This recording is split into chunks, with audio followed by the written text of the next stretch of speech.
Alright, radio check, we should be live. Welcome along, folks. Welcome back to the coverage here in Bahrain. We are back for the second test. Testing is starting in 14 minutes time. And, well, thank you all for tuning back into the stream. We'll be getting underway very, very shortly. Quite a lot of things to talk about. Quite a lot of different news stories have come out in the few days in between testing last week and testing this week. The data currently is a little bit incorrect. It's got Jack Doohan driving for Pierre, driving in the place of Franco Colapinto. All of the data will get updated in about, I'd say, 3 minutes or maybe 8 minutes time. All right. We got about 100 or so, 200 or so people listening to the live stream. Very much is appreciated, folks. Hope you guys are enjoying, and hope you guys have had a good morning, day, afternoon, evening, or night, depending on where you are in the world, of course. I have woken up about an hour ago, so I'm feeling pretty ready for this. Hello, Seafaring93, and we got quite someone, Pedro 3000. I'm asleep, but I'll listen. I can imagine there'll be quite a few people listening in like that.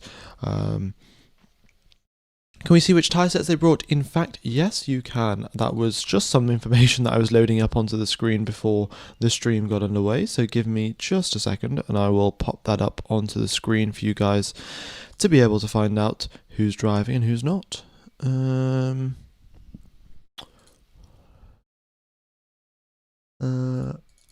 I think I may have... Oh no, here it is. Okay. Let me bring that up. Oh, we got a few memes here about the GP2 engine and what Alonso thinks. But these are the tyre sets that teams have brought. You can see here that we've got a big mix. So I'm not 100% sure how the data will be handling this, because normally we only have 3 sets, of course, and in the previous Bahrain test we only had 3 sets as well. But I guess we shall see. We do have a big mix from C1 all the way to C5. We've got 4 teams taking the C5 tyre, that being Williams, Aston Martin, Alpine and Cadillac. Maybe, that's an indication that we could see some of these teams do some glory runs. I don't think Aston Martin will be doing many because they are a bit lackluster in terms of their pace, but that is that. And it looks like the information has just come through on the screen, folks, so we'll be getting the correct live timing in about 20 minutes. Not 20 minutes, 20 seconds. Okay. Is this test fully live streamed? Yes, it is. I will get the schedule up for the drivers. Normally, Formula One will post the schedule in with about, a few 10 minutes before the session starts or so, which is around about now. So that should be good. Apparently, Carlos Sainz is coming out on 7-lap-old hard tyres. I don't know if that's a glitch or not, but we shall see shortly. We are back indeed. It's good to be back for sure. Will more aero testing take place this week? Indeed it will, folks. Indeed it will. So, with the way things are going right now, a lot of teams have brought upgrades. A lot of teams have, Ferrari, in fact, last week brought upgrades. We'll find out which upgrades teams have brought this week. But yes, parts will be changing. And the teams will want to analyze whether these new parts are going to be effective at making their car quicker.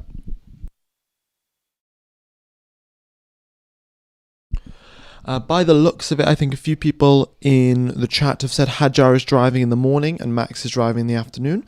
But I will just double check and let you know that information. What is the problem with the fuel? Well, I'll get into that, but essentially, because of the new regulations this year, we are going to have either biofuels or synthetic fuels. And the teams can pick whichever one they want, and then they have to submit them to this external company, this third party that does all of the checks on the fuel to make sure that it is the correct type, it's got the right octane, it's got the correct amount of energy, and all of these different things. Oh, is it Hadjar the full day? Okay, fantastic. So that's what the fuel testing company does. And there are only two teams that have passed these sort of checks by the fuel company, and that is Ferrari and that is Audi. Now, of course, Ferrari being a supplier to different teams, the other teams have indirectly also passed that. So Shell have made a biofuel. I think this is their second version of the biofuel that they've sort of been in the process of developing, maybe just for Formula One, maybe just in general. And that is being used in the Ferrari car. It was used last week and it will continue to be used this week. And the Audi, I think their fuel supplier is BP, which is British Petroleum, and they they also passed the test. However, the Audi one was a synthetic fuel, not a biofuel, even though it doesn't matter as long as they've got the same performance, which they will because they've both passed the tests. The teams will be happy to go forward with that. So Audi will most likely be running the new synthetic fuel that has been brought by BP, and maybe they were running them last week, but we won't know for certain.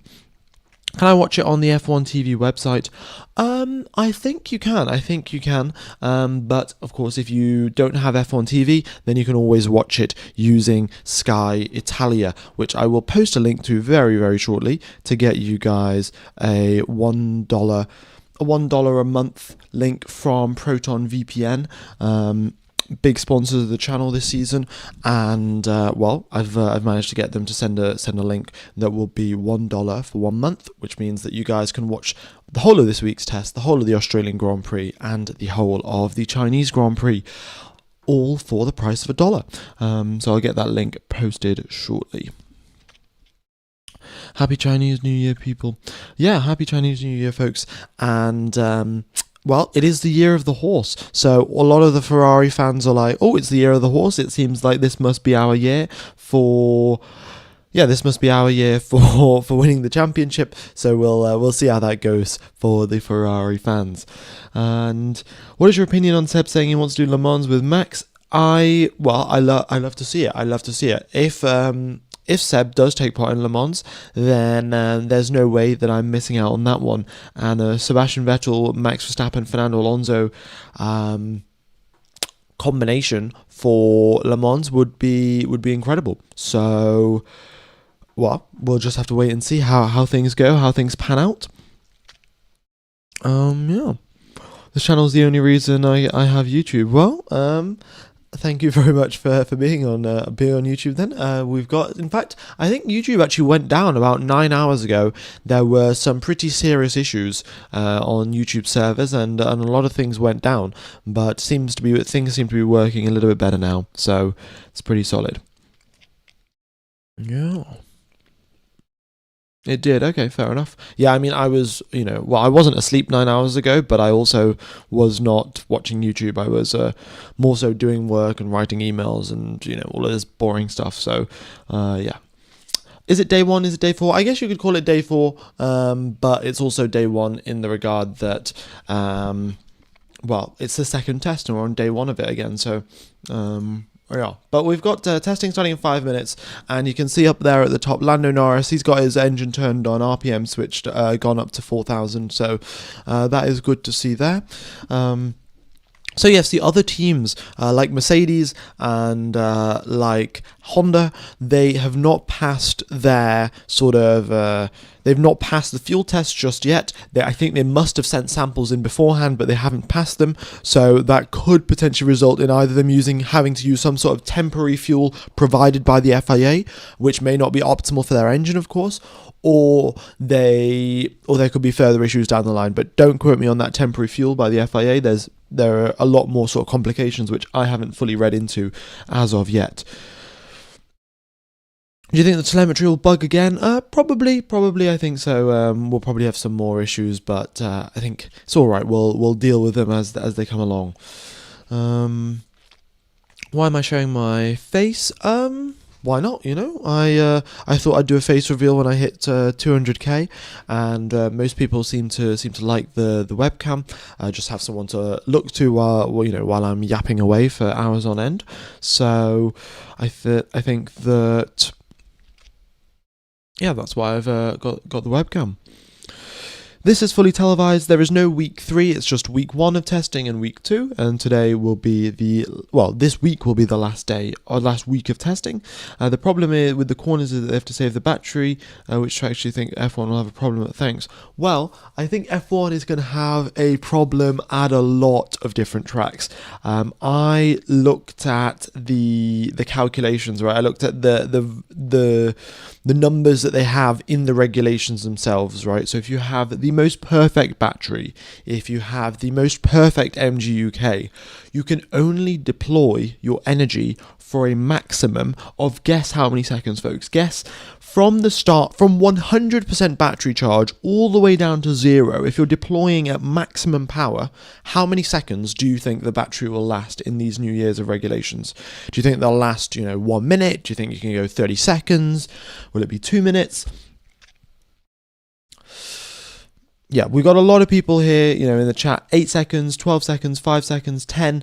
That seems to be the order of magnitude that you guys can sort of remember. So in the most perfect scenario where everything works 100% efficiently, which, is not, of course, possible in sort of any physical case. You're always going to have a little bit of inefficiencies here and there with generating heat and other unwanted things. But at the most maximum, you can generate max power for 11 seconds. I think it's 11.25 seconds if you do the exact calculations. But of course, the MGUK isn't perfect. The motor isn't perfect. Electric motors are approximately 92% efficient. They're not 100% efficient. So you take all of those things into account and you get that 11.25 seconds number down to about 8 seconds or so, 9 seconds if you're lucky. So that is as long as you can go from deploying 100% down to the end. And now if I'm going to show you here, right, a flying lap of the Bahrain circuit. Maybe you were listening in while I was commentating sort of last week, and I was quite confused by the fact why Max Verstappen wasn't going full throttle coming out of the final few corners. And this is the reason why. So if we are here and we're on the flying lap, right? So in fact, let me move this countdown timer over here. Okay, so we're on the flying lap, and you come out of the final corner, and how many seconds are you going to be flat from this final corner? So you start off, and here on my timer, it's 6 seconds into the video, and then we're going to drive down the end of the straight, and how long is this going to take? And right here, we get onto the brakes at the 20-second mark. So from the final corner all the way till you get onto the brakes, it's 14 seconds. So you literally cannot deploy the battery for the entire length of just one straight. They come out of the final corner 100% battery charge, and if their foot is flat to the floor, they will run out of battery before they get to the end of the straight, which I think is quite frankly ridiculous, because how do you even do any sort of racing with that? You're ending up, you'll be doing more recharging than you'll be racing, and that's exactly what the drivers are talking about, which, makes total and utter sense. But yeah, it's, a battery that depletes in under 10 seconds is not suitable for racing. It is a very good overtake battery. So let's say, I want extra power for 10 seconds to try and overtake my rival, to try and get close through a sequence of corners. Yes, that works very well in an overtaking scenario. However, in a scenario where you're just looking to have consistent lap times, have the speeds that the drivers are going to be reasonably similar, that is just not really the case. So I'm not exactly sure what is going to be done. Testing has begun. The timer has hit 0. Thank you everyone for tuning in, folks. We got 1,000 people listening in to the live stream, and as you can see there, we've just got who is that? I think that is Oliver Behrman maybe, or Esteban Ocon, one of the two making their way out. We've got a green light at the end of the pit lane, and the drivers are making their way out onto the circuit shortly. And there we go. Esteban Ocon is doing a practice start by the looks of it, so he is going to be revving up his engine for quite the while to build up the revs. And then once the revs have been built up, then he'll drop the clutch and then go out. Okay.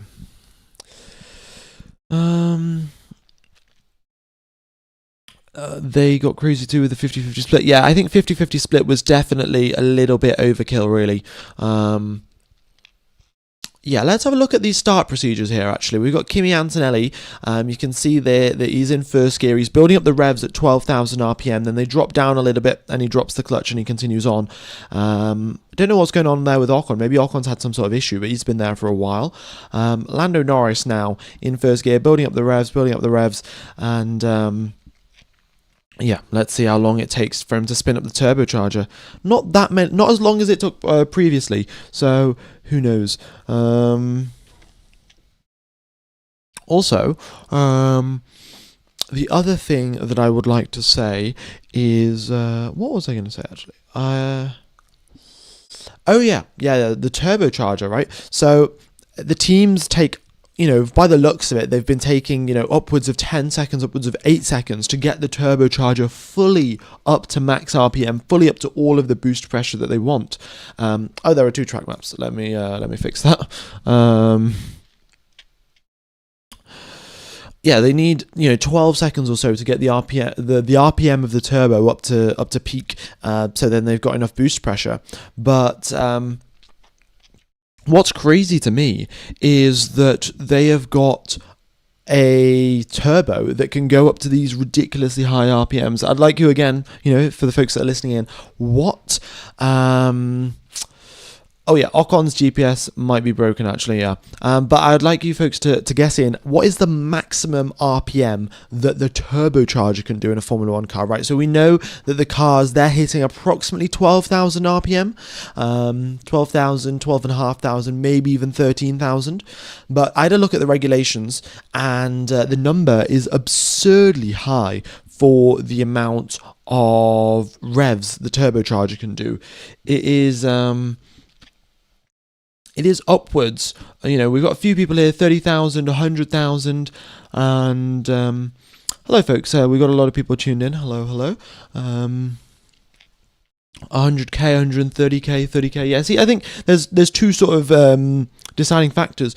The maximum RPM is 150k revolutions per minute for the turbocharger. So that is why it takes so long for them to build up all of those RPMs, build up the boost pressure in the turbocharger. However, Ferrari took this into account, right? Ferrari knew that it was going to take absolutely ages to build boost pressure starting from a standstill. And for that reason, Ferrari have opted, supposedly, to have a smaller turbocharger, which then means that because they've got a smaller turbocharger, it takes them less time to rev up at the start of the race. And at the start of the race, you've only got around about 4 seconds or so to build up that boost pressure and then to go, whereas the teams ideally would like 10 seconds, 12 seconds to build up all of this boost pressure. So if the regulations stay the way that they are right now, then if the way that if the regulations stay the way they are right now, then Ferrari is quite likely to get really good race starts or the Ferrari powered cars, not just the Ferrari team, are likely to get really good race starts compared to everyone else because they can build more boost earlier, 4 seconds in, compared to the McLaren, compared to the Honda power unit. So yeah, they'll be looking to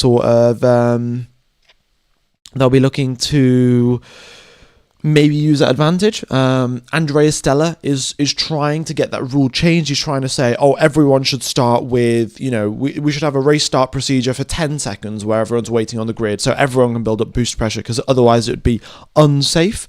And I personally think that Andrea Stella should just, not pursue that any further, because there's just no need. It is not very unsafe. It is the fact that the Mercedes powering it is not designed for that. So they didn't really think that through when they picked the size of the turbo. But, we will see. We'll see if it has a big impact, a small impact on how it does. Right. Mind changing the pinned comment? Oh, yeah. Apologies for that. In fact, let me, what I'll do? I'll sort out a link to Proton VPN so you guys can watch the coverage for $1 or €1. Give me just a second here. I just need to load up my email and get the link. Right. But yes, we've got Hadjar, Antonelli, and Norris out onto the circuit. We'll have 11 different drivers out in the morning. We could have a few more drivers coming out in the afternoon. So, yeah, there we go. Okay, so...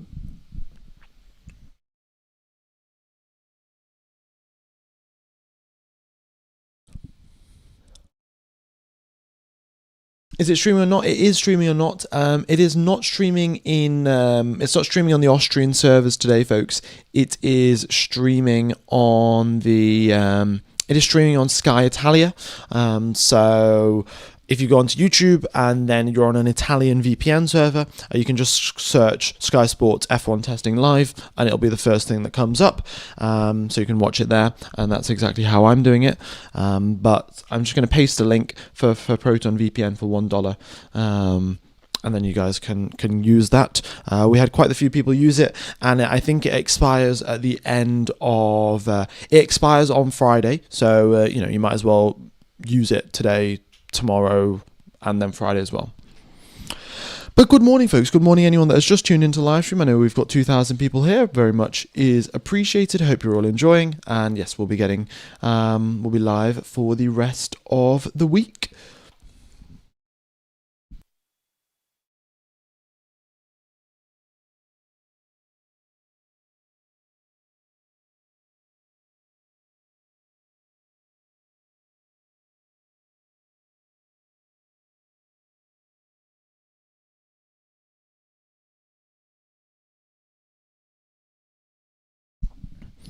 Okie dokes.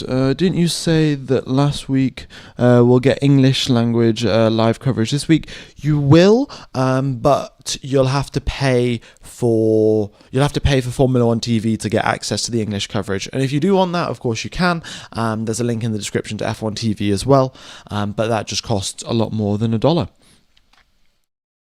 One thing I love about this channel is that there's no politics at all, which I really hope it stays that way. Yeah, I mean, I think it's not only the last hour. You can watch all the testing this week, folks. The tyre information seems to be glitched out. Pretty standard stuff, really, for F1 testing. So it will get resolved at some point, but for now it's we're stuck with no tyre data.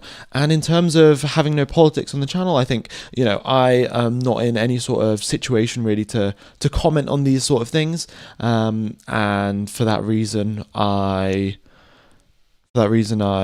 don't comment on them. So yeah, it will definitely stay that way. Okay. So we got Alonso driving around. In terms of what the issues seem to be at the Aston Martin team, supposedly the issues are with regards to their gearbox. So it is a little bit interesting here. Of course, we something that we've noted here from Max Verstappen and a few different people is that running a car at higher revs means that you will be able to extract more power to recharge the battery. Your MGUK will work better if your engine is at higher revs, and for that reason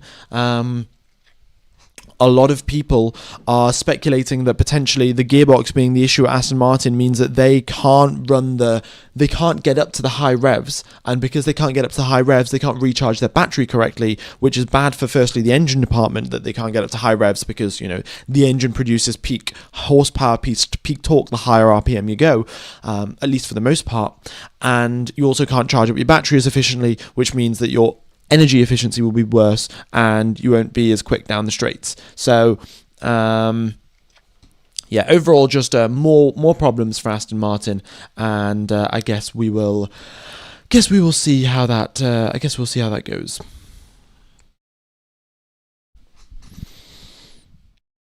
All right. Did you see the rumor about the biofuel? I did see the thing about the biofuel. So Ferrari are running a biofuel. Audi are running a synthetic fuel. Two slightly different things. I think biofuel must use some sort of biology to create it. It must use I don't know. I'm not exactly an expert with regards to biofuel, but synthetic fuels definitely means that they've been created in a lab. So they've been specially designed for the exact purposes. It's got all of the perfect ratios because, well, it was designed in a lab to be built to drive to be built to go into a Formula One car, right? So, that's how it's going there, and. Is this broadcasting on ESPN? I don't think it is on ESPN. It is on F1 TV, which in the case of if you have an Apple TV subscription, you should be able to watch. But I don't think ESPN have got the rights this year. I think Apple bought it off them for America. What drivers are driving? All right, let me get up that information. As you can currently see, we've got 9 drivers already up. The top 9 drivers on the screen right now, they are definitely driving in the morning session, and I will confirm who's driving for the afternoon session momentarily. Okay. Oh, well, the official F1 people haven't actually announced the official F1 Instagram haven't announced who's driving for which day. Let's see.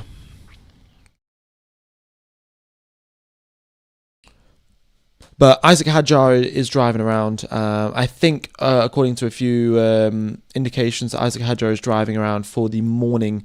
And, yeah.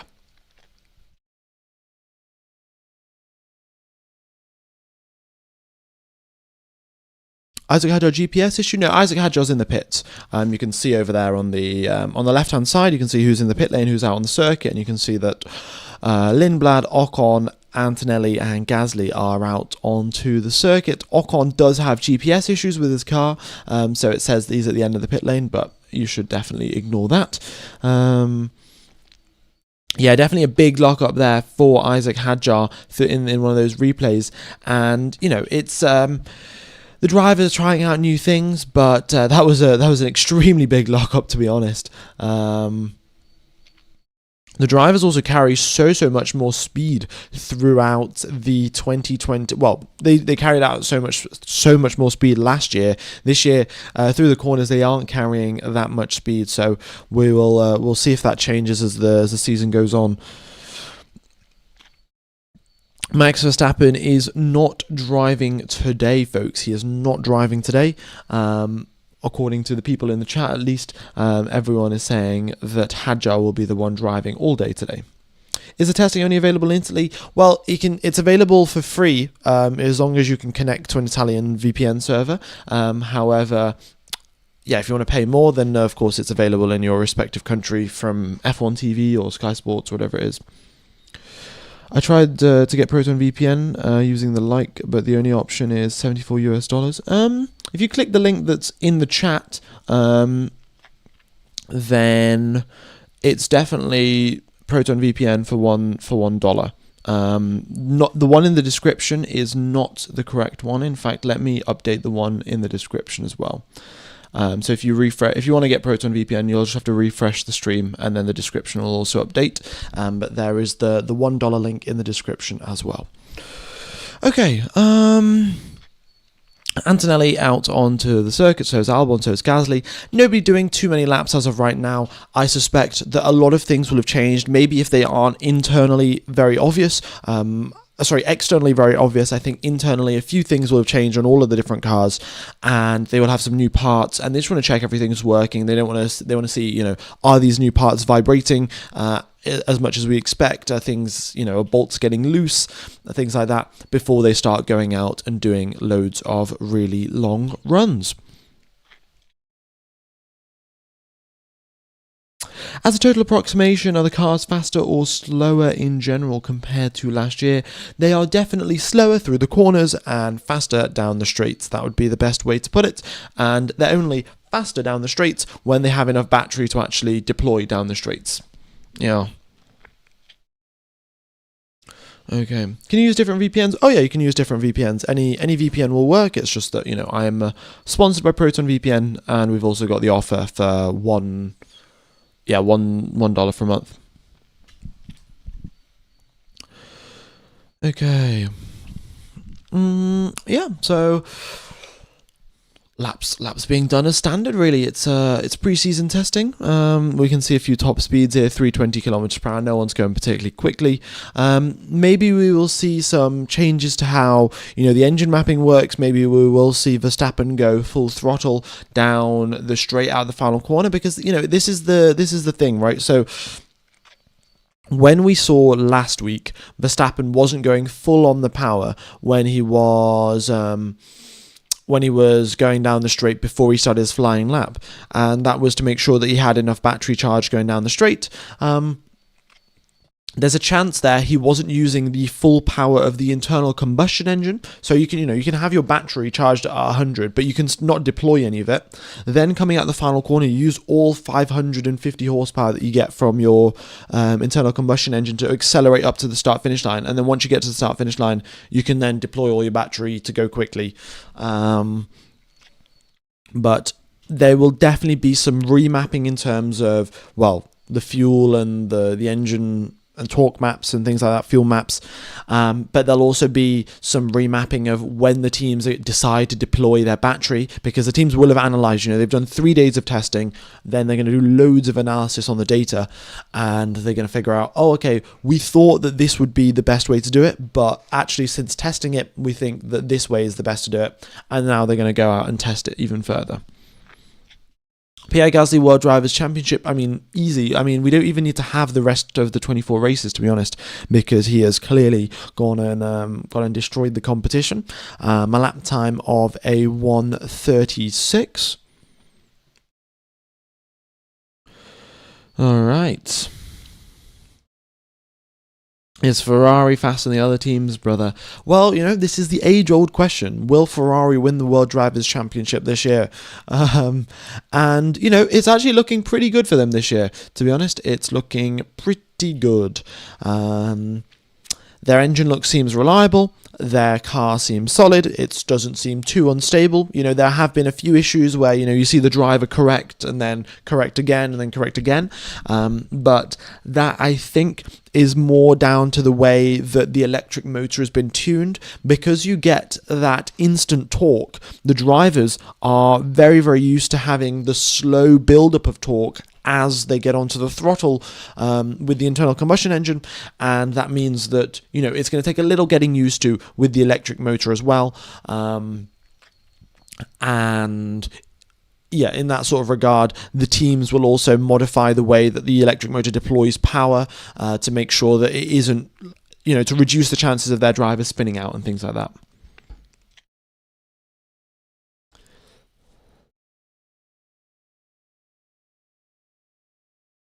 All right. Wait, starts are going to be that bad? Won't the teams be using giant leaf blowers when they do the lap before? Well, the thing is, they have to then stop and wait on the grid for ages.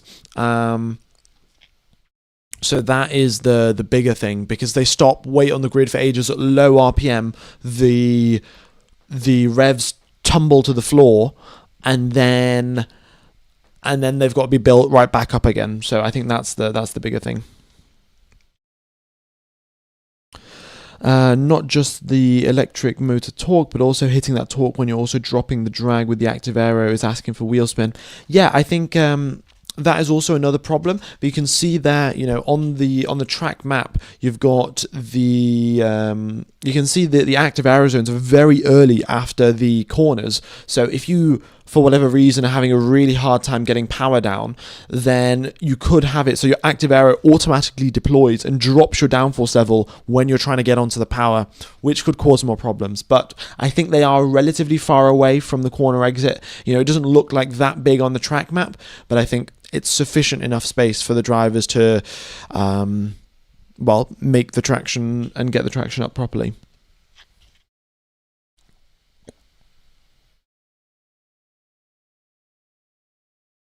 Okay, so glad I can actually see the cars. Yeah, I mean, it is definitely good to see the cars out on track rather than having to stare at these dots all on the screen. But you can see here Charles Leclerc. What is he doing? Has he got the pit lane speed limiter on, or by accident? Oh, no, he hasn't. Okay, there we go. He was doing I think he was doing a timed testing run on what sort of downforce levels he's getting at 80 kilometers per hour, or maybe he just forgot to turn off the pit lane speed limiter.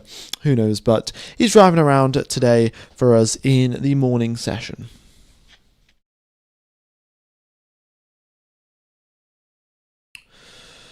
Well, yeah, Gasly's looking good again. A 136.3, purple in the second and the third sectors.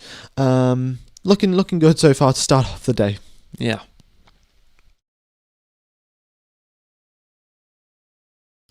Alright, what is the test time? I'm new for this. T is... Oh, this is interesting. Okay, so this is... I thought that was a question mark before I didn't look at it properly. I will just get up the information for you shortly. So this is the information of which teams have got which tyre. And you can see here that Alpine have got their C2s. They've got the C2s, the C3s, the C4s, and the C5s available to them. They haven't got any C1s. So I think the test tyre must be one of the other compounds. I will confirm what tyres Pierre Gasly is out on the circuit and then let you know. But I don't believe they're out on a wet set of tyres or the 2027 tyres or anything like that. I think he's just out on a slightly different, if he's on C1 or C2 or C3, something like that. I think it might be the more soft side. It might be the C5 tyre, but seems a bit strange. Actually, given that he's doing quick laps, maybe it could be the C5 tyre. We don't really know. I will once I get an image of Pierre Gasly, I'll try and work out what tyres he's on. Charles Leclerc is having the car twitch about a little bit as he makes his way through turns number 5, 6, and 7, but it doesn't look that different to the twitching that we had, in previous years. In previous years, going out of turn number 4, you'd have a little bit of a twitch as you got onto the power, and it seemed reasonable enough. I think Charles Leclerc is doing relatively similar things with this year's car. This is interesting. They've got, is this new on the Ferrari car, or is this... They've got these sort of stair steps on their car, on the sort of shark fin area just behind the HP logo. I don't know if that is new. Do let me know, folks, if that is new or if I've just missed that from all of the images from beforehand. But so if you're looking at the car from the side-on perspective, you've got your front wheel, your back wheel, you've got the halo over here, and then the car goes up where you've got your intake, and then it curves back down. But Ferrari have got it curving, and then it goes down like in a sort of a rectangular fashion. That's not new. Okay, fair enough. Well, I guess I haven't been looking at the images of the Ferrari car in enough detail. So. Anyway, something clearly to try and decrease drag levels, and it should work out for them, I think. Second position there for Charles Leclerc, 137.2.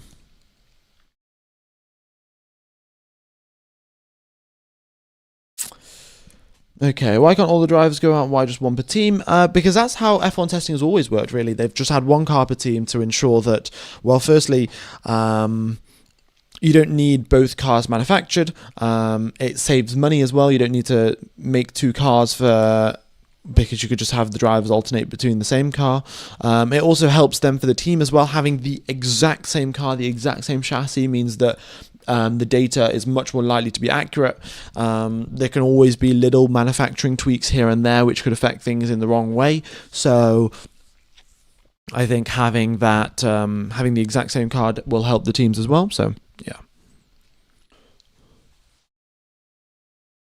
And, in terms of making a prototype, because these testing cars are all prototypes, essentially. I guess Formula 1 cars as a whole, you could say prototypes are always changing. But yeah, you only really make one prototype of certain things and then you move on to the next. You might want to change the stream title to Day 1, Week 2. I mean, I think anyone that is on YouTube right now will see that it's live and isn't going to get all too confused, to be honest. Yeah. Should be okay. Is the second test? No, the whole of the second testing is being broadcast. And oh yes, I will actually put up the fastest time that we saw from testing last week. And I'll pop that up onto the screen. So then, the quickest time we saw was a 1:33.669 from Kimi Antonelli. So I shall put that up on the screen. So we've got a bit of a reference point as to what we're doing here. So 2026, Day 1 test 1 best time.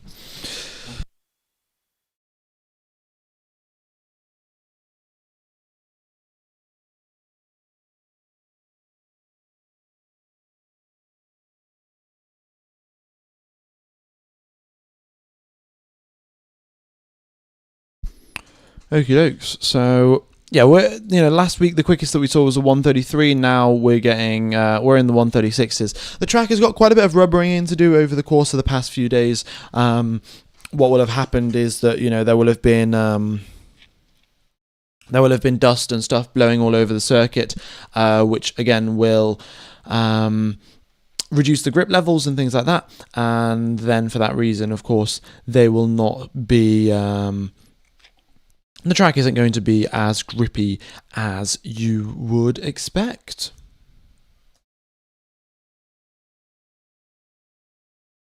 Okay.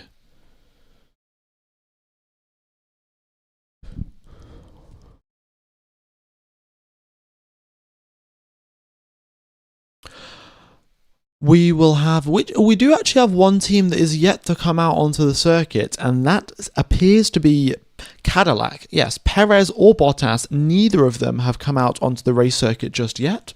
Also, it says that Nico Hülkenberg has stopped. I think Nico Hülkenberg's at the end of the pit lane going very, very slowly. We'll see if he comes out onto the circuit. He should be. There we go. He comes out onto the circuit. All right there. Yeah, I'm not really sure what's going on with Cadillac, but it's been about 30 minutes, so you would have expected them to come out onto the circuit by now, but no sign of them. All right.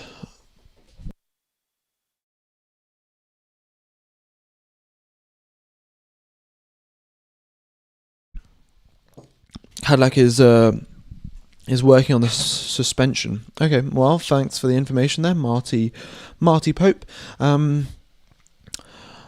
So yeah, I guess once they work on the suspension, they'll be coming out onto the circuit soon enough.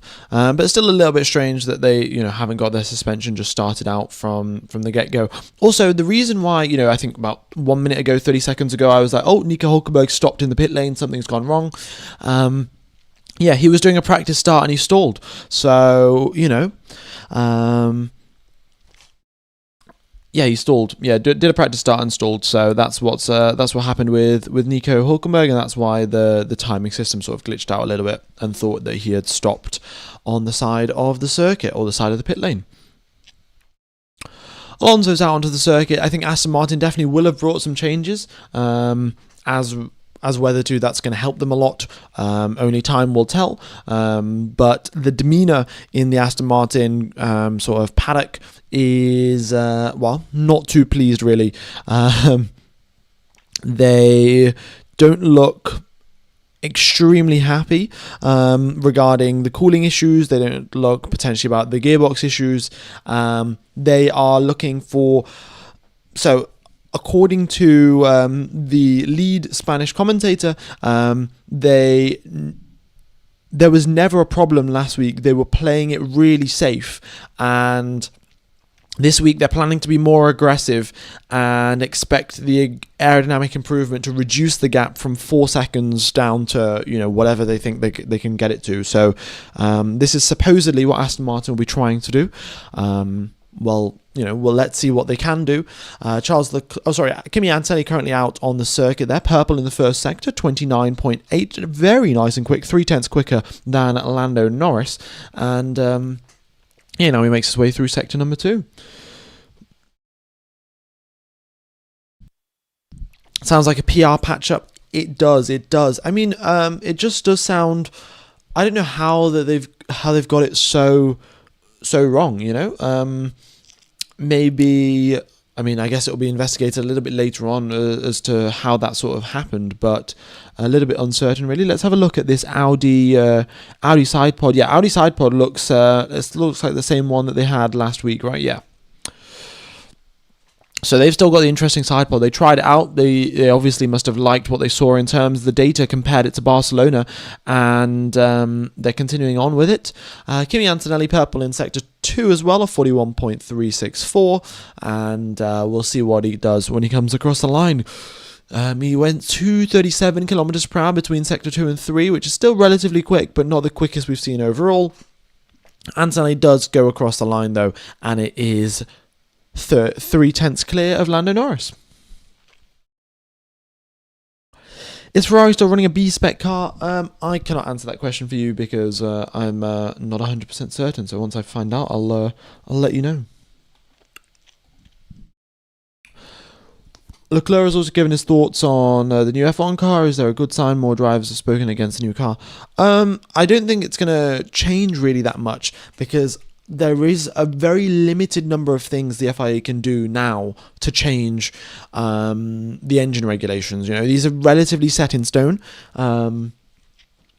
I think there's the potential to reduce the total power output that they could get, because, as we were talking, earlier on in the stream, and we would say, I essentially said, in the most perfect scenario, if you deploy 100% of your power, you'll drain your battery from 100% to 0% in 11.25 seconds.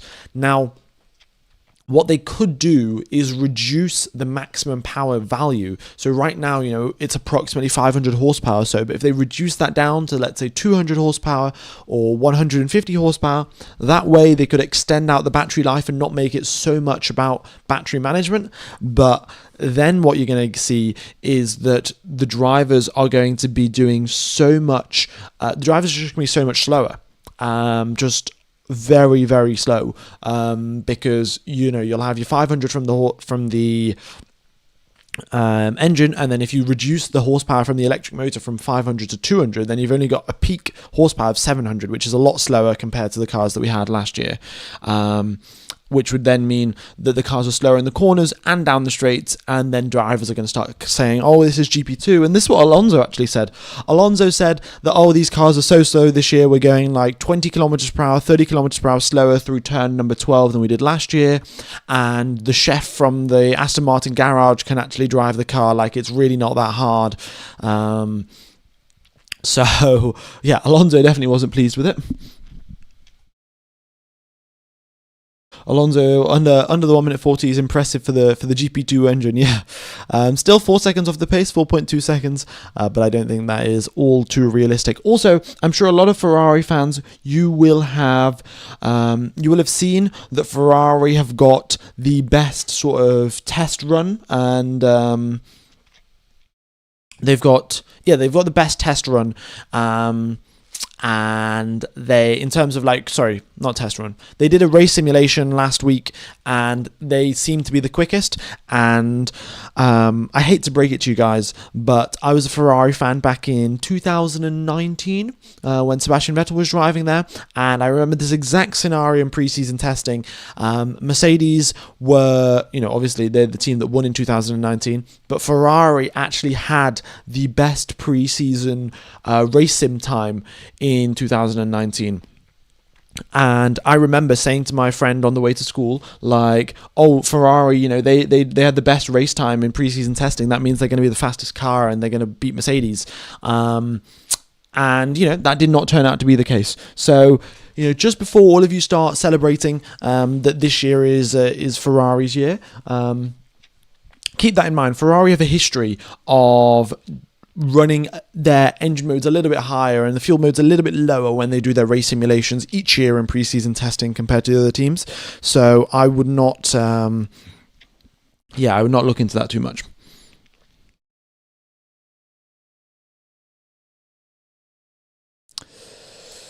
Did the Aston break down already? No, the Aston's doing just fine. What's up with Lindblad? Lindblad is, doing laps, really. He's done 6 laps so far. He's out on the medium tyres, and he's not pushing too hard. I think he's doing slow lap, push lap, slow lap, push lap.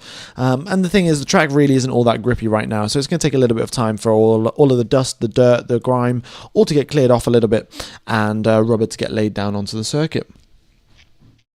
You could increase the size of the battery capacity. A lot of people did suggest that. However, then that would make the cars heavier, and it would also require more space. Batteries aren't particularly...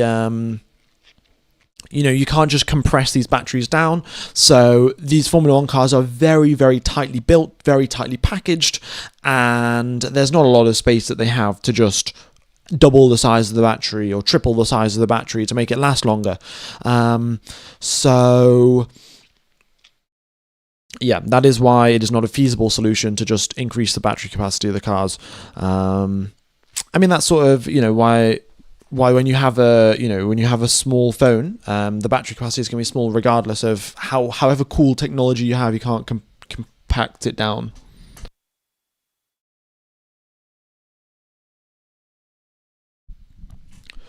Okay. Is the max RPM regulated by the FIA? I haven't read the full engine specs by the regulations, so I cannot tell you for certain. However, one thing I can tell you is that the fuel flow rate is limited, so the teams are only allowed to pump a certain amount of fuel into the engine per minute per second, and that is a very big limiting factor on RPM. If you could put in more fuel, then they could theoretically maybe go up to higher RPMs, but the rules say you're only allowed to put a certain amount. So I think that is a much more sort of limiting factor when it comes to increasing your RPMs rather than the FIA setting a hard limit.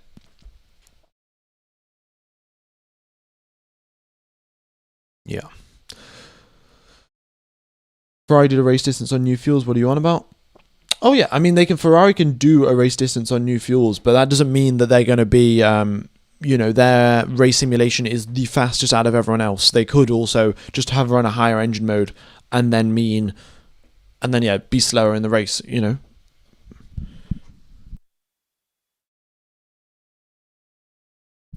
T tyres are the test tyres. Pirelli has told the teams to do a few laps so they could get data. Oh, fair enough. Well, I guess Alpine are getting that information done nice and quickly, nice and early. Also, Bahrain has been selected to be the wet weather test of the Pirelli tyres or something at some point. I don't know exactly when this test is going to be. I don't think it's obviously going to be today because the weather in Bahrain is dry. But yeah, that is, at some point it's been selected for that, which is quite strange really because, well, Bahrain's in the middle of a desert. Okay, Aston sandbagging for sure. They look at the sector time of 2 laps. They're quick and slowing down. Right. Okay. I see what you're saying. They push in one lap in one sector, and then the other laps they push in the other sectors. Well, maybe they are. Maybe Aston Martin is pulling off the biggest sandbagging in Formula One history and making everyone convinced that they're doing really badly, and they've somehow convinced all of their engineers to start acting and looking a little bit depressed. Maybe that's the case. I don't really know, but it seems unlikely. But I'd love to be proven wrong. Let's put it that way. They needed to make the car shorter, and the MG UK added a lot of length to the engine. I think that's also true. MG UK also did what is it? Definitely made the engine noise worse. The exhaust note of the car is a lot worse, which of course the fans didn't like. We didn't really like. It would be nicer to have sort of louder, cooler sounding engines. So that was part of the reason why the MG UK was removed. It's also not very applicable as well. In terms of everyday sort of road cars and things like that. I think the MG UK, much more applicable. However, the MG UH, not so much. And Formula One wants to stay relevant, so they got rid of it. Can Aston Martin make a change to the engine/gearbox? I noticed Alonso is reaching 11.4k RPM. Yeah, I mean, they can make as many changes as they want. And also, another thing that I would like to point out, folks, so I think we all remember McLaren Honda being really bad, back in 2000 so it was 2015, 16 and 17 that Renault were with Honda, and things were not going well for them. It was not Renault, McLaren were going with Honda, and the engines were bad. Alonso was complaining on the radio all of the time and things like that.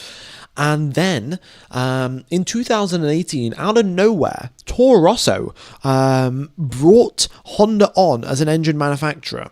And they said, Honda, can you design a car? Can you design an engine for our car? And they did, right? And they were approximately 40 to 50 horsepower down going into the start of the 2018 season. However, over the 2018 season, Toro Rosso told them, do not worry about engine penalties. Do not worry about reliability. As long as the parts will last 4 races, that's good enough. And they told them to bring as many upgrades as you can, get as much horsepower out of the car. And over the course of the 2018 season, if I'm correct, or it might have been 2019, the Honda power unit department increased the horsepower of the car by approximately 50 horsepower or so. So within the year, 50 extra horsepower, and it has been done by the Honda power unit team.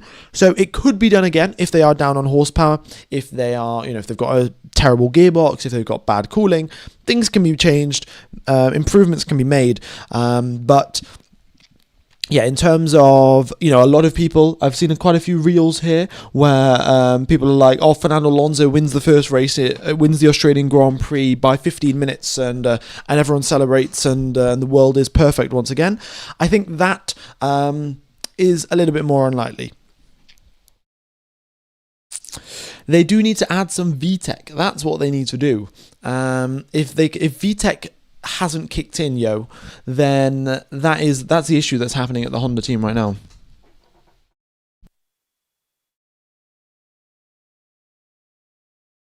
But no, I didn't look at all of the engine regs, but I did look at a bit of them, and VTEC is not allowed. They have an explicit rule saying that I think VTEC stands for variable valve something. I can't exactly remember. Variable timing engine camshaft. No, I don't know. I'm just putting random words together at this point, but they had the thing saying that the VTEC isn't allowed. So what does VTEC stand for actually? It's variable timing something. Right. At least I think it is. Yeah, we're getting a few lockups here and there, and the drivers are probably running different downforce levels. But also, that's the other thing, the brakes are as powerful as they were last year. So they're as powerful as they were last year, but the downforce levels are significantly lower. So the point at which the drivers can go 100% on the brake pressure at the start of the braking zone will be relatively similar, right? The teams will have same level, like enough downforce to go 100% on the brake pressure. But then let's imagine, right? So you get down to 100 k's per hour. So in fact, I could probably show you on a flying lap here. Give me just a sec. Okay. So yeah, we're going down the start-finish straight here, and we get onto the brakes. It's 200 miles per hour. You get onto the brakes, and you can go 100% on the brake pressure. But then, in the 2025 cars, you could be at 100 miles per hour, or 130 miles per hour, and you could still be on 100% brake pressure because you know that you've got enough downforce squeezing your front tires into the ground to know that you're not going to lock up. But with these newer cars, you've got less downforce, and because you've got less downforce, you can have less force squeezing the tires into the ground, and it makes locking up easier. So the drivers have to shift sort of where they start trail braking, maybe a little bit earlier, to ensure that they don't lock up. So these things are getting worked out as the drivers do their tests and things, but a lot of lockups will mean that you ruin your sets of tires because you may have, let's say, 20 sets of hard tires, or 10 sets of hard tires, but you cannot mix and match. One set of hard tires those 4 tires can only be used together. The other set of 4 tires can only be used together. So if you lock up just the front left on one of them, that entire 4 tires, all of them are gone. Yeah. VTEC stands for Variable Valve Timing and Lift Electronic Control. Thank you very much in the chat, folks. Much appreciated. And yeah. Okay, I will. Guess I'll keep that in mind. But yeah, I think they have something specific in the regulation saying you're not allowed to do that. T is a test tire from Pirelli.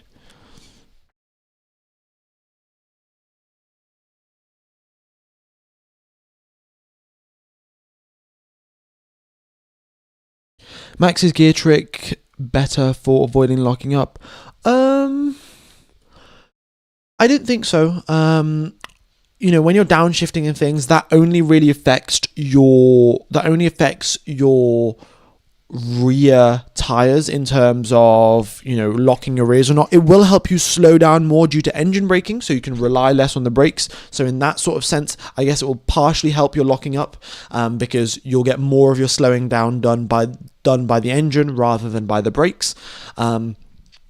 But doing those early downshifts puts a lot of torque through the rear tires, and that could result in rear lockups. So I guess it reduces front lockups and potentially increases the chance of rear lockups.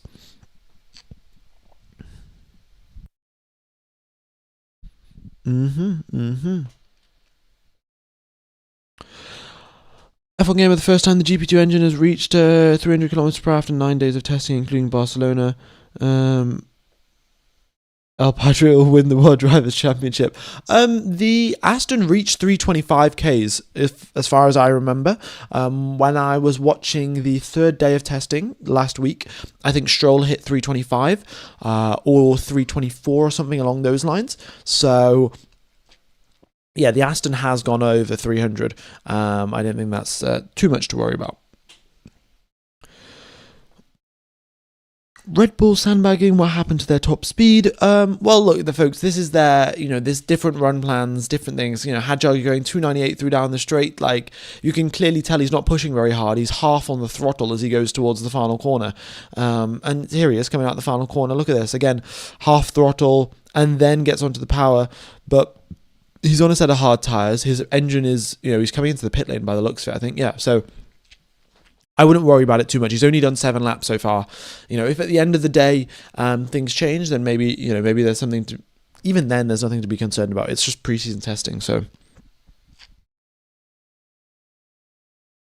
Is it possible to watch the telecast for free? Yes. What you can do, you can get Proton VPN using the link in the chat or the link in the description. And then once you've done that, all you've got to do is pay the $1 for the 1 month, which will get you...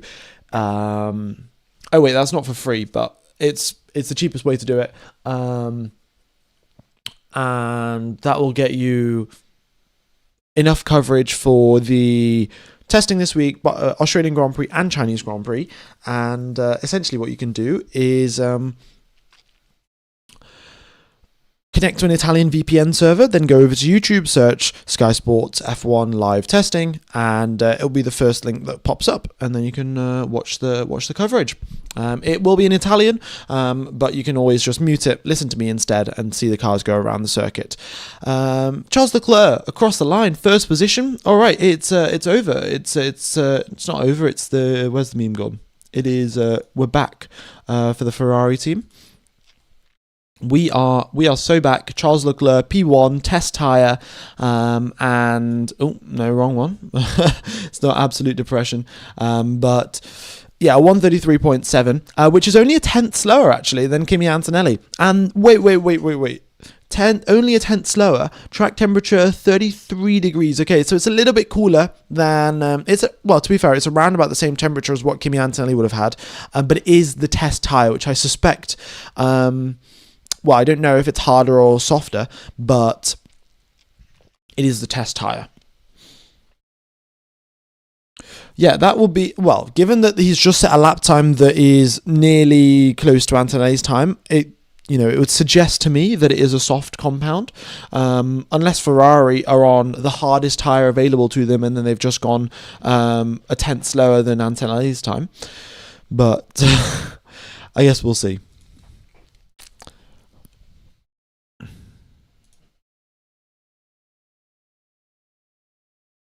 All right, still no sign of Cadillac. We are now approaching 1 hour of the first day of testing, and no Cadillac to be seen out on the circuit just yet.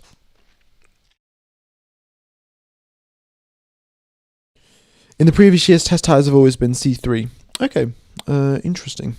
Thanks, Jordan Levy.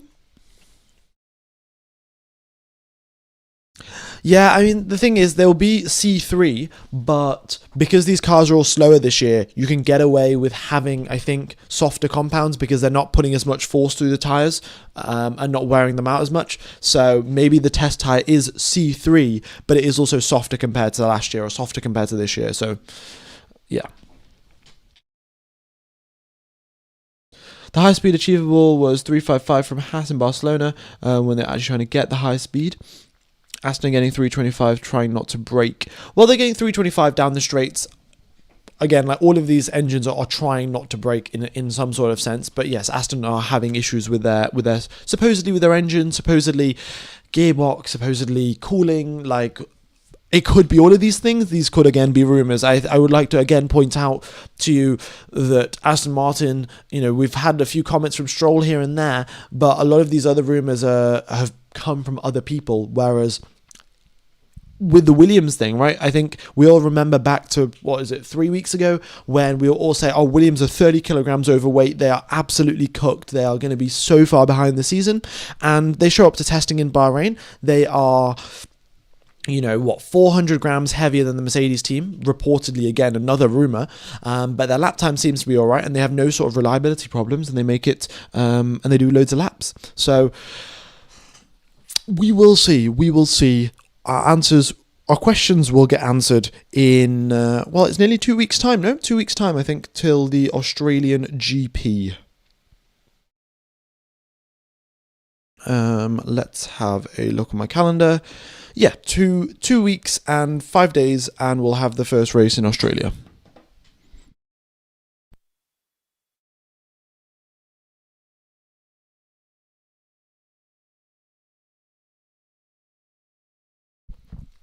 The green lines with the spaces, those are active aero zones, so that's where the drivers can drop their rear wing, drop their front wing, and go quicker down the straights. Only Australia Q3 will tell us who's not sandbagging. Yeah, exactly. That's the thing. You got to wait. We love talking about this. That's what I've been doing for the last week, at least for 3 days. But, I try to keep my claims at least partially substantiated by the numbers that we've got up here, right? Like looking at what RPMs Alonso's shifting at and then trying to work out what's going on rather than... reading some tweet and then declaring that the season's over.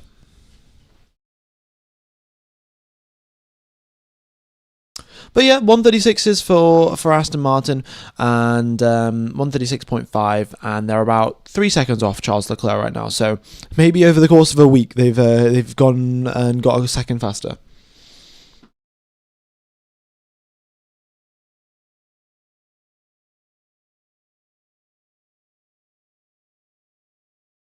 Okay. When will Hamilton start? I guess we'll see. Charles Leclerc's driving for this morning, and then I will see who is driving this afternoon. But again, Formula One haven't actually made a post about it, so it would be nice to know. I think the team sometimes announce it on their WhatsApp channels. So I am in the Mercedes team's WhatsApp channel, so maybe they will have said who's driving. Oh wait, no. I thought Hamilton was at Mercedes. It's been a year since he's been at Ferrari, and I forgot. Anthony's driving in the morning, George is driving in the afternoon, and the Mercedes team is switching each day. So George will be driving in the morning tomorrow, Kimi driving in the afternoon. Kimi, that's for day 2, and then day 3 it'll be the same as today. Kimi with the morning, George in the afternoon. For the Ferrari team, we'll find out. Oh, who's this quicker down the straight? Ocon, 323, sorry, not 332, down the straight. So he's looking pretty good. And Charles Leclerc with the fastest second sector speed there. So that is between turn number 12 and 13, just where Ocon is going by now, actually.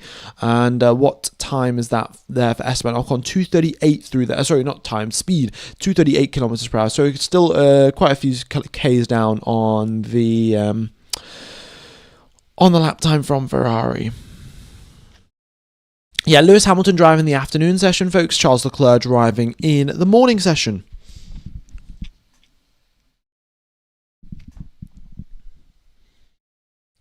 Max Verstappen is the only one who's not testing today. Okay. Guess we'll see. Okie dokes. Can we have the Sector 3 speed? It's not going to fit on the screen, so I'd love to add it on, but unfortunately not fitting on the screen.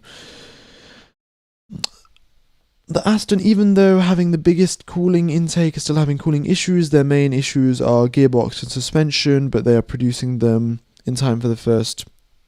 But they are producing them for the first time. Again, we will see.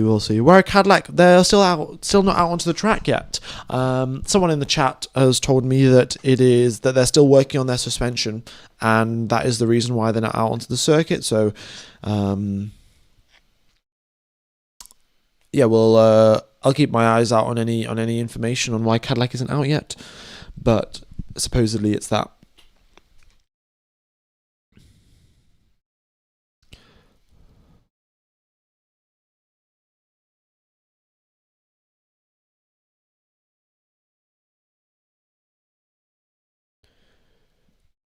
Okay.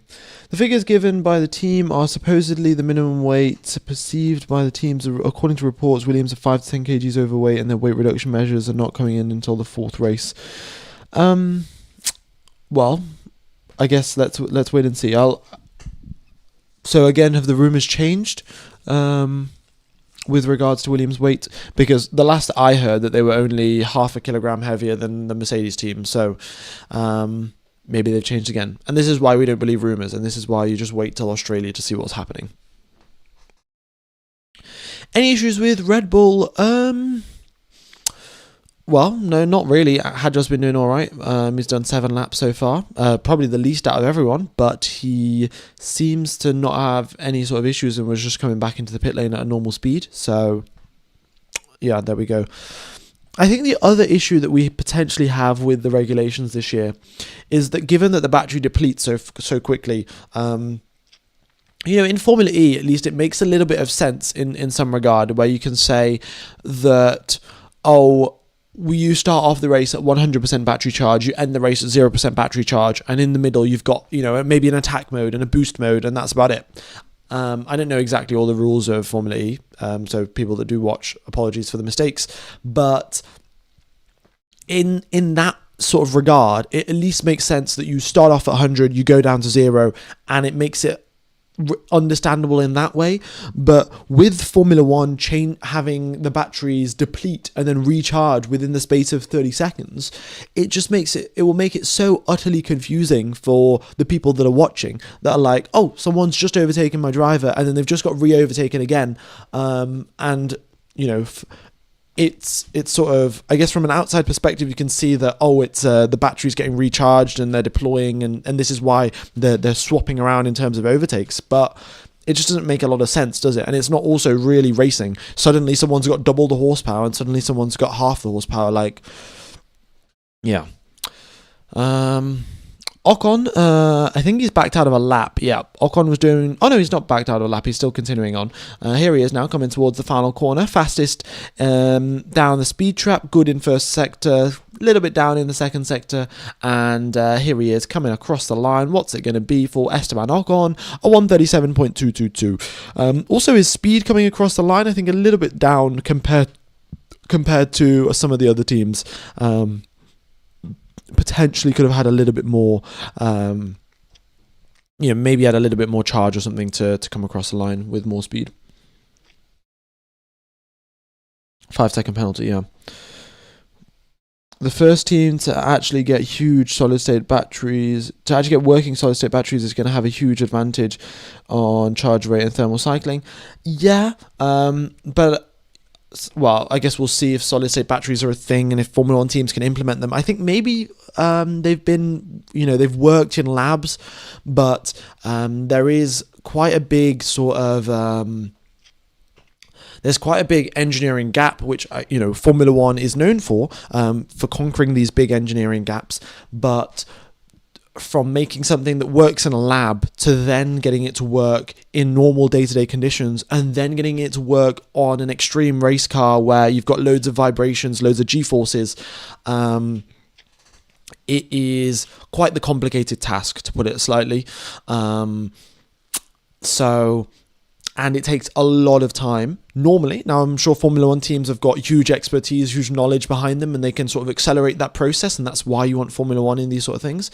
But I guess we'll see who has a solid-state battery, and if they can... That will definitely help them reduce their weight, and it'll help them deploy power more, and yeah, there are, of course, benefits, so who knows. Is this broadcast? Yes, it is. It is... It's broadcast on Sky Sports Italy on YouTube. So if you get Proton VPN, connect to an Italian VPN server, and then go onto YouTube and search Sky Sports Italy F1 Live, then you can watch it. Okay.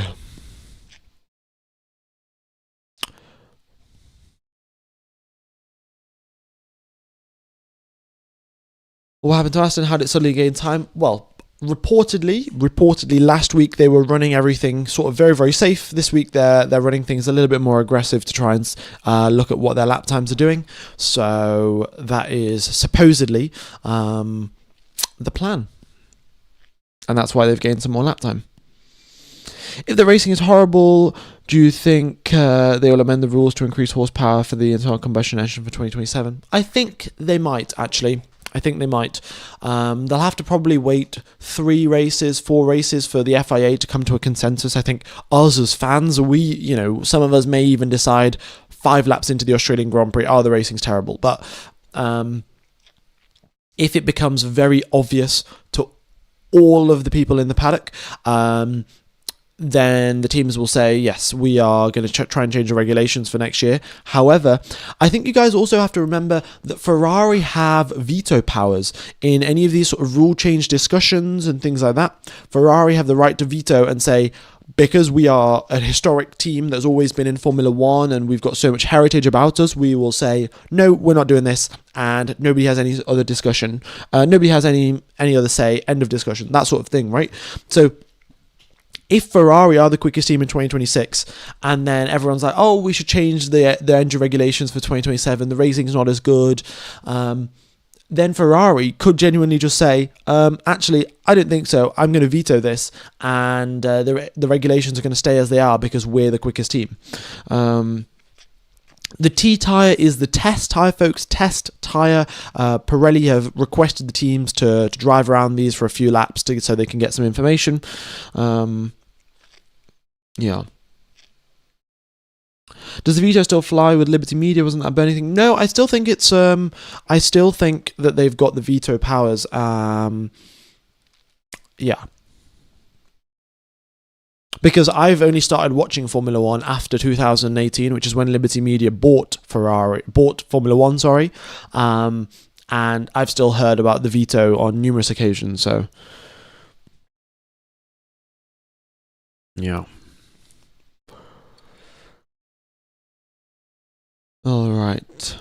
How many weeks is testing? This week is the last week. We've got Wednesday today, we got tomorrow, and the day after tomorrow, and then that will be the last day of testing.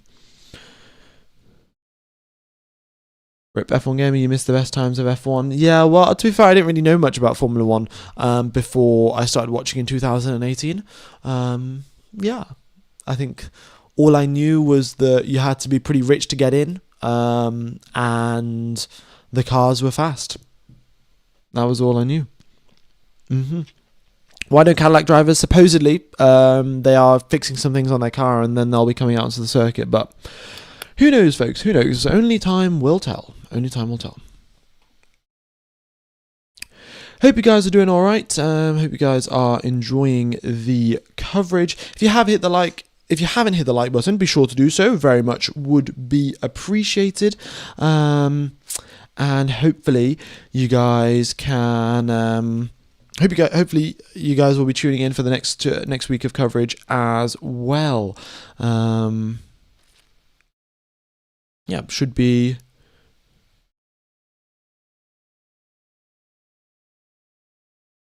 good. Sorry, not the next week of coverage, next few days of coverage. Alright, only Gasly, Ocon and Albon out on the circuit as of right now.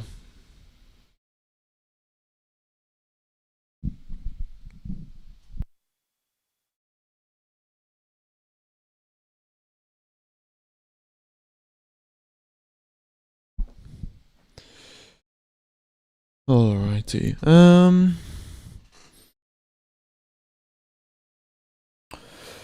Do the teams get penalties in testing? No. None of the engines that they use in testing, none of those parts that they use in testing, none of them are going to be counting towards the season quota. So it's not like, if you use 4 engines in preseason testing, then you're going to start off Australia with penalties.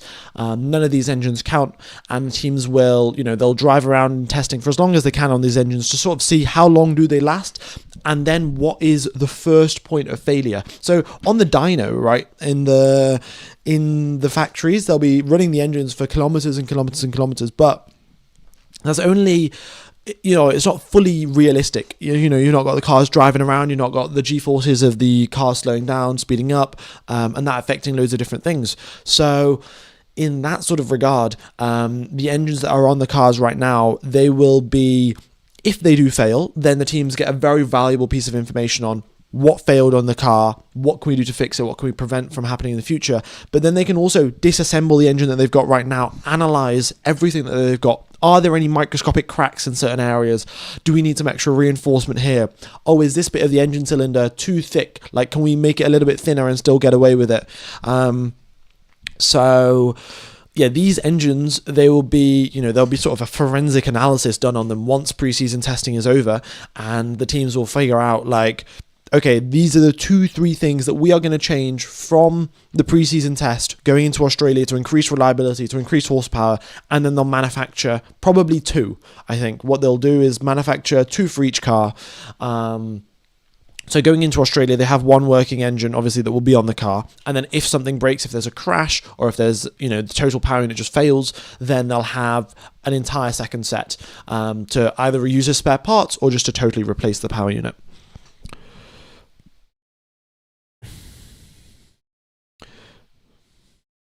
Mercedes have said good battery recharging. Mercedes are said to have good battery recharging, having no clipping issues, meaning losing RPM like we saw what happened to Hulk and Bahrain before we had the MGUH, which helped them not have clipping. Yeah, no, look, the other thing is that, last year that they only had 120 horsepower coming from the electric motor. So you deplete your battery a whole lot slower if you've only got 120 or 200 horsepower coming from the battery, right? So you're going from 120 to 180 or so from last year, all the way up to 500 this year. So you're nearly doubling the amount of battery the amount of energy you're pulling from the battery.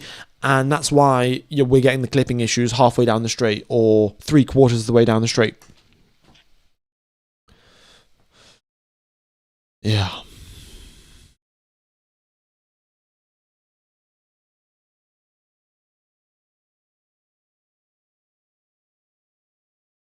I think Red Bull showed much on day one, and then they dialed it back down so they can say that they're slow. Please God, I need a 5th World Drivers' Championship. Yeah.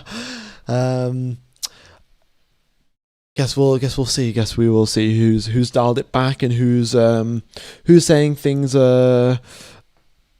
things are looking good or not. So, because I'm sure you've seen the videos, but Toto Wolff says Red Bull is good. Red Bull says Ferrari is good. Ferrari said Mercedes is good. Mercedes says McLaren is good. Like, it just goes in circles, and nobody has said Aston Martin is good. So, Hulkenberg.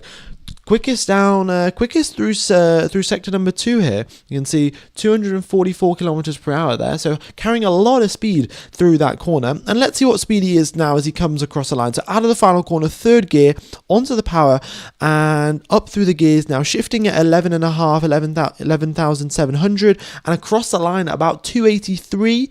8th position there for him. And yeah, 283 there for Hulkenberg coming across the line. I think the last time that I was paying attention, I think Gasly was doing 277 when he came across the line. So Hulkenberg carrying, an extra 6 kilometers per hour as the speed as they come across the line. Which is, maybe a good sign for the Audi power unit. It does seem to be that they are potentially down on horsepower, which is, to be fair, expected, given that this is their first time they're building a Formula 1 engine. There'll be some things that they don't know exactly on how to, all of the secret tricks that Ferrari have probably got a notebook of or some documentation on. This is how we've generated a lot more horsepower. Audi will slowly work that out, and I think they'll catch up. Ferrari and Audi are the only ones using the new fuels. That is correct. So the Mercedes teams, the Red Bull team, the Mercedes power unit, Red Bull power unit, and Honda power unit are not homologated according yet. That is correct. So essentially, the FIA have said your fuels need to have X, Y, Z properties, and then the teams will tell their fuel supplier. So in the case of Ferrari, it is Shell. In the case of Mercedes, it is Petronas. They will tell them, we need a fuel of these parameters. The teams then, the fuel suppliers will make that, and then they'll submit it to a different third party who will check if the fuel is of the correct standard, of the correct properties, and then the FIA says, thumbs up, you can use this fuel in the race. But that hasn't been approved just yet for the Petronas team. Oh, it's not the Petronas team, the Petronas fuel, and the same fuel for the Red Bull power units, and also for the Honda ones. So, but there's still time, there's still 2 weeks, and the world of Formula 1 moves very, very fast, so I'm sure that they'll get their fuel approved. I think it's a pretty important part of racing to have the fuel that you're going to be decided and used well in advance. So I wouldn't worry about it too much.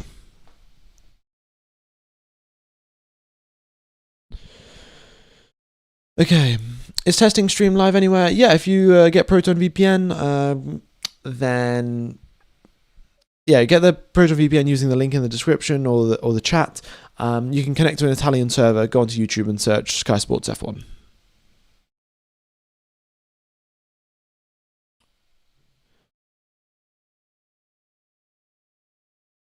All right. What's the benchmark timing over here considering the past regs? What times would you say is a good car this year?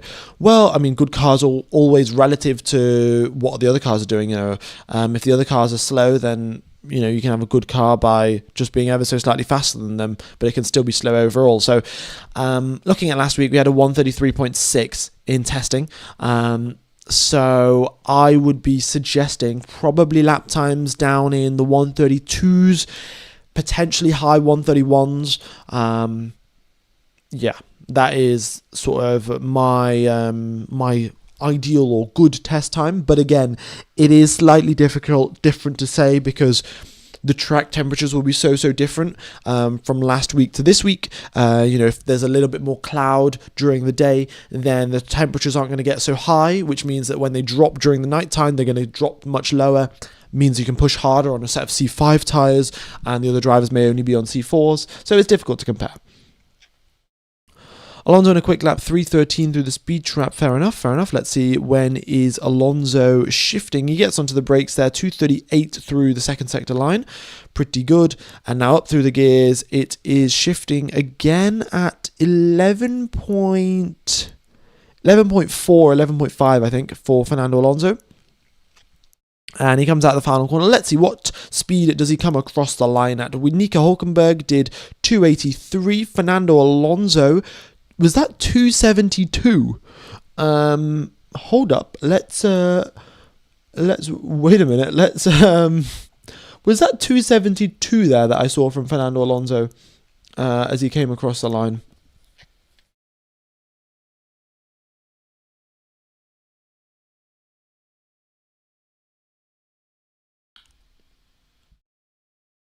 Yeah, I don't think it was.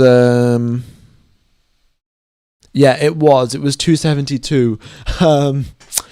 Well, Gasly crossed the line at 2:77. Alonso crossed the line at 2:72. Hülkenberg crossed the line at 2:83.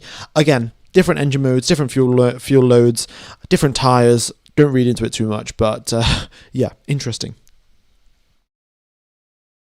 It's pretty obvious now Aston are sandbagging. Maybe they are. Maybe Aston Martin just want all of the news to be about them in the Australian Grand Prix. Because I can imagine that if Aston Martin are sandbagging, right, and then they go stick it on pole by 1 second with Fernando Alonso on pole position, then there's not going to be a single news article for like another week about how Aston Martin pulled off the biggest sandbag in Formula 1 history. And it would be great publicity for Lance Stroll and his dad, who owns the team, of course. So, however, I don't think that they'll be pulling such a stunt.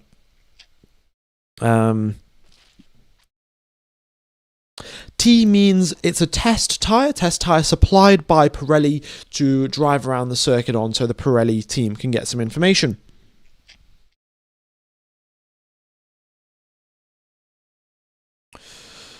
Nice to hear the commentary. Nice to have you guys back, folks. Nice to have you guys back.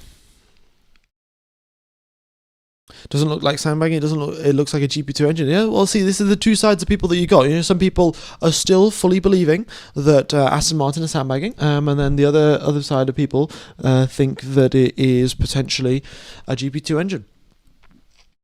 Who knows? But at least by the looks of it, from what we have seen so far, it does look to me like things aren't going so well for the Aston Martin team. You've got your Superman's kryptonite, and then you've got Fernando Alonso's kryptonite being the Honda power unit. A few memes here that I've took off Formula Dank. I think they're quite good. And then yes, this is of course referring to the turbocharger situation, the spooling up of the engine as you're waiting on the starting grid. And yes, Mercedes have not got their fuel approved just yet.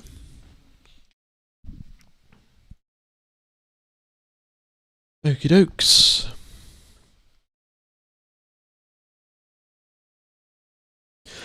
Are there any upgrades on the Ferrari? Doesn't seem from the outside. It still looks basic. I think Ferrari brought some upgrades at the end of... I think Ferrari brought upgrades on day 3 last week, if I remember correctly. So... yes, Ferrari may have brought some further upgrades, but their upgrades they've already brought like last week. So, yeah. Mercedes lowest lap count again. I mean, look, guys, it's 1 hour and 15 minutes into day 1 of testing. I certainly would not get too concerned about who's got the lowest lap count, because I think definitely half an hour ago it was Isaac Hadjar who had the lowest lap count. He's currently second lowest, but still, he's only 4 laps behind. It takes 5 minutes to do 4 laps? Yeah, 8 minutes. Is there a new front wing on the Mercedes? Fair enough. It does look like a new front wing on the. Yeah, I mean, these things will change. They'll try and figure out what's best. Okay, looks like we got Alonso out there. Alonso do another lap here. A 1:38 on the previous lap.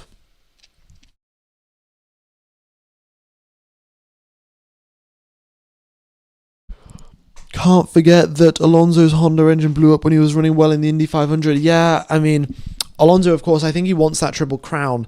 And, well, if the Aston Martin car is not good this year, maybe he will go take part in the Indy 500. Who knows? But I think it collides with the Canadian Grand Prix, if I'm correct.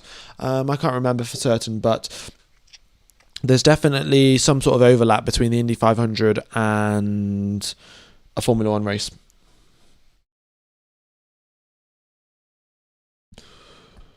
Okay. Yeah, clearly Honda engine is revving to max 10,900. I think Alonso was on a slow lap when you were looking at it. I think Alonso is still on a slow lap. Oh no, Alonso's on a push lap right now, and he's just revved to a little bit higher than that. Let's see. He's coming out the final corner now, so he drops down the gears, third gear, and then up through the revs he goes. 11,800, 11,500, 11,200 there. So yeah, the RPM changes as he goes up through the gears, of course, at which point he shifts, but still definitely up into 11,000. Can you please tell why Lewis isn't driving? Because, how it works, guys, is that there are 2 drivers per team, and at one point there's one driver that has to drive, and at another point there's another driver. So, yes, Charles Leclerc driving in the morning, Lewis Hamilton driving in the afternoon.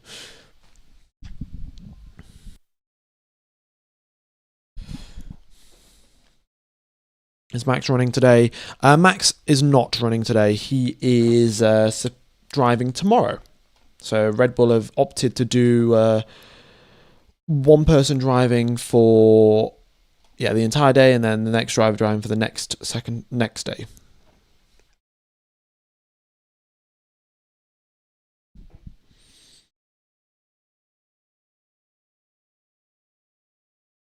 What exactly is a GP2 engine apart from the meme?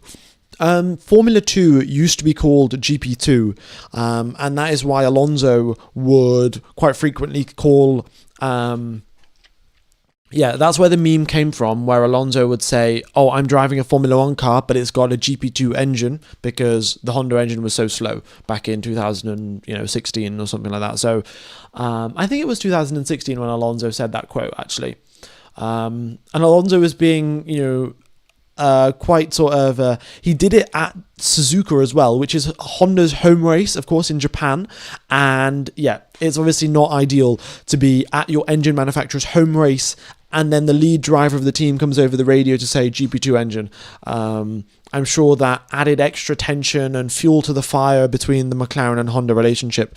So hopefully that situation doesn't happen again.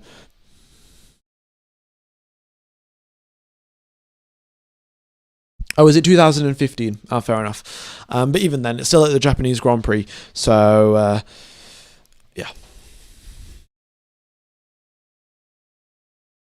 Aston Martin removed the extra cooling on the side of their intake cover, so they never had an overheating issue. Aston Martin claimed that they never have an overheating issue, and they were just doing testing on it. They were just testing, does this, do the extra intakes work? Do they not work? So... apparently the rumors were saying that Aston have the cooling is fine, but their gearbox is the problem or something. So again, we do not know.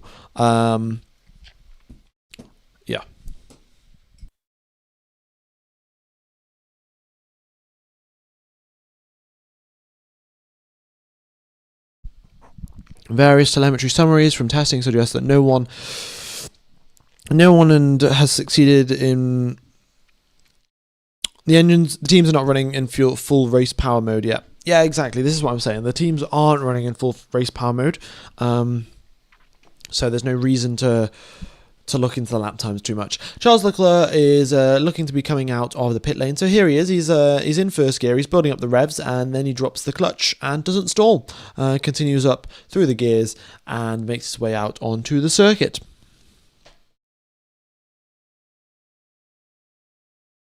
The third race is the Japanese Grand Prix. We have Alonso radio on that. Yeah, I guess we'll see, really. I guess we will see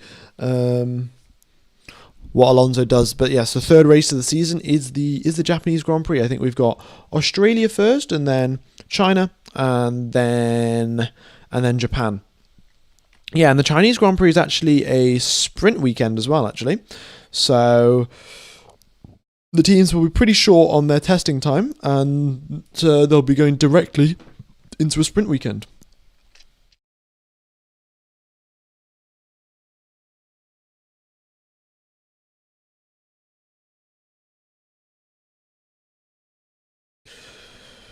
Aston Martin had an issue while doing the race start of not getting 12,000 RPM. In fact, they were struggling to get even 11,000. So is it a really big issue? Are they sandbagging? Again, this is the thing. How based off one RPM figure, off one race start that we have, that Alonso did, are we going to work out, are Aston Martin sandbagging, or are they actually screwed? Because we don't have the temperature data, we don't know how much force is going through the gearbox, we don't know how much throttle Alonso was pressing, we don't know what the clutch settings were. So, yeah, I just can't give you an answer, guys. I'd love to give you an answer, and I'd love to know, but yeah, I can't. Has Hungary got a sprint race? I'll check if Hungary's got a sprint race. But I think we've got a sprint race in Singapore, folks. Let me know what you think is going to happen at Singapore for that sprint race, because I personally don't think it's the smartest idea, to be honest. Having a sprint race at Singapore. No, the Hungarian Grand Prix, it's just a normal weekend with 3 practice sessions, quali in the race. I think it is the British Grand Prix where there's a sprint weekend. Yep, that's correct. I think Interlagos will have a sprint weekend as well. The Honda engine might be heavily sandbagging because the dyno sample sounded like the engine could do 13k RPM. It sounded like it could do 13k RPM. I mean, maybe you can tell what 13k RPM sounds like, and maybe you can tell the difference between 11 and 12, but yeah.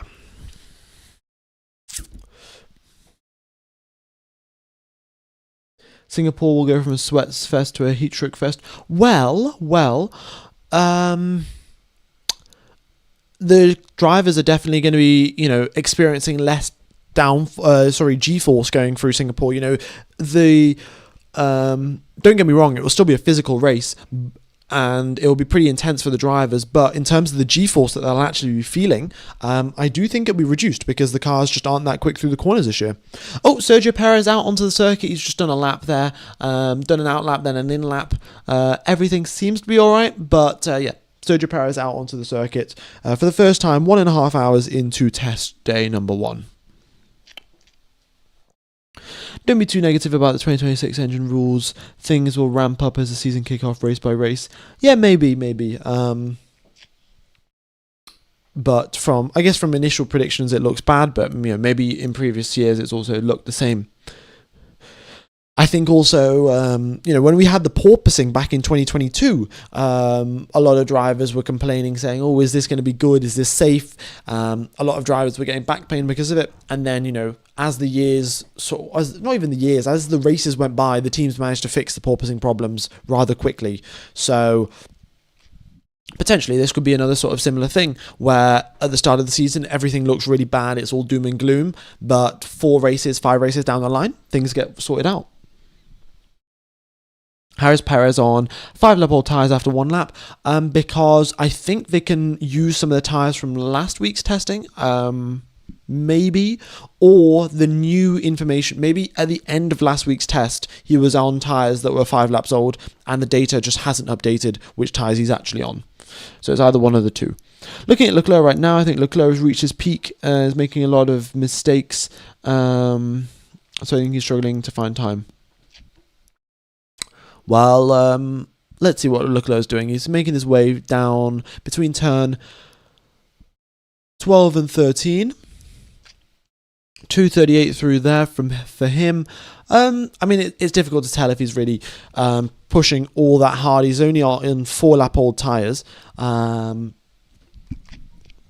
We'll see what his speed is as he comes across the line here. Very early onto the throttle though, and shifting quite late in the RPM range as well, and across the line at 279 kilometers per hour, a lap time of 135.1.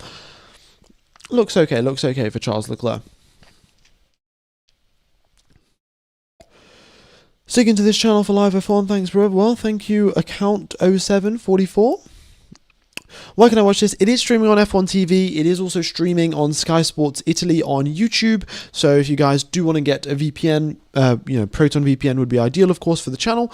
Then you can connect to an Italian server and watch it on there. Ocon big tyre lockup. So many big tyre lockups during these tests. Everyone seems to struggle with regen braking. Yeah, I mean it's a new thing that the drivers have got to get used to. So I'm sure there'll be more mistakes to come, especially at turn number 10, locking up so easy to do through that corner. It is lockup central, really. The data is from Multiviewer, but you do need an F1 TV subscription to be able to watch it.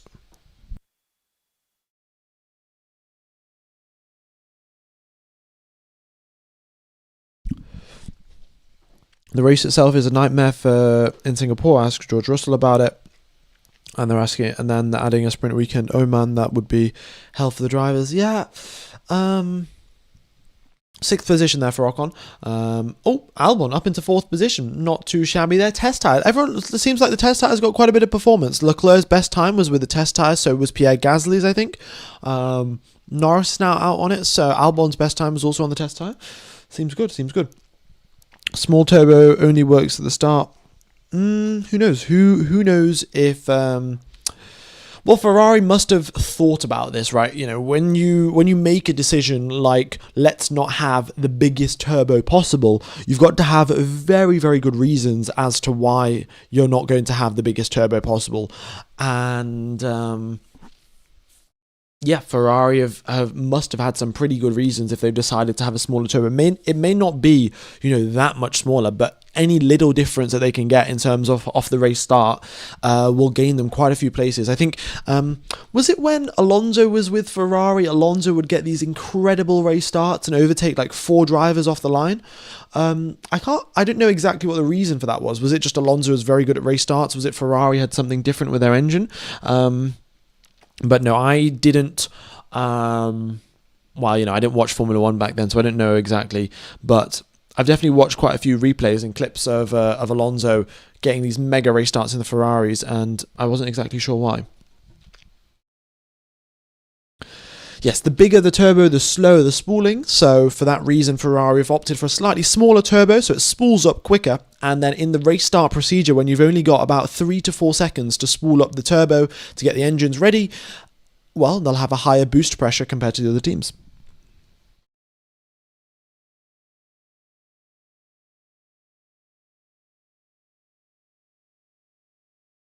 Alonso was using his jets at the start of the race. I see. It's one easy trick that all Formula One drivers hate. When I click the Proton link, it isn't working. Try the one in the description, maybe. But I am clicking the link on my laptop here, and it works. So yeah, maybe try it on mobile data instead of your Wi-Fi. I know quite a few Wi-Fi providers try to block you from getting VPNs. So if you try it on mobile data, that might work.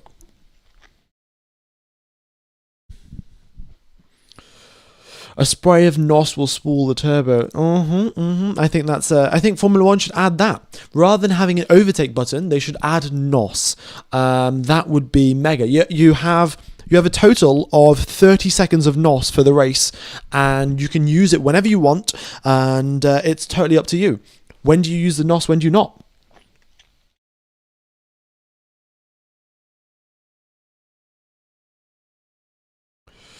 I love the throttle display. We can have this during the race. I don't know how relevant it really is during the race, because during the race you can't really pick up too much useful information. But what I might do is, because normally during the race we'll have the data get cut off up here, and then we have the track map in the top right section there, and the radios over here. I might have it so the pedals are on, like they're cut off for the mainstream, but I can see them, and I'll comment on a few important things here and there. I will have them up for practice sessions though. I think for practice sessions it's pretty good. Ferraris had KERS at the time. Okay. So they deployed all of their KERS at the start of the race to deployed all their KERS at the start of the race to get good race starts. Makes sense.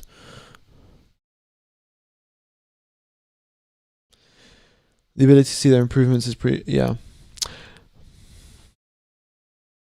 There's a picture that Ferrari ran a weird diffuser flap called FTM, and it was located near the exhaust. Blown diffuser is back as it seems. I'll have a look. Ferrari FTM diffuser. Let me just Google that. Ferrari FTM diffuser.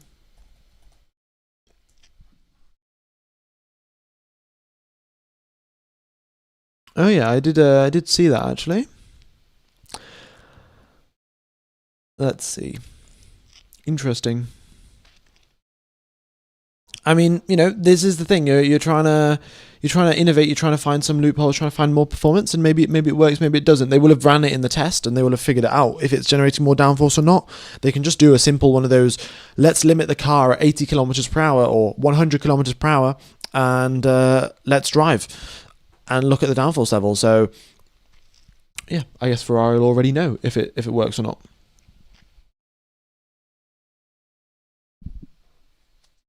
They should take George's advice from Monaco and apply it to Singapore and have more buttons to sprinkle water on the track for a more dynamic race.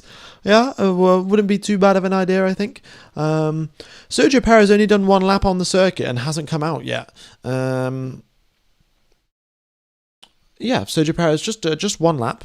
And then he's gone back and sat in the pit lane. So maybe some more things to work out there in the Cadillac garage before Sergio Perez can do some consistent running.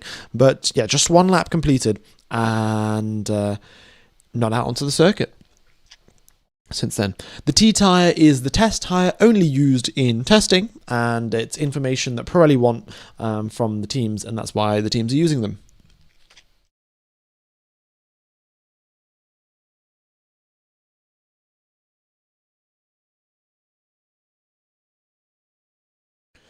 KERS was optional pre the hybrid era. Ferrari had it, Red Bull opted against it, added more weight to Ferrari, but Alonso was mighty on the starts and the straights. Fair enough.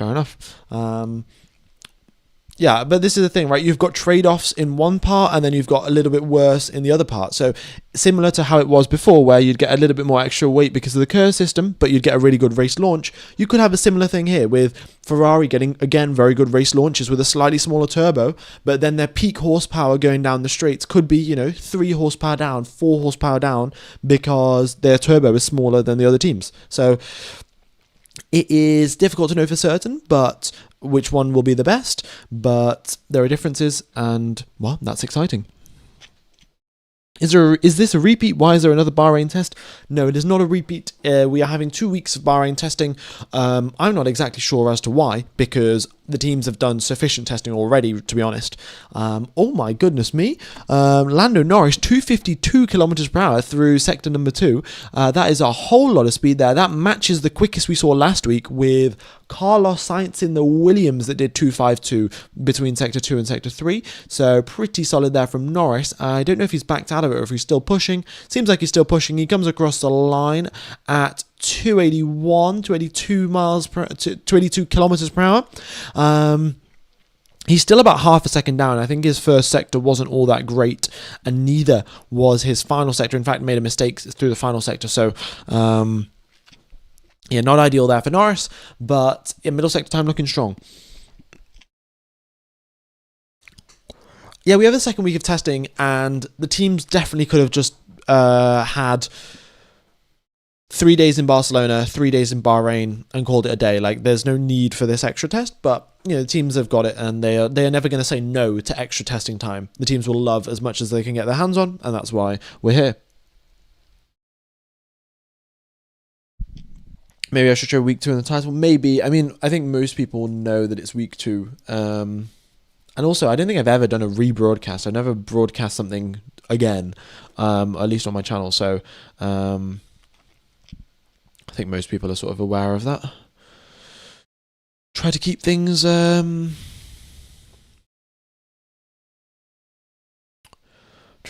consistent.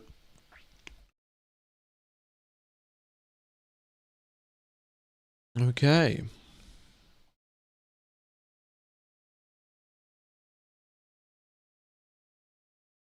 Very nice, very nice.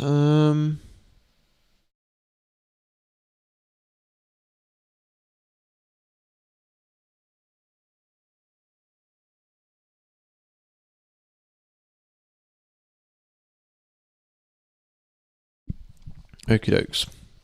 Are the stats working this time? Yeah, we've got the stats working. So yeah, everything is working. I think with the exception of potentially Ocon's GPS, everything else is working all right. Okay, this is Ocon doing a race start procedure now. Actually, let's have a look. So he's got the Ferrari power unit, of course, and his revs are sitting at 3,000, and he's in neutral. He's got his brake on, and let's see, he shifts up into first, and he starts now. Let's count. So we have got. He's building up the revs up to 12,900, 12,500. And then he drops the clutch and goes. And that is approximately, I think that was 8 seconds. I wasn't exactly checking the most accurate form of measurement there, just glancing at the second hand on my watch. But it doesn't seem like the full 12 seconds that all of the other teams were doing. Seems a little bit shorter than that, which is, what Ferrari is sort of relying on.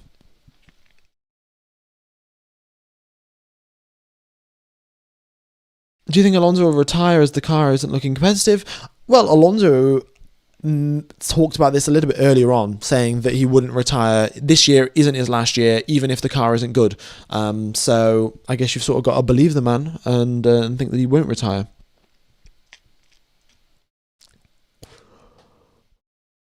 Mm-hmm.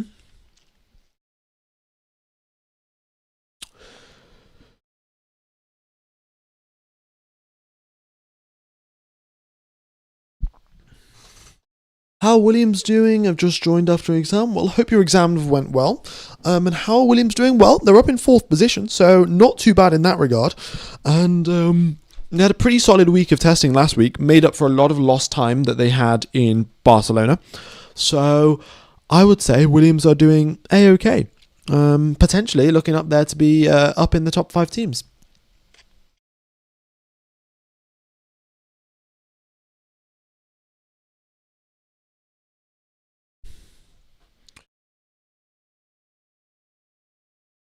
According to you, top 5 teams for 2026.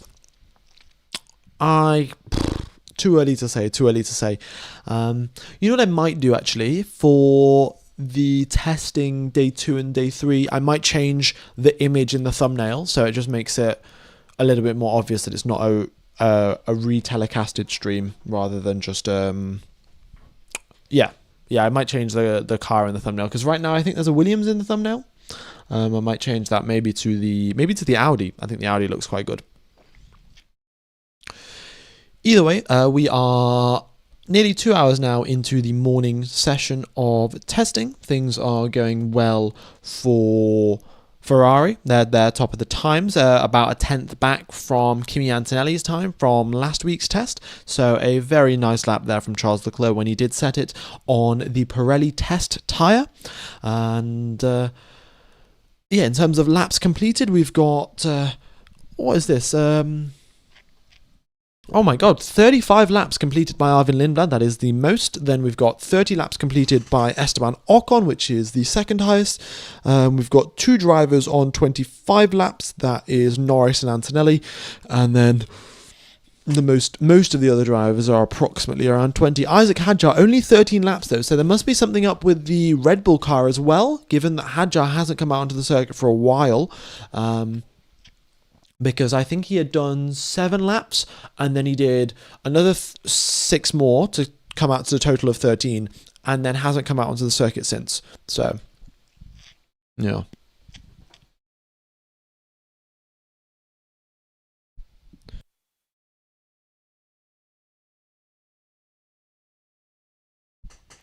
Verstappen is driving tomorrow.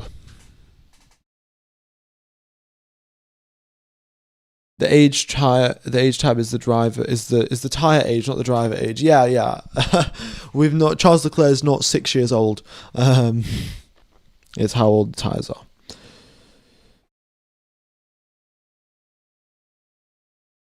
Yeah, it was the same on day 2 and day 3 last week. Yeah. I should change it up to make it a little bit more different. I just couldn't find very good images really that I would like to put on the thumbnail, but probably should just look a little bit harder. Okay, 3,000 people tuned into the stream. Oh, much is appreciated. That has just fallen down, but oh well. All right. Can Piastri win his home Grand Prix? Well, is McLaren going to be the quickest team this year? I don't think so. I think McLaren will continue on their sort of improvement trend. They were looking pretty good from 2023 to 25. McLaren have been on a consistent, improving with pretty much every upgrade package, and that's how they got to the point where they were, of course, competing for the championship last year. So if that trend continues in 2026 and they manage to be able to simulate all of these things really well and be able to design their upgrade packages well, then I suspect that they could improve and they could be a top team again, but we do not know for certain. Since your community is that big now, how about somebody design that man a nice modern fitting channel profile logo? Yeah, I mean maybe my profile logo was made in PowerPoint back in the day. I mean, I've had the exact same one, so it must have been when did I make my channel? I think it was April 14th, 2020. So it's coming up now on 5 years and 10 months. 5 years and 10 months. And yeah, I just made it in PowerPoint and just stuck it together. So maybe there's a need for an upgraded one. Maybe I could put my face there. I'm not sure.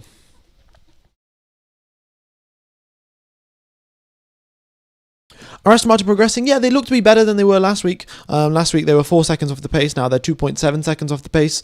But you just can't really tell for certain, really. Alonso, here he is, half throttled, then full onto the power. Looks like he's going for a top speed down the straight. Here we go, 310, 318, 319, and then he starts clipping again.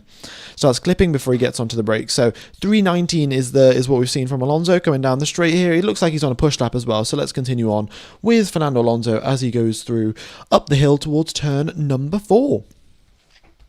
Not too bad. Car looks relatively stable, and onto the brakes nicely, using all of the track that he can, and a little bit of a twitch there on the exit of turn number 4, but Alonso, pretty good at controlling the car, keeps that one under control, and then down towards turn number 8, again a little bit of a twitch on the front this time as the car turns in.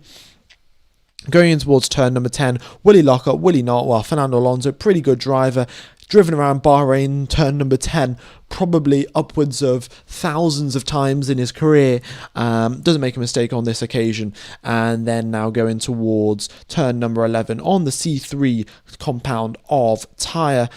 Car looks relatively good.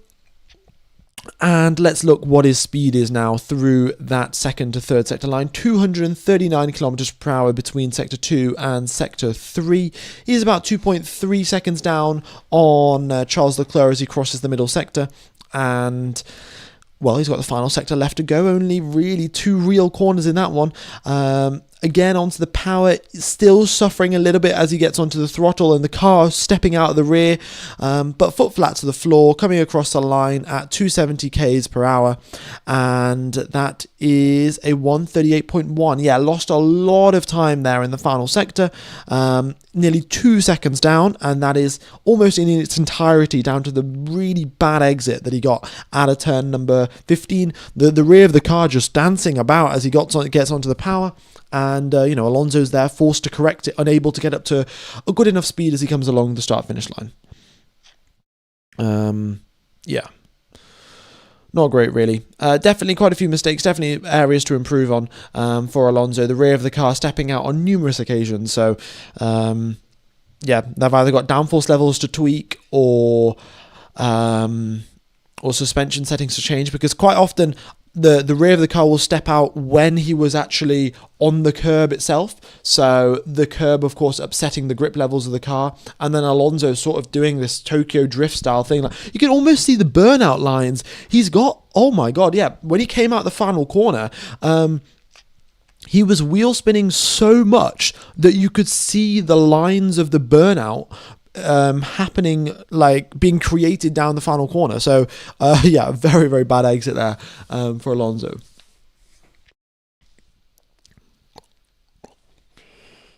All right, thoughts on Formula One in India? I mean, it'd be great to have the race back there, but there's a lot of bureaucracy and politics involved to get that race sorted out, as is with every country in the world, really. It's a lot of money that you have to pay to get a Formula One race hosted, and hence requires a lot of people collaborating and a lot of things to go right.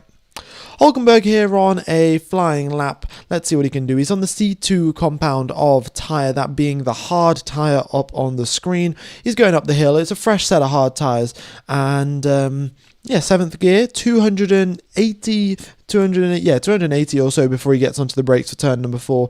Gets ahead of Pierre Gasly, a huge twitch of the rear, and off into the gravel he goes, backs out of the lap, and that partially could have been caused by the dirty air. I'm not 100% sure. Gasly was sort of there. But off onto the gravel trap, and there's quite a bit of gravel now on his rear tyres. Not that much on the circuit, but big twitch there for Nico Hulkenberg. The cars are looking more and more oversteery, given that this year's cars we have got narrower rear tyres. That means that there is less grip available at the rear. We've also got smaller rear wings, which means, again, less grip available at the rear, but we've got the same 1,000 horsepower as long as your battery is deploying full power. So yeah, that is why we are getting these. That's why we're getting these things where the drivers are having lots of oversteering moments. But it's good. It's a test for the drivers. It's a skill. Can you manage the rear as can you manage the rear of the car as you're coming through some of these corners?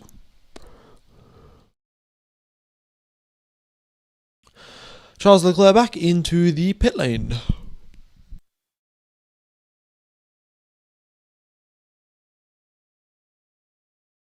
How can you tell someone's on a flying lap? Normally by their first sector time. If their first sector time is approximately in the 30-second range, then you can tell they're pushing reasonably hard.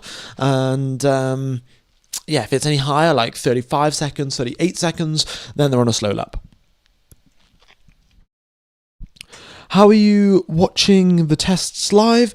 I've got Proton VPN, and then I connect to an Italian VPN server, and then I go onto YouTube and search Sky Sports F1 Live, and that's where the footage is. So I'm watching the Italian broadcast, obviously not listening to the Italian commentary because I don't understand Italian, but I can see the cars going around. T means test tyre. How is uni going? Uni is going all right, really. Not too bad. I've got sort of my sort of final project that's going on, and I'm emailing my supervisor, for things that I need to do and help that I need on certain things. So it's going all right, to be honest. Yeah.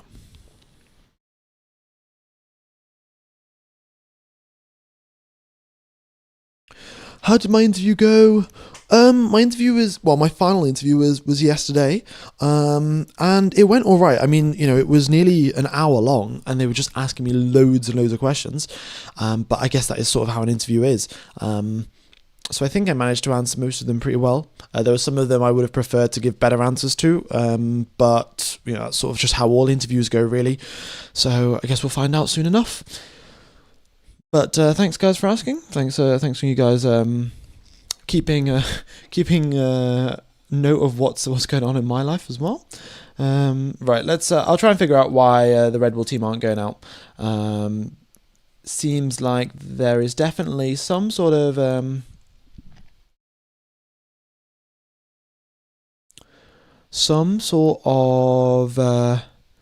issue there, but Perez just did one install lap and that was it.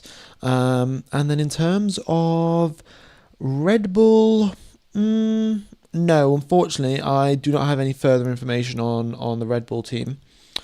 So I'll look a little in a few other places and see if I can find something out.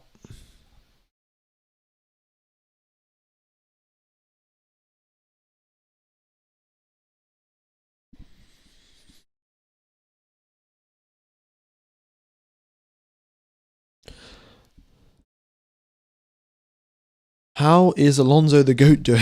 I think Alonso's doing okay. He'll be happier with the fact that the cars have got, with the car is a little bit quicker.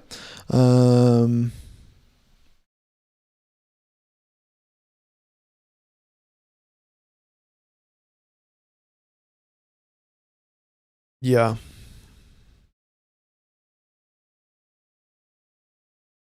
Oh yeah, let's have a look. Who is driving today? It seems like all of the drivers, with the exception of Max Verstappen, will be taking part today in pre-season testing. The Hadjar is driving for the entire day, and for all of the other teams, the morning drivers are switching out, and then we're having the afternoon be the other driver. So, if your favourite driver isn't driving today, they will most likely be driving in the afternoon, unless the situation is that Max Verstappen is your favourite driver.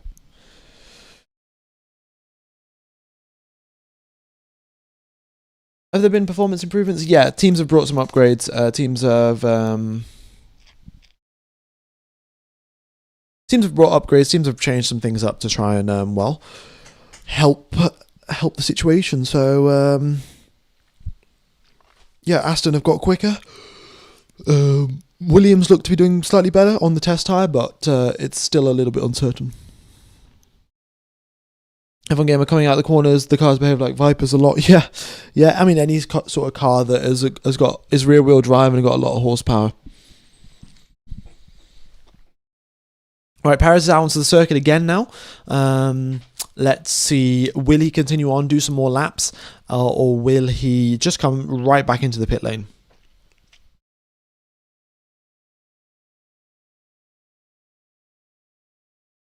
Alonso's enjoying it. He'll drift on a few more corners. Yeah, why not? Why not drift? All right, here comes Sergio Perez. Is he getting onto the brakes? Is he continuing on? 140 Ks, 80 kilometers per hour. Pit lane speed limiter on. Sergio Perez back into the pit lane. So, he did one lap, install lap, then has gone out and done another one of those. And clearly they either found something wrong with the car, some sensor was giving some wrong information, and Perez back into the pits. Or maybe he's continuing just on through the pit lane now. No, he actually gets onto the brakes, 0 kilometers per hour, and stops in his pit lane box. Okay. Esteban Ocon goes a little bit wide on with the Haas car on one of the replays, but this is testing at the end of the day. The drivers are trying to find the limits now. This is what I was saying. The first test very much about engine reliability, about learning the setups that the cars want. Learning about what the tyres want, what's the best way to warm them up, what's the best way to get performance out of them. And now the teams have done that within the first 3 days. And now the teams have brought upgrades. The teams have brought slight changes, slight little tweaks. And then they'll be looking to see whether these tweaks work as expected, whether the upgrades are giving them more performance, and where can the drivers now start to push the limits a little bit more.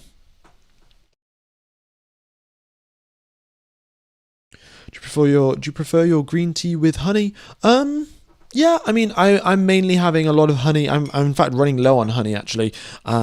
Mainly just to keep my throat in check because, as I'm sure you can imagine, talking for upwards of 9 hours a day does take quite the bit of a toll on your throat.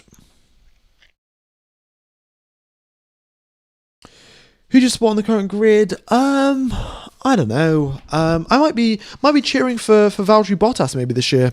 Quite like Valtteri Bottas, and Cadillac as well. New team, quite exciting. Also the Williams team as well. So we'll see how Williams does. But yeah, I mean, I'm not really too bothered about supporting one particular driver. At the end of the day, I'm a Sebastian Vettel fan, so that's just how it goes. However, if Sebastian Vettel is taking part in the 24 Hours of Le Mans, I'll be there, and I will be a biased commentator. But I think you guys will cope, really, because you'll be supporting Verstappen and Sebastian Vettel and Fernando Alonso. I mean, you can't not really.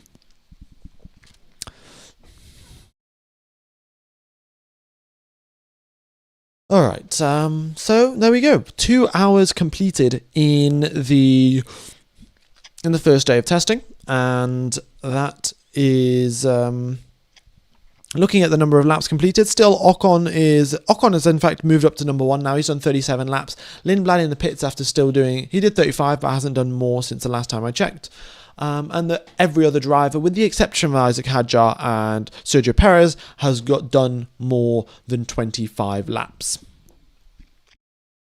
Alonso racing in Le Mans. No, this is a potential thing that could be happening. Sebastian Vettel I don't know when he made the comment exactly, but at some point he said that he'd be very happy to race with Verstappen at Le Mans 24 Hours. I think Fernando Alonso would be also, let's say if Vettel and Verstappen are racing in a race team, I think Alonso would also get the phone call just to ask, like, oh, do you want to take part in Le Mans this year?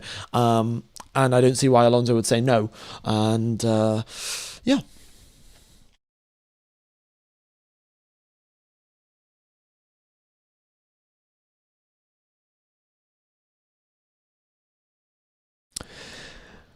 All right. How do you use the VPN? After you get it and get your account made and everything like that, you download it onto your computer using the link on Proton's website, and then you connect to an Italian server.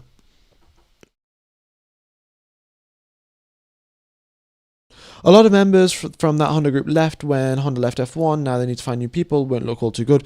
Yeah, I mean, this is the thing, right? We talk of Honda as this engine manufacturer, and Honda can make engines, Honda can't make engines, but at the end of the day, it's the people at the Honda team that are making the engine, that are designing it, that are doing all of these different tests, that are working hard and putting in the hours, right? So I know for a fact that when Honda said that they were going to leave F1 and Red Bull then decided, we're going to partner up with Ford and make our own engines, that they hired a lot of people from the Honda F1 team that were, at that point in time, were not going to have a job because Honda were leaving Formula One next year, and either they didn't want to move back into the other divisions of Honda and they wanted to continue working in Formula One, and Red Bull hired them away. So potentially the best talent that there was at Honda is now working at the Red Bull powertrain department, and the people that are at Honda may not be the best. They'll maybe need a little bit more time to get up to speed and things like that, but it's the people that make up the team that will decide who wins.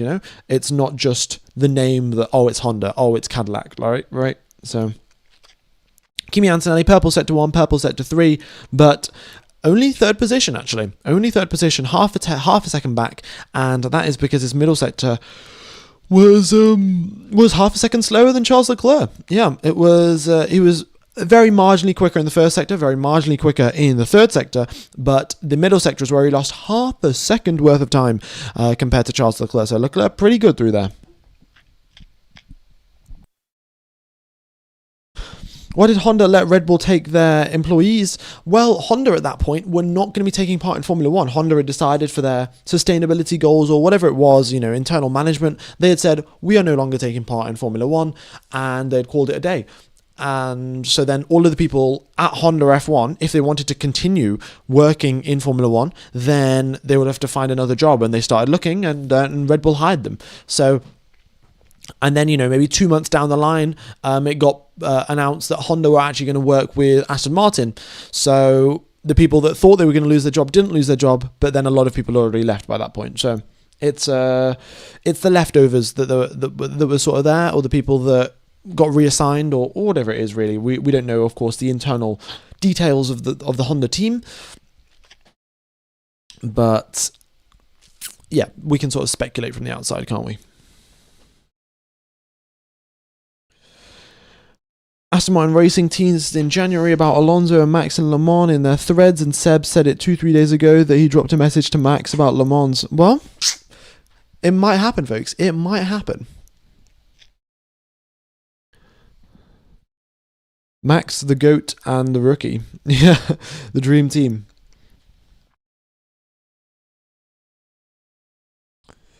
The teams mean absolutely nothing when you have no idea of fuel loads. Exactly, that's what I'm saying. Okay.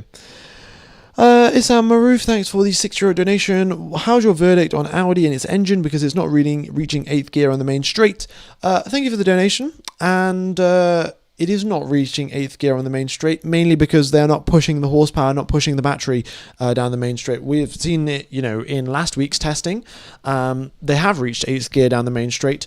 I think Audi also have slightly different gear ratios to all of the other teams. I can't remember for certain, but I think Audi was shifting up into 7th a lot later, shifting up into 8th a lot later in the top speeds. I think everyone else was shifting around 300 kilometers per hour into 8th gear. Audi was shifting a little bit later than that.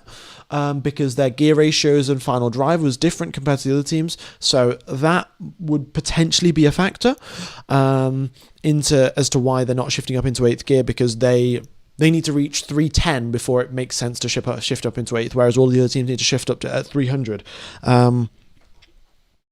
Yeah.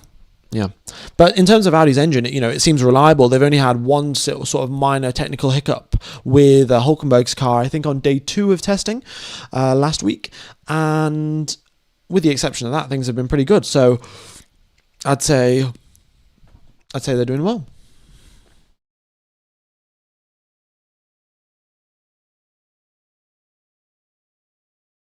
All right.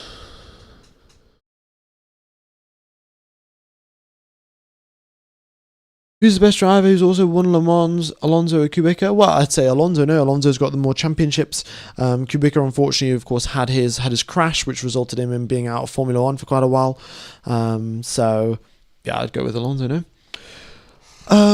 Typing in big letters, which football team do you support, is not going to get you an answer in the chat, unfortunately. And, again, this is a Formula 1 stream. I don't particularly watch a lot of football anyway.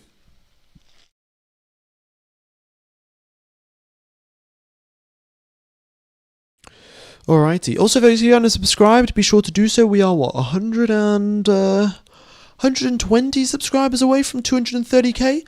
121 subscribers. Yeah, I'm not too far now, not too far. So, if you are new to the channel, be sure to hit that subscribe button, and hopefully we can make our way towards 230k subscribers for for today's stream. Gasly 252 kilometers per hour in sector 2. Oh, damn. That is pretty good there from Gasly then. I must have missed it on the previous lap, but definitely nice. I mean, yeah, it's a lot of drivers will be pushing, and they'll be maybe just pushing in one sector and then pushing in a different sector on a different lap, so it's hard to tell. Nico Hülkenberg has also won Le Mans. Yes, that is I think that is true. Only Ferrari's running a biofuel. Yeah, Ferrari's running a biofuel. Audi is running a synthetic fuel. And then all of the other teams have not had their fuel officially given the thumbs up yet by the FIA. Sounds like Red Bull's struggling with the brakes. They lost their aero guy, and Max lost the championship to suspension issues. Who knows, folks? Who knows? They lost the aero guy as Adrian Newey, but has Adrian Newey cooked really that hard on the Aston Martin car? It seems pretty unstable to me in the hands of Fernando Alonso. So, I don't know.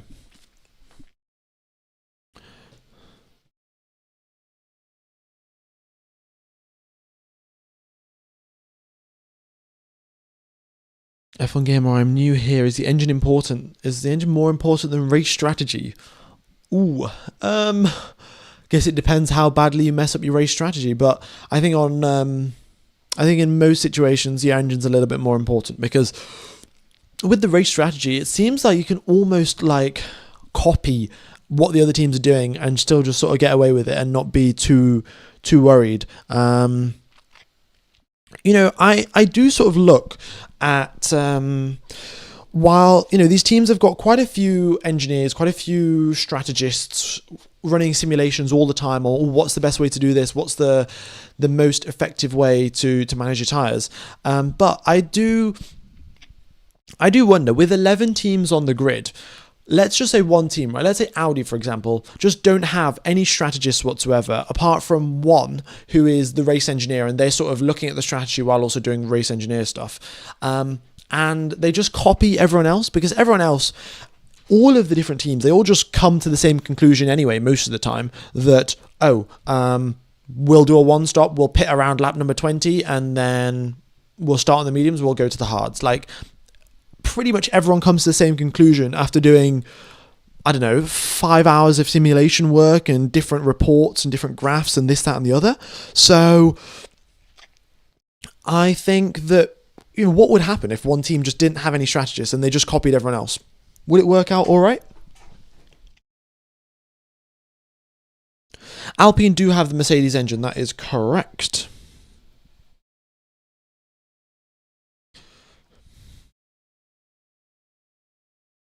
Other than Aston and Alpine, do you predict any backmarkers? Well, I don't know why you would predict Alpine to be a backmarker. They seem to be doing all right. They've got the Mercedes power unit as well, which, is a good sign, according to all of the compression ratio stuff that we've seen. So I don't know why Alpine would be counted as a backmarker. But no, it's just difficult to say. Cadillac are still struggling with the number of laps that they've done. Perez has come out into the circuit twice and done 2 laps, so there's still more sort of issues there. The cars, I think, definitely will have been disassembled and then reassembled between last week and this week. So maybe some process in the reassembly, something broke or something wasn't attached properly, and that's why it's taken them quite the while to get this issue fixed. But not a lot of laps done. What do I set my VPN to watch? You set it up to watch in Italy. You connect to the Italian VPN server, and then you go onto YouTube and search Sky Sports F1.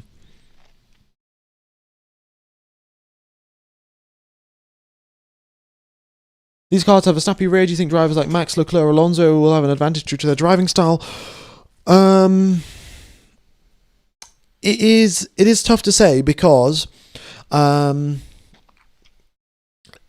there are also, there's the element of a snappy rear end, but there are also different elements when it comes to your driving style, where because these cars are so much slower in the corners and so much quicker down the straights, the type of racing lines that you want to take through the corners also drastically changes. When you have a car that has huge amounts of downforce, you want a very sort of rounded racing line that's very smooth. And when you have a car that is slower in the corners and quicker down the straights, you have a much more sort of cut off and a sharper entry and a sharper exit, and you're in the turning phase for a lot shorter than you typically find.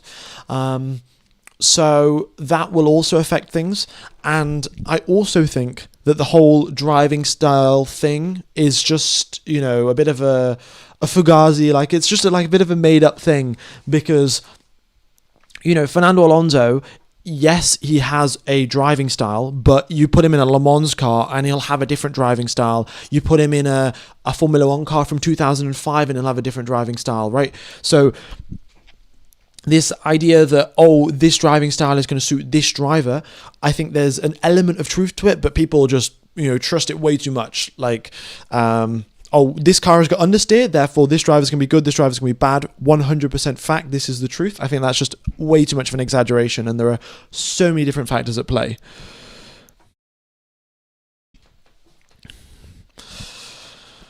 Yeah. Okay. Let's see who's doing what sort of stints right now. I think Gazzy's doing a few Gasly's doing a reasonably long run. We have got Norris doing a 1 minute 40 in his previous lap. So clearly not pushing too hard.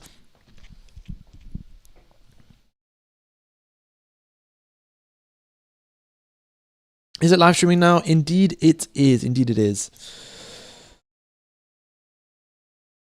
Do you think they'll increase the time between the last car on the grid and the start lights? No. I do not think they will, because the claim that it is a safety concern is, well, way too exaggerated. It's not a safety concern. And Ferrari are the team that have the smaller turbocharger, and Ferrari are again the team that have the veto power to say, we're not going to do this. We don't think that the rules should change, and Ferraris are the one that are going to benefit from it. So I don't think that it will change the amount of time to build up the RPM on the turbo before the start of the race. It will be a disaster, but the thing is, the teams know how to get a car not to stall, right? Like, they know what to do, and the drivers will have to get used to it, and they'll have to change some things. But yeah, the teams know how to not get the engine to stall, so I wouldn't worry about it too much. They're all claiming about its safety right now because they want to not be compromised on the race start, but of course the Formula One teams are going to complain and cry about things when things aren't going their way. So yeah.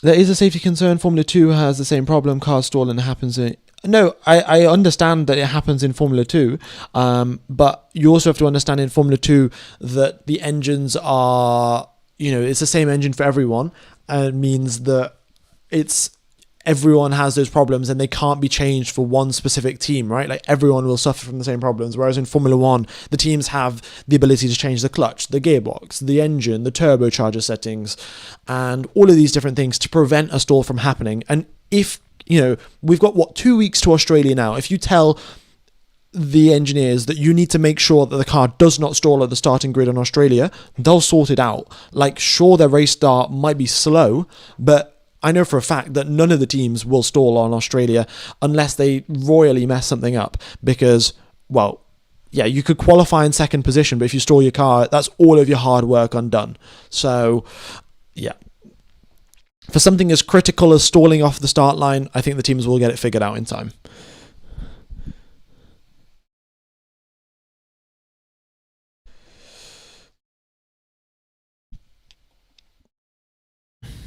What happened to Hadjar? There's some sort of problem with this car. I haven't been able to get an accurate idea. It's Red Bull is experimenting with its front wing, right? Like, it's changing a few things here and there. So potentially they're just changing more things on Hadjar's car.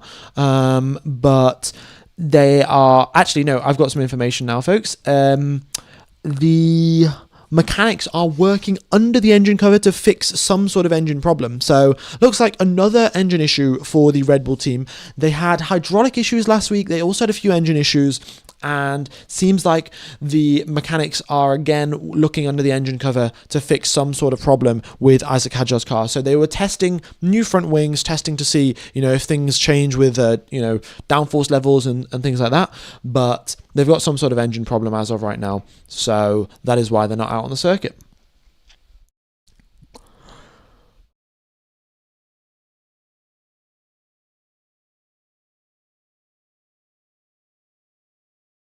They can't change it. Ferrari voted against it. There were claims saying Fred told the FIA about the problem. Nobody realised it. Yeah, no. Ferrari definitely said. I can tell you that. Ferrari, quite a while ago, I don't know if it was last year or if it was 6 months ago, but Ferrari said that would be a problem. And no, everyone sort of just ignored them. And then Ferrari made a car with a smaller turbo. And, well, they're going to benefit now from the fact that everyone's just ignored that thing that Ferrari said.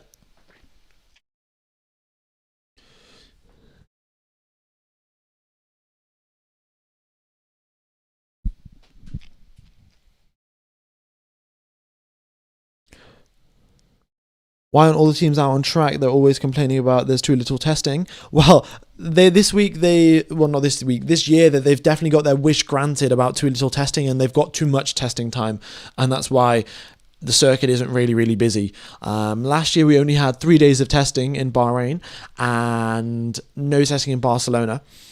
And I can tell you for a fact there was a lot more action going on last year because the teams only had 3 days to test.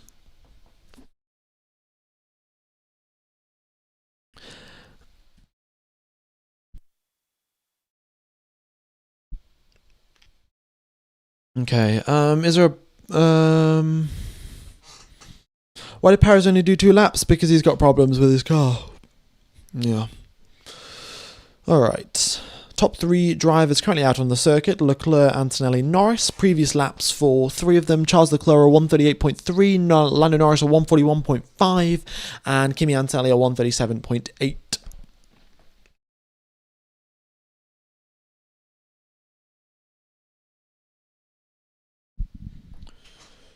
Right.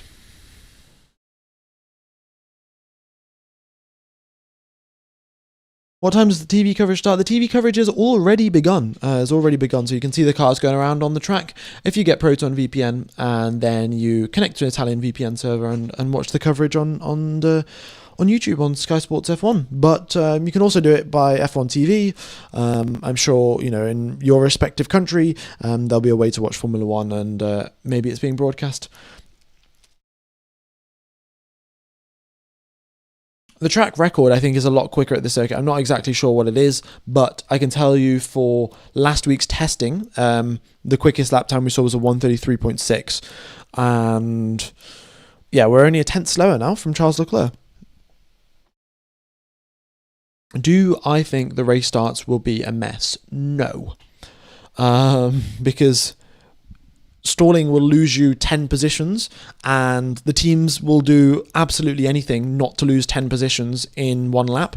And for that reason, they will sort out all of the stalling problems before the start of the race.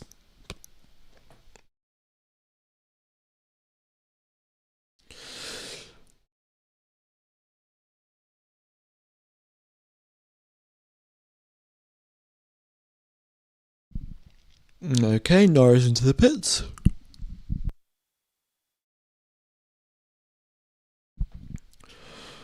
Do you think Red Bull has an overheating issue each testing they're getting slower, or maybe they're sandbagging? I didn't know about overheating issues. I do know that the Racing Bull teams was suffering from overheating issues in Barcelona, and Barcelona had an ambient temperature of, I think it was 9 degrees Celsius or maybe 6 degrees Celsius.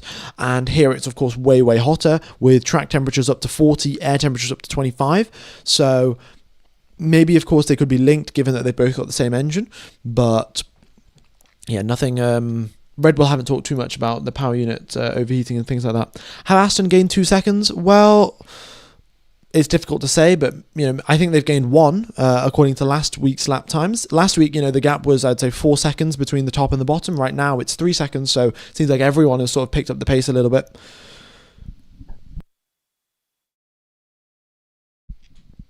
Won't see the true pace until quali. Exactly, folks. Exactly. We will not see the true pace until qualifying.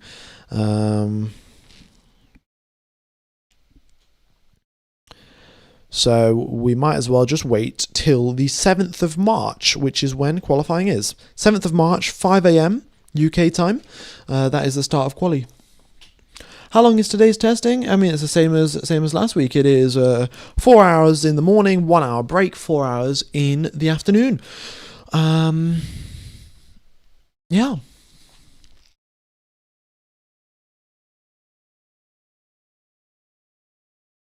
Where are we in the Ferrari cycle? I mean, we're definitely in the we are so back phase, to be honest. Given that Charles Leclerc is up in first position, 3/10 clear of Lando Norris.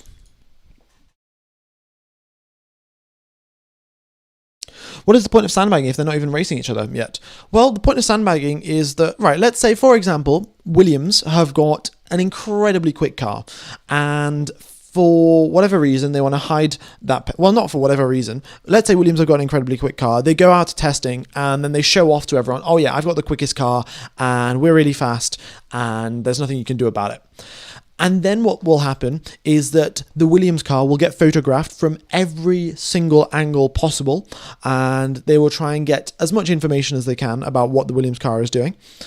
and then the teams will start copying all that they can copy, right? So let's say, for example, Williams have got the Mercedes power unit, and what Mercedes will then do is they will try and replicate the engine cover and the side pod design of the Williams power unit, of the Williams team, because they know that Williams is quick, and it must be because their aerodynamics is good.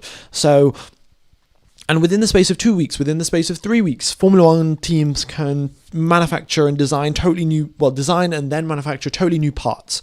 And that means by the time you get to Australia, the advantage that Williams had is going to be a whole lot smaller compared to whichever other teams have decided to copy them. So for that reason, in pre-season testing, they drive really slowly. And for that reason, a lot of people are here still suspecting that Aston Martin are sandbagging. Aston Martin, they've got Adrian Newey designing the car. Surely they're going to be the quickest car on the grid. And for that reason, they're pretending that they're slow, and they've got overheating issues and gearbox issues.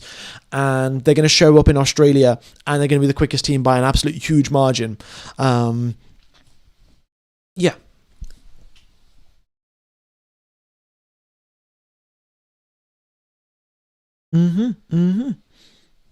Isn't copying illegal, just like the pink Mercedes a few years ago? Copying isn't illegal as long as you don't use a 3D camera to do it. So there are 3D cameras, which what you can do is, for example, right, this is my mug, and if you've got a 3D, if you wanted to design this in a design software, right, to like 3D print this or to manufacture it, from just a normal camera, you'd have to take images of it, and then you would have to figure out what are the dimensions, what is this curvature, how thick is the handle, and all of these different things. And then you have to figure this out yourself and then put it into the software. Whereas with a 3D camera, you can just take a photo of this, and the 3D camera sort of figures it all out for you, and you can just instantly have an exact replica. And so 3D cameras are banned. That is what Racing Point did back in the day. They somehow got a 3D camera shot of the front wing for the Mercedes team and pretty much identically copied it, stuck it on their car, and things went pretty well for them.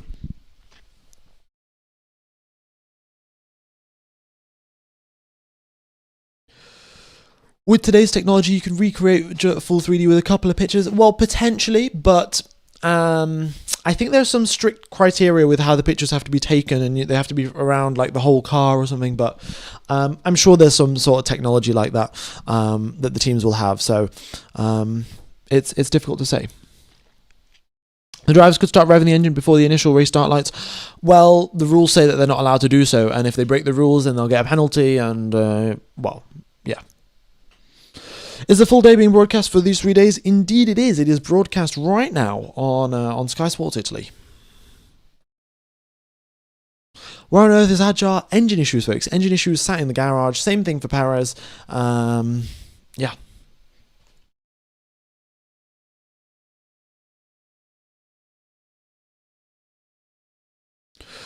Look up photogrammetry with AI; it's even easier. Yeah, I've heard of photogrammetry actually. It's quite an interesting thing. Yeah. I guess we'll have to see. Really, Why is the F1 coverage so limited?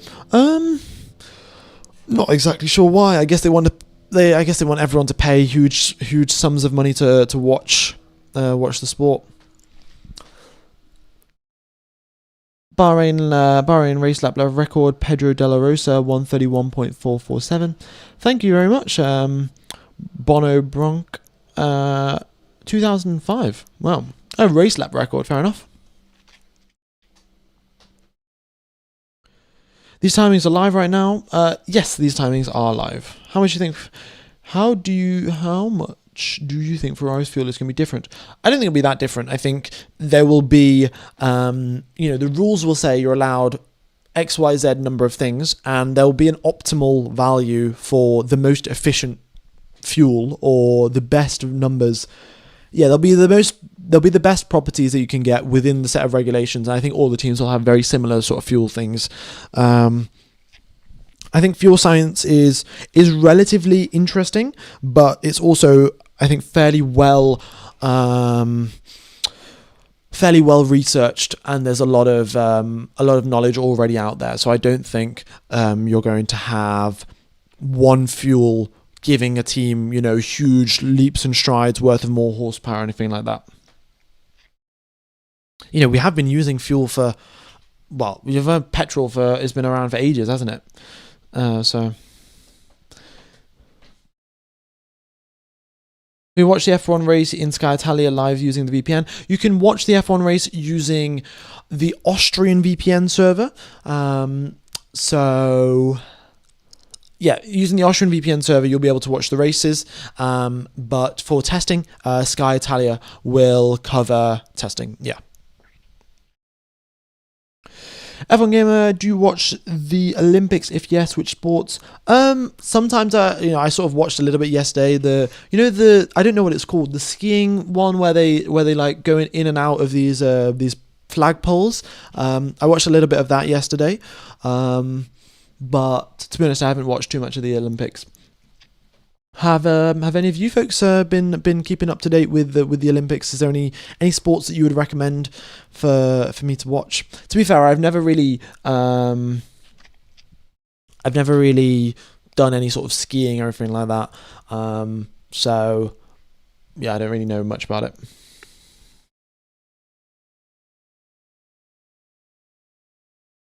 Alpine skiing, slalom, yeah. I guess that's what it's called. It was sort of just on the TV, so. Okay, yeah. 3 cars out on the track: Arvin Lindblad, Charles Leclerc, Nico Hülkenberg. Charles Leclerc going down the straight. What's his speed? 310, 311 before he starts clipping out.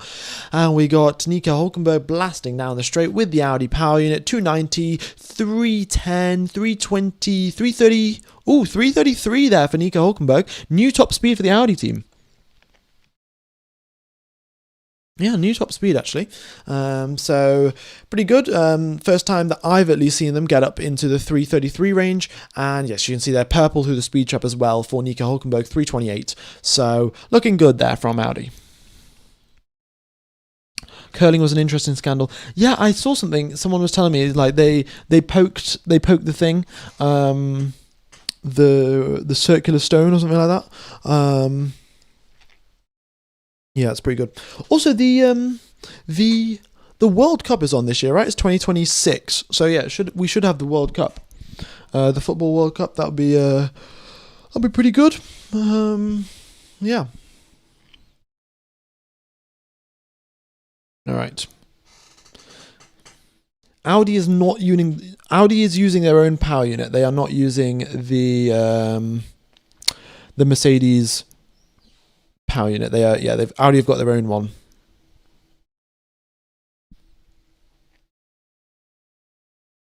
Yes, the little white dot there at the end of the pit lane, that is where the speed trap is. So all of these speeds that are getting measured over there and underneath me here, that's where they get measured at the end of the straight, which is not the ideal place to measure them because that's where clipping begins and the drivers start losing speed because of the clipping phenomenon. So yeah, it's not exactly the most useful.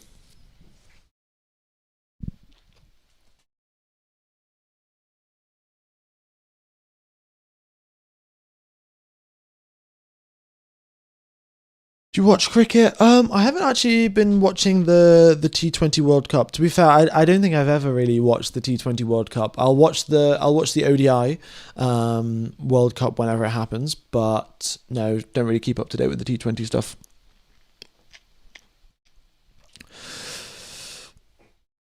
Why is Hadjar still in the pits? Because his engine is broken, guys. This is what I'm saying. The mechanics are working underneath the engine cover to get something fixed.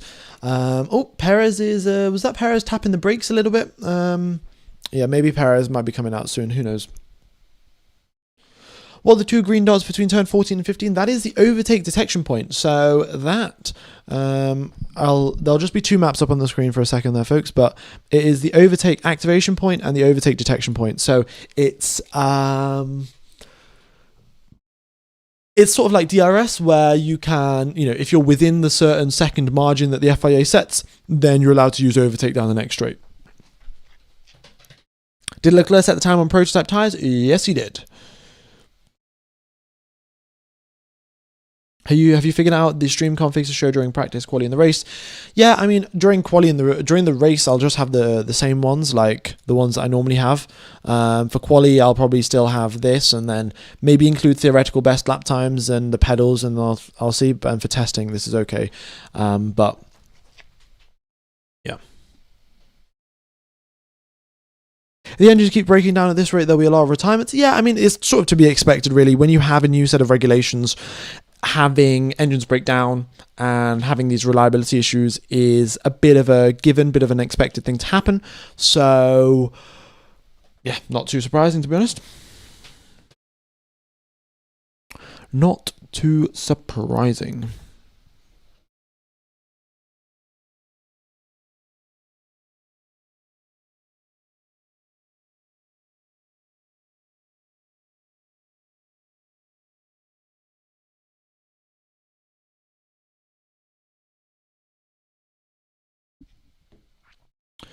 Okay, Verstappen's not driving today, folks. Yes, just to clarify, Verstappen is not driving. He will be driving tomorrow. Isaac Hadjar is driving for all of today. However, for the rest of the day, we will have all teams taking part. All of the other drivers, taking part. So Verstappen's the only one that's not driving.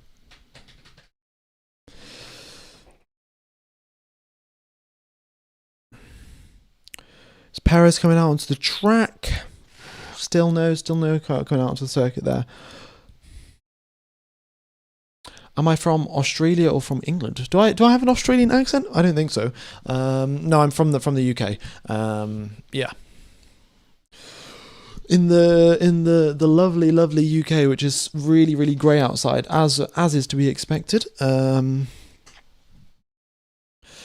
Yeah, no, I saw a joke, actually, a meme. Someone posted a picture of the sun and was like, "Oh, what is this UFO in the sky? I've never seen this before. By the way, I live in the UK." Because you barely do see it. Am I kind of Indian? Yeah, I was born in India.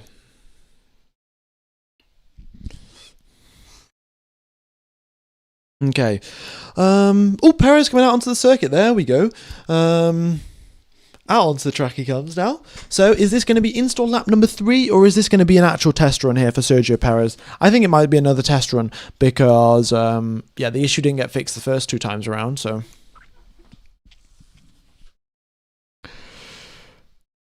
So here he goes then, up through the gears, and things looking alright, to be fair, for Sergio Perez. Hulkenberg Albon also out onto the racetrack, and Norris as well.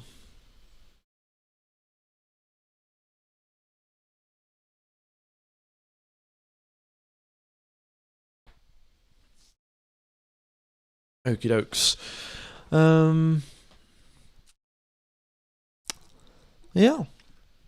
I mean, nothing really too crazy going on right now. Everyone's sort of doing their long runs, doing some race simulations. The track has been cleared up within the first sort of 2.5 hours or so that's not much of a concern anymore. And yeah, the drivers just getting the lap time that they need.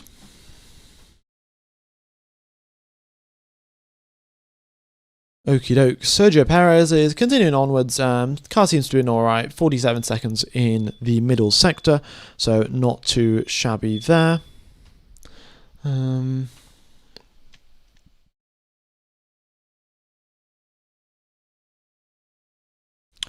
New way of heating up the tyres. Yeah, maybe they're trying different things out. Who knows? Alright, let's see. Sergio Perez then. Comes out of the final corner and half onto the throttle, 220, 230, continuing on. Okay, so it looks like whatever issue they had with Sergio Perez's car, all has been fixed, and now it's time to make up for lost ground and to get some more laps under his belt. Arthur Lindblad done a solid job here, 51 laps completed. I have a feeling that Racing Bulls might have brought some cooling upgrades, given that they were supposedly struggling in Barcelona. And they're probably testing those out, and that's why Lindblad's doing a lot of running here in the earlier parts of the day where it's quite hot on the circuit and also in the air temperature as well. Alright. Lewis Hamilton driving in the afternoon session, folks. Afternoon session. Are they broadcasting right now? Indeed they are. Okie dokes. Sergio Perez in the first sector, 32.7. Still, quite a ways off the pace, but it's a good start to the day, getting some laps under his belt.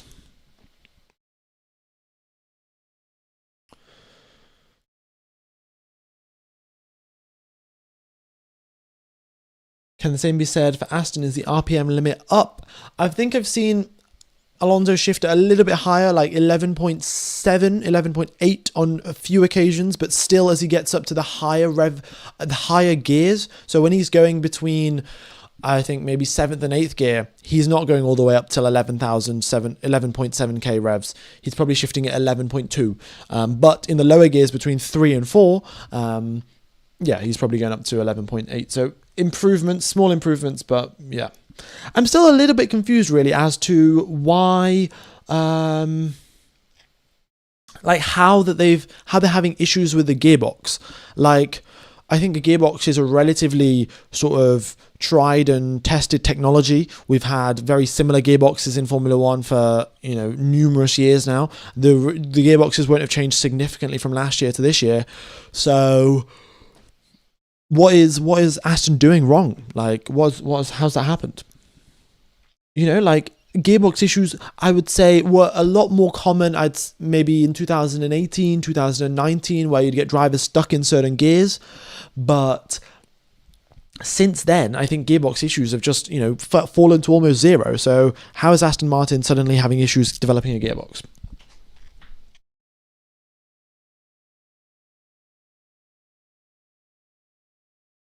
Aston Martin have confirmed a problem with the engine, have closed the garage. Really? Let me double check that.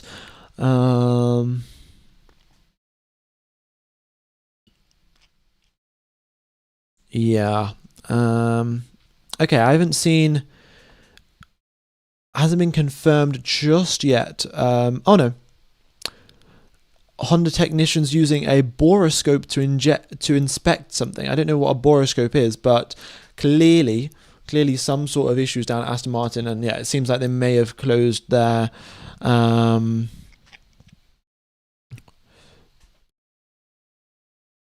closed off their engine. Oh yeah, a boroscope is a piece of video inspection tool to examine narrow and hard to reach areas of machinery and engines. So they've got this camera basically on a flexible piece of string or wire, and they're putting it into the engine to see what's going on. That was reportedly the last thing that's going on at the Aston Martin garage before they've closed the shutters, and they are...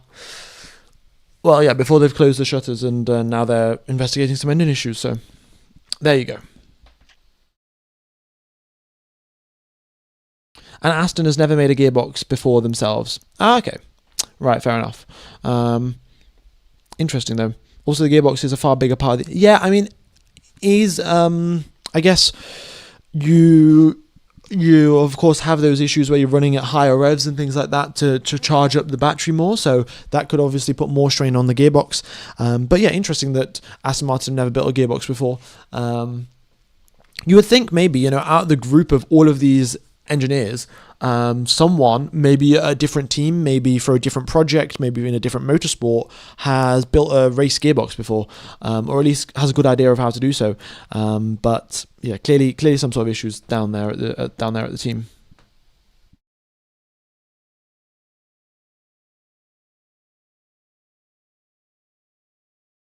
Where is it streaming? It is streaming on Sky Italia. Yeah, so connect to an Italian VPN and go onto YouTube and search Sky Sports F1 and it should come up.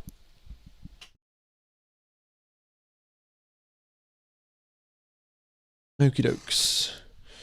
Aston Garage closed. Well, supposedly it's closed, but not... I haven't seen images myself. Thank you for the donation there, for the €5. Rocket Nora Mal. Oh, your name has just been slightly cut off here. Will the races be more exciting when in a battle one car loses power, there'll be more overtakes, right? I mean, yes. I think if you're trying to increase the number of on-track overtakes, yes.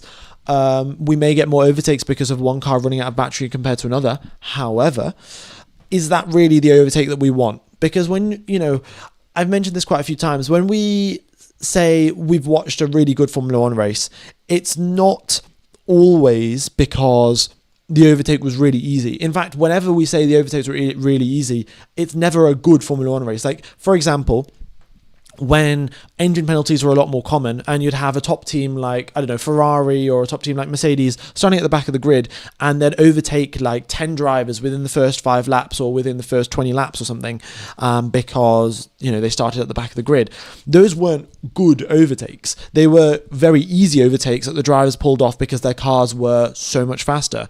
And we wouldn't call that a good battle as well. So, yeah, technically, I think the overtake number may go up, but I don't think that it would be counted as, we love this sort of racing.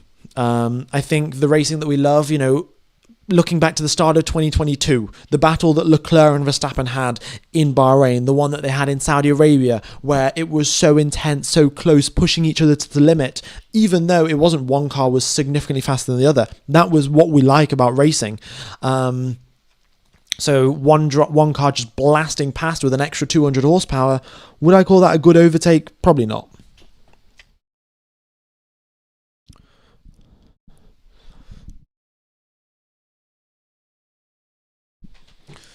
Okay, Ocon coming out onto the circuit as well.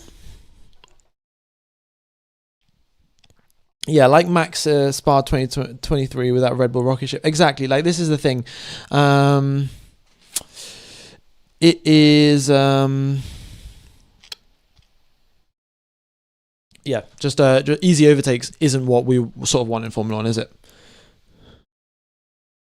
Whereas Sainz is driving in the afternoon, he's just cut off from the edge of the screen here. I'm sure if I move, where's it gone? If I move this, you can see Carlos Sainz there, but he's not driving, so no need for now.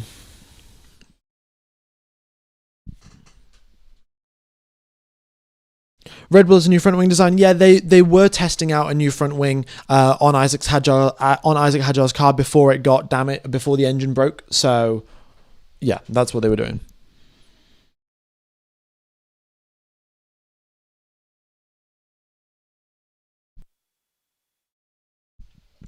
We want easier overtakes in the corners, not easier overtakes on the straights. Exactly. I mean, I think that is why some people get pulled to GT3 racing and pulled to Le Mans, because you can see for multiple corner sequences, end on end, these drivers are going side by side through corners, and they're going one behind the other, and that I think is what makes for really good racing. Yeah. Okay, that's a good way to put it, actually. There's a difference between lots of overtakes and good racing. So let's just leave it at that, really.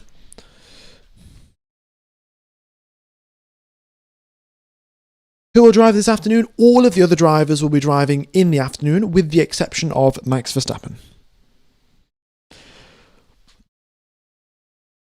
I think all of the top 3 were also on test tyres. Leclerc was on test tyres, I know. I think Norris also was, and Antonelli might have been on mediums, but maybe also test tyres.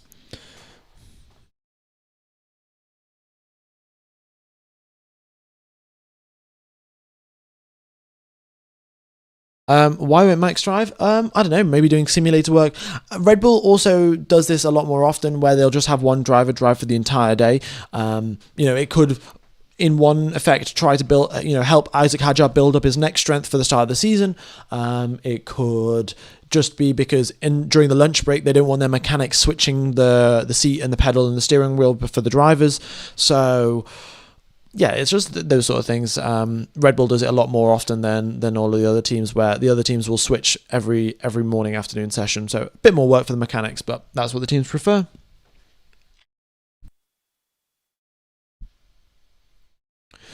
With very slow corners below 50 kilometers per hour, only Ferrari will be able to get away ahead. None of the battery can be used below 50 Ks. Well, I think there's a exception there. Firstly, we don't have that many corners in Formula 1 where we're below 50 kilometers per hour. And secondly, the rule saying you cannot use your battery when you're lower than 50 kilometers per hour as far as when I read it, I thought it meant that only applied during the race start procedure. So when you're starting from a standstill, you cannot use your battery for the up until you get to 50 kilometers per hour, and then your battery can kick in. But yeah. So that's sort of what I think it was. With going over that. Rather than it being just at any point you drop under 50, just the race starts. I think it's below 50, you're not allowed to do it. Where are they streaming this? You connect to an Italian VPN server, and then you go onto YouTube and you search Sky Sports F1, and you can watch the F1 coverage. Yeah. If you get Proton VPN, then you can get a VPN for $1 a month. There's a link in the description. There's a link in the chat. It will let you, watch testing for this week. It'll let you watch the Australian Grand Prix, and also let you watch the Chinese Grand Prix. Can the Honda engine hit 12.5k RPM? It can. It has hit higher than that. It's hit about 12.8 from what I saw today. I wouldn't worry about it. But they are experiencing reliability issues, and Aston Martin are not out on the circuit right now.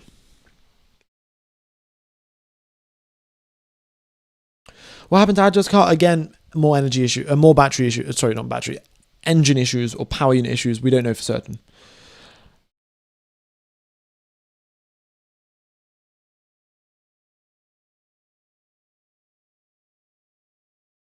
Why not make it even more interesting? Only battery power at the race start, and you must use delayed engine start like WEC. No more risk of stalling. Lol. Yeah, I guess if you are allowed to use the electric motor, then you're not going to stall because you get so much torque from it.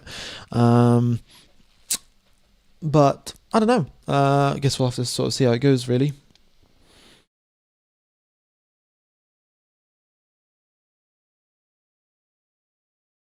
If you can't use full throttle until the top of 4th gear, doesn't it make sense to have regen on until 5th?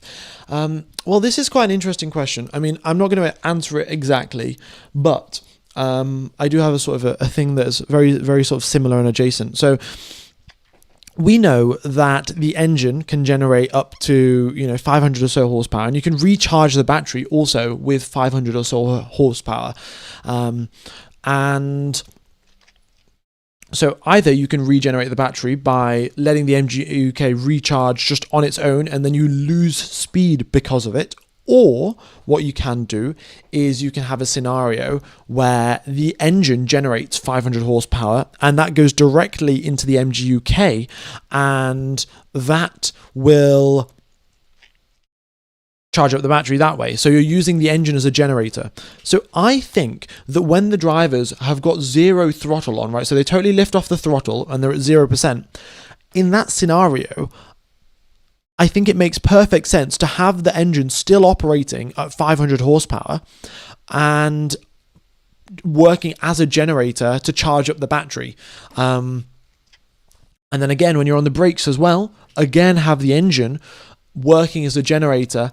That poses some issues with engine braking and sort of how that would work, because you're still using the engine as a generator to charge up the battery.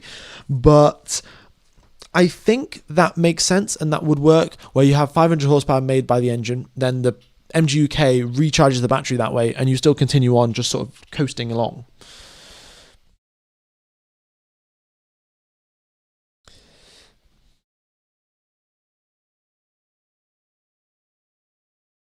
What's Ocon's tyre compound? It's a medium. It just takes a little while to load in, folks. The data is not at its best here in pre-season testing. Okie dokes, folks. Also, hope you are enjoying the coverage. We've got around 3,500 people tuned into the live stream. Thanks everyone for tuning in. Hope you're all enjoying. Be sure to subscribe, and I'm going to have some water, otherwise my throat is really going to start to hurt. Are all the teams using the sustainable fuel? Well, they could be using the sustainable fuel, but not all of the sustainable fuels have passed the tests with regards to what the FIA have said. Reportedly, the Mercedes one has failed its test, and it's not. It hasn't. It isn't following the regulations as of right now. So, I guess we'll have to wait and see.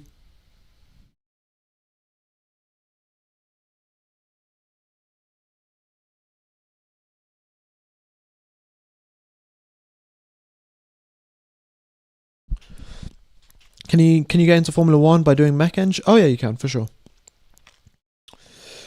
Hadjar powering issue. You know what? I'm gonna stick this up on the screen because there have been a lot of people asking. Okay.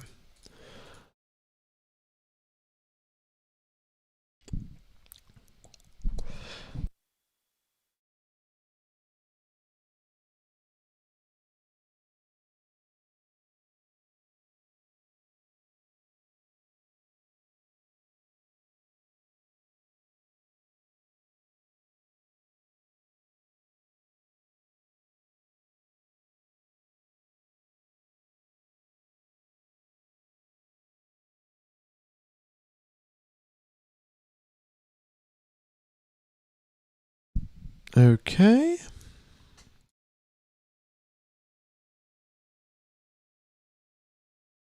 Hopefully, people read this and we don't get too many more questions about it.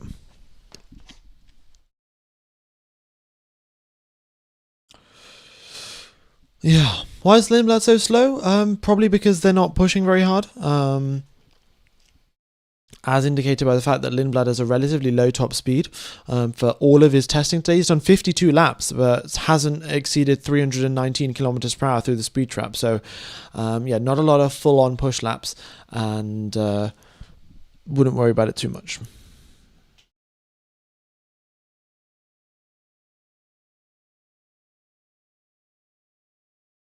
It's engine issues with Hadjar. We don't know for certain. Red Bull haven't said.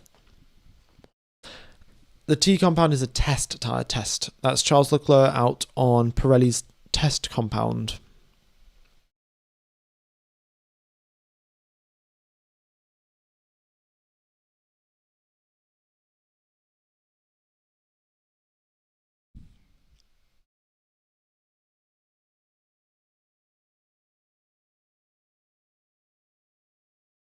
Okay.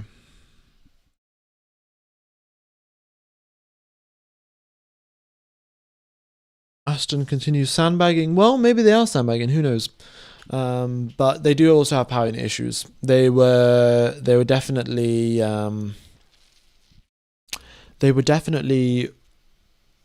looking into the engine with a few things here and there to try and work out what's going wrong. Is the test tire faster? It seems to be faster. Like all of the quick lap times have been set on the test tire. I like the pedal indicators. Yeah, it's quite nice to sort of see what throttle application the drivers are using through all of these corners. You can see Lindblad there, 245 kilometers per hour as he goes through the sector 2 marker, so quite good there. On a set of medium tyres actually, so I think this might be a quick lap here. So I think someone just asked, why is Lindblad going so slowly? Well, I think here is the quick lap, and yeah, across the line. Oh, that's some pretty mega speed there. 284 k's per hour before he crosses the line. But yeah, his final sector still a second down on Antonelli, and still the first sector about a second down as well. So what can you do? Oh, and he's also 2 seconds down in the middle sector. Charles Leclerc has pulled some crazy magic in the. Yeah, I don't know what Charles Leclerc has done in sector number 2 and how he's pulled off a 40.7, but that is pretty extraordinary.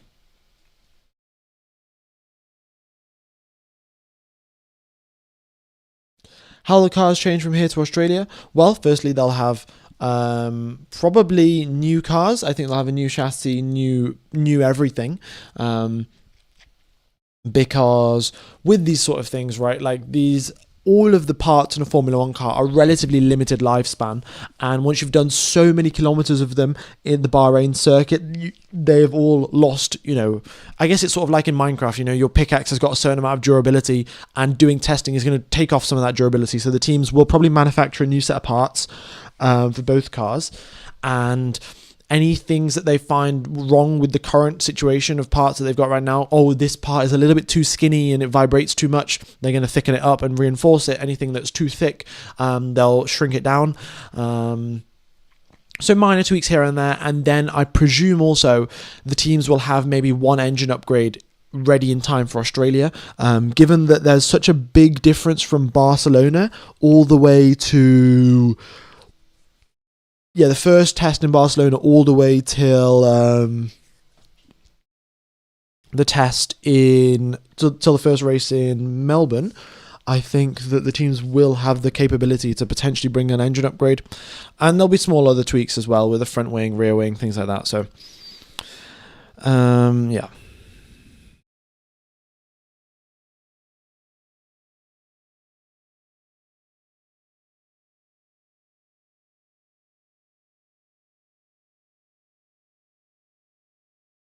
The cost of new fuels per litre is about $100 or something like that compared to $5 of previous years. Yeah, I mean, that's sort of how all new technology starts off though, right? Like, you look at planes, for example. I don't know, back in what must have been 60s, planes were only for the super rich people that had, ludicrous amounts of money to fly from one country to another or from one continent to another rather than getting a train or a ship.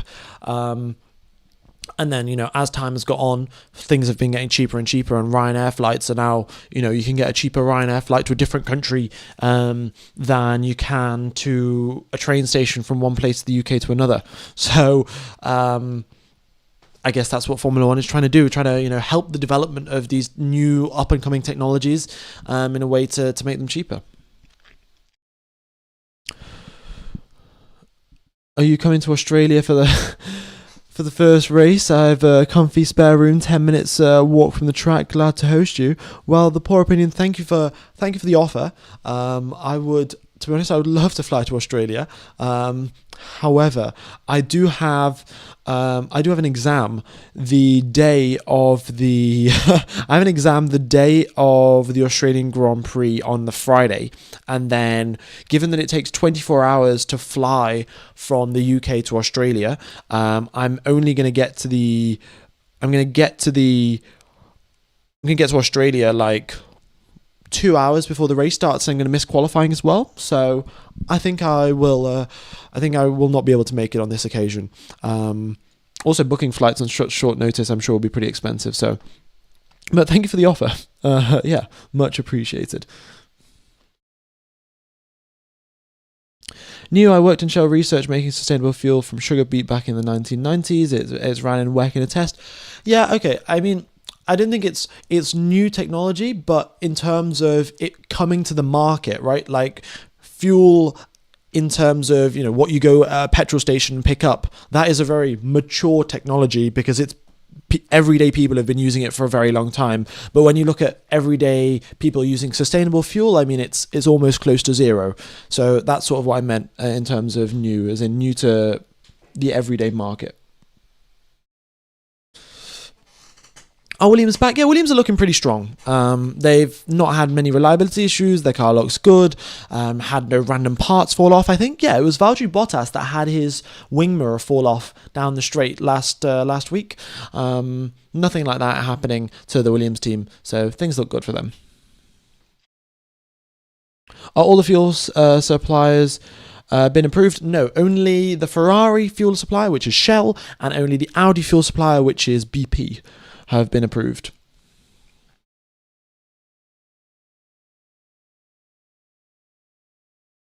Are the test tyres for going to be used for actual races? No, the test tyres are for Pirelli to gain information on just the 2026 cars in general. There must be something different with the construction and the way that it's created, such that Pirelli can gain a lot more information about the cars, the loads, the forces,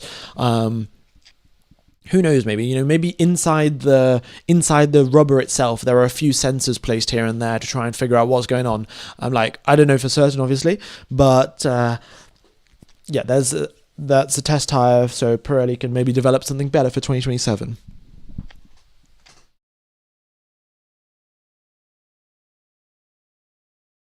Thanks for commentating again. I'm going to go have my birthday lunch. Well, happy birthday. Why is Imola removed from the F1 schedule?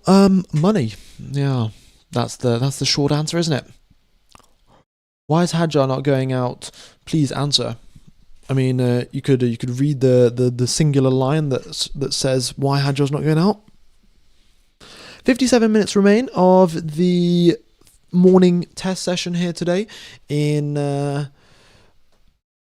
Bahrain. Am I also on Twitch? No, I am not. I've been quite busy, actually. In fact, I was up till about midnight yesterday, working away on a presentation that I have to make. So I haven't set up the Twitch broadcast, and my internet connection also today has been looking a little bit upset compared to what it normally is. So I have a feeling that if I was streaming to Twitch and YouTube at the same time, it could cause some problems.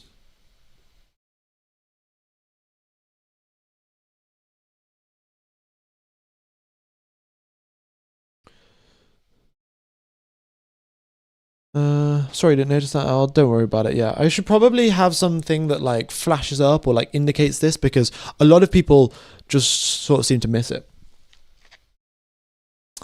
Did Ferrari run biofuel last week? Yes, Ferrari did run biofuel last week. The drivers drive alternate days, right? No, the drivers are, well, that is true for Red Bull. Hadjar driving all of today, Verstappen driving all of tomorrow, but for all of the other teams, the drivers are switching between the morning and the afternoon session. We are so back. Indeed we are, folks. Indeed we are so back. Also, we've got, 3,500 people tuned in. Thanks everyone for tuning in. And I would like to ask you guys, what are you guys up to? I mean, are you, the data's had a little bit of a freeze. Interesting that that's happened, but I'm sure it'll be back in a few moments. And I would like to ask you guys, what are you guys doing while listening to the stream? I'm sure some of you are, maybe at school, maybe some of you are listening to this to background at work. I know I think last week some people mentioned that they were, cooking. But yeah, do let me know. Guess the data will be back at some point, but the track map is frozen. The sector times, however, over there, they are still updating. So some elements are working, some elements are not. Got a lot of people studying. Interesting. Working using this as background noise. Fair enough. Working on the city council budget. Wow. Nice. We've got a lot of people sleeping at work. Well, I guess if you're sleeping, you're not exactly typing in there. You wouldn't be listening to what I'm saying right now. When does the afternoon test start? It will start in, an hour and 55 minutes. So 55 minutes till the end of this test. Then we'll have a lunch break. And then after the lunch break, we will have, we'll have the second afternoon test. I reckon a few teams might try to copy Alpine's rear wing. Yeah, they might. I mean, it seems like an interesting design, and clearly they've picked it because they think, it will increase their performance and things are going to get quicker because of it. So, maybe it will. Maybe it'll help them out. Maybe it won't. It's a little bit tough to tell. But the teams will go and analyze this. So this is why, right? So Alpine show this off in testing. Then the teams are like, oh, this is an interesting design. We didn't think of this. Let's check if it is actually quicker on our car. And then if the teams do find out that it is quicker on their car, then, what's going to happen is that the design's going to get copied and, they're going to continue on. So only time will tell, folks. Only time will tell.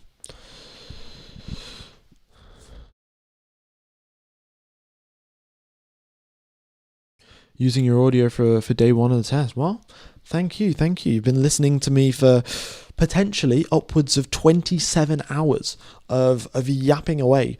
I don't really know how I do it, to be honest. I mean, I definitely could not do it without the chat.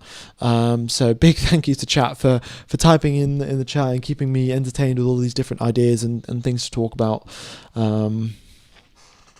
But yeah, I don't think I could. 9 hours of talking without any sort of prompts from chat, definitely impossible.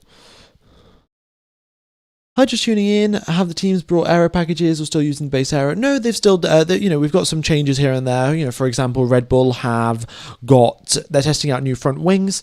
I think Ferrari last week were testing out a new floor or a new diffuser. So there are definitely things that are changing up, and yeah. Will Proton VPN allow me to watch the first 2 races in English? Unfortunately not. The Proton VPN will allow you to watch the first 2 races with German commentary, and then you will, like most people will get it up on Proton VPN and on Servers TV or ORF, and then they'll mute it and they'll listen to me commentate, and that's sort of how it goes.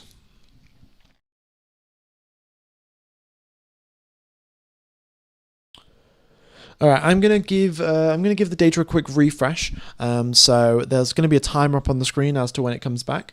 So potentially, in 17 seconds, the data will have itself sorted out. But I guess we will see.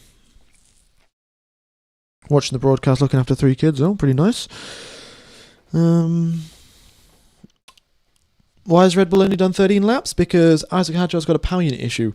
Data's been refreshed and nothing has been fixed. We are 55 subscribers away from 230k. Pretty nice there. So if you guys haven't subscribed, be sure to do so. 230k. Wow. Not too far from the 250,000. Wasn't I sponsored by NordVPN last year? No, I wasn't. I was sponsored by Surfshark last year. Yeah.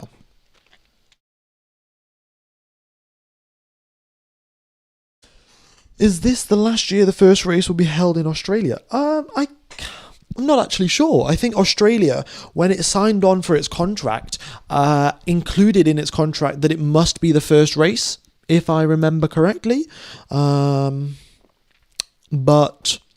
I do not know that for certain. Yeah. Will the Mercedes engine be banned? I don't think it will. I do not think it will. I think they could change the regulations for next year, but given the fact that we are now 2 weeks ahead of the Australian Grand Prix, it is unlikely that Mercedes are going to... it's unlikely that the FIA are going to come and say, Mercedes, actually, you're not allowed to do this, and you're going to have to redesign your entire engine to make sure that you fit the new rules. Unlikely.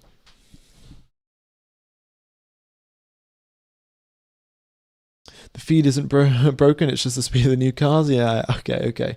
I know the data is frozen, folks. I know the data is frozen. I'm going to give it there's not much I can really do apart from wait for it to refresh. So we shall continue on with the broadcast.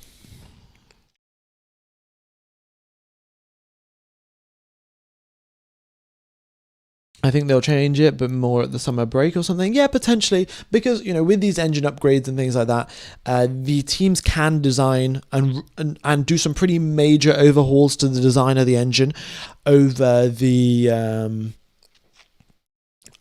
summer, over half of the season. So I think maybe the summer break would be a good time to do it. That might be interesting, It could be, right? For example, let's just say Mercedes get to Australia and their engine trick works really well and they've got more power than everyone else and they win, they're really good for the first half of the season. They don't win everything. Ferrari are still there, potentially in second position. And then the FIA say, oh yeah, you're not allowed to use the compression ratio trick after the season break in August, and for the second half of the season you're going to have to run a normal engine, and then we could have a potential two-way sort of Ferrari chasing back Mercedes, but again, this is all sort of just made up fantasy land. We have no idea what's going to happen in Melbourne, but it's nice to think about it. Was Aston Martin top speed today? Have they solved the gearbox issue? I don't think they've solved it. But 225, I think 225 kilometers per hour is the quickest that we've seen. And yeah, regarding the gearbox, I mean, of course, you don't only need one person to work on the gearbox, but you, I think, as far I was reading, right? I was reading. I'm sure many of you know who Bernie Collins is, but for any of you that don't know, she was an F1 strategist, and she was also an engineer before that, right? So she was, I think, the engineer at McLaren. It was an engineer at McLaren, then moved to Force India / Racing Point, and then became a strategist at Aston Martin. And I think she worked on the gearbox side of things I think she mentioned it in a book that she worked on the gearbox side of things at Force India. And she mentioned that there were only sort of like 4 people in the Force India team. Now, of course, Force India at the time was a very, very small team with a small budget. But there were only 4 or so people that were sort of in charge of the gearbox, and there was sort of a lot to learn. So I'm sort of thinking there, right? Like Force India back in 2017, 2018 could make a gearbox with 4 people working on it. Sure, these people I'm sure would have been very experienced, very talented, but now they're Aston Martin F1 Racing. They've got huge sums of money from Lawrence Stroll, and they've got way more people working on it, and somehow they can't design a gearbox. So it's definitely interesting on how things change, how times change. Was there issues with the hiring of people? Is the team a little bit too inexperienced? Or is the gearbox specifically lacking? Like, you've hired people for all of the different aspects of the car, but for whatever reason, the gearbox, you haven't got someone that's really experienced with gearbox designing. So, yeah, it's quite interesting. Yeah, folks, the data is frozen by the looks of it for everyone. I think also including the actual Sky Sports footage as well. But yeah, it will get resolved at some point. But meanwhile, everyone that is streaming on YouTube or Twitch using this data will have it broken. Newey probably wants a gearbox the size of a matchbox. Yeah, I mean, that's the other thing. I think Newey will have very strict sort of, I want this to happen because we want the best aerodynamics in the world, and that makes it a lot harder. So it's it's difficult to say. I thought the gearbox was designed by a specialized outside company. Maybe it would have been, but clearly not, according to Bernie Collins' book, right? Like, she wrote in the book that she was part of the team that designed the gearbox. So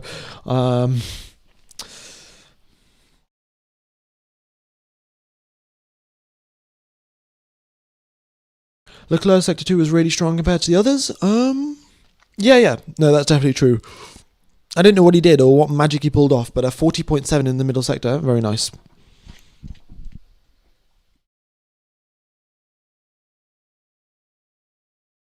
Force India used the Merc gearbox and they built their own with Ferrari in 08. Okay, so maybe they had their own. Yeah, to be fair, I'm not exactly certain on which years Bernie Collin was in which team, because my memory isn't that good when I was reading the book, but yeah. F1 Gamer, one of the sources said Aston Martin have got to know their main problem for the engine and trying to fix it. Hopefully El Padre will win in Australia. Well, I guess we'll see. I think a lot of people, even if you aren't, a Fernando Alonso fan, would love to see Alonso there at the top, because whoever he's going to be there competing against will be put up with a very fantastic fight. Even if you are a Max Verstappen fan, right? I think it gets a little boring at some point, just having the same driver win again and again and winning by a huge margin. Like, having Fernando Alonso go up against Max Verstappen, having Charles Leclerc going up against Max Verstappen, having Russell against Alonso, like, all of these battles would be so good. And that's what we want to see, really.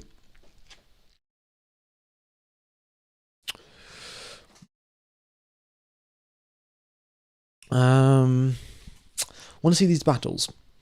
All right, I'm going to give it a quick refresh, but you know, I do not expect anything really to be working.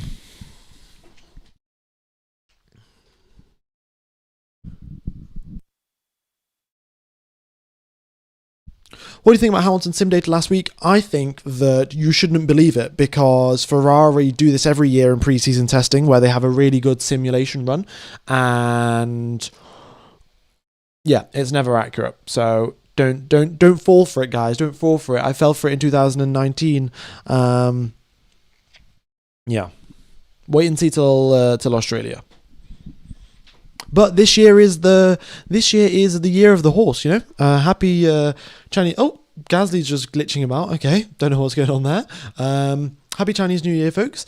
And yeah, this year is the year of the horse. Of course, Ferrari being the prancing horse team.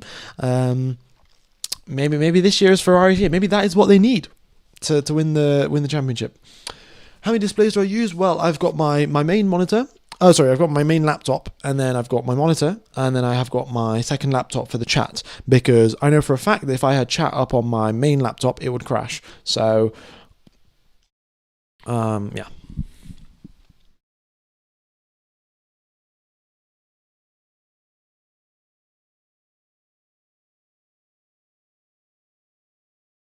I mean, Alonso fighting the Red Bull in Monaco, Brazil, and Saudi Arabia 2023.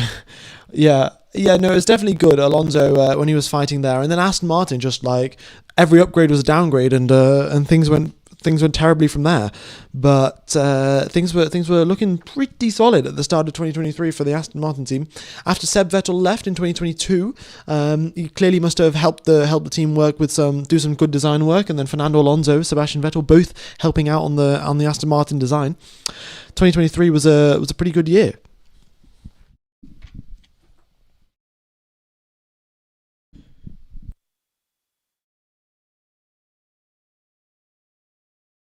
Okay. Oh, the map is moving ever so slightly. Ever so slightly, things are changing. Yeah, it's been about 10 minutes now since the data is frozen. Fantastic. Yeah, let's give it a quick refresh. Let's see if anything changes. Is Hadjar's issue planned to divert attention? I think that is taking it maybe a step too far. I think when these teams have these problems and things like that, I think those are genuine problems, mainly because the teams want to be out on the track as much as they possibly can. And engine issues prevent them from doing so. And most of their testing schedules are relatively full. So, yeah, when you suggest the idea that they've got a planned engine issue to divert attention, I think that is, just not really all that realistic.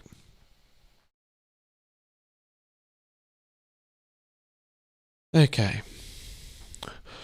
Got some driving around here with the Alpine team, and not too bad there. But we have seen this really with all of the cars. There's always seems to be a little twitch as the drivers come out onto the throttle, and I think that might be the electric motor kicking in.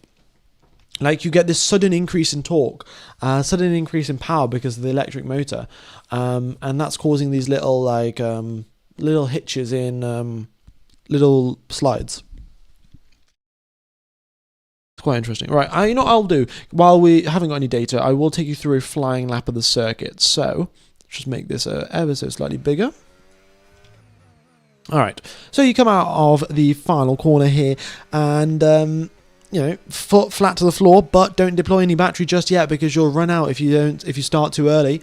Then deploy all your battery now here for the second half of the straight, and you're approaching around 310 kilometers per hour before you slam onto the brakes for turn number 1 here. Downshift down into first gear if you can, to keep the revs high to charge up the battery. Then you go up the hill towards turn number 4. Again, you're using all the track you can on the left hand side. You know, the braking zone's very similar to as they were last year. And then onto the power, super duper smooth. There is a gravel trap there on the exit, so you do want to be wary and not touch the gravel. We've seen a few drivers touch it and have quite big moments.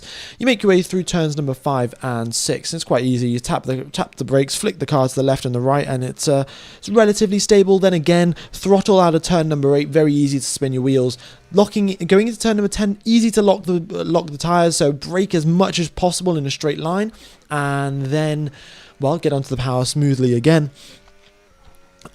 Through Sector 2, you've probably recharged your battery quite a bit, so you can deploy it again down this straight, then heavily onto the brakes, 4th gear, foot flat to the floor, and you can hold it flat in the 25 cars, you can hold it flat in the 26 cars, but just as a point of reference here, right, we are going 157 miles per hour, and if I just do the conversion to calculation, so just as I'm here going through turn number 12, on the F1 game, right, so it's not exactly the most realistic thing in the world, but in the 2025 cars, you were going 157 kilometers per hour. If you do the conversion to kilometers, that's 252.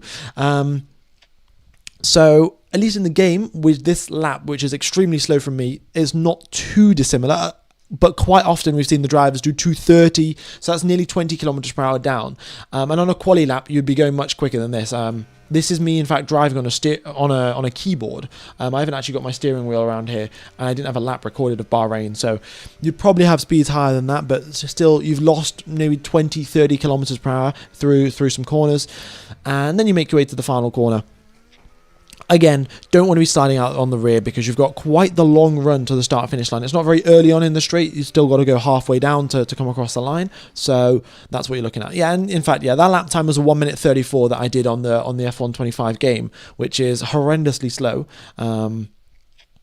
But, you know, I was driving on a steering wheel, so...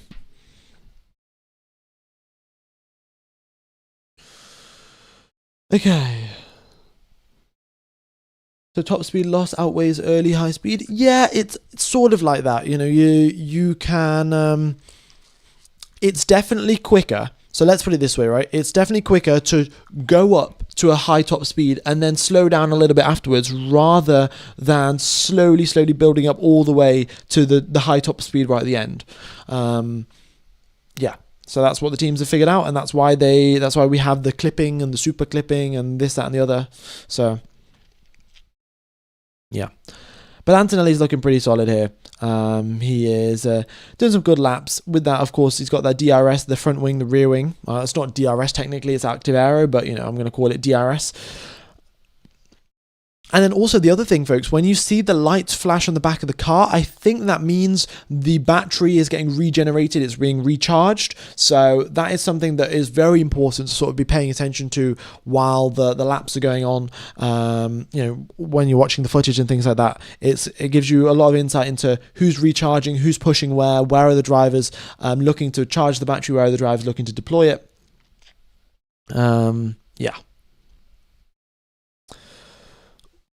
And Antonelli using so much of the circuit there through turns number 11. Like on the entry there, huge amount of entry curb.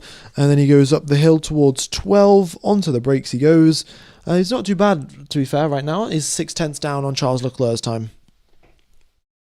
And he goes on to the final straight. Still a little bit of recharge. You saw that light flash there as he was getting on the power. So must be battery sort of running low in this final part of the lap. And then he gets across the line and pulls into the pit lane. Okay.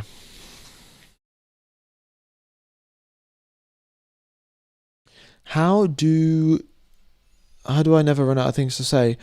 I guess it's sort of my job, isn't it, as a commentator, just to be endlessly talking. So that is how I do it. Yeah. But all of the data is frozen as of right now, and looks like it's going to be a little while before everything starts working again.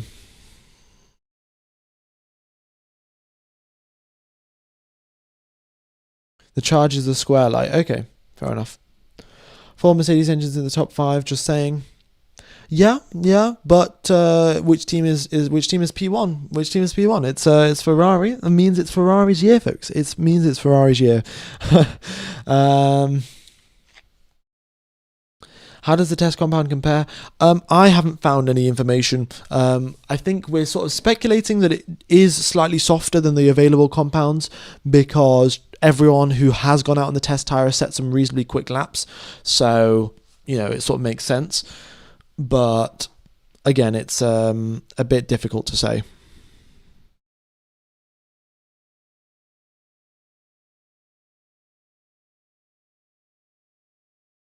Yeah.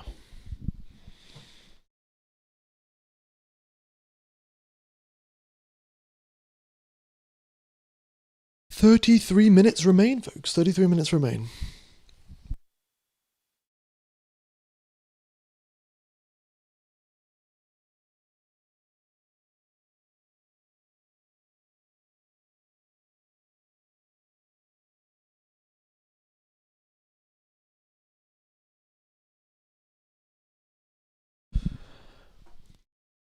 Okie dokes.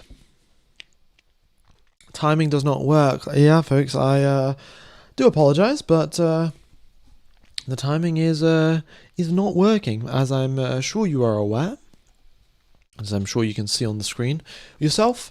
Giving it a few refreshes, maybe it'll start working, but yeah, engine issues for Isaac Hadjar, engine issues for Fernando Alonso, and their lap times and their testing today is severely degraded because of it.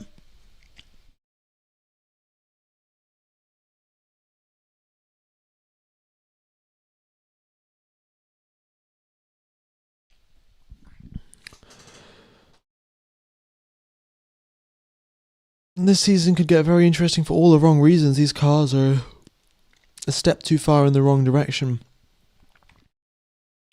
Yeah, I think maybe. Larry is built for combat. Yeah, I am definitely built for combat. I don't know what to go with that. It looks like I am running out of things to say now. I think everyone's taking an early lunch. No, there's definitely cars out on the circuit. It's just the lap times aren't updating. We've got Ocon here out on the track now. Do you think the rubber is gone from the last test? No, I think quite a lot of the rubber is still there. I don't think it will have rained, to wash away the rubber. There will have been a lot of dirt and dust that's been blown over from the desert.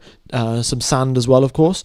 So that has been cleared up now in the first 4 hours or 3.5 hours of testing that we've had so far. So the track should be in relatively similar conditions as it was a few days ago.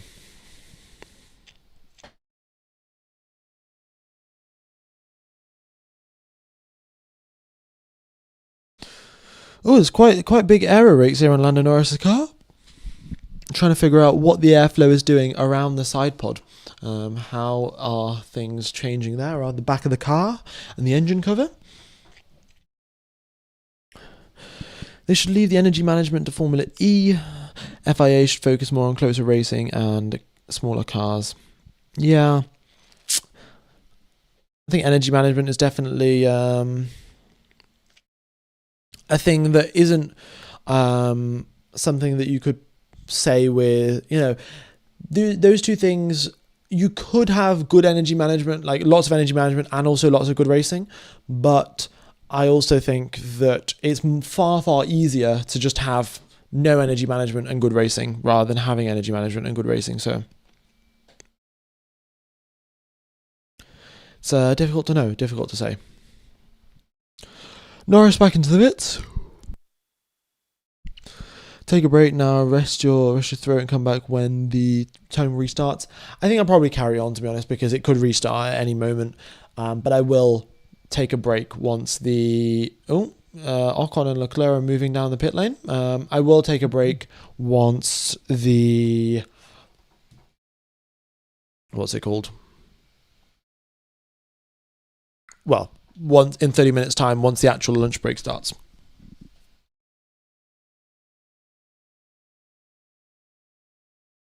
Yeah, I might take a bit longer of a break, to be honest. See how it goes. As I'm sure some of you may have noticed from the people that are watching the video feed rather than just listening, I am yawning every so often. Can you give a summary of what's happened so far? Yeah, I mean, we've had Cadillac with issues to their car. They haven't been able to get a lot of running done. They had issues at the first half of the session. They got the car working, and now, of course, they're back in the pit lane. And Isaac Hadjar also has issues. Fernando Alonso also has issues. But for the rest of them, we've had some of the teams come out on test tyres and set some quick laps. So Charles Leclerc, Kimi Antonelli, Lando Norris have been setting some reasonably quick laps. And that has been all that has really happened in the second half, in testing today. Combat commentary, yeah. Okay. Has Aston improved? They have improved a little bit, yeah. And if you look purely at the lap times, the gap last week was 4 seconds. Now it's down to 3. But do those numbers actually mean anything? Are they real? Are they fake? Like, who knows? Perez has just come out onto the circuit, so yeah, the issues that they had were very sort of momentary. Well, the issues that they had for the first half of the session were definitely real, and they got those fixed though. And now here they are for the second half, and we'll see how that goes for them. Max will drive tomorrow. And the rest of the drivers, all of them will be driving in the afternoon.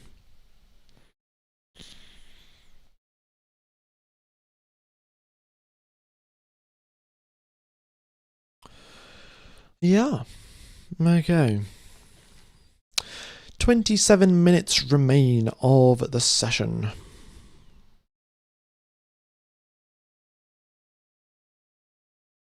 Just a few laps being done here and there, batteries being charged up, new tyres, new grip conditions and things like that. Well, not really new grip conditions, pretty similar grip conditions.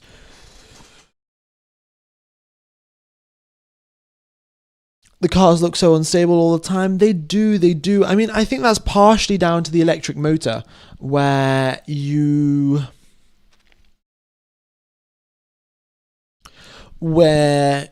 suddenly just get this increase in power, suddenly get this increase in torque. I think the teams will have to figure out the sort of an optimal way to bring it into the power curve of the engine, because to add together the internal combustion engine power and the electric power, because it's now so much more of a significant part, to essentially blend them together to get a good deployment of power, to get the drivers feeling confident in the car, because you don't want a situation where the driver's sort of worried to get on the throttle past 50% because they think the electric motor is going to kick in and spin them out. So there definitely needs to be some sort of like smoother progression, because we've seen a lot of twitching about from Alonso, a lot of twitching about from Gasly, and from quite a few other teams as well.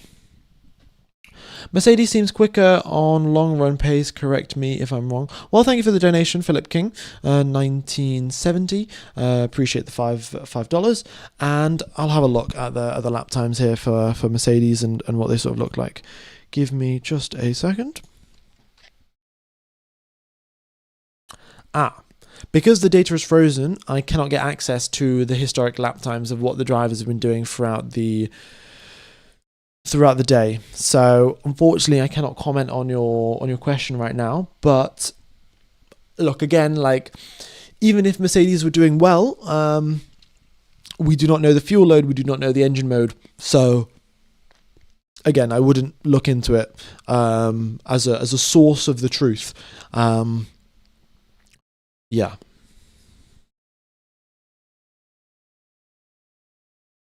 think Williams are bad? No, I think I mentioned this last time. Williams, I think the fact that they missed the Barcelona test is more so an operational fault rather than we don't know how to design a Formula One car fault. So in terms of planning and figuring out what upgrade package to bring and what version of the car to bring, there was clearly some miscommunication and some time, some failures in time judgment, and then also failing the crash tests was also more problems. But yeah, I think that was, again, sort of operational things, but on the technical side of things, I still think the Williams will be a sound bet.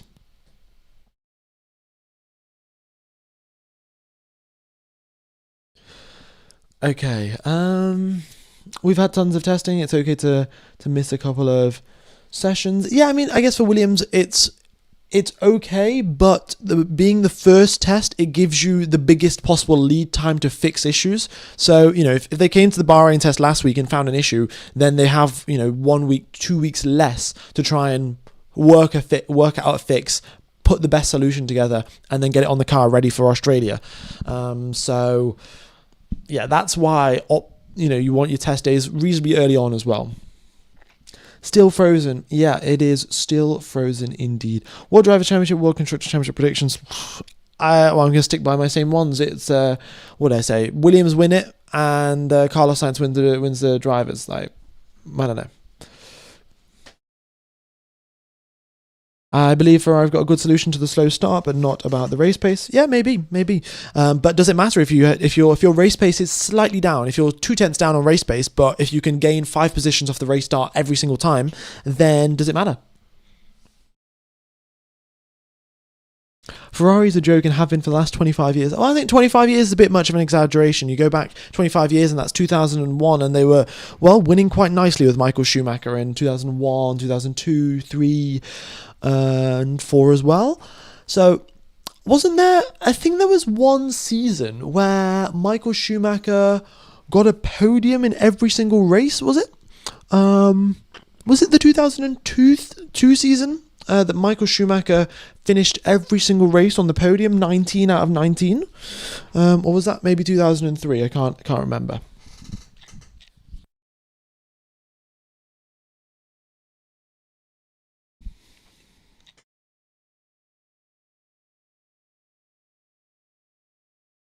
How will Williams win it? Well, that was my prediction that I said last year. Now, obviously, this year it looks like it's a stupid idea and it doesn't seem very realistic, but that was my prediction, so I'm just going to stick with it. It was 2002. Fair enough. Thank you, Slotty Barfast. Fast 24213.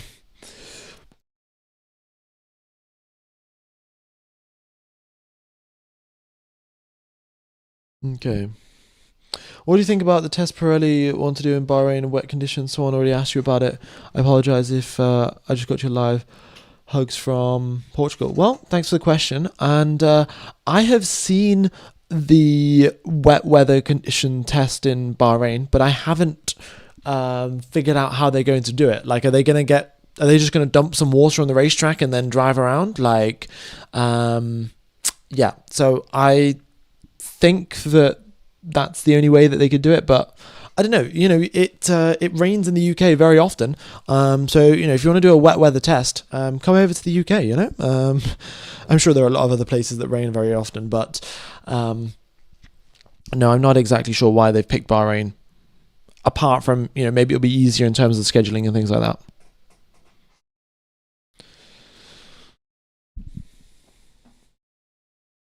Do you think Lewis Hamilton will be his competitive self? I think Lewis Hamilton will be close to Leclerc than he was last year. However, in terms of will Lewis Hamilton beat Leclerc, I am not so certain. Yeah. It will take loads of water to soak the desert, though. Well, I don't think that they're going to be pouring the water on the sand itself specifically. I think they'll just be pouring the water on the racetrack. Again, that would require quite a huge amount of water. Or would it? Depending on how much water Pirelli want to do as their wet tyre test, they could probably get, I don't know, about 10 water tankers out there, and slowly sort of get them drive around the circuit, just leaking water out all onto the track. But I'm sure it'll dry out pretty quickly. Track temperature right now, 41 degrees Celsius. If you pour water on that rather quickly, it's just going to evaporate off.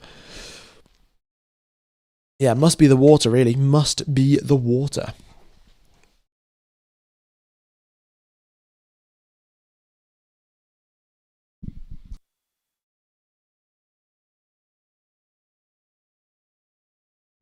What do you do about the stall on the start? The teams will figure it out. Trust me, because they will lose, if they stall at the start of the race, they could lose potentially 10 positions, which means all of the qualifying work that they did, all of the race simulation work that they did, all of the practice sessions, all of the setup, everything just goes out the window, and it's just a complete waste. So they're not going to let just one element of the race start procedure hamper them for the entire race. And for that reason, they will figure out a way to stop the cars from stalling.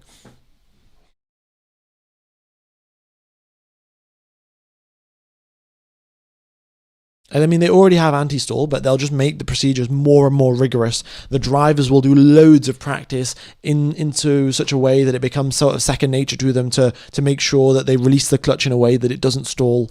So, yeah.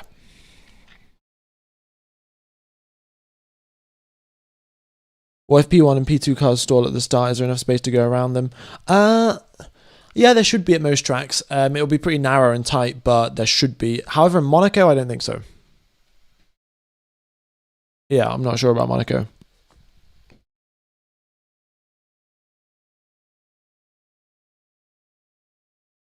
Okay.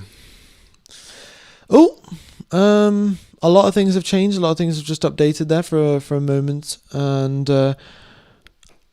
GPS data's back, speed data's back. Looks like the data is back, folks. All the drivers are teleporting over to different parts of the racetrack. We got the speeds, we got the GPS, the gears, the RPMs. Okay, nice. So we had 17 minutes left to go. So that was about 13 minutes or so with no data. It is what it is.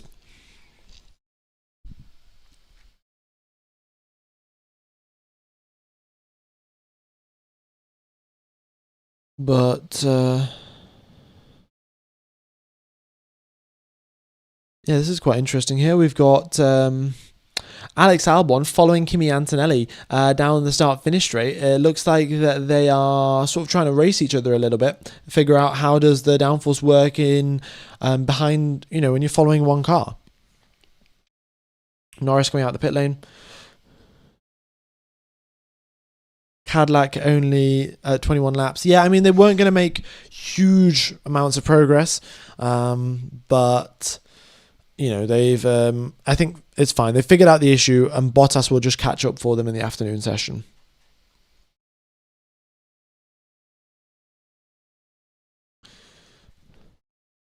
Right.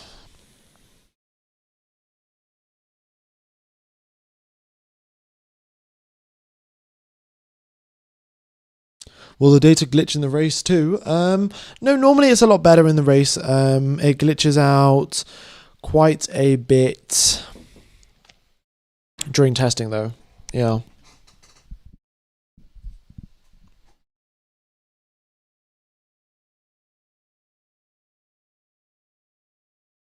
Also, I know quite a few people may be listening to the stream with a little bit of a delay. If you go onto the YouTube page and sort of click the live button, it will bring you right up to speed, up to the most up-to-date part of the broadcast, rather than you being 10 seconds, 2 minutes, 10 minutes further behind.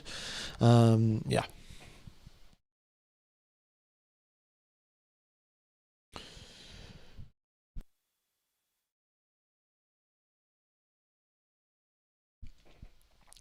I think the difference we'll probably be getting lap times around the 1 minute 31, 1 minute 32 maybe for pole. Yeah, low 1 minute 32, high 1 minute 31. Is the testing being broadcast right now? Yes, it is. You can get Proton VPN using the link in the description. $1 for 1 month. You can watch testing. You can watch the Australian Grand Prix and also the Chinese Grand Prix. You connect to an Italian VPN server. You go onto YouTube. You search Sky Sports Italy, Sky Sports F1 Live Italy. I don't know, and it'll come up. Had only 13 laps, and while Lindblad the same power unit did 75. Well, yeah, but you've also got to consider that one of the power units broken down, right? So that's why Hadjar's only done 13 and he's sat in the pits. So is Alonso. He's been sat in the pits for a while. 75 laps, though, done by Arvin Lindblad. A very big shift indeed from the youngster. That's about, 1.5 race distances. So his neck's getting used to, just over 1 race distance. And his neck's sort of going to get used to this sort of things now. So he should be happy with the effort that he's put in so far.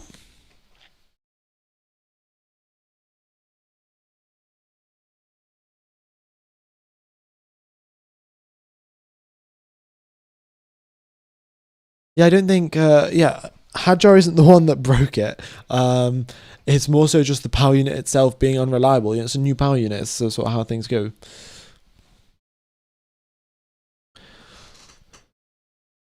Can I drink Coke? Well, I mean, I can drink Coke, but I prefer water. Was it Ronaldo that did that in a press conference? He like moved a bottle of Coke to the side and was like, "Oh, drink water" or something. Yeah, I'm going to be doing the same. Trust me, when I become a Formula One commentator, which I definitely 100% am going to be, for sure. Yeah, no, it's not happening.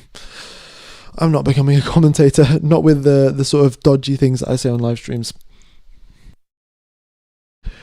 They can't use the electric engine on the start. The rules dictate that you can only use the electric engine once you're above 50 kilometers per hour.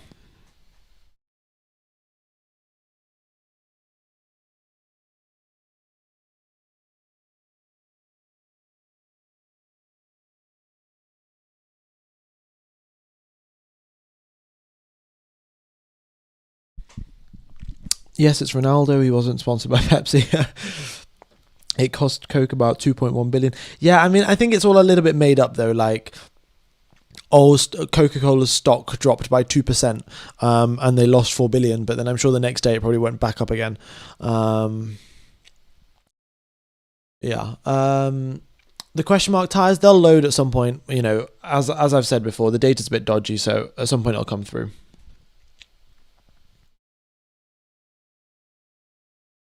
Did I pass the interview? Well, no, the interview was yesterday. I think it went all right. There were some pretty hard questions, to be honest, but I think hopefully, I get an email saying that, oh, you've got the job, but I guess I'll just have to wait and see.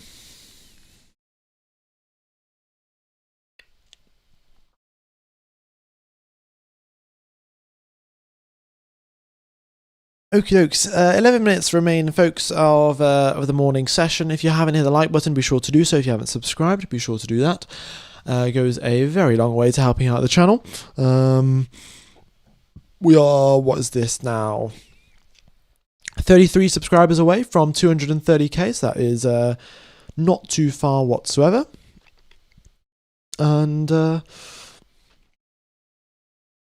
yeah, wind speed's not looking too severe. 5 kilometers per hour, so not an issue really for the drivers.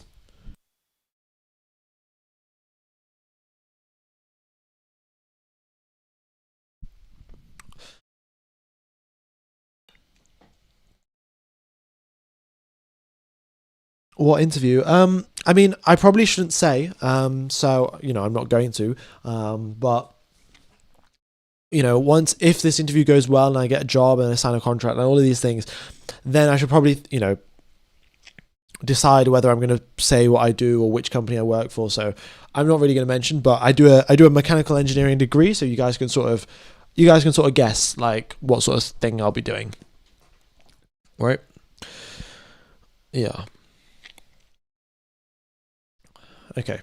10 minutes 40 seconds. We got Albon, Ocon, Perez, and Leclerc out on the circuit. Hulkenberg's in the pit lane.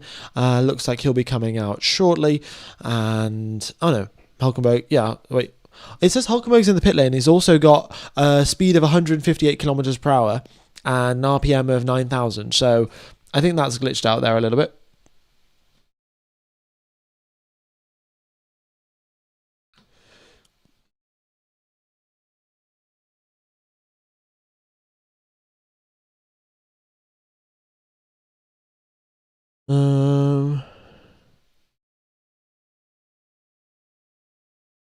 Okay. Oh, yellow flag. What's this? Turn number 10. There is a yellow flag, supposedly. Right, let's figure out what's gone on here. It's probably, realistically, just a little bit of gravel or maybe a small piece of debris. Let's see. We've got some Flovis there on the Williams car, looking to see what the aerodynamics is doing underneath the floor and the diffuser and things like that. But looking at Albon driving through the middle sector, it doesn't seem like there's anything sticking out that is super obvious about what's happened there at the yellow flag, but we've got a VSC now, and the driver's just driving around slowly. You can see their throttle, under 50%, 20%, 30%, just going around at slow speeds.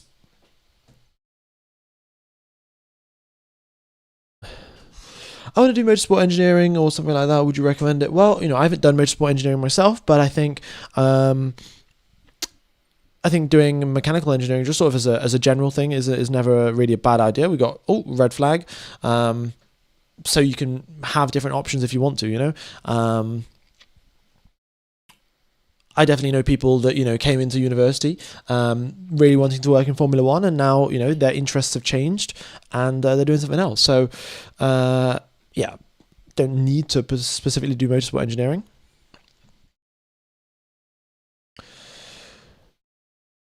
Yeah, I mean it'll be a VSC test and it'll be a red flag test for the end of the session.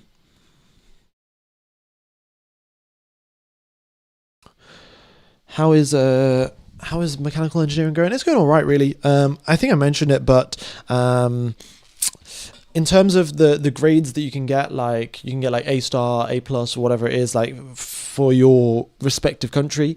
Like in the UK, there is this thing called a first class degree, which is the sort of the highest thing that you can get. And I'm sort of on track for that. You need to get 70% on average across your entire degree, and I think I'm at like 70.9 maybe so far. So just over the boundary. But things are going all right. Quite a lot of studying to do though. So once the stream finishes, I will have some more code to write and some more simulations to run and things like that. Yeah. Anyway, that's enough about me, and frankly, you guys are here for the Formula One and not particularly to listen about what I'm doing at university. So 7 minutes remain. Drivers coming into the pits for the end of for the red flag, and then after the red flag is cleared out, which it already is, by the way, the track is clear, the red flag is still deployed, and they'll cancel the red flag as soon as Perez gets into the pits, or maybe in a minute or so, and then they'll open up the pit lane again for the final little bit of testing. Oh, Albon's out onto the circuit. Wait, how has Albon gone out onto the racetrack if there's a red flag? What exactly are you doing there, Albon? I don't think you're allowed to do that, mate. Oh no, it looks like there's a green light at the end of the pit lane. So there's a red flag, but there's a green light at the end of the pit lane. I do not know what is going on right now. Oh, there we go, track clear. Okay, I think the data was just a little bit behind and it hadn't updated the red flag. But Albon's out, Norris is out, and everyone else behind him is also coming out as well.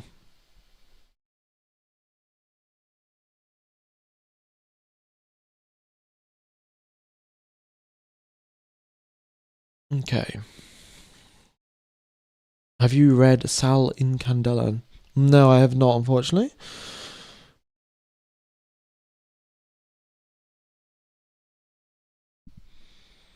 How can you see the images though? I can see the images because I've got Proton VPN, who are of course the channel's sponsor. Yeah, you can just get Proton VPN using the link. It costs $1 for the month, and then you can watch the Formula One coverage on Sky Sports Italy. You connect to an Italian server, and then you go onto YouTube, you search Sky Sports F1 Live, and it pops up. There was a snake on the track. Was there? Was there a snake on the track? Okay, interesting.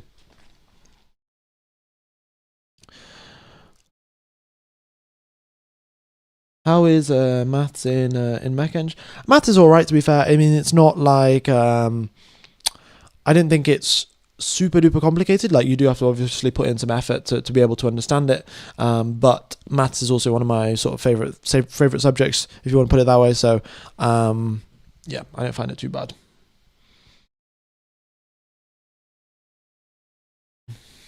No, it was a joke. Okay, well, never mind then. But no, it was the Bahrain circuit where there was a dog. No, and then we got the radio message from Seb Vettel. It was like, "Who let the dogs out?" So, yeah, I think there was a dog at the Bahrain racetrack. And then Hamilton also said, "I hope it's not Roscoe." Right? I think that was what year was that? Oh, I can't remember what year that was. Are they forming a train? Yeah, they've got a rolling start procedure. So Alex Albon, who's at the front of the queue, is doing the rolling restart procedure, but there's of course no safety car there to sort of for them to all get backed up behind.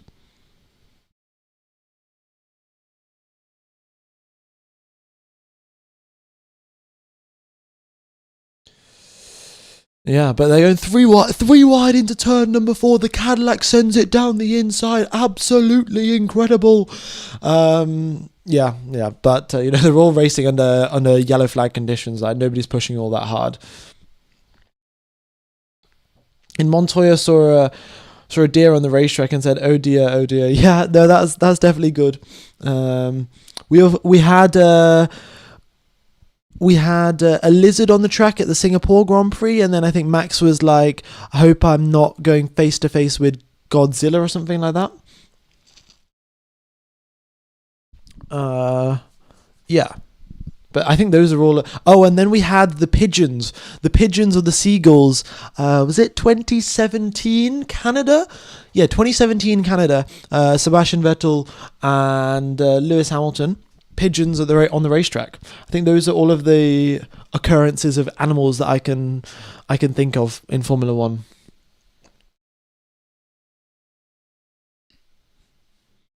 I think Colin Chapman was better than Adrian Newey, but I can't tell because they changed the F1 in different eras. Yeah, it is quite different, and also the tools and the things change, right? So, especially back in sort of the right, let's say the 1980s, right?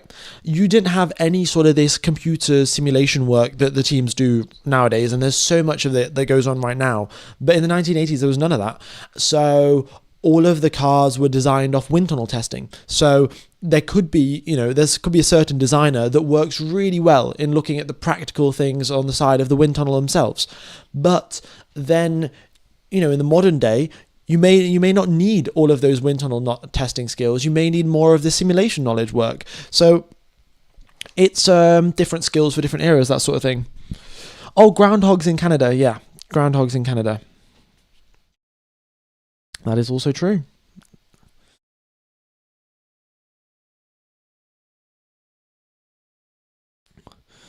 Okay. Aston always has issues. only 28 laps for Aston Martin.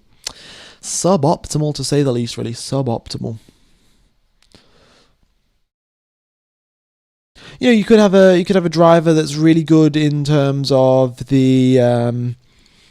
You could have a driver that's really good at doing real life testing work, but then really bad in the simulator, and because of that, they're not so good in real life. Like they're not so good in the current era of Formula One, where you've got to do loads of simulator work. So lots of different things at play there. But yeah, we've done a few practice starts now. 1 minute left of the session. The drivers will be coming back to the pits. There you go, red flag called. Perez, Antonelli, Norris coming into the pit lane. Max will be driving tomorrow, and every other driver will be taking part in the second half of the test session today.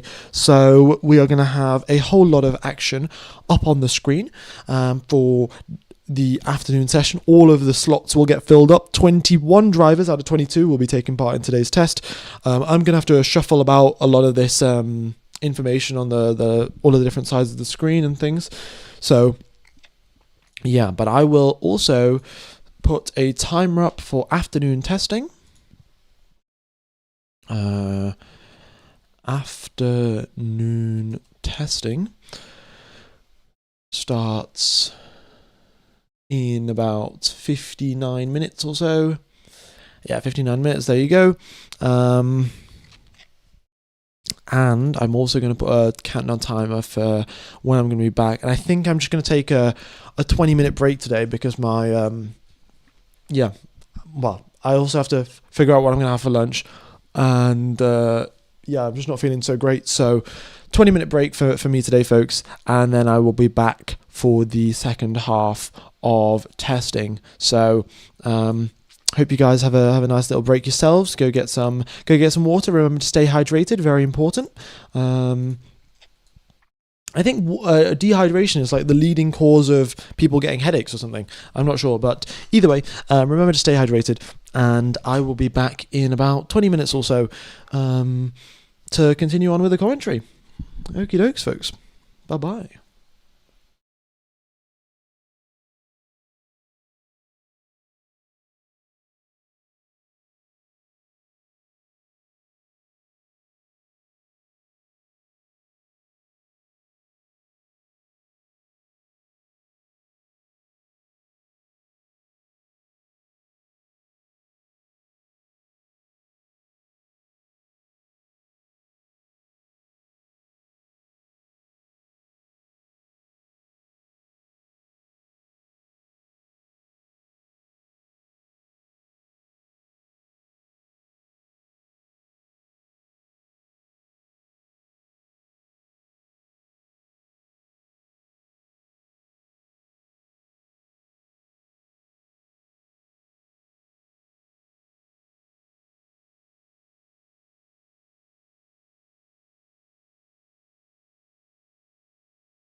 Okie dokes, folks. I'm back a little bit early. Yeah, hope you guys are doing all right. Let me turn on my webcam. Right. Hello. Yeah. 1,500 people here. Yeah, apologies, folks. When I do go take my lunch break, I'm not here pressing the block advert button, which means that during my lunch break, you guys will get shown adverts. So I do apologize for the adverts showing up during the stream. I try to keep those to zero ideally, but of course can't always do that. So yeah, and what else was I saying? No, everyone else into the garage really right now. We'll be getting the cars coming out onto the track later on in about 40 minutes time or so. But yeah, pretty sort of standard stuff really for a test session. A few teams having issues, the rest of the drivers pulling out quite a big number of laps. So you got Lindblad there with 75, Leclerc with 70, Antonelli with 69. Then you've got Ocon with 65. Those are the top four number of laps completed. Max Verstappen will not be driving this afternoon. Lewis Hamilton will be driving this afternoon. All of the other drivers, apart from Max Verstappen, will be driving in the afternoon. Verstappen driving all day tomorrow. And yeah, the reason why Hamilton hasn't driven, I mean, I really do apologize to the people that are listening in. I've been listening in consistently for, from day one and day two, and that I've had to repeat all of these things all of the time. But yeah, Hamilton isn't driving because Leclerc has to drive at some point, and Leclerc is driving in the morning, so Hamilton's going to drive in the afternoon.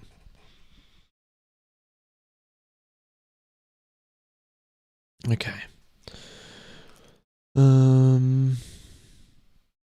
Yeah, so I think it's also a little bit of a time for a rearrange of the data because we are going to need a lot more space to fit everyone's data up on the screen, so give me a sec.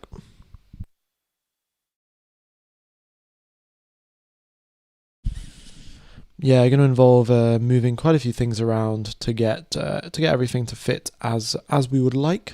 So bear with me while we get these issues fixed, essentially.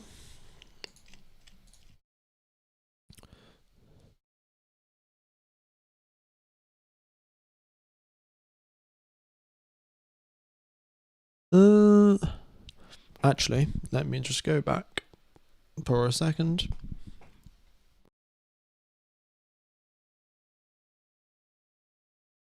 Okay, let's change them now.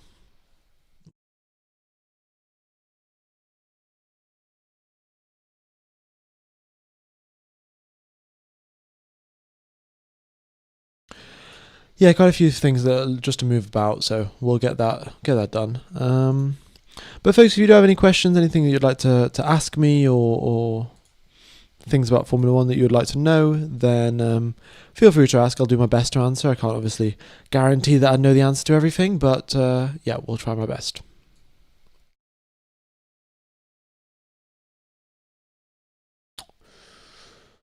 Right. Will Leclerc continue driving today? No, Leclerc's driving in the morning and Hamilton driving in the afternoon.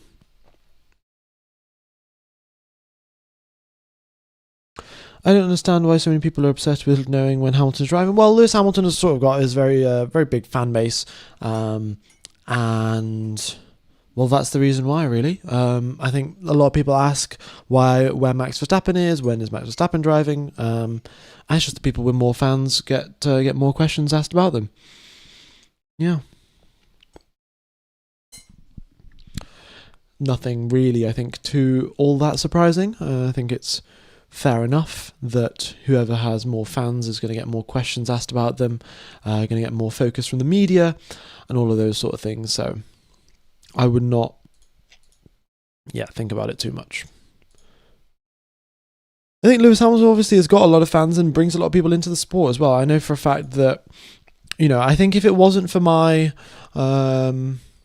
for this sort of channel and the broadcasts that I do and things like that, there's definitely a good chance that I may have stopped watching Formula One altogether after Sebastian Vettel left, because he's my favorite driver. He's no longer driving. What's sort of the point or to continue watching? Now, obviously, I'm very glad that I continued on watching the Formula One and things like that, but without the channel, that definitely would have been a thought, like, oh, whatever, my favorite driver's not here, I'm not gonna watch. And I think that'll be very true of when Lewis Hamilton retires. Eventually, at some point, it will happen. May that be soon or in a very long time. But at some point, he's going to retire, and he's going to take a lot of fans with him. Yeah. Okay.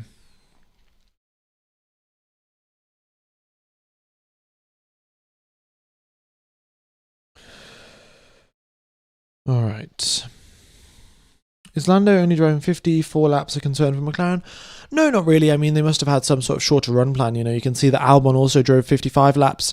You can see that Hulkenberg only did 49, so it's not really the end of the world that they have got a little bit lower number of laps. I'm sure Piastri will catch up and do some more laps later on.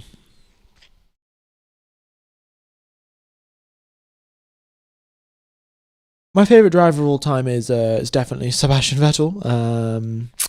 Yeah, there's sort of no other way to put it.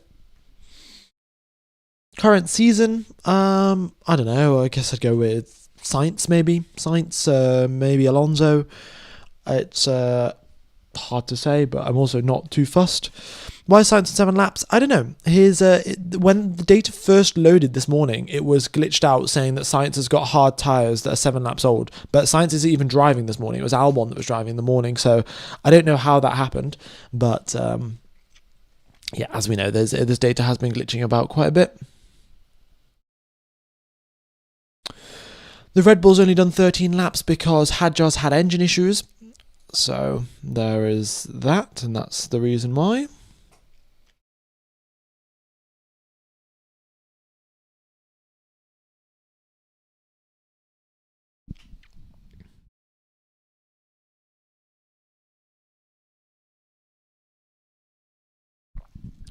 Hey, just woke up. What did I miss in the morning? In the morning, you missed you missed issues for Perez and for Hadjar and for Alonso. Currently, Hadjar and Alonso still got those issues. Perez, his issues has been fixed. And a few lockups here and there. Well, actually, not even a few, quite a few lockups. We noticed that, given that we got a lot more sort of visual footage of what's actually going on the racetrack right now, we can sort of tell that the rear of the car is very, very twitchy for a lot of drivers, a lot of different teams, different power units. They're all suffering from similar sort of twitchiness issues. So that is something that will have to be addressed sort of in the upcoming, I don't know, I guess not regulations, but in sort of the upcoming work that the engineers will have to work on is they'll have to figure out ways to help the drivers not have the car twitch about loads, to help them be more sort of confident and calm when driving the car. Do you think Mercedes and customer teams will get the correct fuel? Yes, they will. I don't really think that's going to be too much of a concern. They've got 2 weeks to get these things sorted out, and Petronas is a pretty big fuel supplying company. They've got a lot of R&D work that goes on. I'm sure that they can design a fuel that passes the FIA regulations. Maybe for the first occasion, they couldn't manage to do it. I'm not sure exactly why, but yeah, whatever, they will have got the report that failed, and they will have realized that, this value was too high and we need to change it, and they will do so. I don't think it's not the end of the world.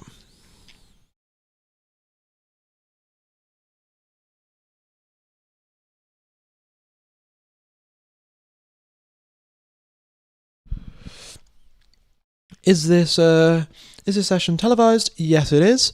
It is live on F1 TV. It's also live on Sky Sports, and if you have a VPN that can connect you to Italy, then it's also available for free on YouTube with Sky Italy.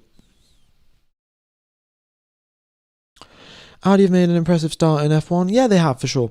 It's been good running with their engine, very solid reliability. Their lap times look solid. But you've also got to remember that Audi haven't totally manufactured a new team out of thin air, right? They have worked with Sauber, who's been in Formula One for a very long time. They've got a lot of expertise behind them, and so for that reason, I think it's not going to be the end of the world. I don't think it was going to be that difficult for the Audi team. I think Cadillac was definitely they're the team that had the bigger challenge, and as of right now, they seem to still be having quite a few issues. They had some issues with the throttle. I think it was last Friday with the Ferrari power unit, then some more issues in the afternoon, more issues today. So they've still got some things to work out, but I'm sure they will. I'm sure they'll make it. What's this era's porpoising? It's definitely going to be the battery, the recharging, the gimmicks, and things like that. To keep the battery happy. So that I think will be the biggest sort of difference in this year's regulations and this era's.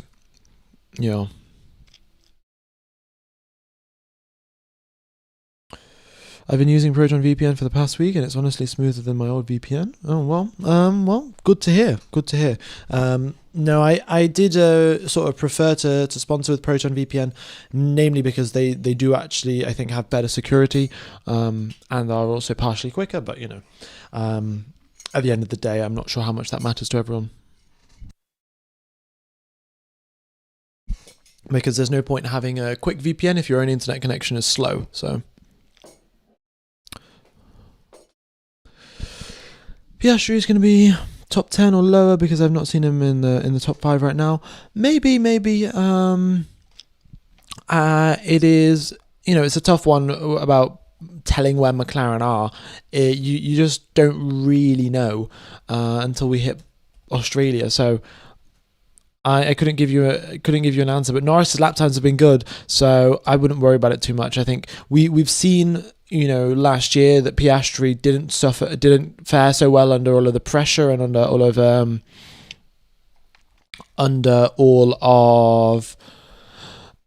the eyes of the media and the press about is he going to win the championship? But the guy's still got raw speed, so I don't think that is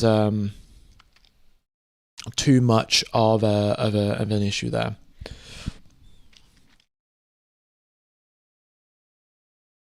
Okay, Ferrari have apparently got a new type of new wing behind its exhaust. Right, I'm going to pull up some images here, folks. So give me an interesting crash structure / wing duct.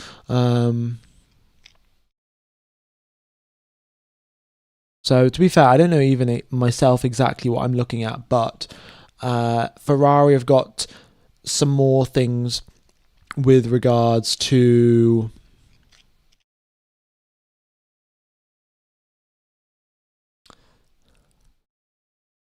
what they're doing. Also, there's some more apparently unofficial meetings with power unit manufacturers. So I'll try and get the latest information for you guys and pop that up.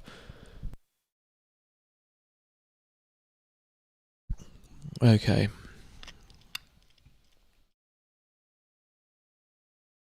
But it's interesting. There's quite a lot going on in the paddock right now.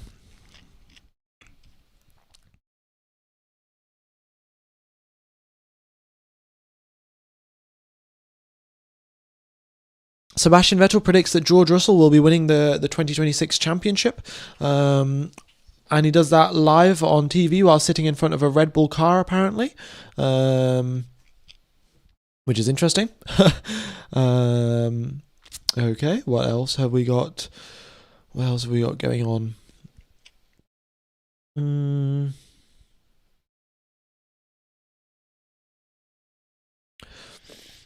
Supposedly, Alex Dunn. I don't know if you guys are aware who Alex Dunn is. He's a Formula 2 rookie, and he took part in quite a few FP1 sessions with the McLaren team last year.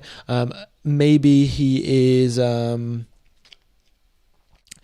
Apparently, he's going to be driving a Alpine branded Formula 2 car and potentially is joining the Alpine Driver Academy. Oh, also, look, we're exactly on 230k. Thank you, everyone, for hitting the subscribe button. I'm sure if one person unsubscribes right now, it will just drop back down, but very much is appreciated to everyone that has subscribed. Piastri's driving in the afternoon session. Yeah, Kimi driving, you can see here just to the, over here, the lap time that we had from Kimi Antonelli from week 1. This was the quickest lap time that we had, and it was a 1:33.669.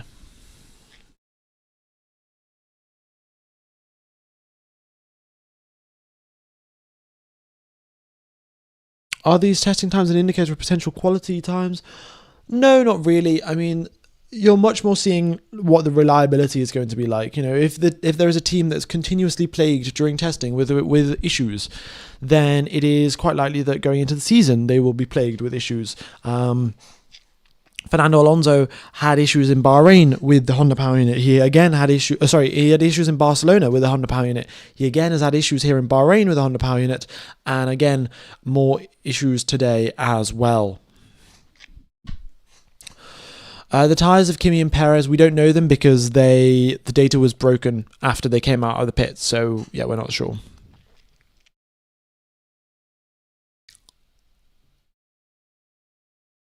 Okay. Does your subscriber count usually drop after a live stream ends? No, normally it goes up, actually. Normally once a live stream is finished, quite a few people, I'm not sure exactly why, but I think people finish the live stream and then realize, oh, I should probably subscribe to the channel. I'll probably watch some more of these videos, and then people end up subscribing once the stream is finished. So, but I know during the off season, actually, on average, there are about 40 or so people that are unsubscribing from me each day, and I'm sure that those people, maybe not going to watch Formula One this year for whatever reason, or just don't want to watch the channel. So, yeah.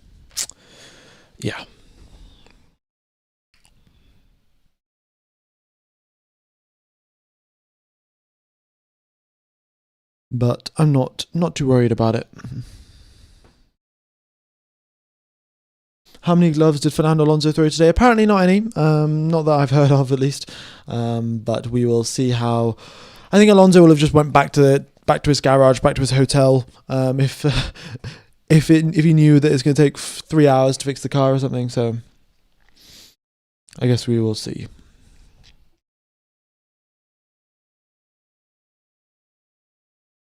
Okay, what kind of games do you play, F1 Gamer? Well, I do play the F1 game. I do also play the occasional bit of Project Cars 2. I think some Assetto Corsa as well. And in terms of other games, me and my friends had a nice Minecraft world that we were playing on. What was it? I don't know, 2 weeks ago maybe? Yeah, 2 weeks ago. So played a bit of Minecraft and played a bit of chess on my phone as well.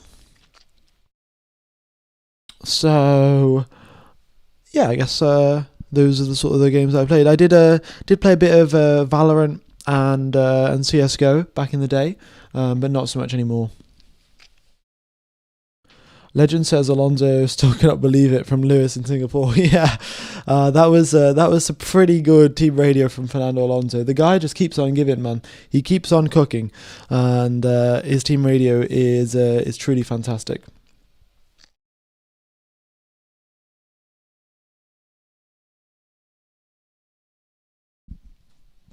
No, actually, no GTA. Why did I never play any GTA? Because I didn't think my parents let me get it, actually, on my PlayStation. I think on my PlayStation, yeah, because it was rated 18. My parents were like, oh, you're not allowed. Well, fair enough. Like, I'm to be fair, I didn't really, not too bothered. So I just played CS:GO instead, which was definitely so much better.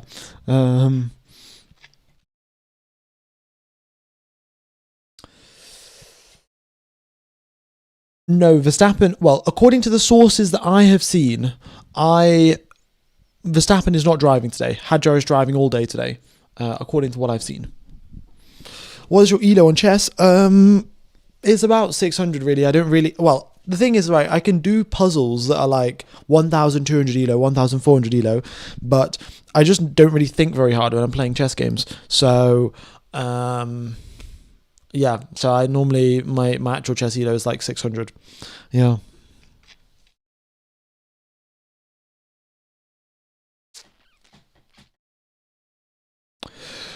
Just a suggestion, can you use fan code? It's $2 monthly, pass for F126. Oh, that's pretty good. Yeah, I mean, I'll look into that, of course. But what language is the commentary in on fan code? Is it the Sky Sports one? Is it the F1 TV one? Is it English? Is it yeah. Yeah, Verstappen driving all day tomorrow.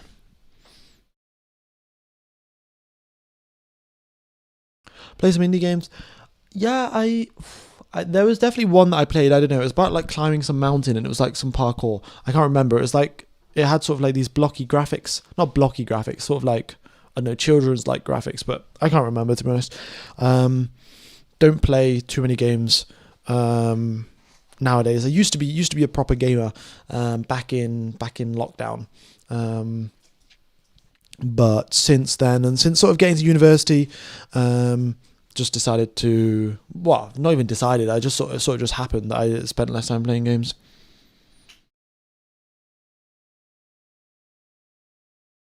Lol, the last day of testing isn't actually testing. They stretch the car's legs on the final day, like a free practice run. Yeah, that seems about right. They'll just be doing lots and lots of laps really on the last day of testing, trying to figure out any sort of reliability issues, and yeah. Ironic that you're named F1 Gamer as well. Well, you know, that name was picked. Well, that name was picked during COVID actually, because they started the channel in April 2020. So, yeah, I guess it fit at the time. Whereas Hadjar, well, you can see he's in 6th position up there over.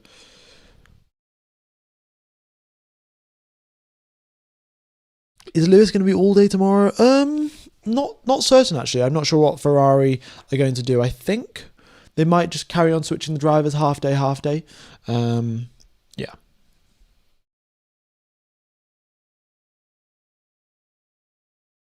Play Monoposto. It's a F1 mobile game. Recently came out with a 26 update. I'll have a look. I think I've seen it on the Play Store. But yeah. I mean, I sort of try to do my best to stay off my phone as much as possible. So yeah. Did Lindblad and Hadjar do good? Well, Lindblad did good. He did 75 laps, and that's the most out of anyone.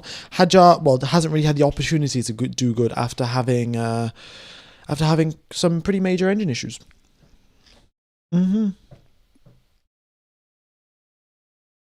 Hamilton this afternoon, all day tomorrow, Charles all day Friday. Thank you very much, The Chosen Red. Much appreciated. Yeah, F1 Gamer became the F1 Boomer. Yeah, I mean, I'm basically Unk status right now. Like, I'm going to probably be employed at some point in the future. So, basically gone from basically gonna turn into an Unk. Yeah. All right. 17 minutes remain till the start of afternoon testing. We'll have all of the drivers driving, with the exception of Max Verstappen, and yeah. No, Aston Martin hit 330 kph. Yeah, I think they hit 325 maybe. Yeah. I can't remember exactly. Maybe they hit 325 last week, and today they hit 329 or something. But they're improving, but still it's not as good as all of the other teams.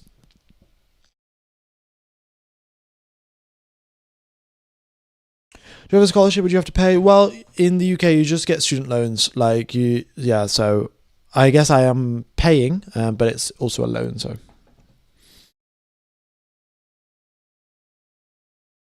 I think we'll have a Lawson/Doohan situation this season. I think it's unlikely, really. I think Doohan is going to continue on doing his own thing, being the reserve driver for the Alpine team.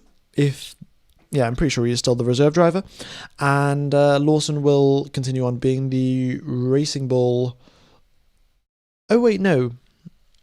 Is Doohan still the reserve driver? I'll double check. Doohan reserve driver. Which team?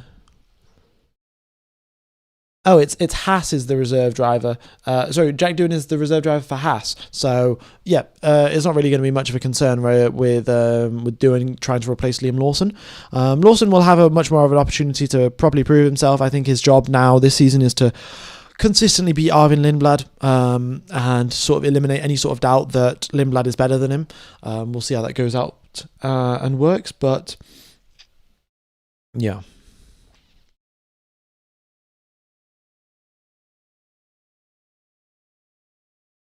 Which drivers do you think are going to get swapped during the season? I think it's unlikely, really. We're going to have many swaps. Given that we had all of the rookies last year and we had the swaps then, it's unlikely that with just one rookie this year, that being Arvin Lindblad, and of course Fernando Alonso, it's unlikely that you are going to have... It's unlikely that you're going to have any more switches, so yeah. Russell is driving the afternoon session. That has been confirmed. It says weird Stevie Wonder mannerisms. Is that referring to me? Is that referring to someone else? Is any driver at risk of an early termination? I think not really. Again, it would be unwise really to let Hadjar go after about half a season. Colapinto potentially, but Colapinto's managed to stay in Alpine because he's bringing in the money. So unless his sponsors drop out for whatever reason, it's unlikely that he'll get dropped from the Alpine team. And all the other teams seem relatively comfortable with their drivers. So looking up and down the grid, I don't think anyone is going to be having any sort of early terminations this season. F1 Gamer, what is your subscriber target for the end of 2026? Oh, this is a tough one, really. Because, well, the channel has gone from, I think, nearly 60k to 120, and then from 120 to 220. So it's nearly almost doubled, each year. But I don't sort of imagine that I'm going to reach, I don't sort of imagine I'm going to reach 400k as subscribers or anything like that this season. So I don't know, 24 races, maybe 3,000 subscribers a race. I guess maybe 300k. To be honest though, I'm not really all that fussed. I've got the silver award, and I'm sort of happy with that. Yeah.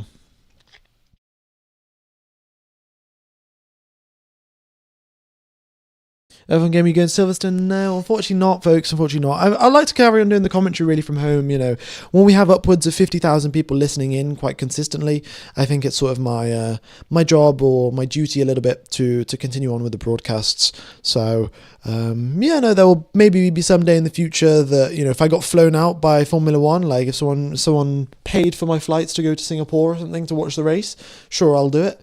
But it'd have to be something sort of crazy for that to happen. Is Hamilton driving this afternoon? Yes, he is. Yes, he is.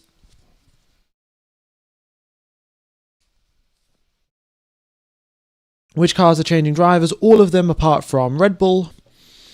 Yeah. Aston Martin don't have a power unit problem. Where are you clowns getting all this information from?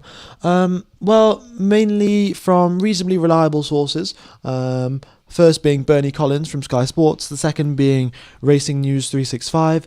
The third being the fact that they haven't come out onto the circuit for 2 hours, for the second 2 hours of testing. So I think that, that's probably enough of a reason to indicate why Aston Martin have got a power unit problem right now.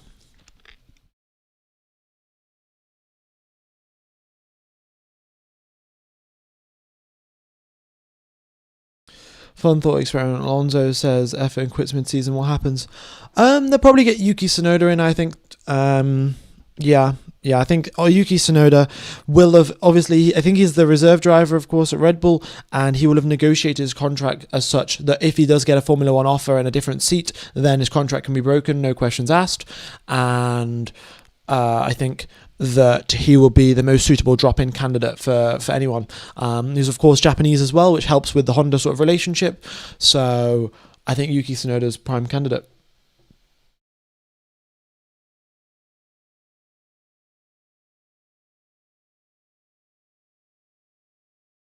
Any update on the Red Bull for the afternoon session? Well, look, the mechanics will have been working on it in the lunch break, and we'll only find out once the session begins if they come out onto track. If they continue sitting in the pit lane, then it can be assumed that the issues are continuing on.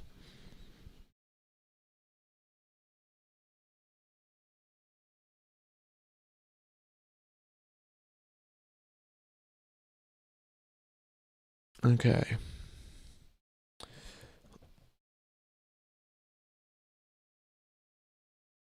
Hey, you shouldn't tell me why, if you are on the highest speed and gear and you suddenly downshift to second or first, what happens? Well, that is normally known as the money gear shift. If you're in the manual gearbox and you intend from shifting from fifth gear to fourth gear, and you accidentally shift to second gear, then that will spike your engine revs. That will over rev your engine. You'll hit the limiter. Well, you'll probably go past the limiter, and it normally explodes your engine. So for that reason, well, not only for that reason, but for a multitude of other reasons, but Formula One have sequential gearboxes, so you'd have to shift down all the way to second, and you have to click the downshift button every single time rather than accidentally going a little bit too far on the manual gearbox. Yeah. It's called a money shift because it'll drain all of your money. They have rev limiters, of course. And I think because it's not all a mechanical system, right? Like the driver will press a button on their steering wheel, like press the shift paddle, and then it will get passed through some electrical signals. Then the computer will check, does this seem like a right time to downshift? Are the revs way too high to downshift right now? And if the revs are too high, I don't think it will let the driver downshift, just for sort of practicality and safety reasons to not damage the engine. So I think that is probably what would happen.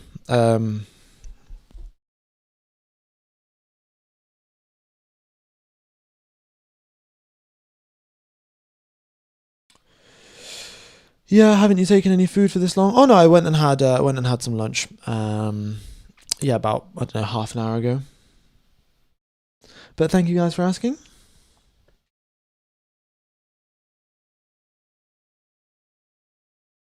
It's used because the shifting is faster. Yeah, of course, no, the shifting is faster, but so this is why I said between multiple different factors. That first being shifting, of course, being faster, but then the second being that, or not even the second, probably it's like the 10th reason on the list on why you want a sequential gearbox rather than just a traditional manual. But yeah, one of the reasons is that you can't just accidentally downshift 5 gears. Verstappen has been gear shifting like that in the corners. Well, okay, he hasn't been doing that. Verstappen obviously will slow down. It's just that normally when you downshift in the corners, you ideally do it as late as possible into the corner to minimize the effect on the rear tires. The lower the revs, the less disturbance there is on the rear tyres. But Verstappen has been doing it very, very early when the revs are really high because that maximises charging of the battery.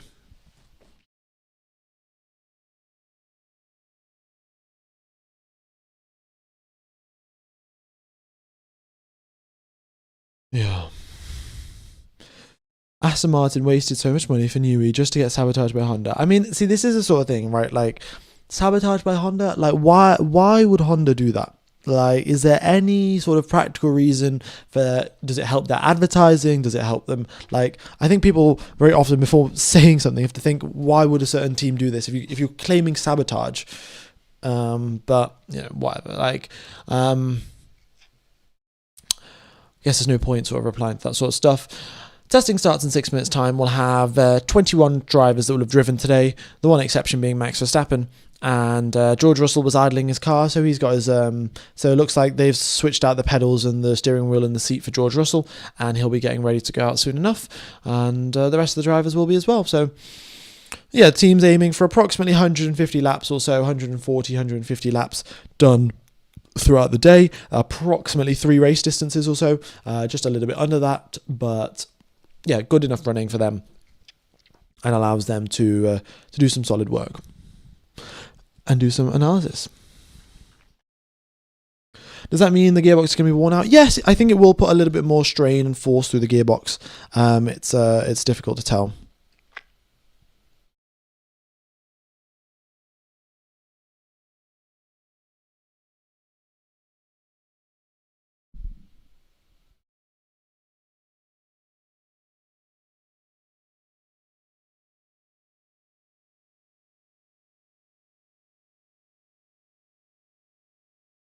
Okay. The like and sub goal has been reached. Time to update it. Oh yeah. Forgot about that. There we go.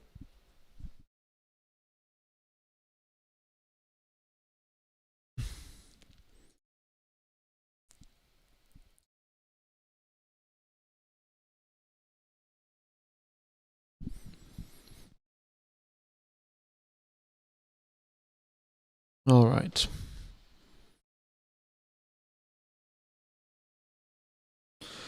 Why is there only one detection zone? Because the active aerodynamics does not need... you do not need to be within 1 second of the driver ahead of you to actually use it. You can just use it whenever you like. So that's what the green zones are. You can use active aero wherever you want in the green zones. And then on the detection point there, right in the corner of the track, that is specifically only for the overtake button. Yeah. Is Aston looking better than last week? Yes, they are.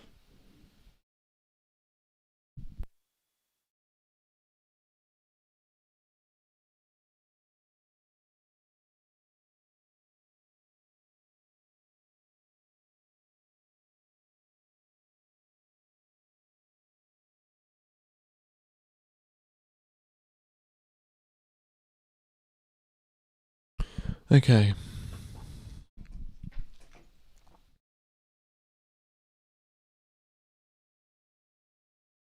Is it broadcast live or no? It is broadcast live. It'll be you'll be able to watch it on Sky Sports Italy, in once it goes live in about 3 minutes.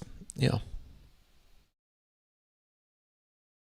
Aston Martin can still have a NASA engine and still lose because of Stroll and Grandpa Alonso. Ooh, bold statement there, bold statement. You know, and you're using Alonso's radio against him. Alonso, in 2018 Hungary, he was in P11 in qualifying, and he said even if you put a rocket ship, we will still be P11 because it was raining and the circuit conditions were getting worse and worse.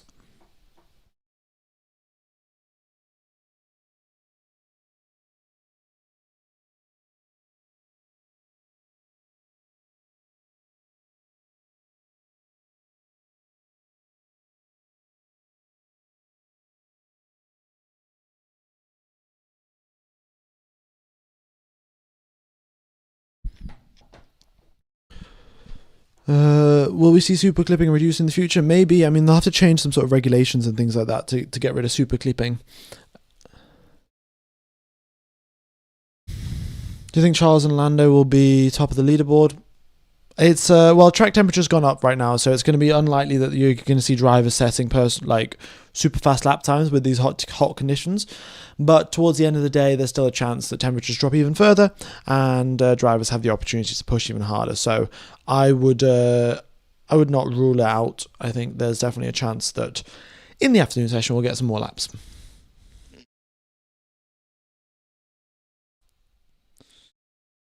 Okay.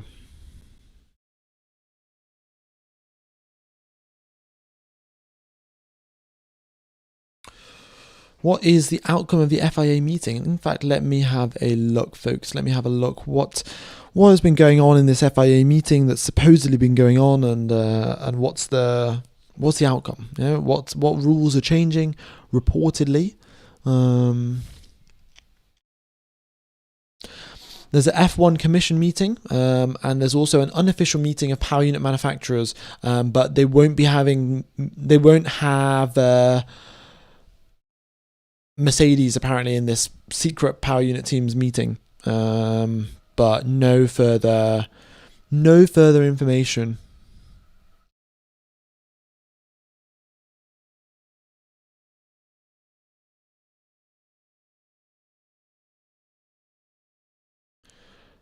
No further information, to be honest, that I can find. I'll have a look on Twitter and see if I can get some more information. Hadjar's engine been fixed? Well, if he comes out onto the track, then his engine has been fixed. If he doesn't, then I think we can assume that the engine is broken.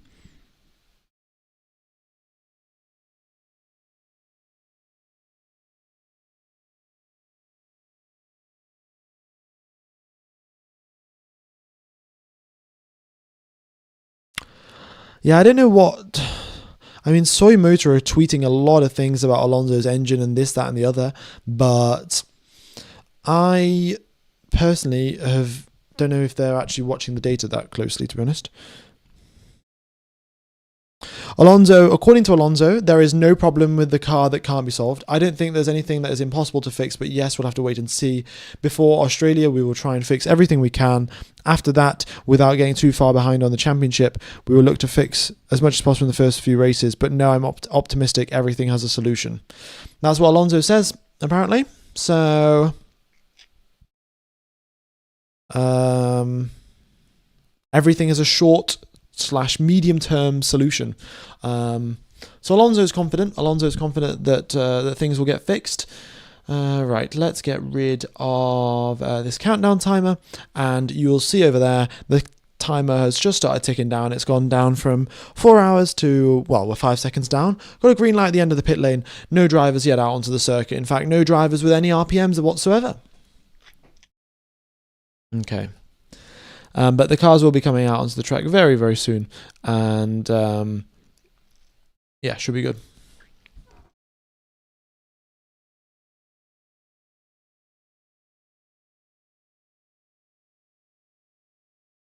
Nice empty circuit, really. Yeah, folks, you've got a nice track, approximately 5.2 kilometers long, if I remember correctly, 5.3 kilometers long.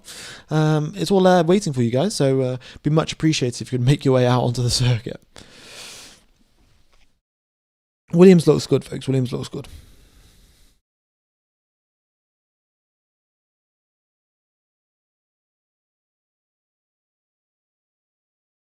Hope Charles gets it this year. Well, maybe it is.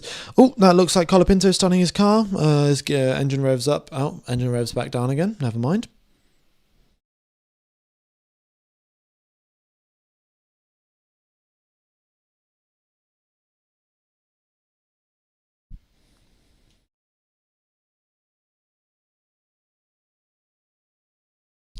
Is Ferrari back, or is it already over? No, Ferrari's definitely back.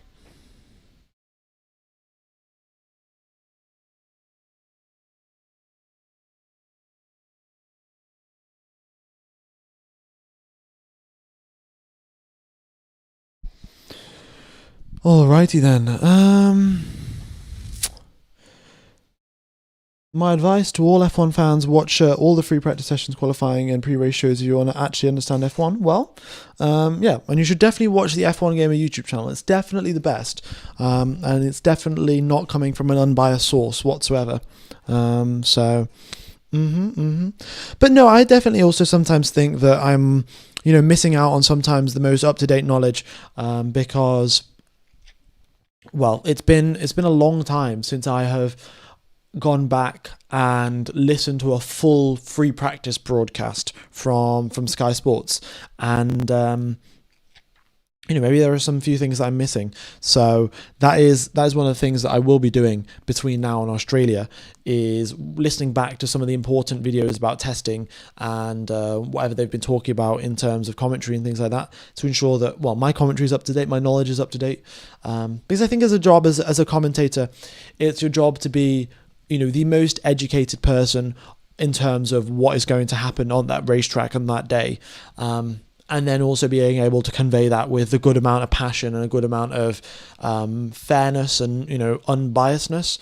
So yeah, those three things I think would be the most important thing in a commentator, and I try to do that. So hopefully it's all right. Any latest update? Well, the latest update is everyone sat in the pit lane, to be honest. Yeah.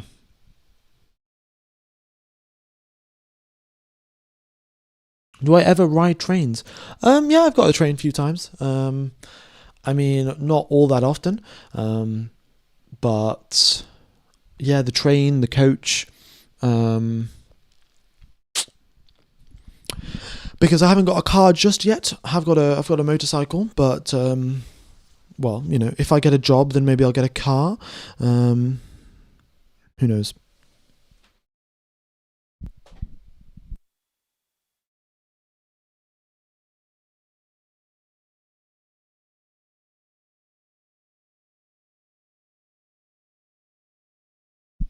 Okie dokes, Ollie Behrman out onto the circuit.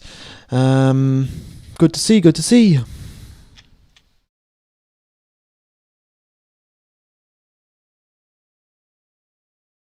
Something tells me that he's locked in. I don't know why. Is that me? Is that me that I'm locked in, or Ollie Behrman? But anyway, Behrman's out onto the circuit now. Lawson as well. Which bike do I have? I have a Honda CB125. Yeah, it's not the quickest thing in the world, not the most glamorous thing in the world. But my plan is to potentially do the next stage of my motorcycle license soon, which then means I can get like a 500cc bike. But yeah, I probably still won't get a 500cc bike. Probably still just get like a 350 or something. But yeah, I mean that's for the future. We'll figure out what to do then.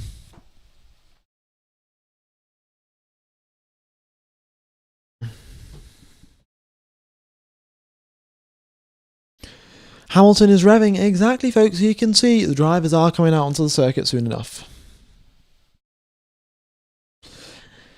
F1 Gamer, drive any cars? No, I only passed my driving license like 2 weeks ago or something. So no, definitely haven't got a car. Any reliable site to buy Ferrari F1 merch? Unfortunately, I don't know. The only F1 merch that I have got is some Alfa Romeo merch that they sent me back in 2021. Yeah. Since then, I never really bought any myself. To be honest, I never really sort of got the appeal for it. I think when I was younger, I thought it was cool. But now I just don't really like, oh, let's wear a Red Bull shirt and advertise every single logo in the world. Like, yeah. Have I ever been karting? I have. I've been karting. It's quite fun, actually. Been not none of the sort of serious karting or anything like that. Sort of the indoor stuff, but it's enjoyable. Just buy a HP sticker and stick it on a red shirt. Yes, very, very smart indeed. Very smart. Why is Hamilton not coming out onto the circuit? Well, I don't know, guys. I don't know. But as you can clearly see, there's no information I have on the screen right now, except that Hamilton's at 0 revs. They started up the engine. Maybe they found an issue. Maybe they're just waiting around for a little bit. Guess we'll see. Am I currently in the UK or in India? I'm in the UK, and it is raining quite. Well, it's not raining just yet, but it looks like it's going to rain pretty hard.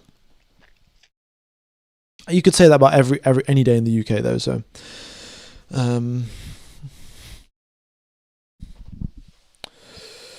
right. What else have we got? Merck launched an new all black merch that doesn't look like a billboard. Oh, did they? Okay. Well, maybe I'll have a look. But again, if I'm getting merch, it's going to be Seb Vettel merch.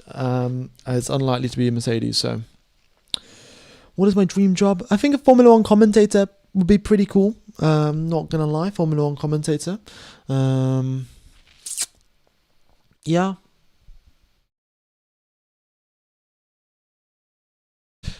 Okay. Ferrari have got some new tweaks to their car, right? So they have got supposedly they've got this thing that sort of blocks the exhaust and deflects it upwards, which could potentially add extra downforce to the car. I'm not 100% certain if that's what they're trying to achieve with that, but they're sort of blocking the exhaust a little bit, deflecting it upwards close to where the rear wing is, which means that then the rear wing can generate more downforce.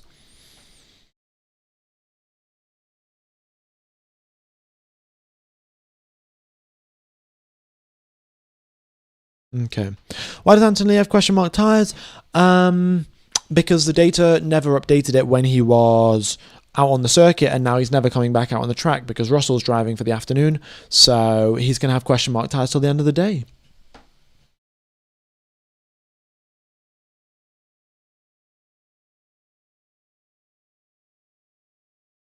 Yeah, I guess I can move the sectors to where they were before, at least for now, and then once more drivers come out onto the racetrack, we'll get that stuff sorted out.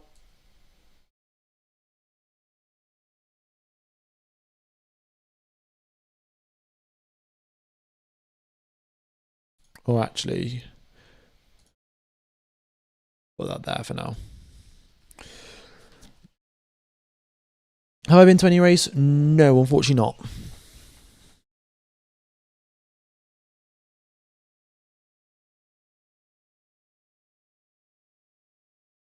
Okie dokes, Behrman going in towards turn number 1, hard on the brakes, and pretty good turn number 1 there for Ollie Behrman. I'm liking these new drone shots as well that they've got here in Bahrain. I don't know how many of you guys are watching the sort of footage, but there is these quite new drone shots of the cars moving about and things like that. So nice improvement to the sort of the TV direction. As long as they're not showing everyone's girlfriends and things like that, it's a step in the right direction. Favorite F1 track is Interlagos. Yeah, great racetrack. And folks, if you do want to watch the coverage and for a sort of cheap price, I would I'd recommend getting Proton VPN using link in the description, link in the chat.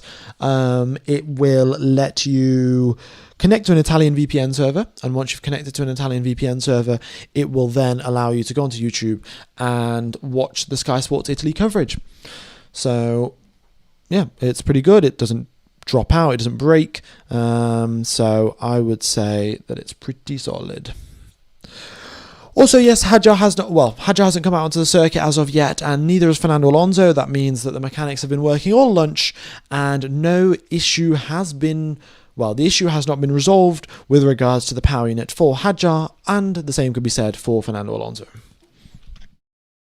Minimal laps completed, indeed, folks. Indeed, minimal laps completed.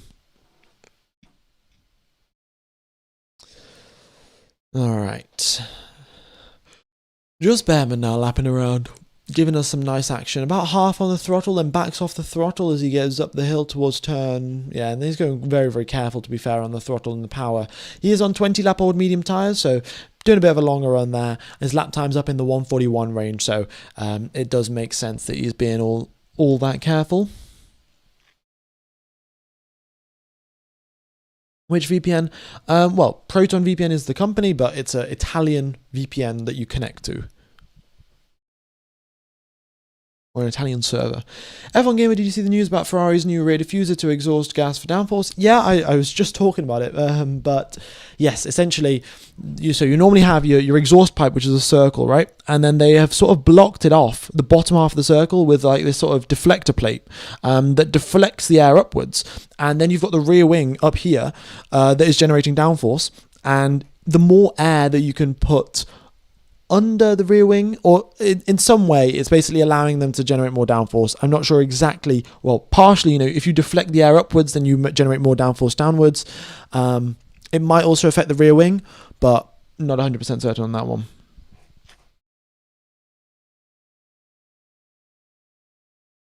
Sky Sports F1 Italy aren't streaming the testing. Well, you have to be on an Italian VPN to be able to get access to it, but they are, because, I'm watching it, so. You should become an F1 driver. Well, I would love to become an F1 driver. I just need a seat in the paddock.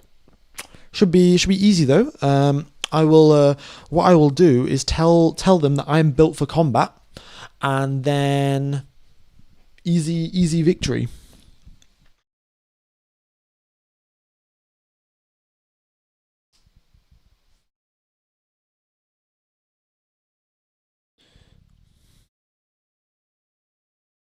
If the air pushes the rear wing from below, wouldn't it decrease the downforce? Well, potentially, but you also have to take into account that the air will get deflected upwards, but then the car's also moving at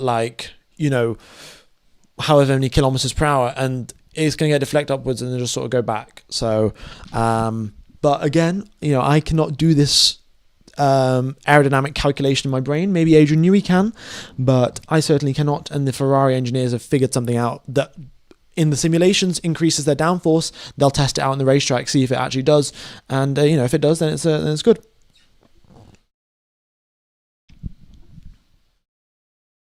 Verstappen's driving tomorrow, guys, not today.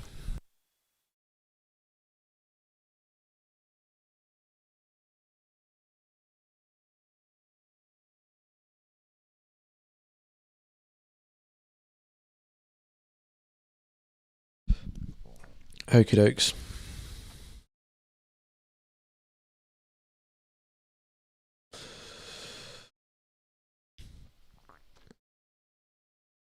What's wrong with Hadjar? Power unit issue. I guess I could also put that up on the screen, given that there aren't that many cars even out on the track right now.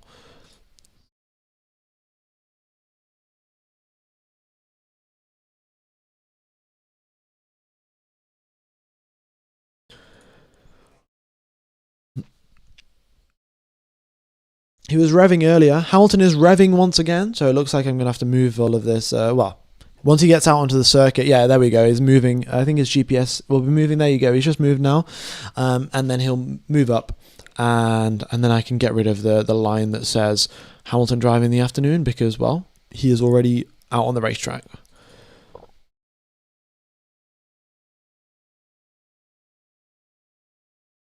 There we go. Okie dokes.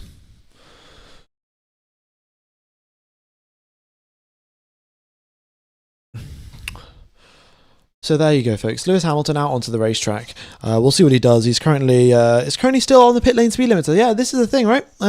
Also, this is a good insight into the gear ratios that the teams have got. You can see here, Lewis Hamilton, 80 kilometers per hour, second gear, 7,200 revs. Now, I guess we will see, we'll compare with the other teams and the other drivers, but what gear are they in, and also what revs are they at?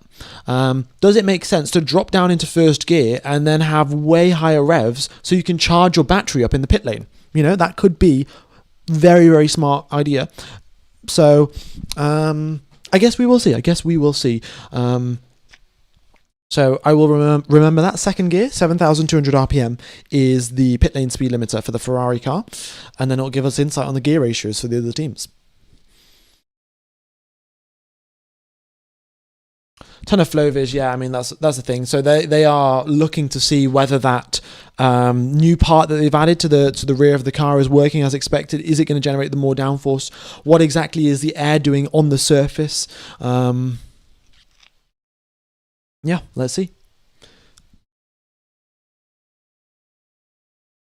Why do Lewis Hamilton fans ask questions about Lewis? I think that's sort of self-explanatory, isn't it? Yeah.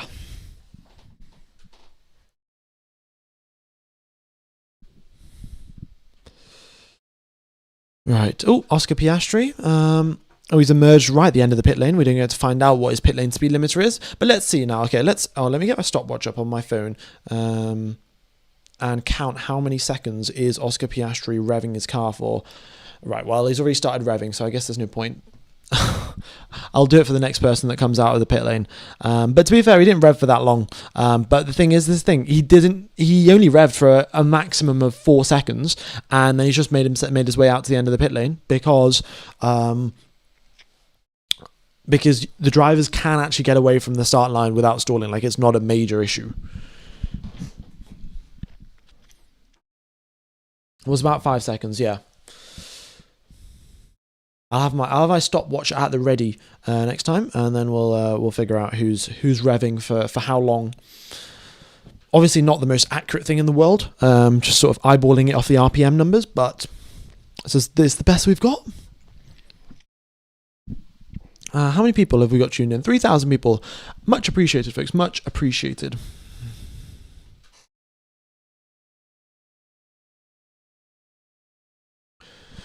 Okay, right, now it is time to move all of this information around. To be fair, I think I might get rid of that.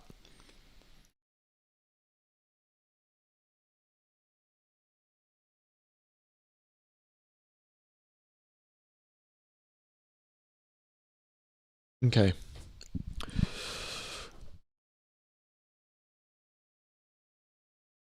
Let's see now. Yeah, Hamilton driving around. What's his speeds looking like? Fairly standard stuff, really. He's not pushing all that hard, is he? 240 Ks through turn 12. And here he comes across the line. Lewis Hamilton, 13th position. Folks, it's over. It is totally over. Max is not driving today, folks. He is not driving. It's only Isaac Hadjar. But again, they've got engine issues, so... Yeah. Okie dokes, right, we got someone coming out of the pit lane. That is, I think, Kimi Antonelli coming out of the pits. Oh, no, it'll be George Russell, won't it? Yeah, George Russell coming out of the pit lane. There he is. And it looks like, well, it says that he's in neutral and at 0 revs, but he's driving out the pit lane. So I have a feeling that might be a broken gearbox. Oh, sorry, not a broken gearbox, broken transponder. We've got Hadjar also building up his revs, actually, in the garage.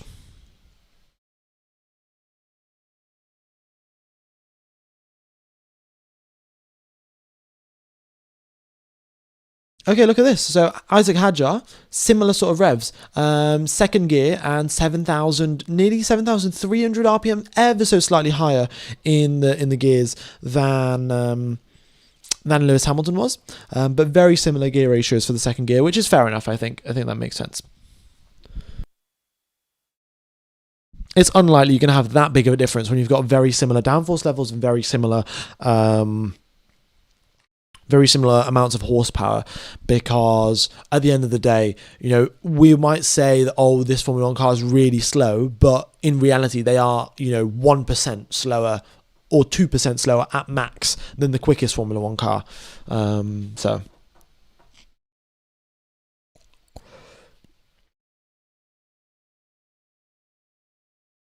yeah, Hamilton's on some pretty old tyres. But Isaac Hadjar's car has been fixed, so that is good to see from him. Oscar Piastri comes across the line, 11th position for him. We'll see what Hadjar's doing. He's shifting through all the gears, making sure everything works by the looks of it, and he should be A-okay to continue on with the session rather than just drive straight back into the pits. We'll see what he does, though.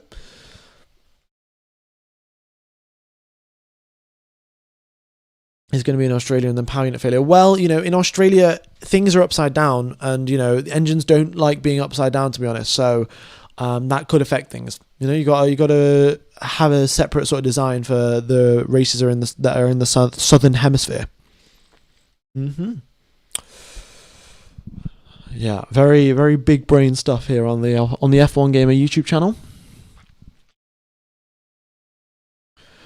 Okie doke, so it looks like we've got Russell's revs and speed coming through now, so that's good to see, and it looks like he's coming into the pit lane. Let's have a look then. What is Russell's rev limiter? Oh, Russell is in first gear on the rev limiter and is at 8,800 RPM.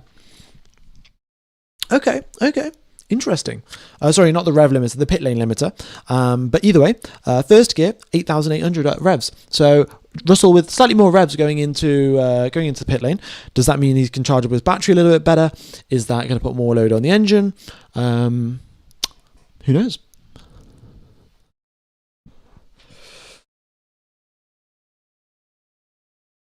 Okie dokes. Yeah, Stroll will come out in the afternoon. It won't be Alonso driving, but yeah, firstly, they need to fix the car and get that to work. Hello, Dread Phoenix. Hello, Brad TEXE. Hello, Kieran. Yeah, we got a lot of people here, so much appreciated, folks. All right. Pretty big gaps across the field. Yeah, I mean, I'd say sort of till Piastri, till sort of Lindblad, the top 10 are within 3 seconds of each other. And then below that, you get much bigger gaps extending out.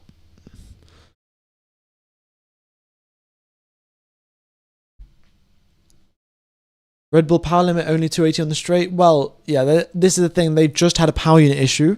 So I think for them, maybe they will slowly build up to it. So they'll start 280, then they'll go 290, then they'll go 300. Make sure all the numbers look good, and then continue on. Because look, Hadjar lost upwards of, I think, 2.5 hours of testing time, right? Their Red Bull test plan got set back by 2.5 hours. So if... they didn't want to risk losing more time, and that's why they'll take a precautionary measure of, the first 5 minutes, the first 10 minutes, we'll check if everything's working okay.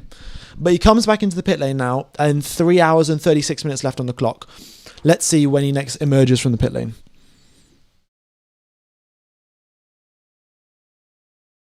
Yeah, Hamilton tyres are pretty old, folks. Like that's the thing. Like, don't worry about the lap times. He's on some very, very old tyres. He's driving extremely slowly through Sector 2 as well.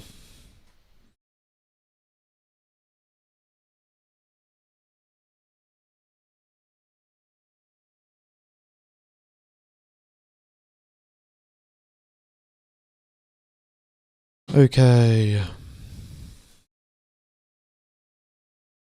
What do I think the current pecking order is? No clue, guys. No clue. I'd love to have an idea. But unfortunately I don't. How does he have 22 lap old tyres when he has done only 5 laps? Because Charles Leclerc drove in the morning, and he can use the drivers are allowed to share the tyres between each other. It's just the team that picks the tyres, so he's using some tyres that Leclerc was driving on. Yep.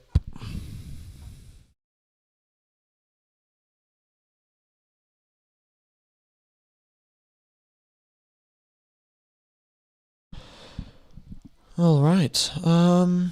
Yeah, just Russell and Hamilton on the circuit, the two former teammates, of course. Piastri's making his way out to the end of the pit lane. Piastri, oh, look at this. Piastri was first gear 11,000 revs, or maybe I read that wrong. I'm just going to rewind a little bit. If someone could just maybe go back, check what revs Piastri was as he was coming out the pit lane. That would be mega. Let me have a look again. Yeah, Piastri was first gear 9,600 revs. Okay, so they're both of the drivers are on the Mercedes power unit, right? George Russell and Oscar Piastri. And Oscar Piastri was around 9,600 revs at 80 kilometers per hour. And George Russell was at 8,800. Was it? Yeah.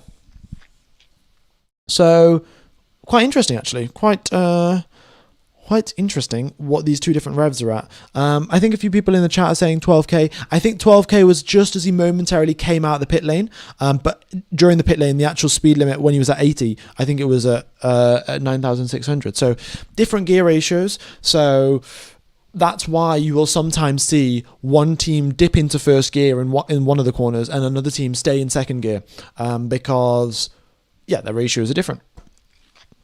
Thanks for the donation there, Rohit.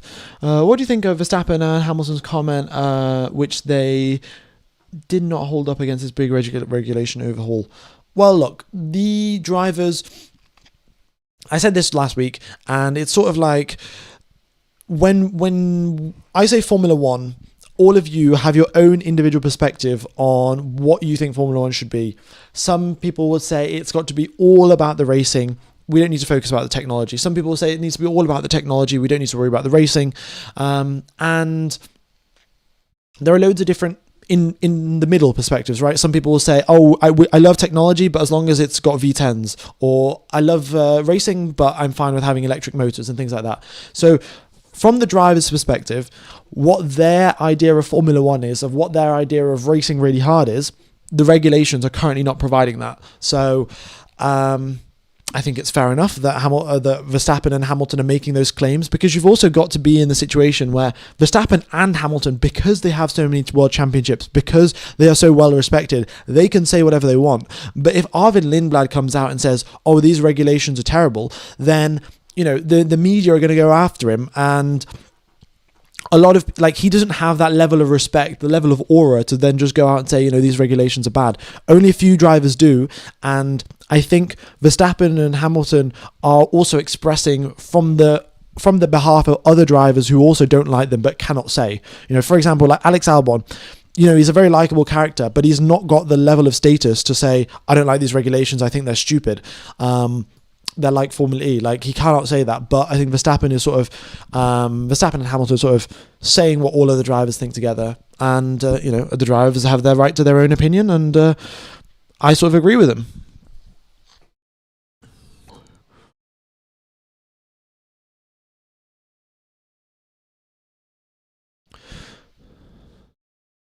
I bet they were saying this in the 2014 turbo hybrid era. Well, you know, in 2014 you had Fernando Alonso saying equal engines for everyone, and that was for whatever their scenario was. So I'm sure, right? Let's say if Hamilton is the quickest driver on. Let's just say Ferrari is the quickest and Hamilton's beating Leclerc. Then Hamilton is not going to say these regulations are bad because he's happy about them. But right now, nobody knows how well they're doing, and everyone's sort of just like, I'm not so happy with the racing. But we'll wait and see, folks. We will wait and see. Did Ferrari bring upgrades? Yes, they brought some small upgrades here and there. They're testing them out right now. They got FlowViz on Lewis Hamilton's car. He's just come back into the pit lane, and they'll be looking at, what is the air doing? Is it moving as they expect? Is it generating more downforce? Guess we'll see.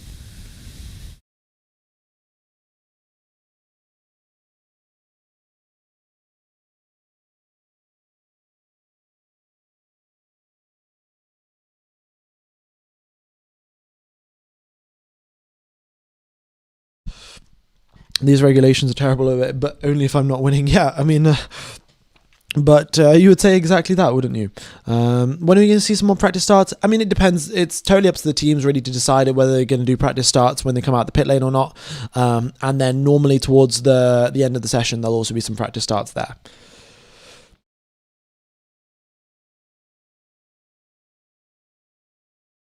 Yeah. Arvin is also a rookie. I'd be pretty confused if he said that. I would disagree on Alex. I think he's got enough experience to make that statement. No disrespect to your opinion. No, fair enough. Definitely, Alex definitely has the experience to have, you know, he's raced through the 2018-19 sort of style of regulations, then also the turbo hybrid, the 2022 ones, the ground effect ones, and now he's doing this new cycle. So he has the ability to speak out and say whatever he thinks. But I just think that, I mean, he definitely could. It's just that some drivers won't, because if Lando Norris says something and then if Max Verstappen says the exact same, it's like if Verstappen says something and then Alex Albon says the exact same thing, they'll be treated slightly differently because of who they are, and I think for that reason some of the drivers don't speak up. But you know, again, this is sort of a guess. Like, I'm not in the group chat, guys. I'm not in the F1 drivers group chat. Actually, folks, okay.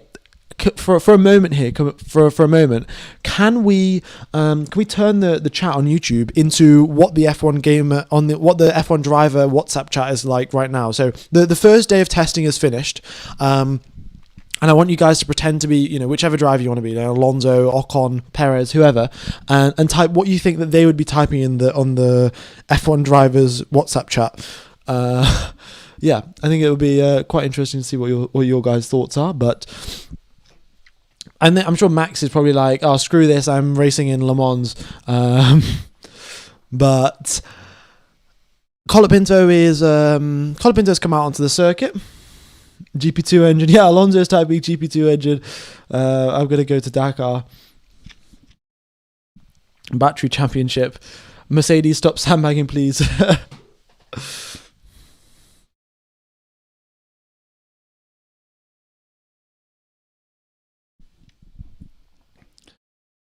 Yeah, I'm sure it's quite interesting actually, to see what's going on in the chat. GP3 engine.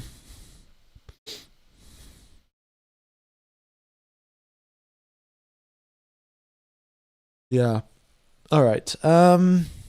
Few more drivers yet to make their way out onto the circuit here for the afternoon session. That's Sainz, Bottas, Bortoletto, and Stroll. Still yet to come out. So Sainz, as I've just said, has just come out. In fact, good to see. And Isaac Hadjar's making his way out the pit lane as well. So that's solid from the rookie. He's only in the pit lane for about 10 minutes. So whatever engine issue they had, that's definitely been cleared up, and then they'll be continuing on.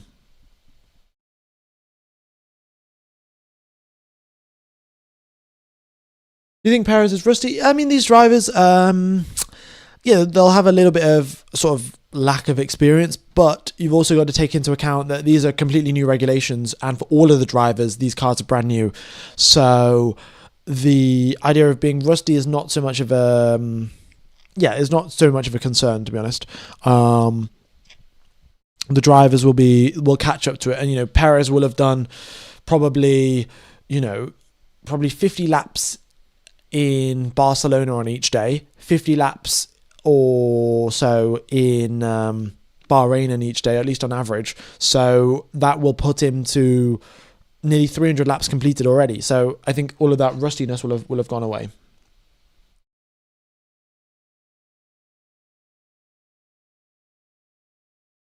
Max, like, if I'm driving a 2026 car, but basically driving a Formula E car, yeah, it's good. Nice. I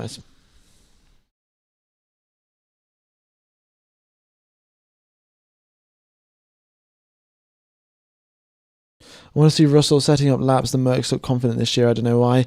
Yeah, the Mercs look good. That was the thing that I was sort of talking about a bit earlier on, that the Mercedes team just look really, really happy for a team that, well, we of course don't know if they're going to be the quickest team or not, but they look really happy, and it would be strange for a team that isn't that quick to be that happy about the situation of things and how things are going. So, yeah.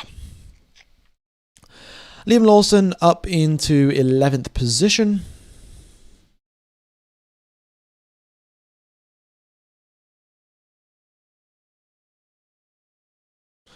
Are Sky still streaming only on the Italian version? Yeah, they are. They are still streaming on the Italian server, Italian YouTube. So you just got to connect to an Italian VPN and bosh.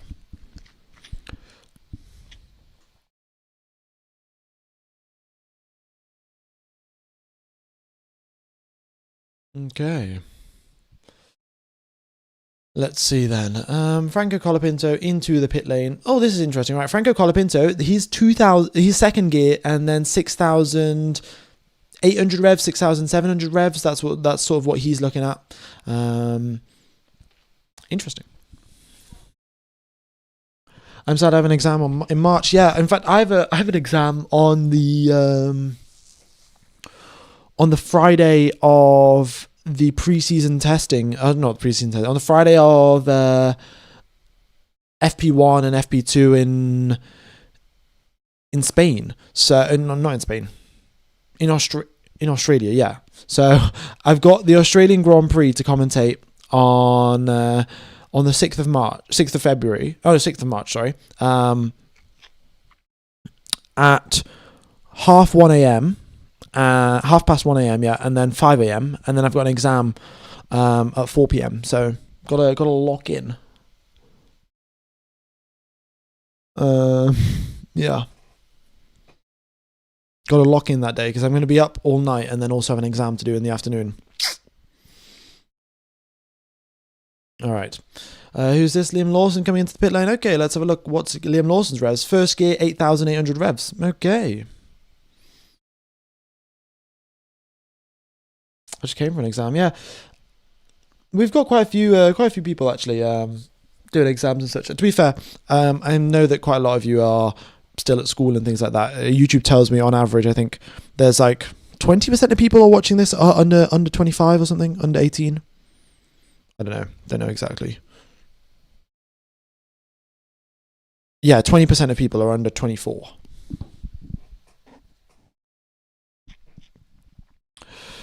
Okie dokes. Yeah, the bottom four still yet to come out onto the circuit just yet. But nobody's really setting any quick lap times right now because track temperature is up so high at 36 degrees Celsius. Look at that. Liam Lawson sat there 11,000, 12,000 RPM and then lets off the clutch and continues on down the straight. So, 12,000 RPM is where the Red Bulls are sitting. I do want to see actually a practice start from the Honda because, there was that video floating around about Honda doing their race start from 9,000 RPM. And I want to see if that's actually true or if that was just a one-off occasion. The green markers on the track, these are all of the active aero zones. So that's when the drivers can drop the rear wing like sort of DRS and they can do the same for the front wing. They can just do that whenever. They don't have to be close to the driver in front. And then the little dot at the bottom right here, I might even be able to show you. Oh, there you go. Yeah, these dots here, these are the overtake detection point and then the overtake activation point here. So detection and then activation. Okay.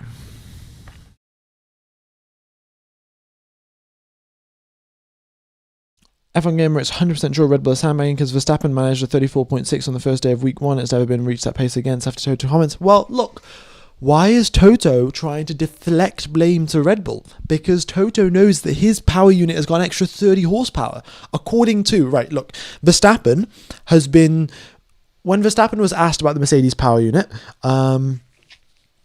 they said Mercedes were claiming, we've only got an extra 3 or 4 horsepower, and Verstappen was like, if you add a 0 to the end of it, that's what you probably got. And where has Verstappen got this information? Verstappen is not an engine designer. He does not know how much horsepower an extra 2 compression ratio gives you. He has got that information from someone at the engine department at Red Bull who has worked out and done the calculations. We would get approximately this much extra horsepower. So maybe Toto Wolff is saying that, Red Bull have got good pace, but he's deflecting away the fact that he's got an extra 30 horsepower potentially. So it is, it's all these fun and games, and don't believe any of what the team principals say.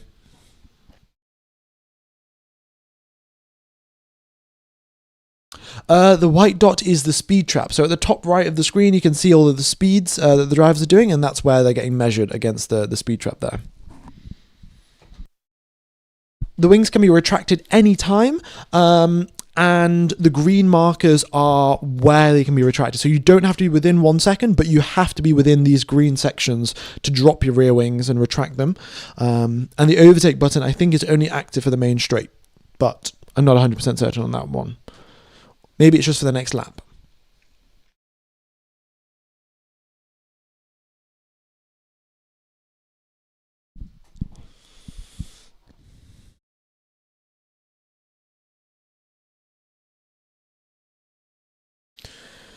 How's the Aston Martin looking in the hands of Alonso? Well, it looks good until it breaks down. So, that's about as good best of an answer that I can give you. Bit strange that Bortoleto hasn't come out onto the circuit just yet. Same thing for Bottas. I think there may be some more issues down at Cadillac. We know that there are for certain issues down at Aston Martin, but it's been 40 minutes or so, and Bortoleto hasn't even made an install lap of the circuit. Yes, I think you can overtake anywhere if you've earned it from that DRS detection, from that overtake detection point. So, yeah.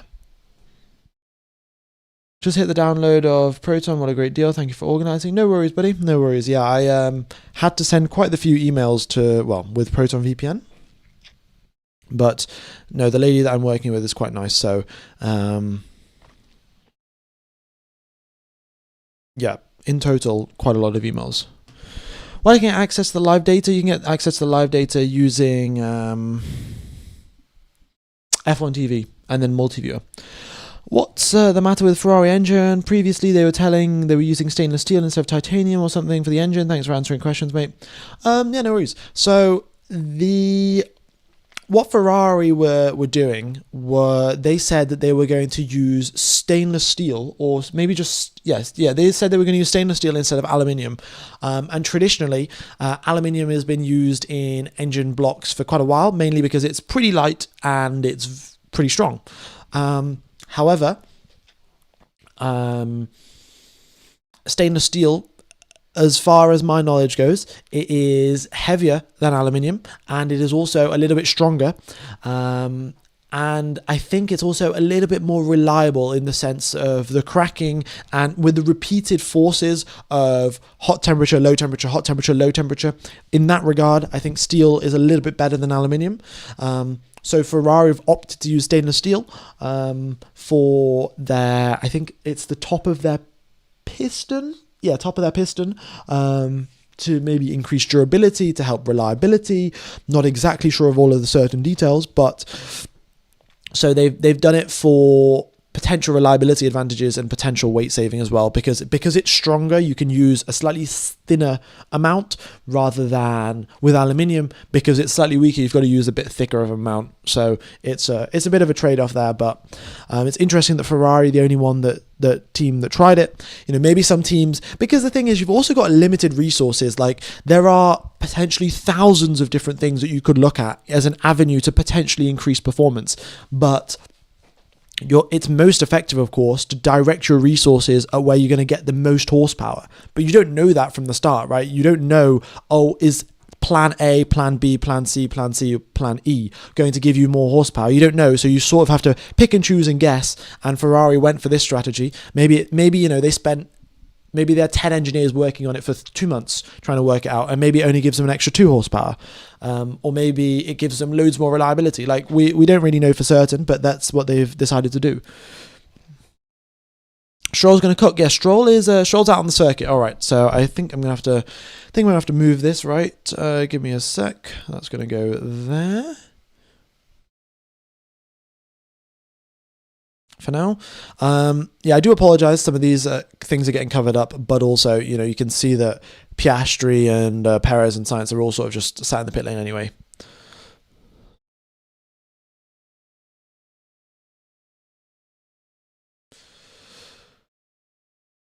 Yeah, it's a bit sort of tight for space with all of this information on there. Normally, it's only halfway, and then we've got the track map. But yeah. So only 28 laps because there was issues for the Aston Martin. They managed to get those issues resolved now for Stroll, and he's out onto the circuit, making his way through the gears, 7th gear, and then gets onto the brakes for the final corner. And here he is, and slowly building up through the reds. 11.5, 11.3, 11.2, 11.4, and his speed is 309 before he starts clipping and then reducing back down again. Sandbagging Pro Max. Yes, that's a good way to put it, isn't it? Mercedes using antimatter technology. Who knows, bro? Who knows?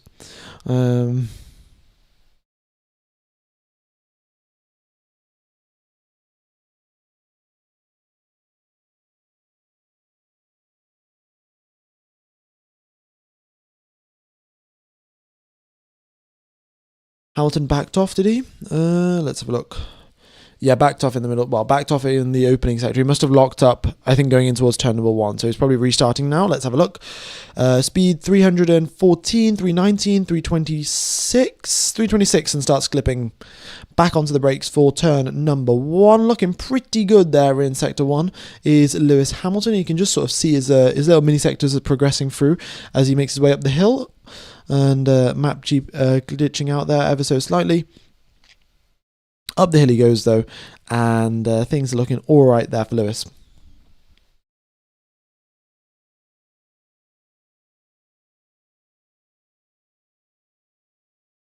Oh yeah, I'll be using the normal layout for race and quali. Don't worry about it. I think I've already got it set up somewhere. It might be here. I think this is the normal layout, but it's sort of half broken. So yeah, we'll get it sorted. You have a very relaxing voice. Well, thank you very much. I, especially for pre-season testing, try to keep my voice as relaxing as possible. Mainly because you guys, well, a lot of you guys are listening for a very long time. And, well, there's no point being super duper excited about pre-season testing. So, nice relaxing voice. Potentially could put you to sleep. Who knows? All right, Bortoleto out onto the circuit. So that is everyone. Only Bottas that we are waiting for now to make his way out onto the track. Right, let's make my webcam a little bit smaller so you can fit everything on the screen. Actually, you know what I might do? I might crop the top of my webcam, given that I'm sitting with pretty bad posture anyway.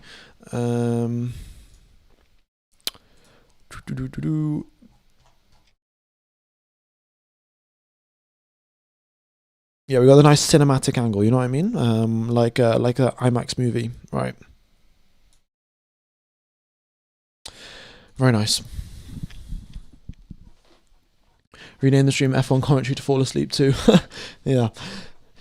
Hey, can you change the Cadillac colour to grey? Please, the new Cadillac is not yellow. Well, I would like to change it to grey. However, as I'm sure you can see, the Haas team is already grey, and the Audi team is dark grey or sort of blackish. So there's no colour in between that would be able to fit for the Cadillac team, and that's why I've got them as yellow. Yeah, absolute cinema, you know? Incredible. Okay.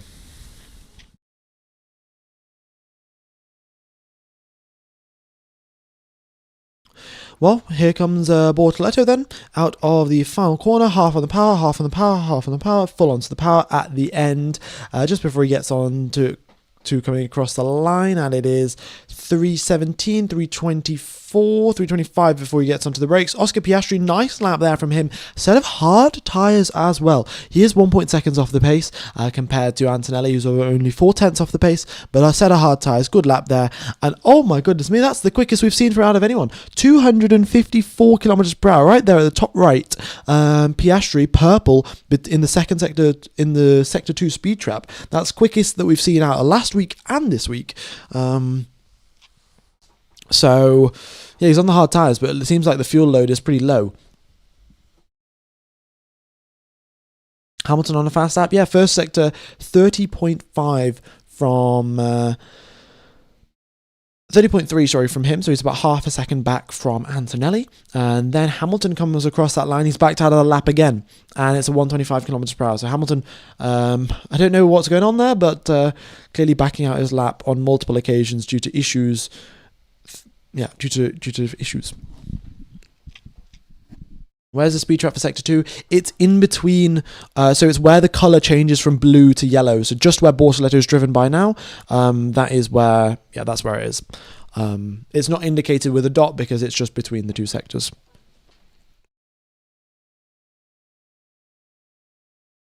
Where can you watch the F1 preseason for free? Well, you've got to pay $1 for Proton VPN, but then you can watch it for free.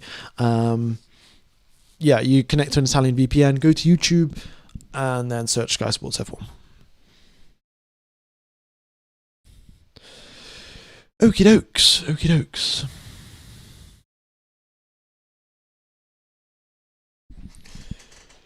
Is there a season where Alonso gets lucky? He has had too much bad luck. Well, maybe this is the season for him. This is the season when L Plan comes true. But you know, there could also be quite a few other things that happen. Is it €1 for 1 month only? Yes.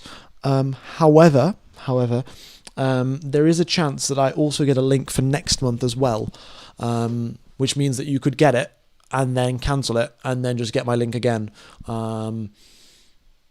But I'm in the process of talking to Proton VPN for figuring something out for the start of the season. So yeah, fingers crossed, but I can't make any guarantees as of right now.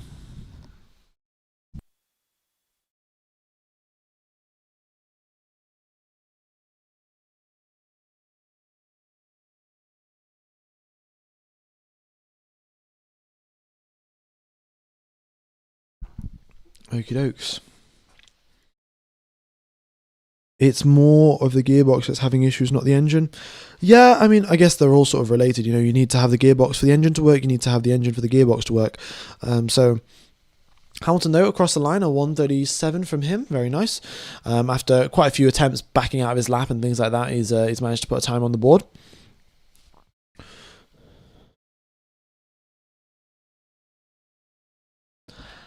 Hamilton sector times, yeah, I mean, it's 42.6. Again, he's 2 seconds slower than Leclerc in the middle sector. Leclerc just pulled off some crazy magic in the middle sector.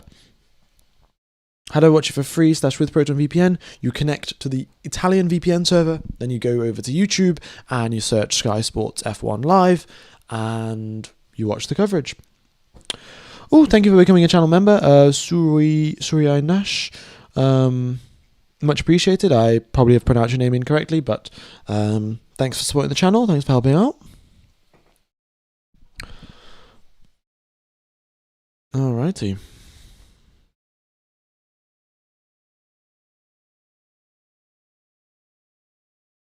He isn't pushing, idiot. You really think he's 2 seconds slower? No, I mean, there's no world in where Lewis Hamilton is 2 seconds slower than Charles Leclerc in one sector, right? Yes, he's obviously not pushing. Yes, he's not confident with the car right now because he's made mistakes on 3 previous hot lap attempts. He's not on the Pirelli test tyre, which seems to be much more grippy than the medium tyres. Like, he's also not on low fuel. Like, there are so many different factors. I'm not trying to indicate that Hamilton's slow. I think, that we'll find out if he is slow or not when the season begins. Oh, Stroll up into 15th position. Not too shabby there from Lance Stroll. 3 green sectors to his name and 6 laps completed so far.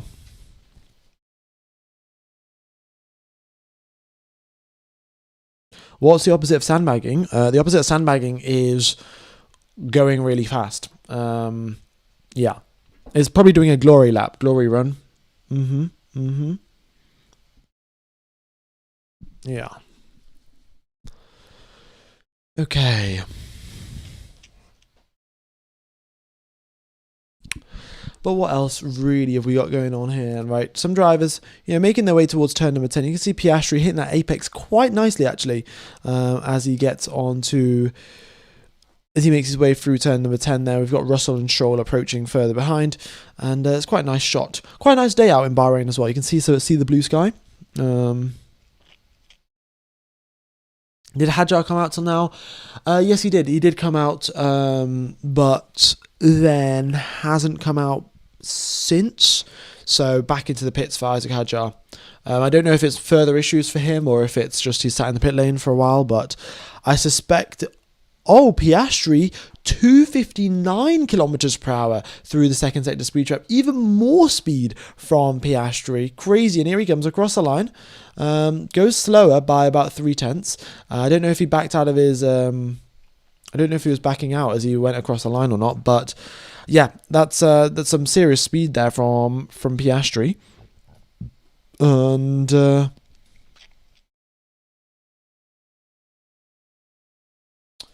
What was I saying? I forgot what I was talking about. Never mind.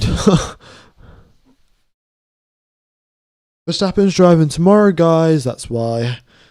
Yeah, Verstappen's driving tomorrow. Stroll driving super duper slowly through the second sector. So we'll see if he pulls into the pit lane or what happens after that. But 85 seconds to complete the middle sector for Lance Stroll. 85 seconds.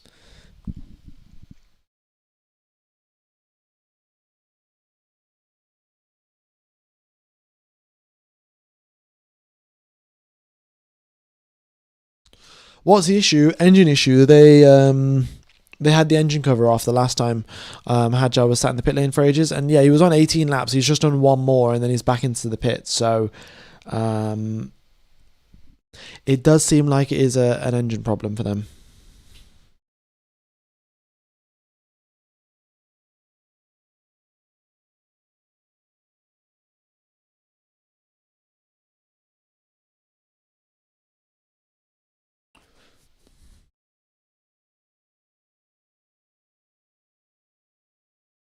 Okie dokes. McLaren is up and down. Do not think they have all of the right Yeah, I mean, who really knows? There's blue smoke coming out the diffuser.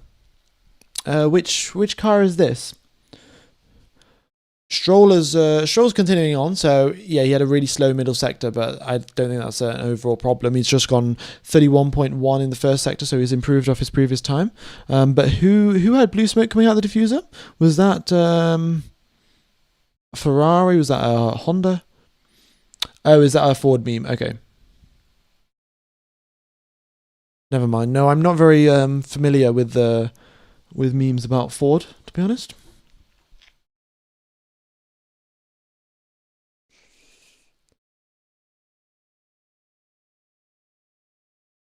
No, it's all good. It's all good. Are you seeing Russell's long run? It's stay scary quick.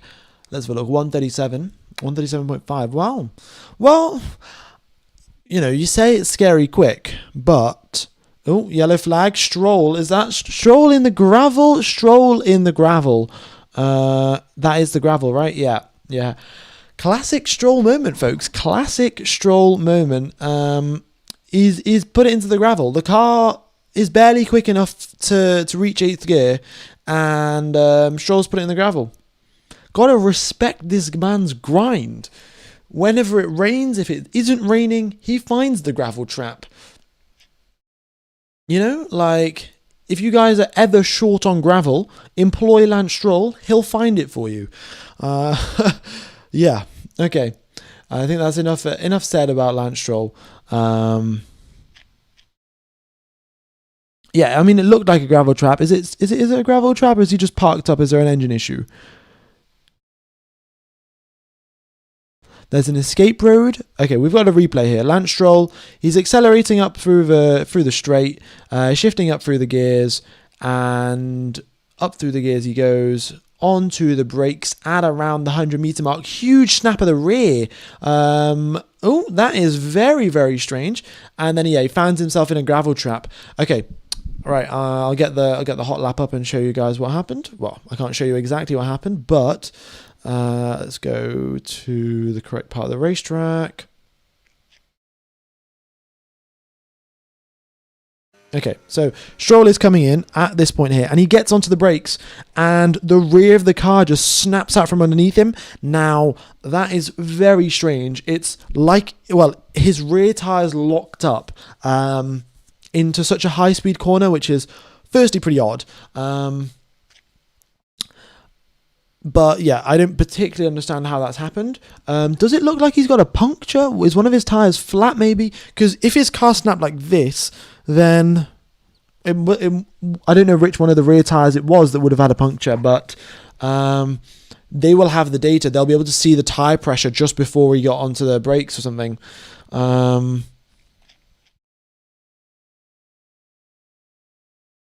It looks like the front wing didn't close too. Gearbox failure. The RPM went to 0. Right, let's get the replay up on my laptop. I mean, it could be a gearbox failure on the downshifts, of course. If you downshift too early, you mess up the gearbox and it all goes. It could be a puncture that causes the spin out. But yeah, if you do downshift too early, you will probably get rear locking, and with rear locking, you'll spin around like that. So theoretically, it could be the gearbox. Of course, we've been talking quite a bit about, Aston Martin and their gearbox problems. So maybe it makes us a little bit too likely to believe that it's a gearbox issue. I'm just going to rewind a little bit on my stream and figure out.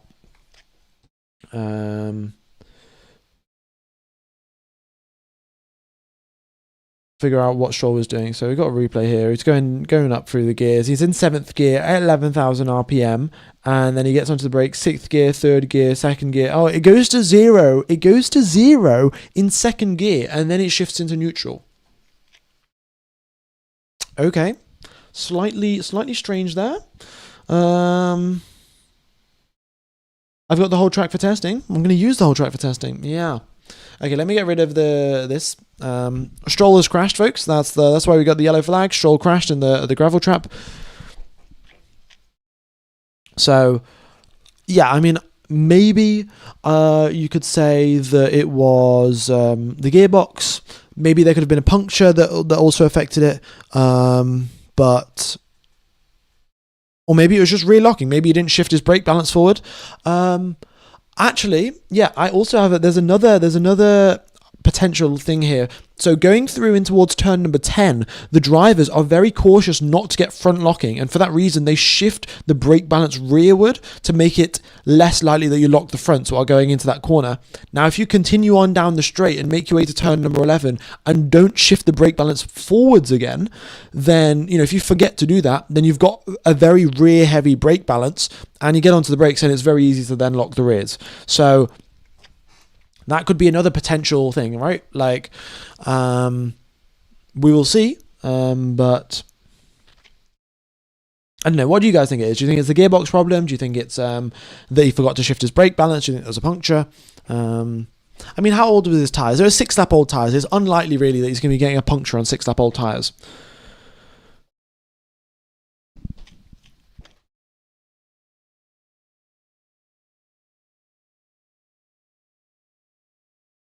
Front wing didn't close, did it? But if the front wing didn't close, that again, is that going to affect your rear locking?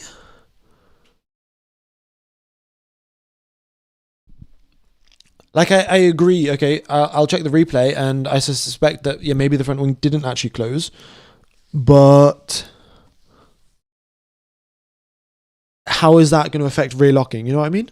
Because that's, maybe the rear wing didn't close, and that, yeah, if the front wing didn't close, that could be a suggestion that the rear wing didn't close, and then rear locking makes sense. But again, like, Stroll being Stroll is probably the best way to put it. But I'll try and find out a few more news sources about what's happened there with Stroll. Was it a gearbox? Was it a puncture? Was it a what? So much appreciated for you guys sticking along here for the slightly disrupted coverage of testing. Huge flat spot on his rear left. Well, okay, so he flat spotted the rear left then.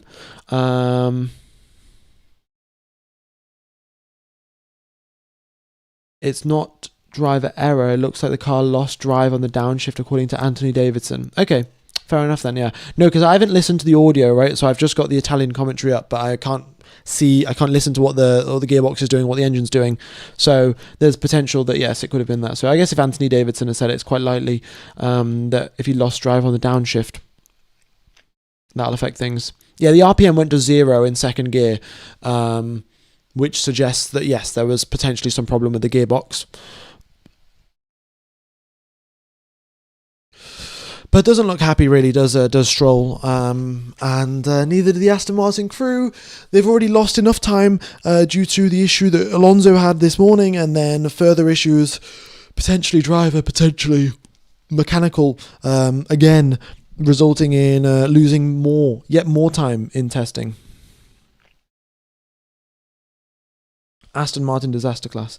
There was an audible clunk on the downshift, then it locked. Oh, well, thank you very much there, True North Scale Motorsports. I'm going to take your word for it. Seems like it was a gearbox problem then.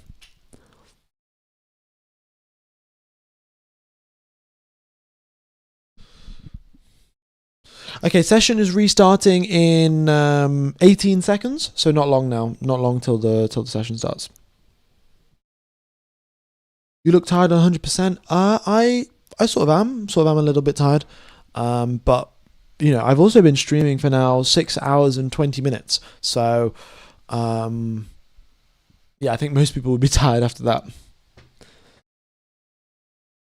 Where did it happen? It happened at turn number 11 as he was downshifting in towards 11 from probably 7th gear down into 3rd or 2nd. But again, that isn't really a second gear corner. If I was Stroll on a push lap, Stroll was on a push lap. Maybe, he went from 4th to 3rd and then the gearbox just gave up and went down to 2nd. But again, it's not really a second gear corner, that one.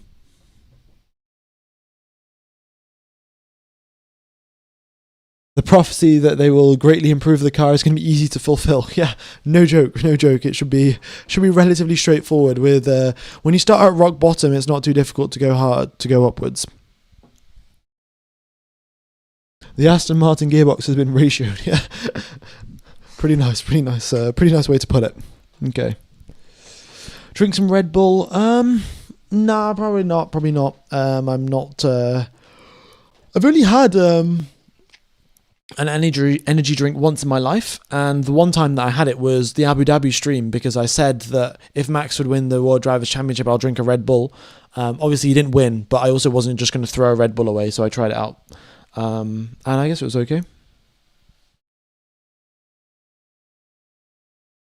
Aston, you can still call Yuki. Yeah, I mean, you got a Honda power unit there. I'm sure Honda would like to give you some more money, or maybe they'll give you a discount on the engine if you hire Yuki Tsunoda. What do you think of Albon's statements that it's Hamilton's year? Well, again, it's difficult to know really, but we will see.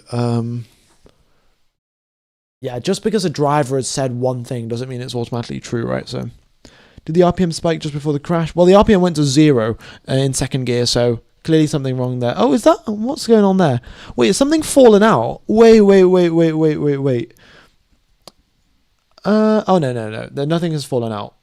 I'm just a little bit blind, I think. Yeah. For a second there, I thought something had fallen off the bottom of the car, and I was like, what's going on?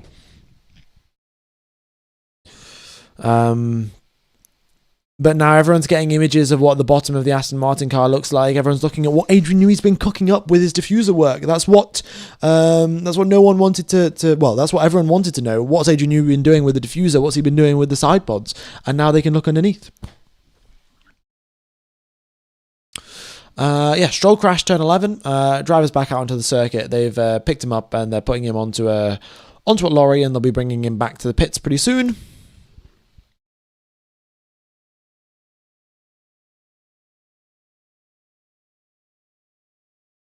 How's Hamilton's stint? Well, he's just come out now in a fresh set of medium, so let's see what he can do on this stint. Oh, I was talking about George Russell's race pace times. Yes. George Russell's race pace times, right? Like, he was 3.3 seconds back from Charles Leclerc and doing fairly consistent race pace times. And that's sort of to be expected. You know, that's what we've seen in previous years, where the drivers, when they're on max fuel load, they're losing approximately 3 to 4 seconds in terms of quali pace. Now, if we consider Charles to be quali pace, then Russell is lapping approximately 4 seconds back. So it seems about in line with their lap times. I agree that Russell's lap times would have been probably quite consistent, but I don't think the pace is anything to be worried about in terms of, Mercedes are going to be, 100 horsepower ahead of, they're going to be so much faster, or anything like that. Yeah. I take it Stroll's okay. Yeah, Stroll's all good. Hello, Exoteric. You've just missed that. Stroll's crashed, unsurprisingly, but no, it wasn't his fault. The gearbox broke on the downshifts, and then the rears locked, and into the gravel trap he went at turn 11. So now he's been picked back up and taken back to the garage. Now we're gonna have 2014 all over again. Maybe, who knows? Hamilton's braking from turn 9 all the way to turn 10. Why? Because to sort of avoid locking up, really. I think in that corner you can be extra cautious and brake a little bit earlier and not lose too much time. Whereas, when you're going down, so let's say, for example, right, you're going down the main straight and you brake 20 meters too early.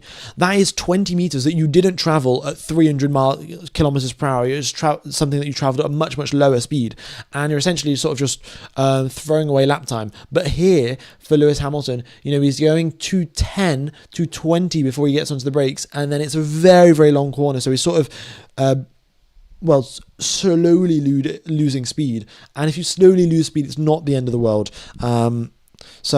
Yeah, just taking different lines, really, and also not pushing that hard, because a lot of lockups have been made. A lot of tyres have been sort of destroyed because of the lockups, and, Ferrari don't have loads of tyres to throw away.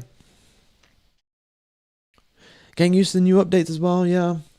Yeah, of course, there's a small tweak on the rear of the car. There were some tweaks last Friday as well, so, things are changing. Okay, Colapinto up into 7th position. Oh, nice job there from Franco Colapinto. Fresh set of medium tyres and 7th position there for him. And Hamilton up into 4th. So clearly, he wasn't driving all that slowly. And with track temperatures up at 34 degrees Celsius, so that's quite a bit hotter than when Charles did his lap. And also on a set of medium tyres rather than the Pirelli test tyre, he is 8 tenths back from his teammate. And he's in 4th position.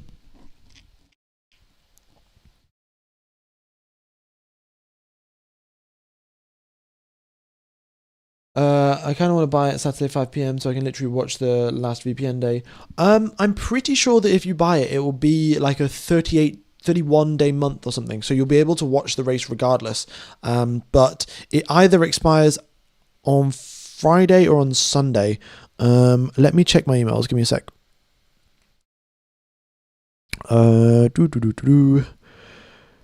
It expires on... Yeah, on Sunday, sorry.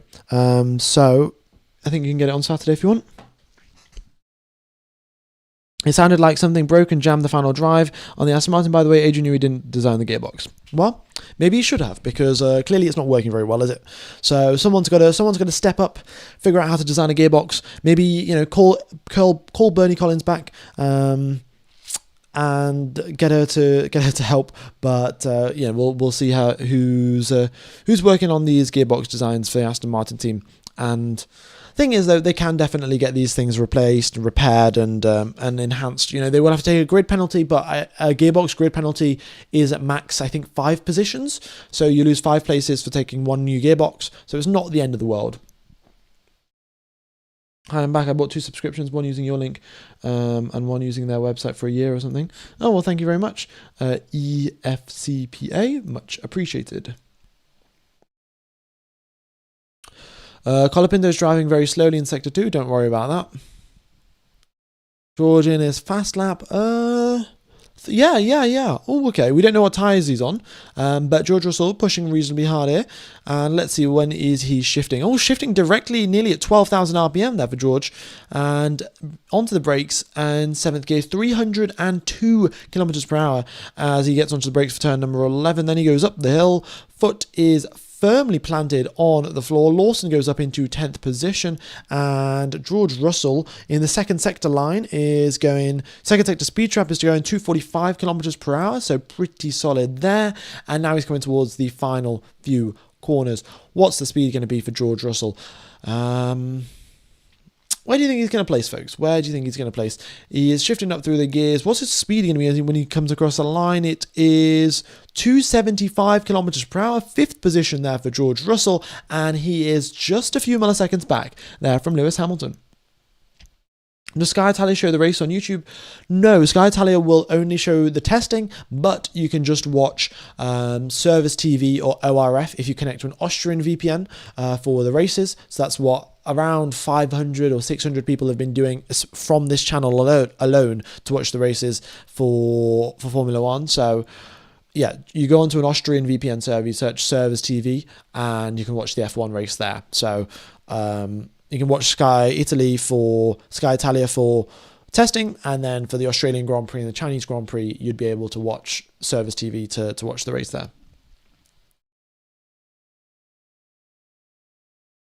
Okie dokes.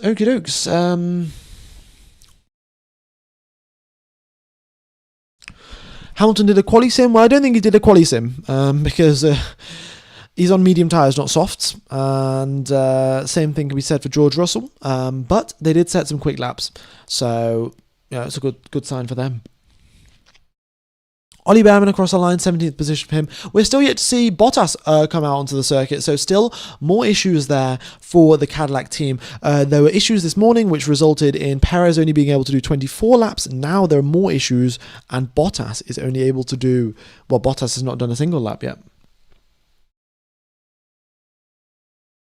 Oh my goodness me, Manly Cookie. That is... Oh no, that was true there for a second. Beaver had ham. But yeah, before Behrman put himself up into 17th position. Okay.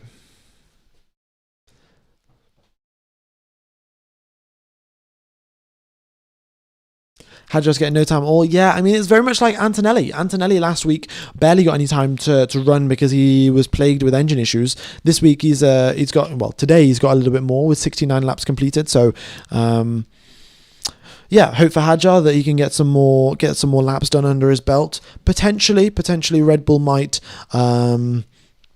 split the days up so Hadjar's, they do it so Hadjar will drive a little bit more in on Friday. But yeah, we'll still yet to see. Oh, Oscar Piastri, P3 for Oscar. Hard tyres as well, and 30.00 in the middle sector. He goes a tenth slower than Charles Leclerc, and in the final sector he is about 1/10 back from Charles Leclerc, 2/10 back from Antonelli. So pretty solid lap there overall there from Piastri, and he finds himself up in third position. It's so over, yeah. Well, it's a little bit early maybe to say that, but yeah. I'm sure you guys have seen the new Oscar, the one that has got the one that looks like the Star Wars character. I forgot who it is now. With all the red and the orange. He looks like that in the new F1 intro, right? Yeah. Well, if the drivers all say this is no fun, does that mean F1 26 will be the least anticipated game in racing?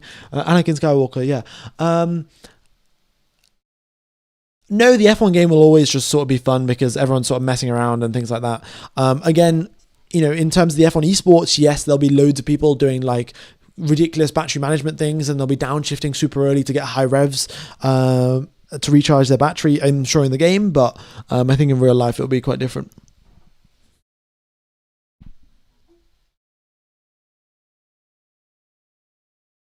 Okay, so we got 4,000 people tuned into live stream. Thanks everyone for tuning in. Hope you guys are all enjoying the coverage. I'll be commentating tomorrow, and I will also be commentating on the day after, and then it will be the Australian Grand Prix, the first race of the season. It should be pretty solid. F1 26 will be DLC, that is correct. F1 26 will be DLC for F1 25.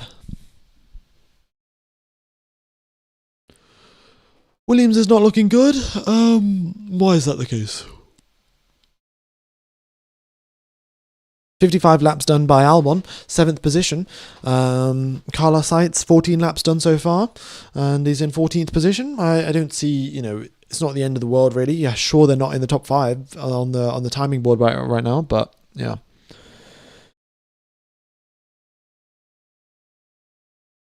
What happened to the Aston Martins? There's still a powering issue. No, Stroll went out and then had a gearbox problem, locked up, and ended up in the gravel because the gearbox broke.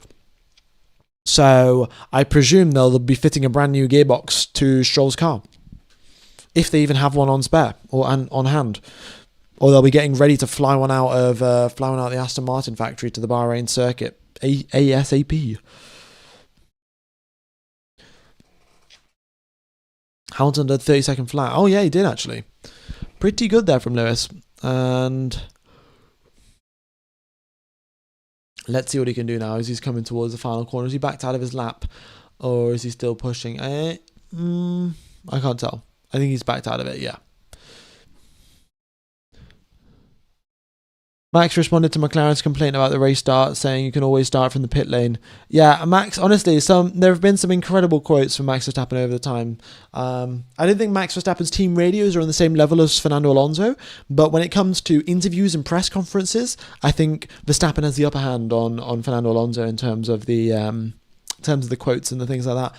Bottas, unfortunately, not out onto the racetrack right now. More issues for Cadillac, and Bottas was supposed to be driving in the afternoon, but no laps completed.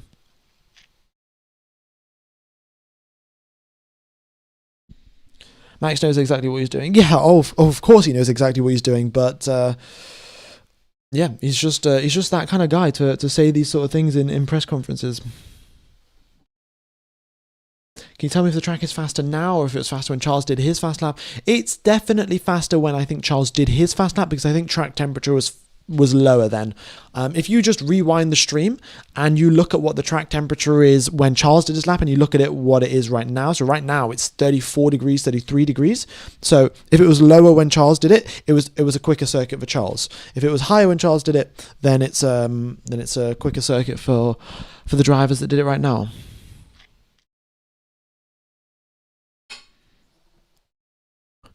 Leclerc was on the Pirelli test tyre. He was not on, the normal medium hard soft thing. He was on the Pirelli test. It was 32 degrees. Oh, okay. Well, I guess it's close enough then. Like, I don't think there'll be that big of an impact. I think it'll be relatively similar in terms of pace then. Next push lap from Hamilton will be top 3. Well, maybe. But he's also in the pits right now, so he might be doing a different run plan. Isaac Hadjar back out onto the circuit. Okay, so that's good to see. Whatever issues they've had, they've, again, worked them out a little bit more. So he's currently now done 23 laps as he comes out the pit lane. Let's see how many laps he's done once he comes back into the pits. You're a math understander, right? With this kind of power gen and drain, there are theoretical optimal charge strategies. So if everyone knows the same strategies, how did this change from DRS? Well, in obviously in a way there are optimal ways to do it. However, what the difference between DRS is that when you had DRS, your flap would be the exact same, it'd open up the exact same width every time and everyone would get the same 10 kilometer per hour boost. But you can all have the same battery strategy in terms of recharging and charging at the same points on the circuit. So you're all going to start charging up on the second half of the straight. But let's say your overall battery charge when you come across the line is 80%. Compared to someone who comes across the line and their battery charge is 40%. You may recharge and deploy the same amount every single lap. So you start off at 80 and you end up at 40. So you start off at 80 at the start of the lap, you deploy and then recharge, deploy, end up at 80 again. Your competitor could be doing the exact same but at 40, and then that percentage difference is what will allow you to overtake between your battery charge and someone else's battery charge. I think that's that, if that makes sense. I don't think that was the best way of explaining it though. I do sort of need to work on my explanations a little bit.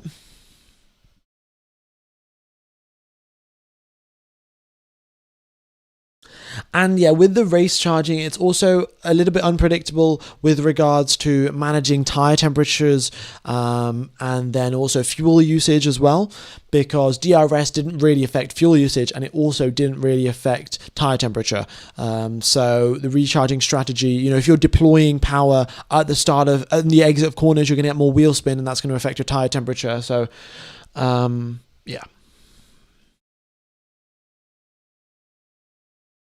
Can you bring the fastest sector times down again? Sainz up into 7th position. Nice job there from Carlos Sainz. 1.6 seconds off the pace. Medium set of tyres. Well, you see, the thing is, if I move this here, then I'm just covering up... I guess I'm covering up Perez and Stroll, and both of them aren't coming out onto the circuit anytime soon, so I guess it's okay.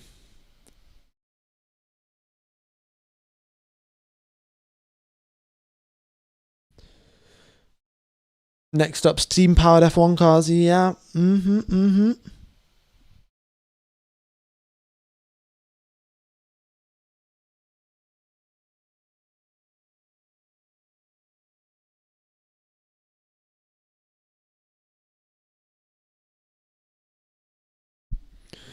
All right. Looking good for Williams. Yeah, I mean, I like 5 minutes ago, people were like, "Oh, Williams are not looking so good," but I wouldn't worry about it too much.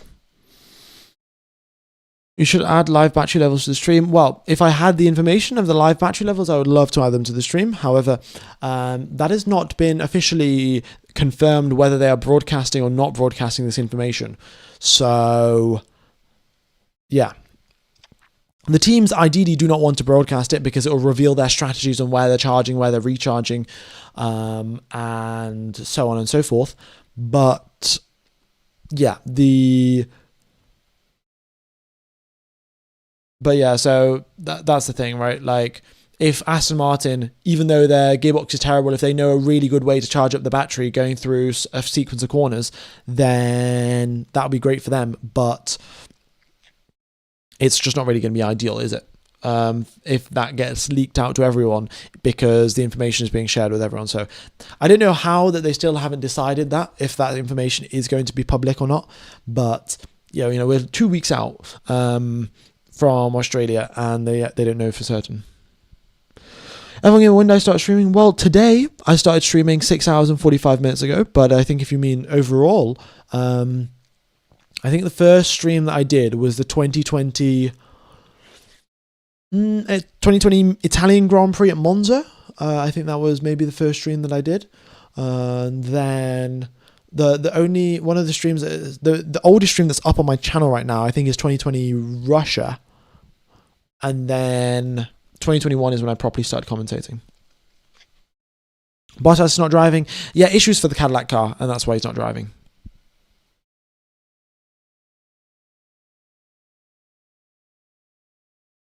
How to get F1 on Proton? Well, once you've got Proton VPN, you just go onto YouTube, you search, you connect to an Italian VPN server, so you download Proton onto your phone, onto your computer, and then you go onto an Italian VPN server, and then you go onto YouTube and you search Sky Sports F1 live, and it'll come up. More testing. What was last week? Last week was also more testing. Yep, just more testing this week and last week. Yeah.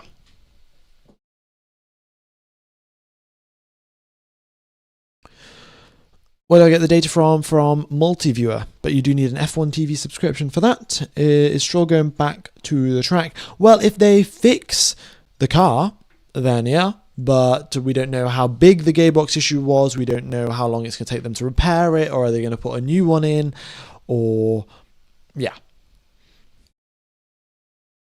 But supposedly, is that the GPS is saying Stroll's at the end of the pit lane, but Stroll's RPM numbers are also saying 0, and his kilometers per hour is also saying 0, so I wouldn't trust that. How much slower will these cars be on a high-speed track like Monza? It's hard to say. However, I do think that they will be a lot slower. Yeah.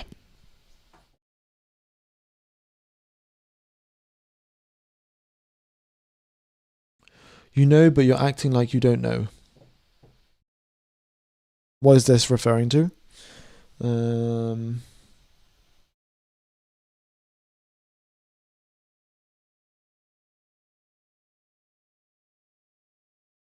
Anyway, how to rank the 4 Mercedes power teams? Oh, that's interesting, isn't it? Well, they're all look at that. They're all up in the top 10, aren't they? So maybe it is looking good for them, but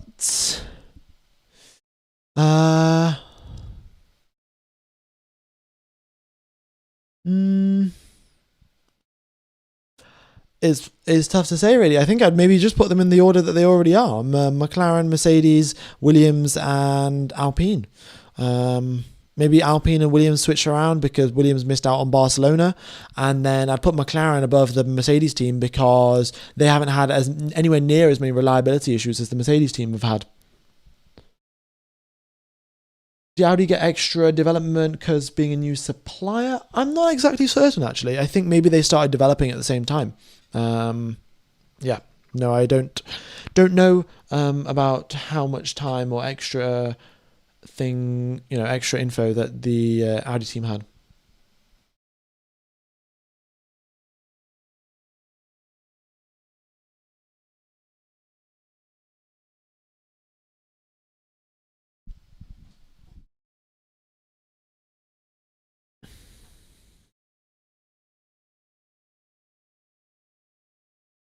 Okay.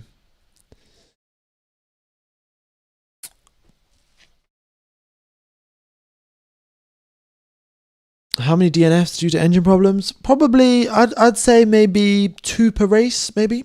Yeah. I think 2 per race, at least to start off with. What was your favourite race you've commentated on? I'd say Silverstone 2025 when Hulkenberg got his podium. I've got to put it up there. Yeah. The Anime Banana, can you tell me how to watch the preseason?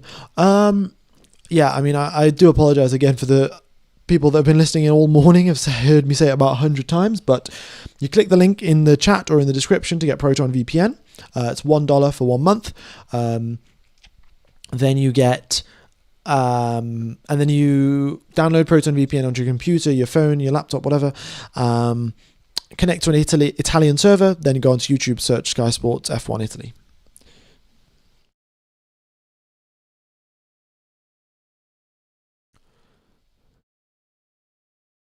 Oh, Bottas is out onto the circuit, ladies and gentlemen. Bottas is finally hit the track. Okay, well, good sign there from him. I guess I'm going to have to move this back because Bottas is here.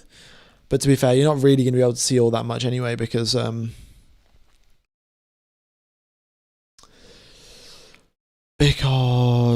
yeah, this track map is covering up quite a lot of the mini sectors.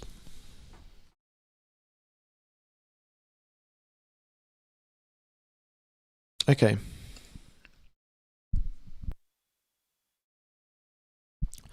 So let's see how many laps he does. How many does he just come out and then come right back in? I think he will probably just come straight back in because normally it's an install lap to start out the test session. 2 hours and 23 minutes, 2 hours and 26 minutes left.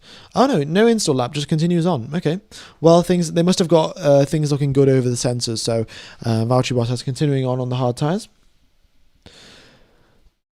Hello, would you prefer the current engine or the natural V8 with a hybrid power unit? Oh, I'd prefer a natural V8 with a hybrid power unit. Yeah, I don't know. How much advantage does the Ferrari team have by solving the turbo lag issue while the other teams ignored it? Fred pointed out, and now they're complaining. Well, look, Ferrari have got veto power, so I don't think the rules are going to change unless somehow McLaren can confirm, can convince the FIA that it's a safety issue, but I don't think it will be. And how much of an advantage? Well, it's tough to say, but they will have a better race start to 50 kilometers per hour, and then after 50 kilometers per hour, the electric motors will kick in, and then the advantage that they get really drops off. Because let's say, for example, Ferrari get an extra few psi of boost pressure, and because they get a few extra psi of boost pressure, they get an extra, let's put it at an extra 20 horsepower off the race start compared to all of the other teams. So that extra 20 horsepower is going to be very important at the 0 to 50 kilometer per hour range, because that is when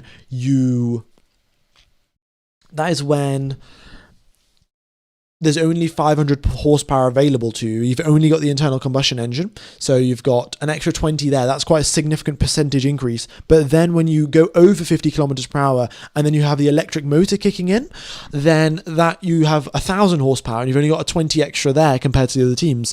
And that percentage gets a whole lot smaller. So I don't know. It's tough to say whether Ferrari have really gained that much by doing by having a smaller turbo. The only way we would know for certain is if we have a graph of boost pressure versus time. So if we know that the boost pressure after 4 seconds is double for the Ferrari turbocharger compared to the other ones, then we can say, oh, this is going to give them a big advantage. But from my speculation, yes, I do an engineering degree, but I can't just work out who's got more boost pressure and how much extra horsepower, and then who's going to have the better race start. And especially the race start, it's very traction limited as well. It's not purely just about the out and out power that your car has got, but will you be able to control the wheel spin? Yeah, there are barely any soft tyres that the teams have got. Most of the drivers have got mediums and hards. Very, very few sets of C4s, very, very few sets of C5s. Are they? No, they are broadcasting this test again. It's available on Sky Sports and F1 TV. All right.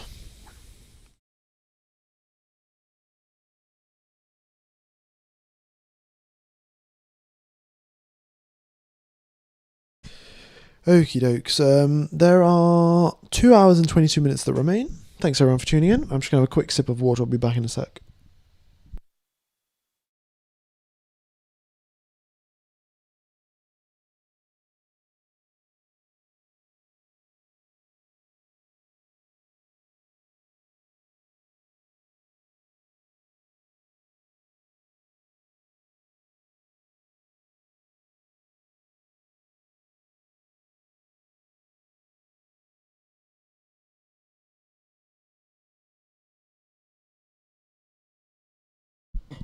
Right.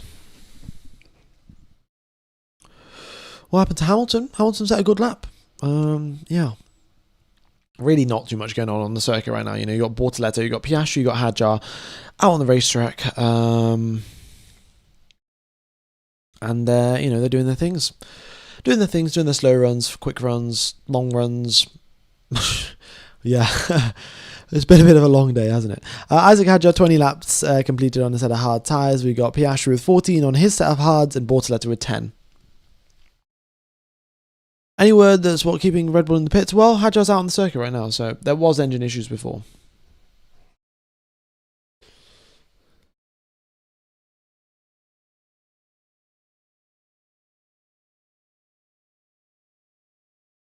Okie dokes.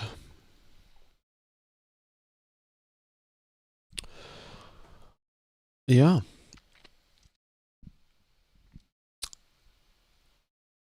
Anything that you guys would like to talk about? Any suggestions? I think I've officially, after 33 hours of commentating, I've officially run out of things to talk about. So I'm free and open to all suggestions at this point. Yeah, it's been quite the while. Okay.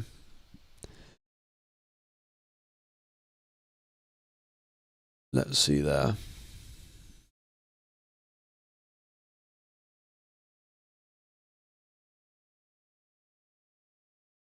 Yeah, okay, so the reason why it took so long for Cadillac to get Bottas out on the circuit, Bottas only did 3 laps as well.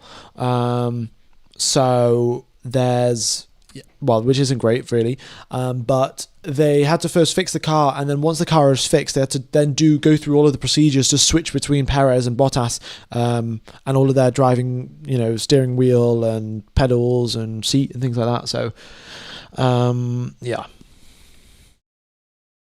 Okay. Let's see. What questions have we got here? Do you like solving Wordles? No, I never really done Wordle, to be honest. I know it got really popular a few years ago, but I've never really done it myself. Maybe watch my friends do it a few times. Yeah. We need a setup tour. Well, this is the thing. There isn't really a whole lot to my setup. My room here is pretty much as big as you can sort of see. There's a door behind me. There's a mirror. Right here is my bed, like down there, and then I've got a cupboard off to this side and a window over here. So pretty small room. And in terms of setup, there's a laptop, there's a monitor, there's a laptop, and there's a microphone. So, but maybe I'll move house at some point. How many stalls do you predict for the light out in Australia? I predict 0. I think the teams will be playing it safe, and doing whatever they can to not stall. Interesting information. Apparently, 143,000 people have applied to work at Cadillac F1 team. Yeah, I'm sure a lot of people have. I'm sure a lot of those are also automated job applications for people who just like spam applying to everything. But that happens. Do I do F1 sim racing? I do a little bit, but not a huge amount, to be honest. Yeah, I mean, I'm not really that good at racing anymore. I used to be very, very good. well, not very, very good. I used to be good in time trial back in the day in F1 2019, but since then, yeah, not been all that great at the game.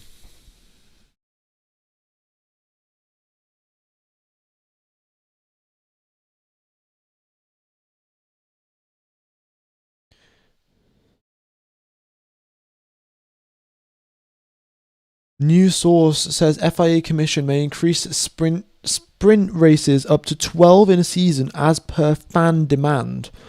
I'm sorry, which fans demanded for more sprint races? I'm gonna double check. I'm gonna double check if that news is real or not. But interesting to say the least. Apparently, Turkey is returning in 2027. This is breaking news 44 minutes ago. So potentially that could be mega. I do quite like racing. I do quite like the Istanbul circuit. And then they've reached an agreement for 2027. Okay, folks. Well, it looks like we're going back to Istanbul. Brilliant.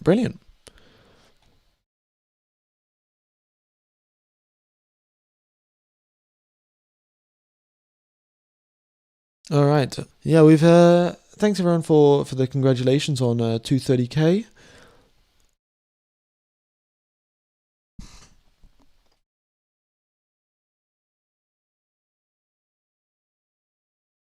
Interesting info. ExxonMobil got the green light for fuel. Okay. There is, I'm sure there's a lot of news coming out, so we will try and get everything that I can, the most recent stuff.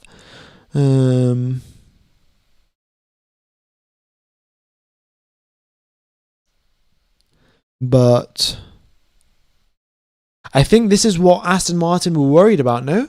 When Aston Martin were running their car with super low revs, they must have been worried about potentially damaging the gearbox and causing issues like this that they've got right now. So, yeah, I guess that's why they were being cautious about their RPMs and things like that.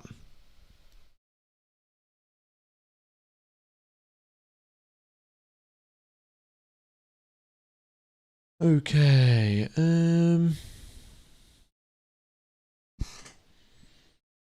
Hamilton's setup changes equal faster in the corners. Well, let's see. 29.9 in the first sector, so looking pretty good. Middle sector, 40.9, so he's 2/10 slower than Leclerc in the middle sector. So seems like a pretty pacey lap, and it's the Pirelli test tyre, so it's the exact same tyre that Charles Leclerc used. Track temperature for Leclerc was 33 degrees apparently. Now it's 32 degrees. Here comes Lewis Hamilton out of the final corner, foot flat to the floor, 100% power.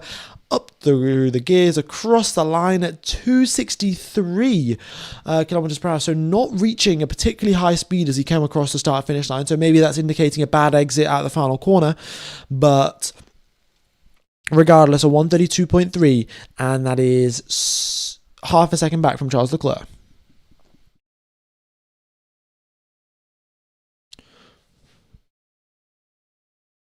I went to Istanbul in 2010. I think not the best track, had a few empty stands.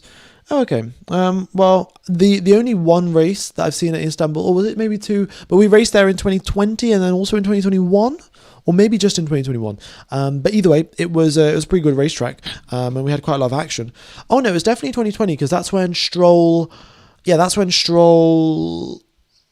got pole. Yeah. No, definitely got quite a good racetrack when we raced there. The drivers quite like it as well. So, what was the issue with the Aston? It seemed to be a gearbox issue with the Aston Martin, a big clunk, and then no power, and the rear tires locked, and yeah. T means test tire, folks. T means test tire. It is the Pirelli test.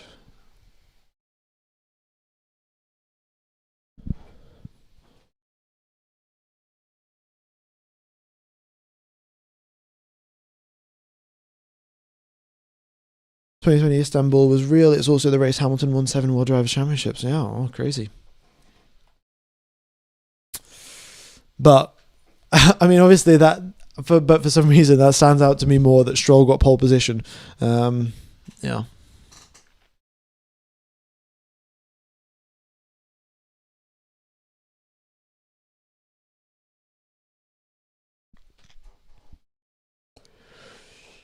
Okie dokes. Yeah, Hamilton Bortoleto out on the circuit right now. So slow lap here for Hamilton, and then I think he's going to go again.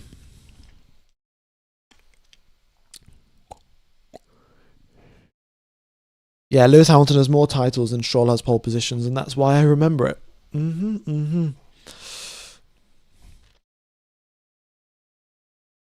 Go on Twitter and see there's lots of news and conference quotes that have come out. Yeah, I will have a look. But again,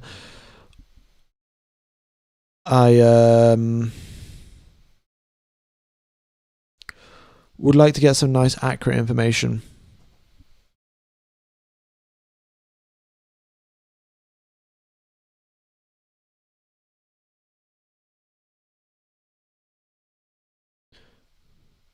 Yeah, let's see what happens actually. If I just search F1 and then go onto the latest tab of Twitter, what's sort of going on here, right?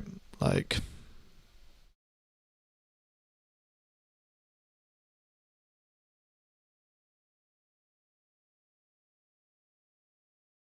the batteries are going to be depleted by turn 8 in Istanbul. Yeah, I mean they'll recharge them though. So, F1 what's the test tire softness like? Well, I think that they are softer. Yeah, I think they're softer than the medium compound, indicated by the fact that Hamilton went quicker on the test tyres, and also Charles Leclerc's quickest lap was set on the test tyres. So I think that the test tyres are softer.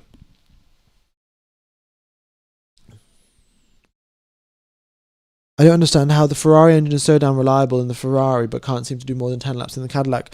Well, there are definitely there's definitely things that the Cadillac team has to do in regards to the power unit. I think Cadillac will then still design some sort of these cooling systems, some sort of the hydraulics and the things that are linked to the power unit. So, yeah, that is why you can get different reliability between the different teams. I think Mercedes also, they've had worse reliability than McLaren and Williams have had. So it's not just down to the power unit, it's also down to how well it's been integrated into the chassis. And clearly Cadillac have got some work to do and some catching up. You think that cold conditions will affect battery performance, and how much impact will it have? I don't think it's much of a concern, to be honest, folks, because you're going to have quite the hot engine around and near the battery, meaning that sure, it might be cold outside, but the engine will be nice and warm and the battery will warm up because of it. And we also, when we race in Formula One, normally go to reasonably hot places with air temperatures above 15 degrees Celsius. So, when air temperature's that high, it's not an issue.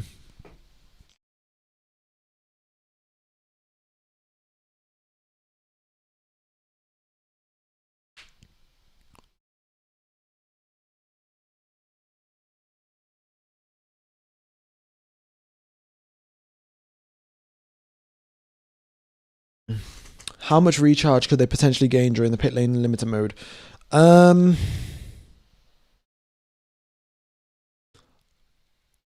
I can't tell you for certain, but to maintain speed at 80 kilometers per hour, a Formula One car is not going to need that much horsepower. I mean, look, if we just take a road car, for example, right? You take a road car that's got peak, to 150 horsepower or something. When you're going at 80 kilometers per hour, that's 50 miles per hour. So realistically, you're not outputting more than, I'd say, 50 to 70 horsepower. So I think the team could recharge the battery at max capacity. They could recharge it all in the pit lane. Because we know the drivers spend 20 seconds or so coming through the pits. And if they spend 20 seconds or so coming through the pit lane, then we know that it also takes 11 seconds to fully deplete the battery and also 11 seconds to fully recharge it if you're on 100% recharge mode. And I think for that reason, the teams will be able to fully recharge the battery once they enter the pit lane.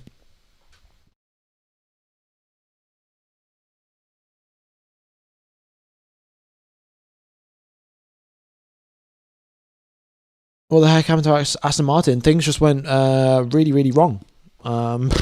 Yeah, no other way really to put it. Is the recharging that good? Yeah, so the recharging, right? You can charge up to, I'm going to talk about in sort of kilowatts, but because that's sort of how energy, that's the normal sort of units that we use. But you can deploy 350 kilowatts of power from the battery whenever you want, and you can also recharge it at the same speed at 350 kilowatts. So converting the kilowatts into horsepower, that's around 470, 480 horsepower that you are deploying and then also recharging. So it seems a little bit extreme, really, that you've got 500 horsepower recharging a battery, but, the teams will have experimented with this and sort of got it to work. So, yeah, it definitely can be done. Top commentary, mate, could you please shed some light on how the diffuser works or help in the regs? I see a few iterations made on the cars already. Well, essentially, how a diffuser works is that you have the air coming into the car, and the cars are all at this sort of angle, right? So this is the front of the car near my fingers, and then near my wrist, that's the back of the car. And you get the air coming underneath the floor, and then the diffuser, because it's at this sort of angle, the air has much bigger area to go into, so it reduces in pressure. You get a low pressure zone, and the air that is above the car realizes, oh, there's a low pressure zone underneath the car. I should go to the low pressure zone, and I should make it sort of everything equal. I should make everything equal at all times, and so the air on top of the car starts pushing downwards to try and, equalize the pressure at the bottom. Now, of course, the car's in the way, and that's the force that you get pushing down on the car, sucking the car towards the ground. So that is essentially how the diffuser works. It takes a little bit of air into the slot underneath the floor, then gives it a load of space to expand into, so it turns into low pressure air, and then the air from on top of the car tries to go down to equalize the pressure, and you get downforce. And that is a very efficient way of generating downforce, because you don't have a huge rear wing, right? Like your car anyways is going to be tilted a little bit like this, because it's just the best way to design a car. So when you're deploying horsepower, it sort of squats down a little bit. But yeah, you don't have to add this rear wing, which adds a lot of drag. So that's essentially how the diffuser works. Hopefully that's, ground effect diffuser, that's sort of similar things. It's the same rules. It's just that they aren't as efficient. We don't have these huge Venturi tunnels. So right now it's sort of very flat, very simple sort of geometry. Previously, you can make very complex tunnels to try and generate as much downforce as possible. Right now, it's got to be super, super simple according to the regulations. And that's why it's different from last year to this year. David Holiday, since I subscribe to Apple TV, it's nice to watch the F1 TV feed. Commentary is awful. Thank goodness for F1 Game. Well, thank you very much, buddy. Thank you very, very much. And got a few more nice comments here, actually. For real, commentary here is kind of good, gives lots of insights. Well, I do appreciate it. Oh, purple first sector there from Oscar Piastri. Okay. Let's see what he's going to do. What's his minimum speed going to be entering turn number 10? The quickest we've seen, I think, was Leclerc at 74, and we've seen it again here from Oscar Piastri. He's matched Charles Leclerc's minimum speed of 74 kilometers per hour through turn number 10, and He's had a pretty good track record of that Sector 2 speed trap as well. So here he is coming up the hill, 230, 240, 250, 259, 260 as he goes through there. And purple through the middle sector for Oscar Piastri. He's on a set of medium tyres. Track temperature's down to 31 degrees. The wind is not blowing in any sort of direction. It's not too important right now. All that is important is the final exit here for Oscar Piastri. Out of turn number 14, he gets onto the power nice and smoothly, up through the gears. Here he is coming across the line. What's the speed going to be? It's going to be 277 coming across the line for Oscar Piastri. And that is, well, that's first position by 0.3 of a second. Incredible job.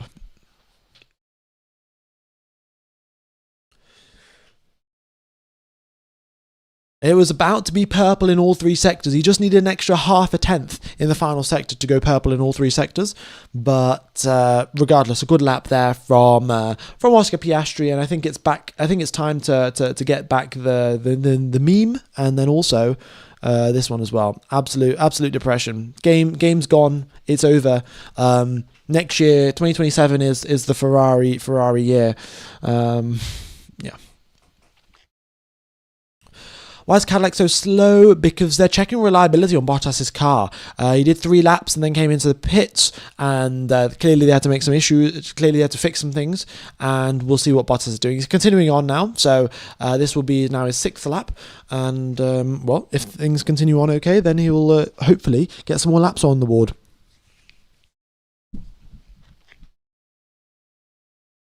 Yeah, Zach is Zach. Okay, I see a few of you are saying Zach's not liking it because Lando's not P1, it's Oscar. But Zach's getting ready for the next phone call. He's like, Oscar, is this the World Championship hotline? But yeah, 133.4 there from Piastri, and that is the quickest that we've seen. It goes about it goes exactly 0.2 quicker than Kimi Antonelli's time from last Friday.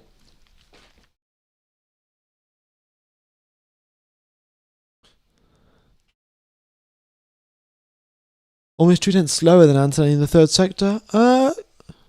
Yeah. So he's still some more pace to get in the last sector there for Oscar Piastri.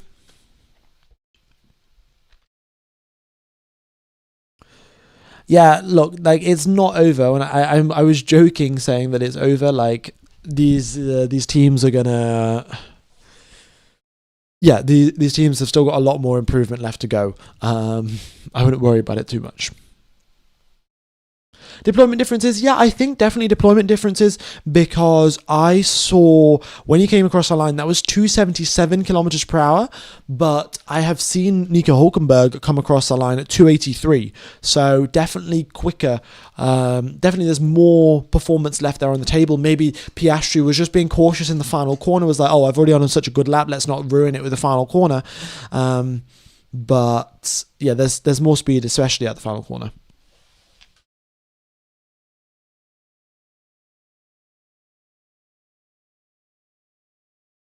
Is the top speed graph updated?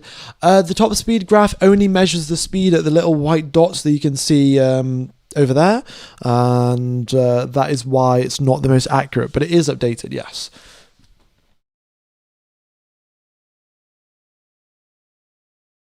George Russell, 322. Let's see what his first L. He's backed out of it. Okay. Yeah, he was quick down the thing, but then he's backed out of it, so wouldn't worry about that one. He's going to have to go again, but it's a 2-lap-old medium tyres, so we'll see what George Russell can do.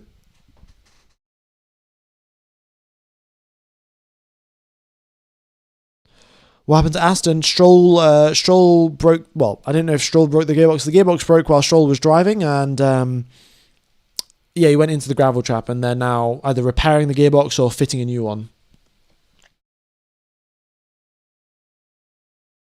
No sandbagging from McLaren then? Oh no, I'm sure they're all sandbagging. Like, they've all got some more horsepower. I'm sure Mercedes has especially got some more horsepower out of their compression ratio trick.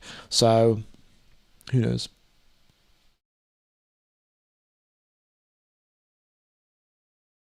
All right, Piastri's going again, folks. Going again, up to 325 k's. Then starts clipping back down onto the brakes at 310, and we'll keep an eye out on what his first sector time is going to be.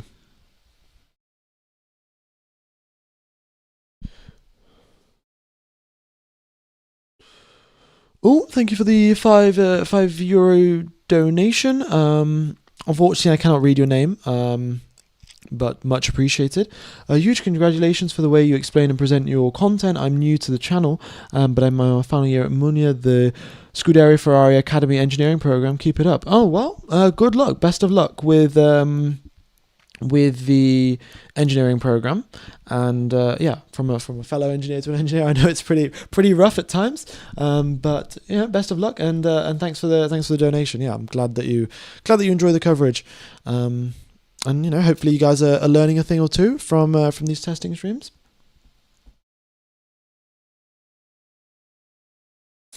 323 there from Russell. Okay, pretty good.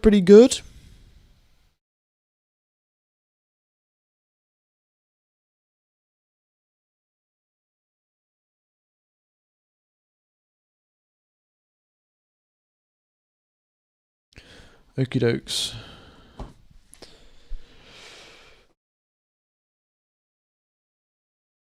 Lawson out on the circuit. Piastri now coming across the line. What's it going to be? A 133.7. So that's about 0.3 off his previous lap. George Russell, however, at 29.7. That's second fastest in sector number 1, and he's only a few milliseconds off Oscar Piastri, right? Let's see what he can do then. His foot is flat to the floor, same power unit, but his speed through that corner is 243, so very different deployment profiles here, because clearly the Mercedes power unit isn't deploying as much. Well, sorry, the Mercedes car isn't deploying as much going up through turn number 12, whereas Piastri is deploying a lot, and Russell now, let's see if he crosses the line with extra speed compared to Piastri. So here he is, foot flat to the floor, and it is 280, 281, and third position there for George Russell. So that is interesting. So Piastri, let's bring it up, right? So over here, right? So here, Piastri is deploying more of his battery and going quicker through this section of the circuit, and Russell is saving his battery through this point. And then going out of the final corner, Russell is deploying a lot more battery than Piastri is because he saved it in this section. And overall, Russell is 0.3 back. Now, of course, we don't know for certain if this is the quicker way or if that is the quicker way because it's two different teams, two different drivers. But interesting to see teams are deploying in different areas and which way is the most efficient, because I personally would think that going from a low speed then going up to a high speed would make sense to deploy your battery, but you then also have to consider that in this sort of phase here it's going to be very much a traction zone, and you don't need the extra 1,000 horsepower or the extra 500 horsepower when you're going to wheel spin anyway. So maybe it makes sense that when your foot is flat to the floor, you've got the downforce there, you might as well deploy the power here and carry extra speed through turn 13. It's quite interesting.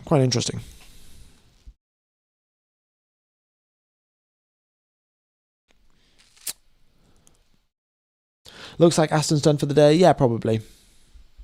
Me personally would like to deploy more going uphill, but I have no technical idea. Yeah, okay, that's another thing you do also have to consider if you're going uphill. Maybe that'll change things in terms of the amount of energy that you actually get, or the extra horsepower that you get out of, not horsepower, extra speed that you get.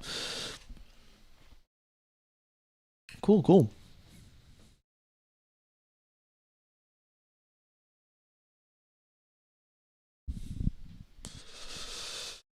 Okie dokes. Ooh. Okay. All Merc Powers cars in the top 11, it's so over. Well, they've all done runs on medium tyres, whereas Hulkenberg hasn't done any serious runs on mediums. Neither has Bortoletto, neither of the Cadillacs, neither of the Astons. So I wouldn't worry about it too much.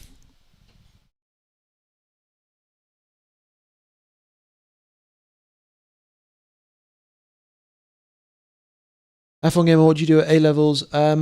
Well, for engineering, you have to do maths, physics, and computer science. And then because I was quite good at maths, I also did further maths as well. Yeah.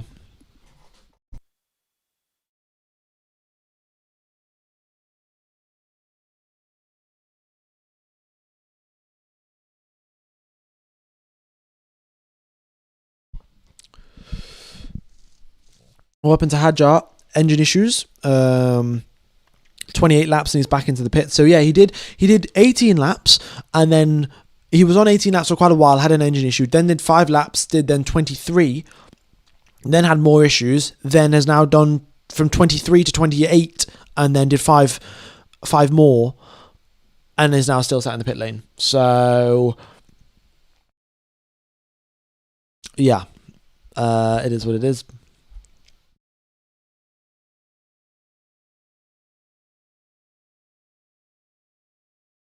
First issue for Ferrari, they've closed the garage. Oh, interesting.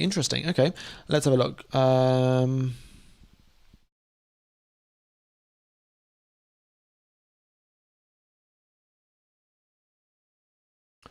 They are getting the car cleaned up for a long run, taping panels and stuff. Okay, so maybe it's issues, maybe it's not. Who knows? Red Bull, from what I've heard, are having cooling issues. They've drained the fluid twice now. Yeah, I guess draining, your cooling fluid and then doing a full bleed of the system and then, yeah, that's probably going to take quite a while. And draining fluid. Yeah, so that's... Yeah, but we'll see. It does make sense, though, that they've got engine issues because the Racing Bulls team also has engine issues. Well, sorry, not engine issues, cooling issues, reportedly.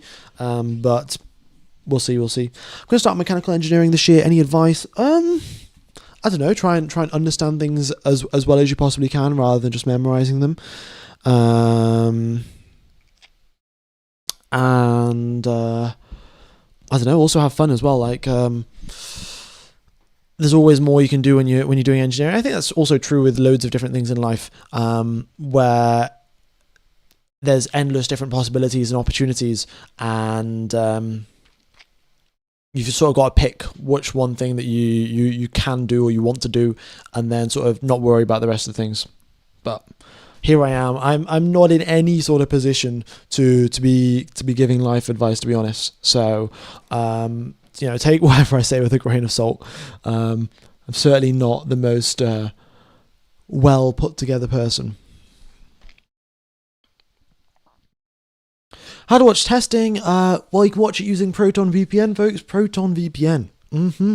What you do, you click the link in the description, and then you can get Proton VPN for $1 for 1 month, and then you can watch the Italian. You can watch the testing by going to an Italian VPN server, connecting, and then you go onto YouTube and you search Sky Sports F1 Italy live, and it pops up.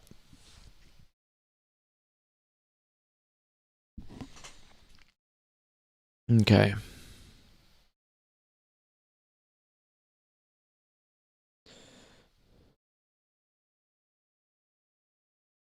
Right. Russell, Sainz, Bortoletto, Lawson, and Colapinto. 5 drivers out on the circuit as of right now. Sainz has just done a quick lap of 135.1. Improvement there from him, but still stays in 7th position. Not too shabby from the Spanish driver. And we've got quickest of the speed traps from Gabriel Bortoletto, 332. Oh my goodness me, that is some serious speed from the Audi. Looks like someone's turned on the kerosene song there for Gabriel Bortoletto. And let's see what he can do as he goes up the hill towards turn number 4 now. Is Sainz going to get out of the way? Is that going to cause him a little bit of dirty air? And you know what I'm going to do? Just for a moment, I'm just going to move this thing so you guys can see what Bortoletto is doing a little bit better. And yeah, he's now going sector 1. What's that time? 38.56. So yeah, he's backed out of it. Okay.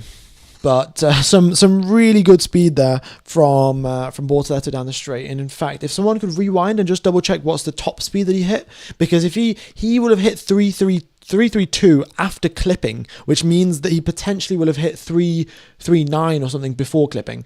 So yeah, he was 336. Oh, well, thank you very much, folks. So 336 before clipping. Well, it's pretty solid. So we did think, well, at least I personally did think that Audi were partially down on horsepower, partially down on top speed. The quickest we've seen from Ferrari, Red Bull, Mercedes has all been 339 down the straights. So Audi here doing 336 it's pretty good.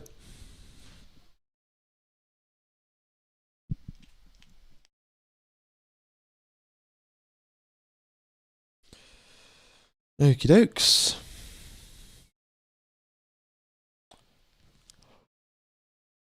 Proton VPN offer looks limited, new customers only. I think so, but you can also just make a new email, right, for Proton VPN and then become a new customer. So, yeah.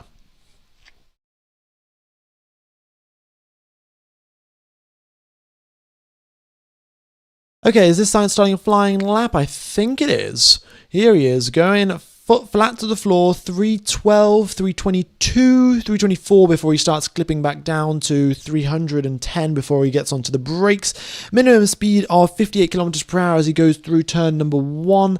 And, well, looking pretty good for him as he goes up the hill now. So we'll see what the Mercedes power unit can do, but he stays in 7th gear up at 11,300 RPM before getting onto the brakes. And, well, he continues then down through sector number 2. Sector 1 timer 30.2, so not too slow from there, about half a second off Piastri.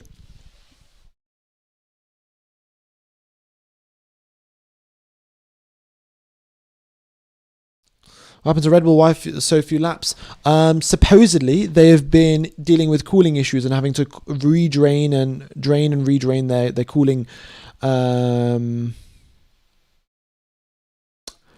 cooling fluid, but I don't know for certain what is the problem. That is reportedly what it is. As far as I remember, oh, you just deleted the message. Okay.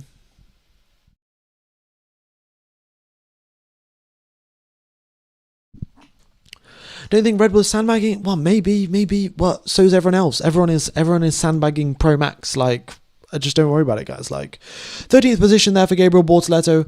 Nice job from him.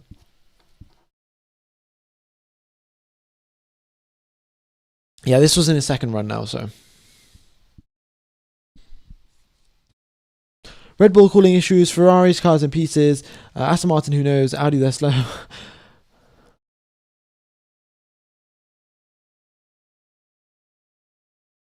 Okay, Red Bull Racing have hit 344. Okay, maybe I forgot about Red Bull hitting 344. But either way, I don't know how they'd have the extra horsepower, or maybe they've just got very low drag, because Red Bull apparently don't have the 18-to-1 compression trick. So who knows? Bortoleto hit 339 2 laps ago, did he? I think 2 laps ago, everyone in chat said it was 336. Even then, it's so similar. It's not too much of a concern. The bigger problem was, we were potentially sort of worried that the Audi are new to Formula One and they haven't been able to develop an engine that's got the similar amount of horsepower to all of the other teams, but it seems like they have. So, well, it's all thumbs up for Audi. I think they were being a lot more cautious in the way that they were ramping up their engine and slowly building up to those speeds, rather than the other teams just sort of blazing out the gates up to 339. So either way, it's worked out for them, and Audi have in fact had probably the least issues out of many of the teams. I think, looking up and down the grid, I think Audi is one of the teams with the least issues.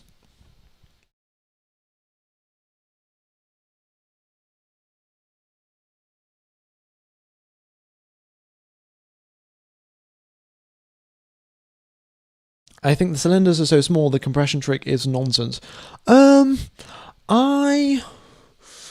No, the compression trick is definitely not nonsense. I did the calculation myself, right? So, the piston has to expand by the length, like it's got to increase by the length of a sheet of paper. Like, it's a tiny amount of expansion that you need to get that extra compression ratio. So literally the thickness of a sheet of paper, that's all you need to add on to the top of the cylinder, and you get your magical 18-to-1 compression ratio. Yeah.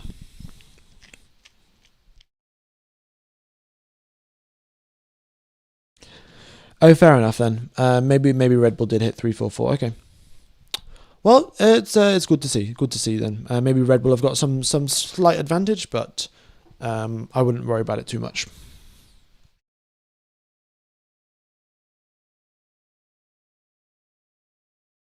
Two millimeters is what I was seeing people report on. No, I definitely did the calculation myself, and I got 0.4 millimeters, which is approximately a sheet of a paper. But that being said, I did miss a few things when I did the calculation just to make it easier. So maybe it is 2. Okay, let's increase the light goal up to 2,225. Thanks everyone for tuning in, by the way. Okie dokes. So, Bottas out on the circuit, so is Bortoletto, so is Russell, and so is Piastri. 4 drivers out on the track, and Piastri is out on a fresh set of mediums. Bortoletto is out on a fresh set of hards. We've got Russell out on a pretty old set of medium tyres, and we have also got Bottas out on a fresh set of hards. Okay, so let's see what Piastri can do actually. First sector he backed out of it, must have made a mistake there, but yeah, let's see. Why Cadillac slow? Well, Cadillac have had reliability issues today, so they're not pushing their engine too hard and making sure everything's working as expected before they potentially break something again, cause even more damage, then have to sit in the pits for even longer, then, rather than going down that cycle, they are just trying to slowly build up to it. And if there's an issue, they can mitigate it and fix it before it becomes a big problem. Yeah, solid lap from Piastri on the previous one, a 133.7, and he'll be looking to potentially improve from that again, but, he's already got the best time, so. BS Sport did a video on it, I think, of 0.2 or 0.3 millimeters, so yeah, not by much. Yeah, exactly. This is what I'm saying. It's a very... the size of the piston needs to increase by such a tiny margin when it heats up from 30 degrees to 180 degrees, or 100 and, whatever the operating temperature of the engine is that the teams decide. They just need to pick a metal that will expand a little bit, and then things will be good. The McLaren looks so planted. It does, especially in the hands of Oscar Piastri. He's doing a nice job of driving that car around. Yes, there are a few twitches here and there, but overall, it's looking a lot more solid than some of the other laps that we've seen from the Ferraris, from the Alpines, from the Astons, as to them twitching about. But the front of the car for the Cadillac also looks very solid. It looks like when Bottas asks the car to turn, it just turns. Like, it looks like it's on rails. So I think in that regard, at least, the Cadillac looks nice. Oh, Hadjar out onto the circuit. Okay, maybe a few more laps that he's going to get done under his belt as well. So I missed that a little bit earlier on, but yeah, Hadjar out onto the track now. Only 30 laps completed, and he's been driving all day, morning and in the afternoon.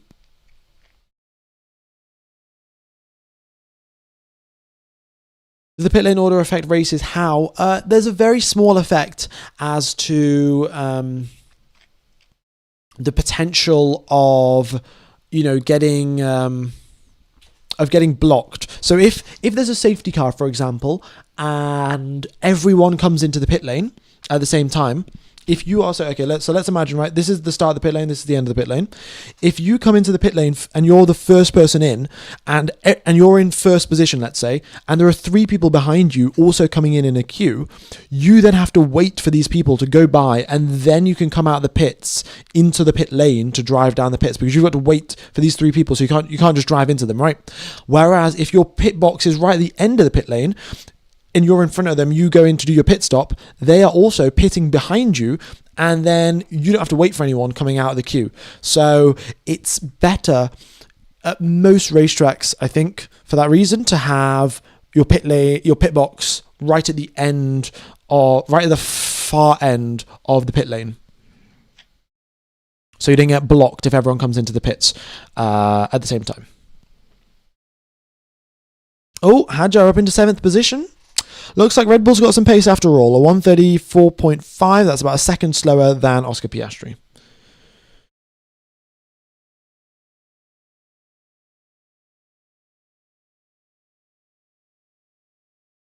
Okay. Very nice, very nice.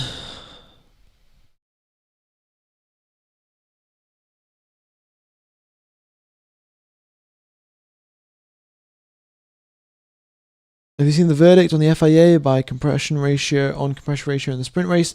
I have not seen it, so I will, you know, read up on the news tonight, and then tomorrow I'll give you my sort of thoughts on that. But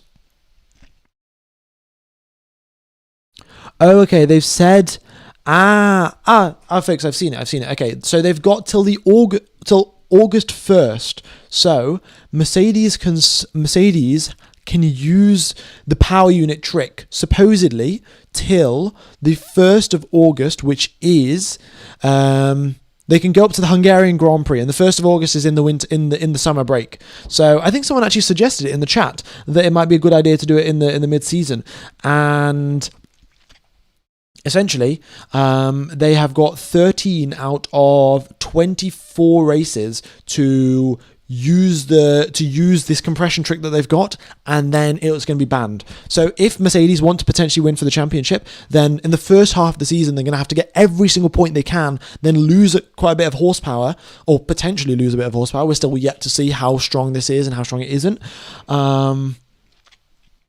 Oh, well, there we go. GIJS Dishmo. I don't know how to say that. But well, I guess that was you. So nicely saying it's correct. So yes, they said it's legal till the 1st of August.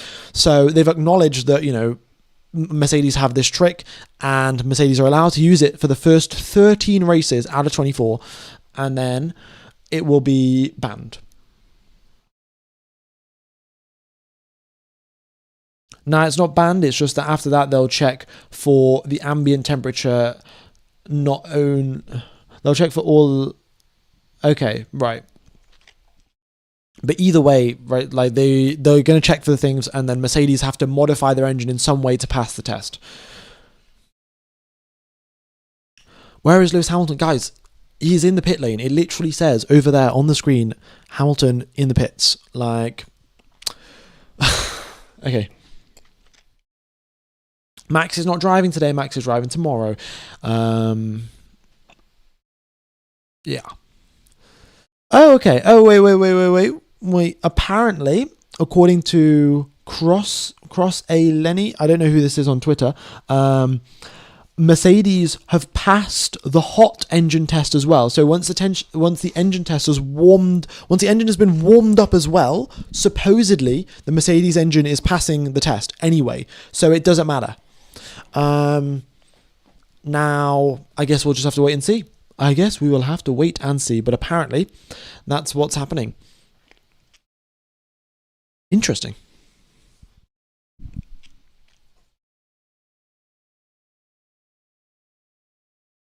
Mercedes domination 24, welcome 120, 2014, welcome back. They only did it at 75 though. Okay. Interesting.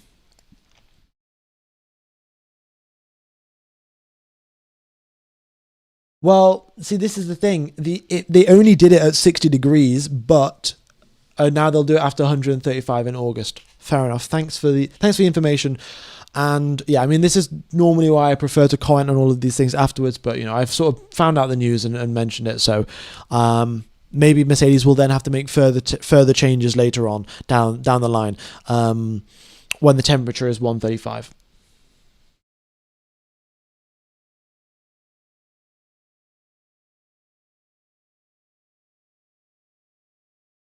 The compression ratio is happening at 500 Cs. Yeah, I mean, this is the thing. In the combustion chamber, the temperatures get way hotter than 135, and the FIA cannot test realistically at temperatures at 500 degrees Celsius.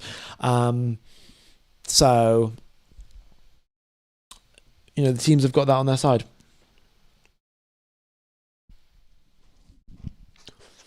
Okie dokes.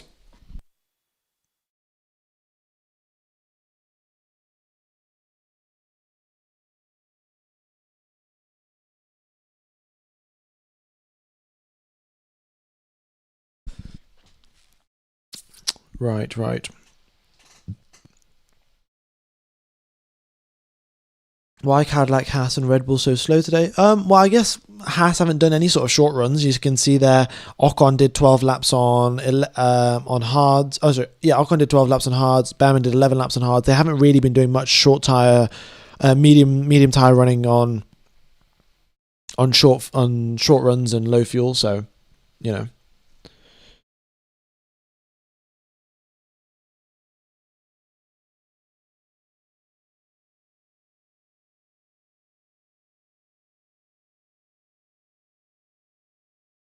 Air temp and metal temp is different. Yeah, I mean, I'll read through the full sort of technical release once the stream's over, and then I'll get back to you guys.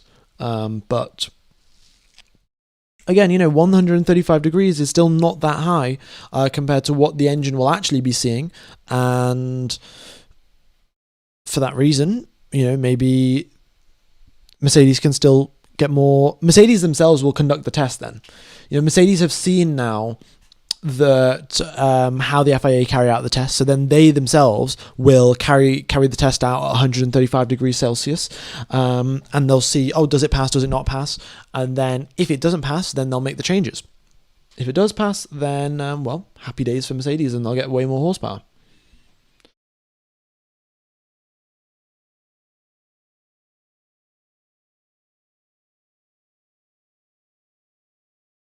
Okie dokes.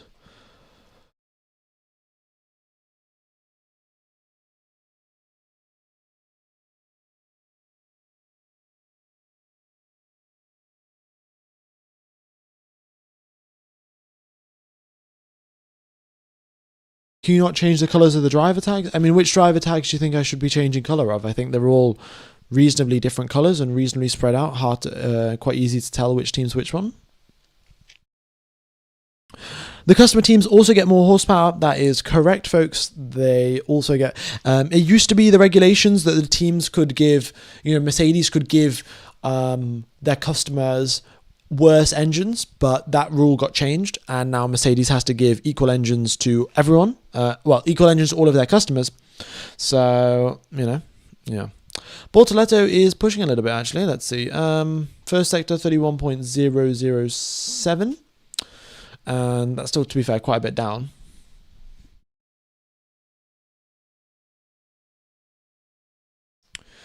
See you, Florian. Nice to have you on the stream for quite a while.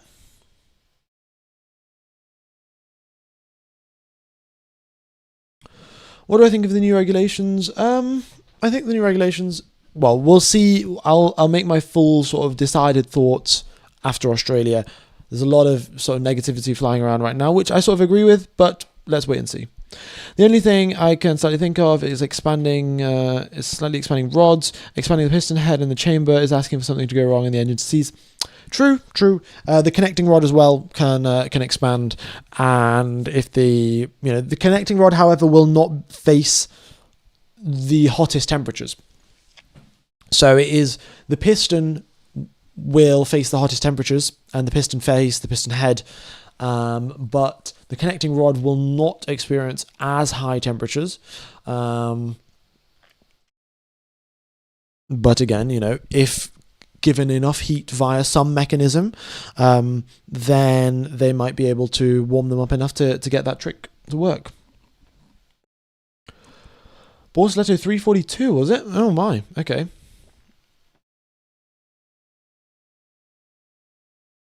So here he is, pushing again. Gabriel Bortoletto. Well, it looks like the Audis have got their top speed sorted out then. I don't think there's much to worry about in terms of the horsepower and things like that. Maybe Audi also have some engine tricks up their sleeve. Who knows? Nobody's really been talking about them. They're not in the spotlight whatsoever. They're going about their testing run plan. And, yeah.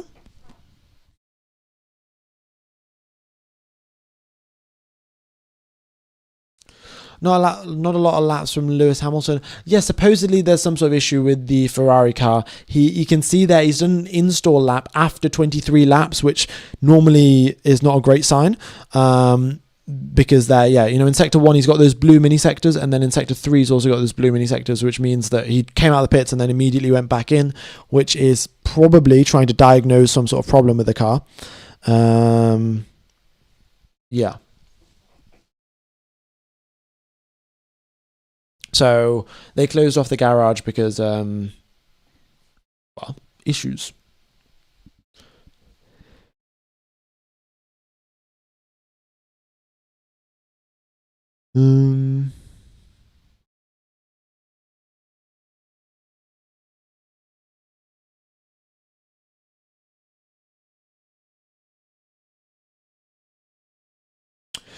Oh, interesting. You know how when we were talking about when Lance Stroll crashed, the front wing didn't close? Apparently, the rear wing also didn't close, according to Pierre Gasly. And it looked like the rear wing active aero didn't shut, and because it didn't shut, it meant that Stroll locked the rears, and because it locked the rears, then that damaged the gearbox the other way around. But it is interesting to say the least. You know, we're not 100% certain which caused what, but it seemed like the rear wing aero didn't fold back up to give the extra downforce. It was still lying flat. Interesting.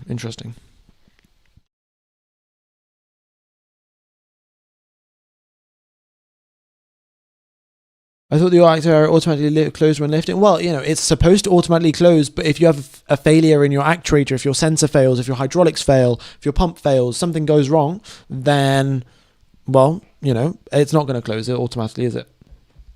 Is Stroll going to come back to the track? Yeah, Aston Martin have confirmed that he should make it back out onto the track at some point before the end of the day, but he's only completed 7 laps so far, and it doesn't look like, well, his engine's not on or anything like that, so he's not coming out at least in the next few minutes or so.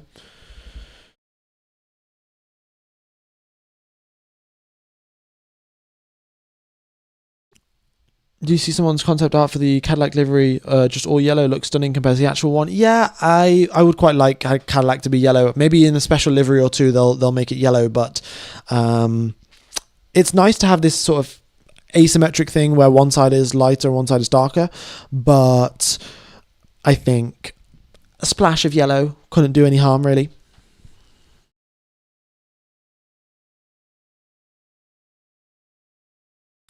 Yeah, but they had DRS for 10 years, and how many DRS failures were there? Because I can't remember a single one. Oh, no, I can definitely remember DRS failures. We had DRS failures. Jack Doohan had a DRS failure last year, and that's why he crashed in Suzuka. We had Verstappen with his DRS issues in 2022 or 2023 with Red Bull, where we press the button and it would open and close, and it wouldn't work. So, and this is, you know, and these are relatively recent, and we've had DRS for so many years. And now, given that active aero is brand new for this year, it seems like we're going to have much more chances for things to go wrong. Should they not have a fail-safe system? Well, I don't know how they would implement it. That's the thing. Like, a fail-safe system is something that would work no matter what. No matter if you lose power, no matter if you lose hydraulics, no matter if you have no battery, it should still work. And how are you going to get a wing to go against the force of 200 kilometers per hour winds? Right? Like, you know, if you stick your hand out of a car at 70 miles an hour or 100 k's per hour, it feels, you know, you got this huge force moving your arm backwards, and then you're essentially asking the front wing to go from, you know, like this, and sort of rotate upwards in this wind, which is going to require a lot of force, and I don't know how you'd have a fail-safe to do that. I remember someone wasn't able to do open DRS in Hungary quali. Yeah, so this is what I'm saying. We've had quite a few DRS issues. It's not anything new. Pray that there's no big crash in 2026 cars. Yeah, no, this is the thing, folks. If you have a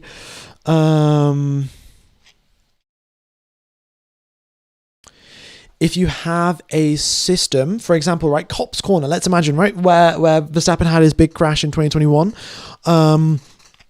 You're going through there, you've got active aero on, so it drops your rear wing, drops your front wing, and and then you go towards the corner, and you lift a little bit so you can make the corner, but only the front wing goes up and the rear wing stays flat. You turn in, the rear of the car just slides out, and you go flying into the barriers.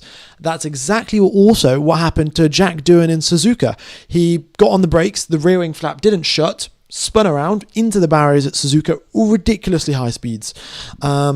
So yeah, there are going to have to be, but on the flip side, apparently, the teams are using actuators that are sort of used in rocket systems and in planes and things like that, or at least made by the same sort of companies.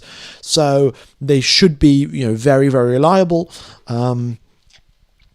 But then, you think about it a little bit harder, and then you see, the teams want to reduce as much weight as possible, which means making things less strong and making them potentially less reliable. So it's difficult to know what will happen.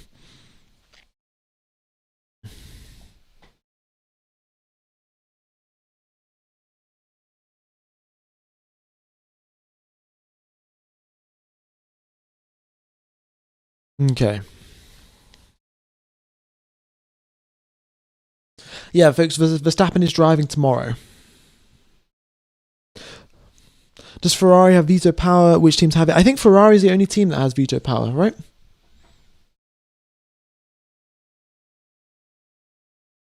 Any update on Hamilton?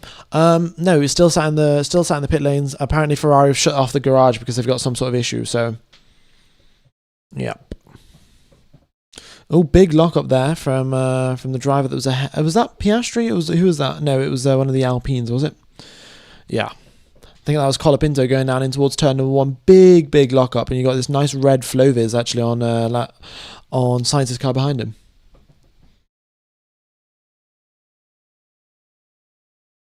Any news on Williams? I mean, you're doing all right, Got 33 laps on the board there for Carlos Sainz, coming out of the final corner, looking pretty solid.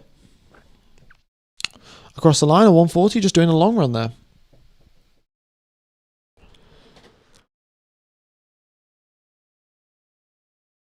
Okie dokes. 1 hour 21 remaining, folks.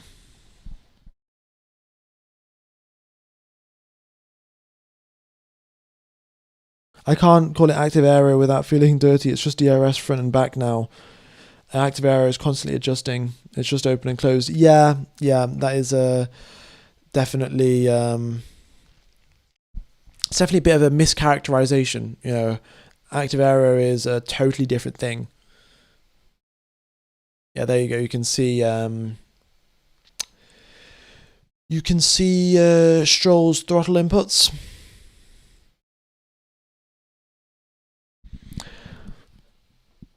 It's not active aero, it's just DRS. I mean, it's just DRS full stop, It's still the same thing. You've still got drag reduction system on the front wing. You've got drag reduction system on the rear wing. How is it any different?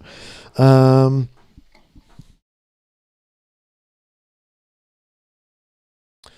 of course, they need to give it a new name for 2026 to say that, we are progressing forward as a sport and we are doing X, Y, Z, so...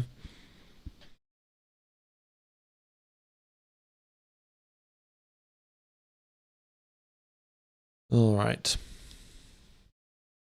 Looking pretty good there, actually.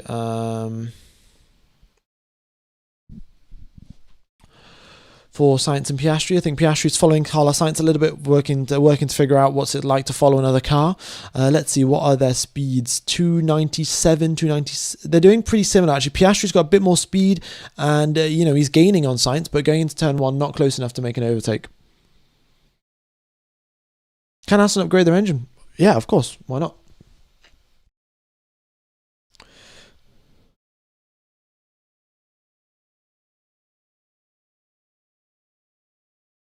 Okay, we got his replay here. Isaac Hadjar versus Valtteri Bottas. Neither of them are on the track right now. But Hadjar tried to overtake him, and Valtteri Bottas was like, "No, thank you, mate. I'm going to press the overtake button." But then Hadjar got down the inside anyway.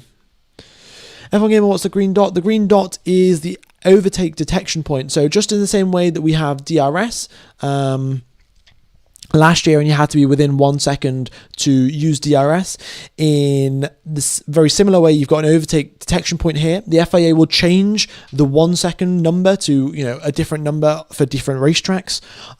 So it could be 1.2 seconds, it could be 0.8 seconds, and then if you're within that margin, then you can press the overtake button for the next lap at any point, wherever you like. If you want to get overtake out of this corner to stay close into turn 11, you could do that. If you want overtaking towards turn 1, you can do that. Whatever you want.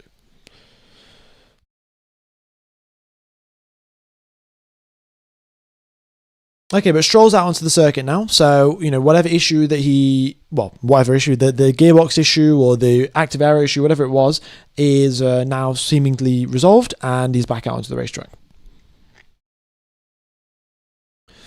Okay, Piastri and Sainz are following each other again. Both of them had their battery light flash up, but now Piastri looks to the inside, and he's looking to make the overtake. Does he make the overtake? A few sparks fly here and there, and yes, he does get the overtake done on Carlos Sainz. And now Carlos Sainz is going to sit in the in the dirty air of Oscar Piastri and figure out what it is like to be driving in the dirty air.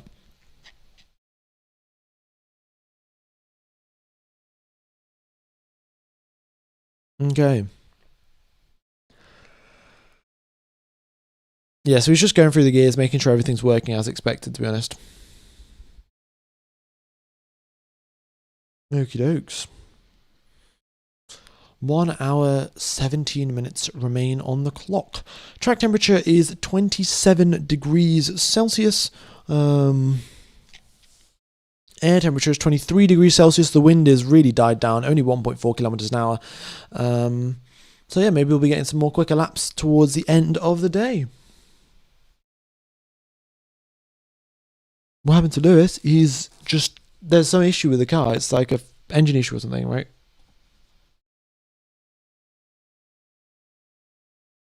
The garage is covered, as in, you can't see inside. And you've got I don't know what they're called.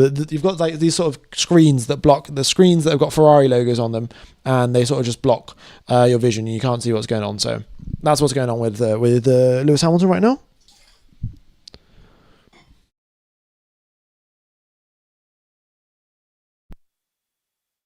But yeah, this is one of the first issues. Well, they had that fuel issue at the end of testing last week.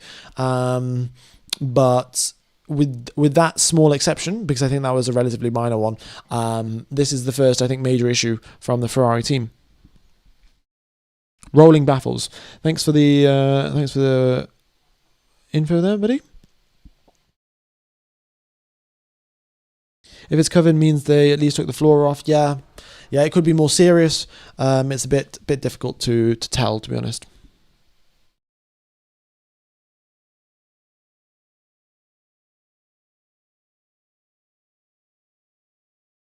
Right. Yeah. It's been quite the quiet day, to be honest.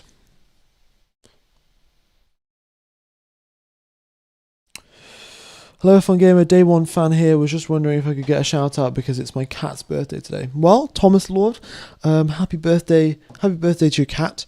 And no, I do remember you as you were the second person that actually donated to me on YouTube. So big shout out to Tom's to Thomas is cat. Yeah. Okay. What are you getting your cat as a present, Tom? Right. Who else have we got coming out onto the circuit?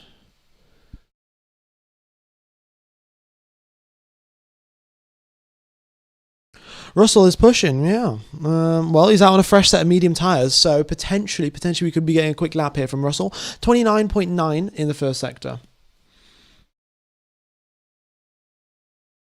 Yo, I just tuned in. Did I miss anything?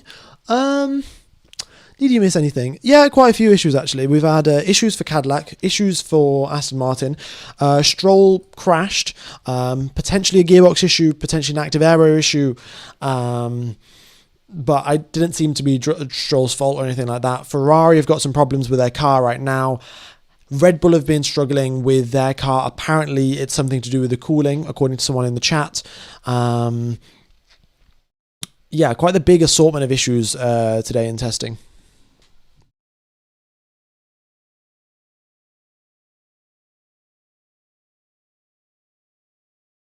Well, Stroll crashed in the say that he ended up in a gravel trap. So I don't know if crash is the right word. He didn't damage his car very significantly, but he ended up in the gravel trap. So yeah, Russell's previous lap 134.1. So that's about 0.4 off the best time that he set today.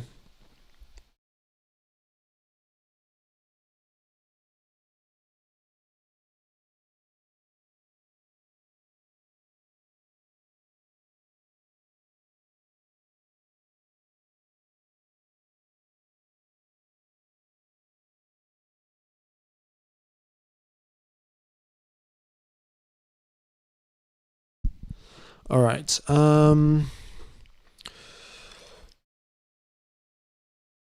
Colapinto out onto the circuit as well. Colapinto's on test tyres. Oh, we could see a quick lap here from Colapinto actually, because the test tyres are pretty grippy. And, well, first sector is a 29.9, so not too shabby to start off with there.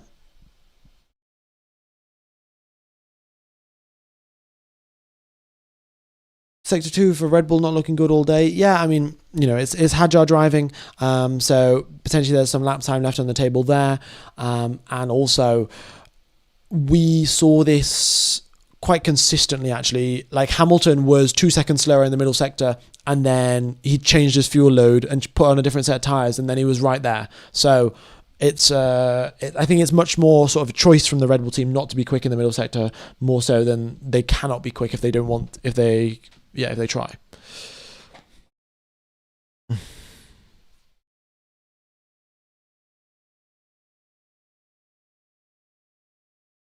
Verstappen P22, he's washed for real.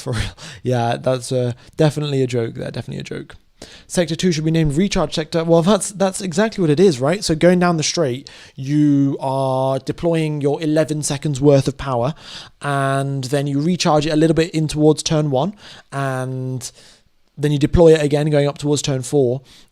And then through sector number 2, you're doing a lot of sort of lifting a little bit here and there. You're also braking quite a lot more and not being on the power so much. So that's when you recharge all your battery again, and then you deploy it partially through 12, partially on the exit of 13, and partially on the exit of 14 to come across the line. At this point, add an attack mode areas of Formula E. Lol. Yeah, it's I mean, the teams aren't going to add F1 won't even have to add attack modes. All of the teams will do the calculations, and because they've all got relatively similar cars, they'll figure out that, this is the most optimal place to recharge our battery anyway, so we might as well just drive slowly through here or take a weird line. So yeah, we're going to get attack mode by default. Monza is going to be so interesting about how they're going to charge the battery. Stroll in the pits again, is he? Yep, that is. So they must just be doing more checks. But he clearly hasn't done many laps, because when he crashed, he had completed 7 laps, and then now he's completed 11, so 4 laps in total.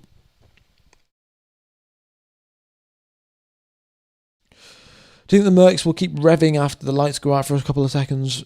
No, absolutely not. Because yes, they could get a bit more boost pressure by revving, but they could also just start the race and overtake 4 drivers who.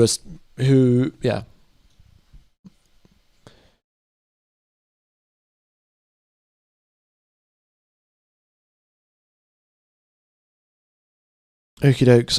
Colapinto up into. Colapinto is going very, very slowly in sector 2.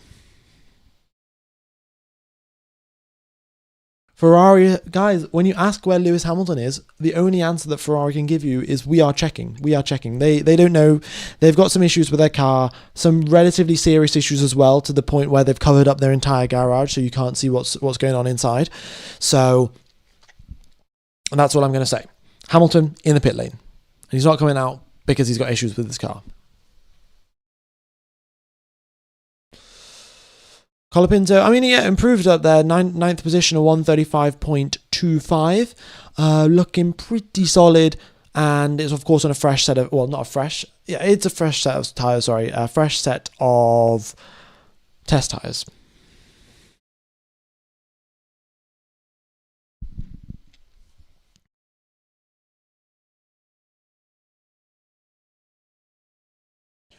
Like, seriously, if the straights already kill the battery before the end, how is push to pass even going to have any charge to actually be used? Well, you see, this is the thing, right? You only get 11 seconds worth of battery. You only get 11 seconds worth of power if you're deploying at maximum power, if you're using all 500 horsepower of the electric motor. But you can just drop that from 500 to 250, and then you can have power for the entire straight. So, you know, you could do that instead. In terms of recharging, it will be a very, very big problem, recharging the battery back up. So I think what the teams will do is that they will drop the power. So they will, they'll drop the power, and they can probably go flat for about 22 seconds flat out, but then they'll lift quite early on in the straight to then recharge the battery up a little bit. So then when they get onto the next straight and the next corners, they can still have a decent speed. But tell us more about the test tyres. The test tyres are from Pirelli. It's so the teams can get a bit more information. So Pirelli can get some more information on what the teams are doing, what the performance is like, how it's affecting grip levels and things like that. And they are slightly softer than the mediums, but I don't think they're softer than the softs. So they're slightly quicker than the medium tyres, slightly slower than the softs, at least from what we could work out.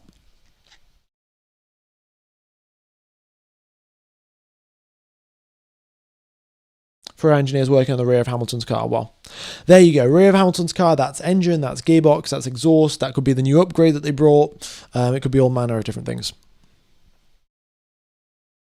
Is it just a test compound, or do we know if they have sensors in the tyres?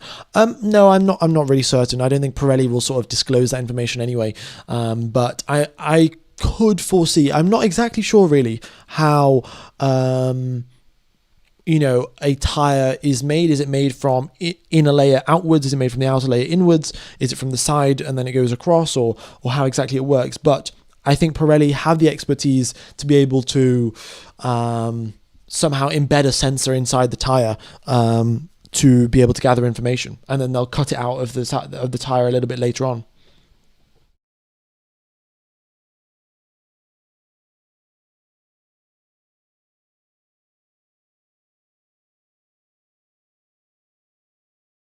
Okay, Stroll up into 16th position there. 2/10 slower than Fernando Alonso. What is it, qualifying already? No. Yeah, but he's on a set of medium tyres, 136.6, and, well, interesting lap time. They, of course, will be hoping for something much, much better. Any upgrades on Audi? Not that I have personally seen, but I haven't also been keeping, exact up to date on what's going on down at the Audi team. They had their big sort of side pod thing last week, but since then, haven't seen all too much.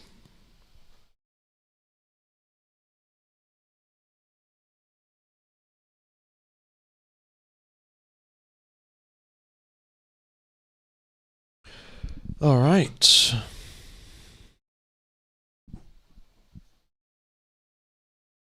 Team with the least problems, potentially Audi, potentially McLaren, and Williams.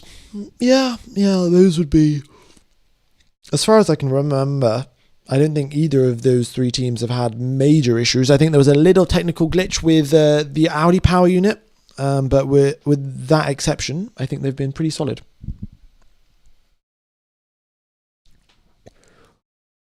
Garage only allowed to be closed when the teams are working on engine parts or gearbox. Yeah, it makes sense. Comment on Williams. I mean, I predicted Williams would be the fastest team this year in 2026. They're probably not going to be, but that's what I predicted back last year. And I think that well, after missing Barcelona, they've hit the ground running. They've made up for a lot of lost ground and lost time. So I think it's okay.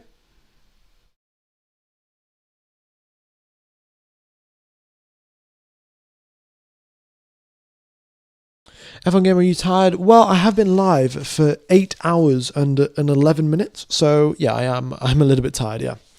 Bortoleto across the line, 10th position for him. Nice job. Yeah, nice job indeed.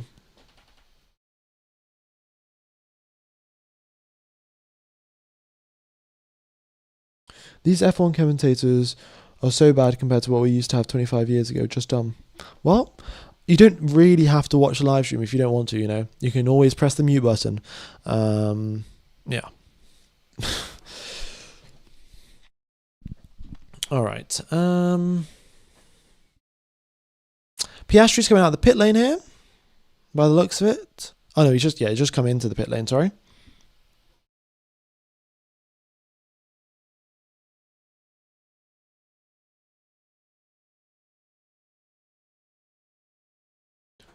And we have got Colapinto test tire, still not exceedingly quick lap times or anything. In fact, it looks like he's put on a lot of fuel into the car right now because he's doing 139s. So I think that's okay.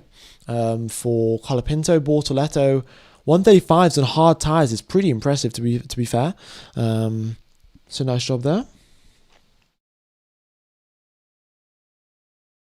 Sad Kimi means Russell's faster. Yeah, I mean, I'm sure Kimi would like to beat Russell this year in terms of points and things like that. But it's going to be a tough challenge. Russell is really at the top of his game. So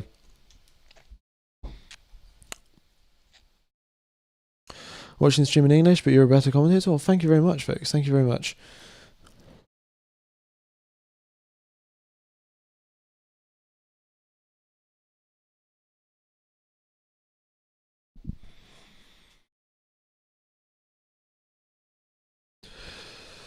Okay. What else have we got in terms of running? You can see here the McLaren's using quite a bit of, well, not just the McLaren's, singular. Oscar Piastri using quite a bit of track limits. Same thing for George Russell there as well, just before we cut away from that shot. And Russell, again, 240 through there in terms of his speed. So Oscar Piastri, in fact, going even slower. We'll see what their lap times are when they come across the line, but it's interesting to see on Piastri's push lap, he was pushing really hard between turn 12 and 13 in terms of a battery deployment. Piastri's just come into the pits. Right, well, cheers, mate. Best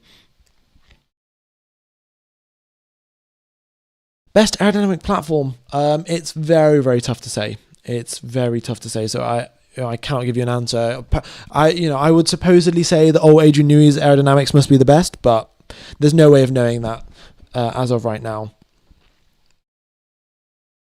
Has anything changed since you did the face reveal? Is that a lockup from Stroll? Yeah, it's a lockup from Stroll. Has anything changed since I did the face reveal? In terms of what? I think my commentary has been relatively similar. I just have to be a bit more conscious of where I'm looking and what I'm saying, but.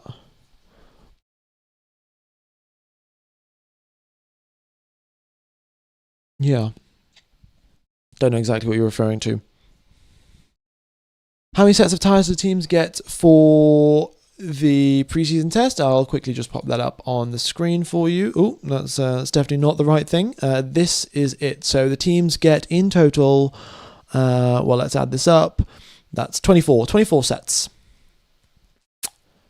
Yeah, 24 sets of tyres for the test. So, you can some Mercedes here, C1, C2, C3, no C4s, no C5s, whereas, you've got Williams that have got some C5s, some C4s, some C3s, and some C2s. So, and Aston Martin have only got C3s, C4s, and C5s. So it's all quite different with regards to who's picked what tyre.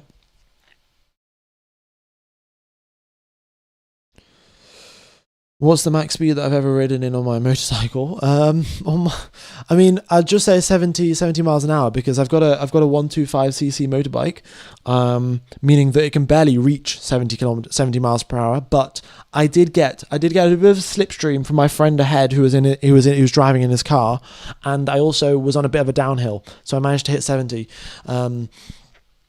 Or 71 or 72 or something like that. But yeah, that's the quickest that I've gone while driving.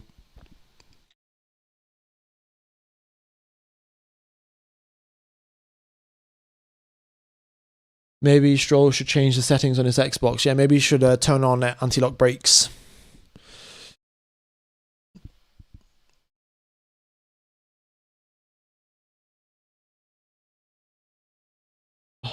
Okay. Why is Verstappen not driving? Because Verstappen is driving tomorrow. Hadjar is driving today. That's how Red Bull have decided to do the split for the drivers. I go faster than that in first gear. Yeah, I know. Most 1000cc bikes can do 180 k's in first gear. We don't use we use, well, it'll be 70 miles per hour is what, like 120, 110? I don't know. I can't do it in my head now, but 120-ish, I think. 110-ish, 115, something like that in kilometers per hour. Wait, they are broadcasting the whole afternoon session? I thought it was just the last hour. It was just the last hour for last week. This week, however, they're broadcasting all of the morning, they're broadcasting all of the afternoon, the whole thing. Ferrari isn't driving because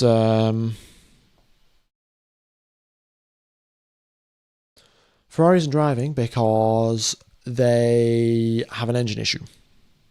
Yeah. Username the Great. You've just typed a message to Matt, P1 and Tommy rather than me. But did you see that? Yeah, I did see that Alex Albon said that Lewis would be the best at the new cars, and well, only time will tell. We'll see what the gap is between Leclerc and Hamilton at the end of the season. Is it a big gap? Is it a small gap? Who's ahead?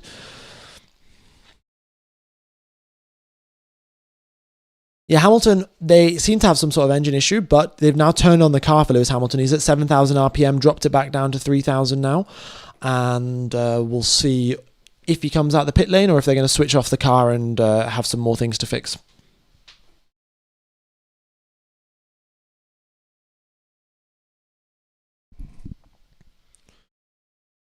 What's your max speed on a car? Well, I don't have my own car, so,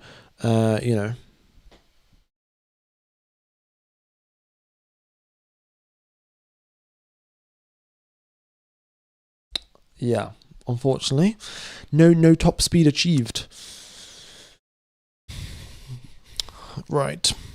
George Russell going down the straights, 312 before then clipping back down again. This is sort of a long run here rather than a quali run, so it makes sense that he's doing sort of 312. 312-ish, yeah. Why hasn't Max done any laps? Because Max is driving tomorrow.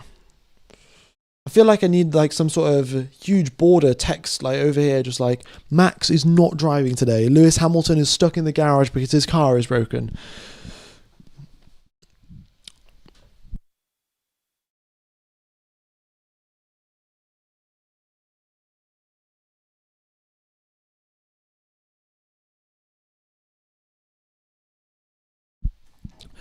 Yeah, they've just turned off the engine now on Hamilton's car, so either that means that they're turning it off, Hamilton's just jumping into the car, they're going to turn it right back on again, or the issue that they were trying to fix hasn't been resolved yet.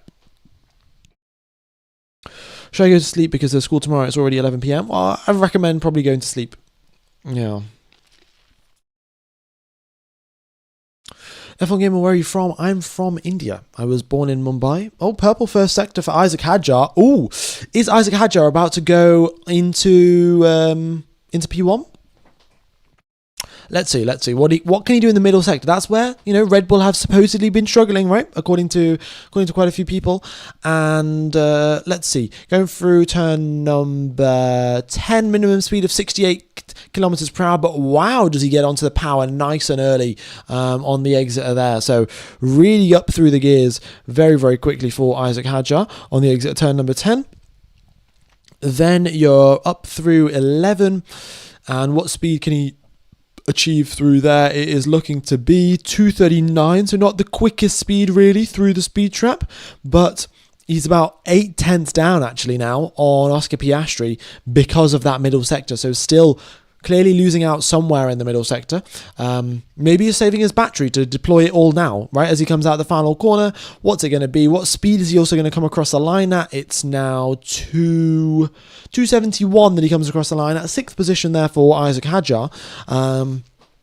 So still some more improvements there in terms of what speed he's crossing the line at. We've seen drivers cross at 277. We've seen drivers cross at 281.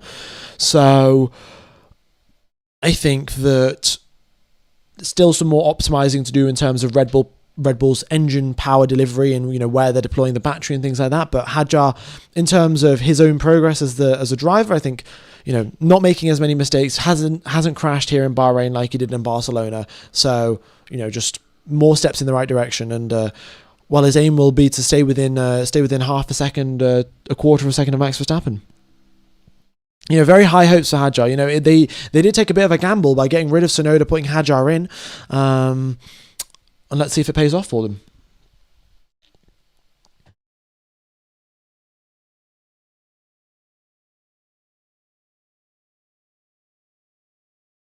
Okie dokes. Are the Astons as bad as in Barcelona? No, they're better. They're better than last week as well. It's just that they're not exactly where they want to be. Bottas has just been doing so many slow laps. 19 laps, and the best lap that he's done is 7 seconds off the pace. So I don't know what's happened with Cadillac in terms of their reassembly and disassembly, because, you know, as I mentioned earlier, the teams will disassemble the cars after the first test, do sort of a forensic analysis on what's going on. You know, is there things that we can change, anything to make better, anywhere we can save weight, and then they put everything back together again, or maybe they add a few new parts and then put everything back together again. And well, Bottas and Perez have struggled with issues all morning and all afternoon, and nothing is working for them.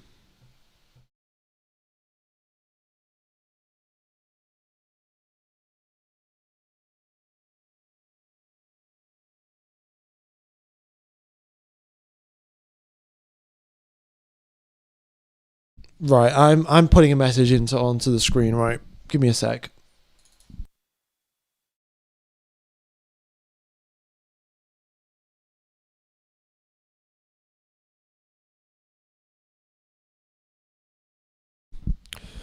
Okie dokes. This is getting made quite large. Actually, this is going to go, I think, around about here. Or maybe I'll just put it up here so you can look at Bottas's GPS trace and things. But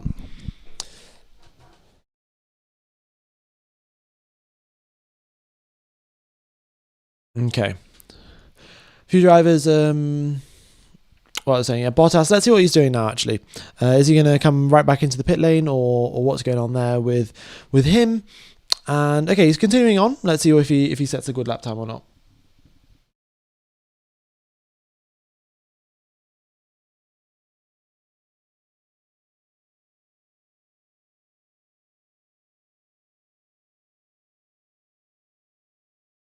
It won't stop them. They can't read. Yeah. Yeah, I mean, you know, these sort of questions, like, it is what it is at the end of the day. You know, sort of as a commentator on YouTube, is my job to answer these questions, and I will do so. What is a power unit? Oh, power unit is PU. All right. What else have we got going on here? Really? Nothing all too exciting. You know what, folks? I just need to pop to the toilet, so I am just gonna be back in a minute. Give me a sec.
Okie dokes. Yeah, I'm back.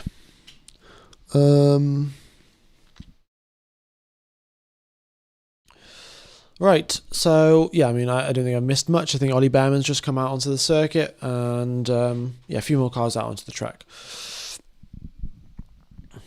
Alrighty, yeah. Nothing all that special, to be honest, happening right now. I'll just move that so you guys can see the information for Behrman and also for Bottas. Who's my favourite driver? My favourite driver is Sebastian Vettel. Yeah. Okie dokes. Also, guys, if you haven't hit the like button, be sure to do so. Very much would be appreciated after 8 hours and 27 minutes of streaming. And we'll be back tomorrow for more broadcasting. Did Piastri do a 133 on hard tyres? No. So the tyre information is always the most recent tyre the driver used, and then the fastest lap will just be, potentially on a totally different tyre, potentially on the same tyre, but most likely it's on a different tyre. So Piastri did his fastest lap on mediums, Leclerc did his fastest lap on the Pirelli test tyre. I think Russell also did it on a Pirelli test tyre, but I've forgotten about that one, so yeah, don't quote me on that.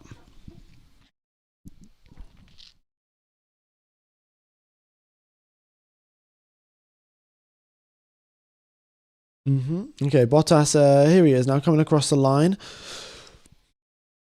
And he's done, a 2-minute 1 lap time? I don't know exactly what Bottas is up to, but yeah, his lap times really aren't all that quick. So I don't know exactly what Cadillac are trying right now.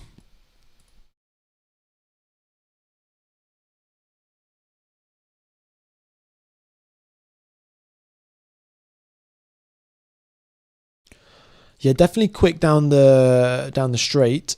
He's on hard tyres as well, so pretty good going there through Sector 1, a 31.003, so that's about 1.3 seconds off the pace in the first sector. But then what? Does he lose all of his time in the middle sector? Does he stop deploying his battery in the middle sector? Like, what's going on?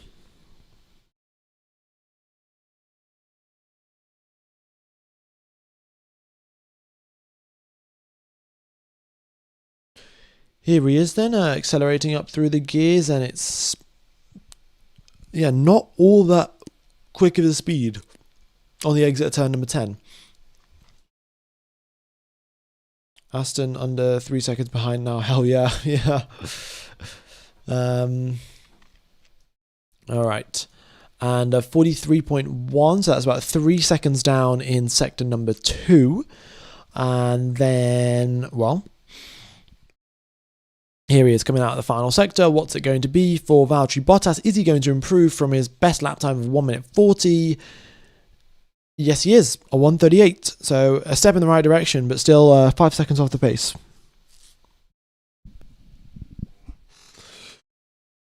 My expectations for Cadillac, I don't expect them really to start out super strong. However, I do expect them to increase quite rapidly with the knowledge that they have from Valtteri Bottas and Sergio Perez. I think they will be... I think they'll be great drivers working together and very helpful to the team. So the engineers can find their feet. The new people that are sort of working in Formula One for the first time with Cadillac, they can find their feet, and the team can sort of start heading off in the right direction.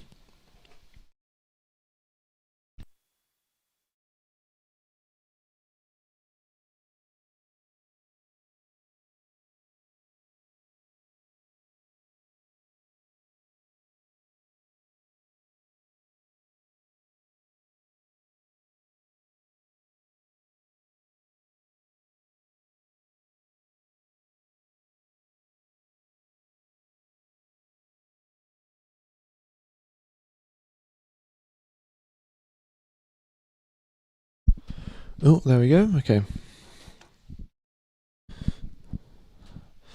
Yeah, Bottas is sorting it out. I think he's doing another slow lap now, and then he's going to recharge his battery and go again. But still strange that on slow laps and on hard tyres, even if he's on max fuel, I guess it just must be a low engine mode.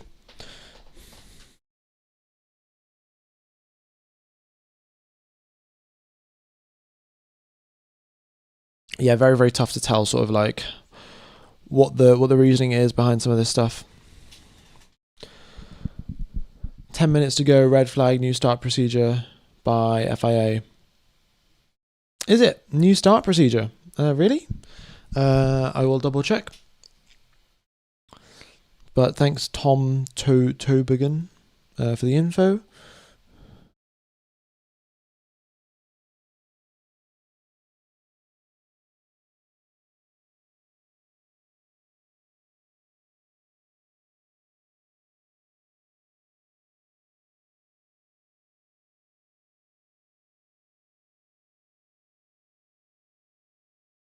Okay, yeah, the FIA will run tests at the end of each day at in Bahrain after the teams and the drivers expressed concern about the start sequence. Okay. Let's see. Andrea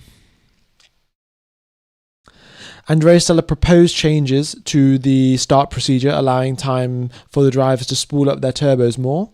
Ferrari are obviously not very happy about it because they're the ones that have got the small turbo. They are running some trials at the end of the day in the Bahrain preseason test to gather some information and then make an informed decision before Melbourne. And it was discussed in today's meeting about whether things should be done. So yeah, and of course, Lewis Hamilton, when asked about it, saying, it's definitely not dangerous. I think we should take the connotation away just because it's a different procedure. So Ferrari, obviously, Lewis Hamilton being a Ferrari driver, saying, no, not dangerous. And there you go. Hamilton, folks, is coming out onto the circuit. Pit exit out. So let's get rid of this. And you guys can see him out on the track.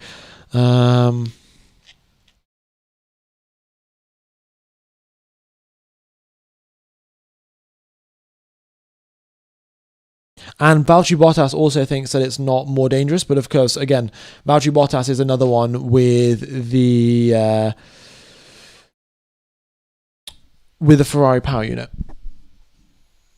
Ferrari declares war on McLaren. Yeah. Well, to be fair, they will run the tests now, and if it seems like Ferrari lose the advantage that they had, then Ferrari will then come in and say, not allowed, unless the FIA will then determine, actually, it's a big safety risk, and then they change the procedure anyway. So we'll see how that goes.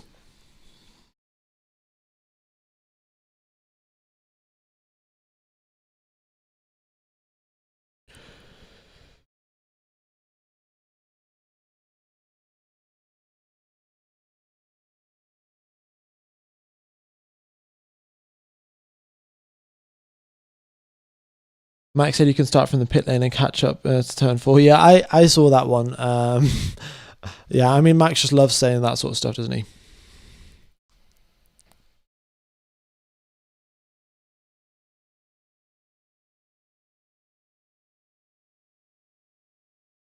Okie dokes. 40 minutes remain on the clock, folks. 40 minutes remain. We'll see if he, he's continuing out on a lap right now. I don't know if it's a full push lap or not, but they'll be checking everything works as expected and then sending him out. So,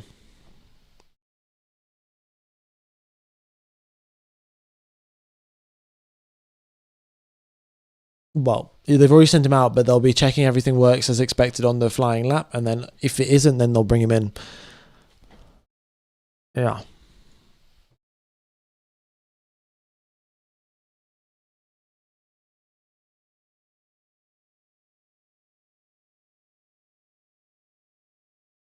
Max is driving tomorrow, guys. Max is driving tomorrow.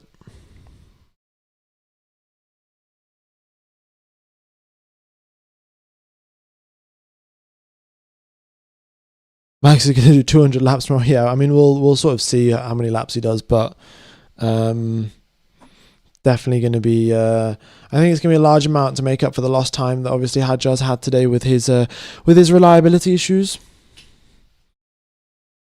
No red flow vis on Lewis Hamilton's car. Well, red flow vis on the red Ferrari probably isn't going to work. You're not going to be able to figure a lot of things out in terms of that.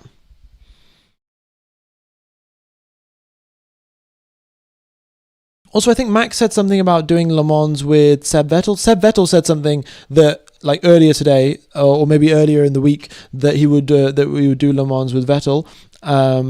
Vettel said he would do it with Max, and now Max, this is a quote by the way, saying, I would love to do that, but of course, only if we're able to fight for wins. You need to be the right team, so it's a bit difficult to say when this can happen. I mean, I heard Alonso saying that he'll race till he's 75, so I'm sure we'll find a time and a year to all race together. Fancy it. And then, Verstappen then asks Alonso, and Alonso says, yeah, well, I'm on 100% record in Le Mans, so if I do it again, I need to be well prepared. So it could be happening, folks. It could be happening. We could have a Seb Vettel, Max Verstappen, and Fernando Alonso Le Mans team. And we got George Russell here, and it is purple in the first sector for George Russell, and now he's going super duper slowly, coming through turns number 10, so it looks like he's backed out of his lap.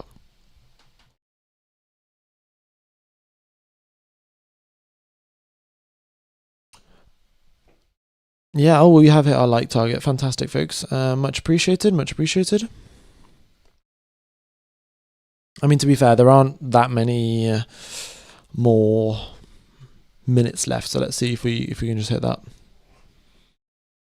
Is Audi good to fight in the points? Yeah, with the way things have been going, I think they'll be able to score some points this season for sure. All right, here comes Russell, and yeah, he is very slow in the middle sector. When did I start watching F1? I watched F1 in... my first race was Spa 2018. Yeah, Spa 2018. Toto's telling George to slow down. Yeah, he got over the radar like, mate, you're going too quickly. You can't be revealing all our pace right now. But yeah, it was a fresh set of medium tyres for George Russell.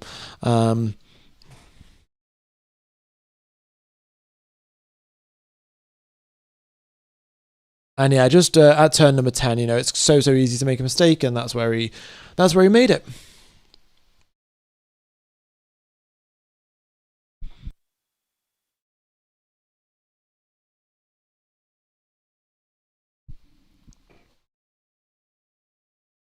Extra cooling vents removed once again from the Aston Martin. I mean, yeah, so this is the thing, right? They add them, they remove them. I don't think cooling is the issue. I think it is the gearbox, as they've been saying.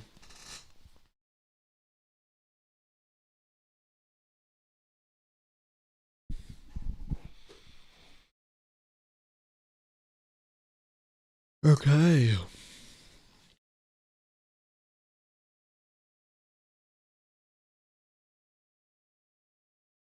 Did Hamilton set his lap on the hards? No. Hamilton set his laps potentially on It was either the it was either the test tire or it was the medium tire. I can't remember exactly which one.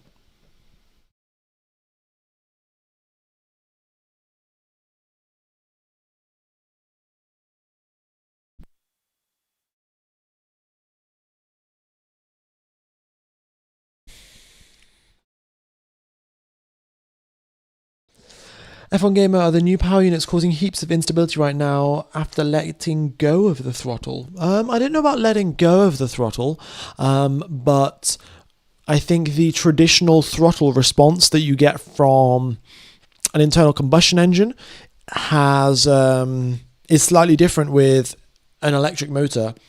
So the teams need to be able to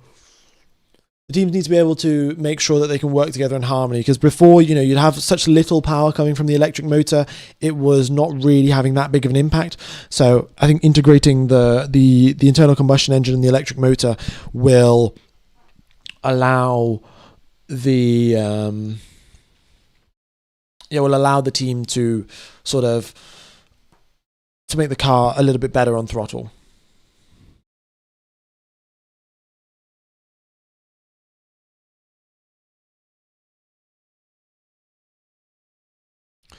Back from my birthday lunch, who's had problems? Who has had problems? So many people. Stroll has had problems, Cadillac have had problems, so has Ferrari, so has Red Bull. Yeah, a lot of problems.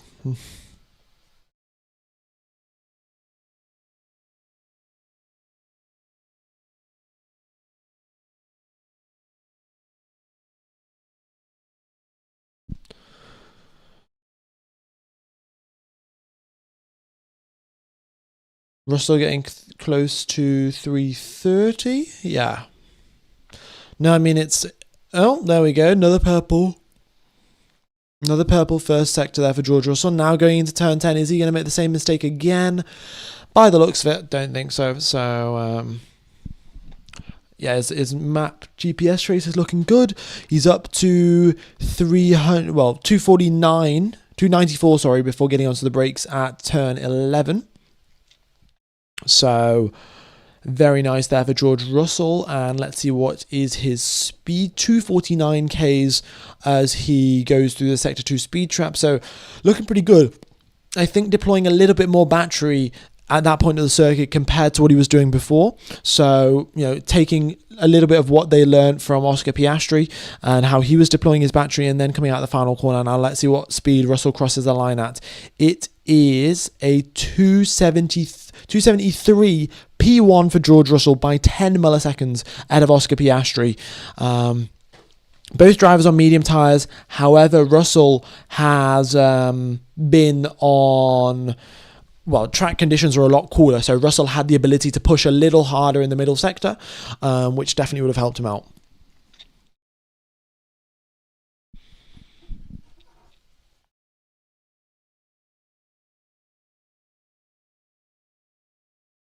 Okie dokes. Yeah, Piastri had worse track conditions, so, but they're around about similar. Are the sandbags even on? Well, maybe if this is Mercedes sandbagging, then everyone's screwed, aren't they? Who knows?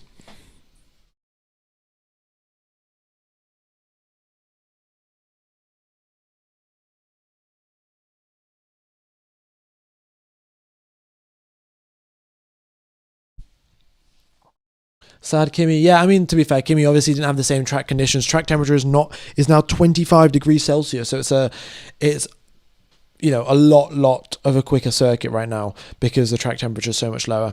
Bottas improves. He's now goes ahead of Perez, 3.7 seconds off the back of George Russell.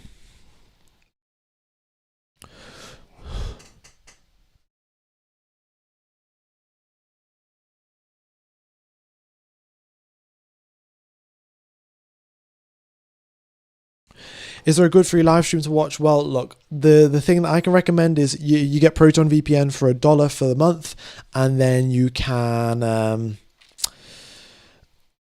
then what you can do is you can go on, connect to an Italian VPN, go over to YouTube, search Sky Sports F1 Italy live, and then it'll come up and then you can watch the coverage. So that's how I'm watching it. And yeah.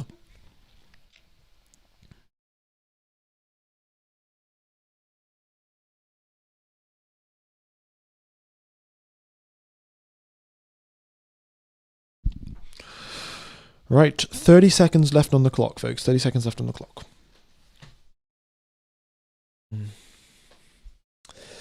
Here we go then, folks. Piastri, he is on 15-lap-old medium tyres, so don't expect any crazily quick laps from him as he is making his way through turn number 1. And we have got Colapinto also on a long run. Also Hamilton on a long run. Bottas is out on a fresh set of hards, but I suspect also long runs. So Russell is the only driver that is doing sort of short laps. Bud, you're yawning like crazy. Yeah. Bit lacking in the sleep department. So it is what it is. Can I just go to Italy and watch the races from there for free? Well, you can only watch testing for free from Italy. If you want to watch the races, then going to Austria is probably your best bet.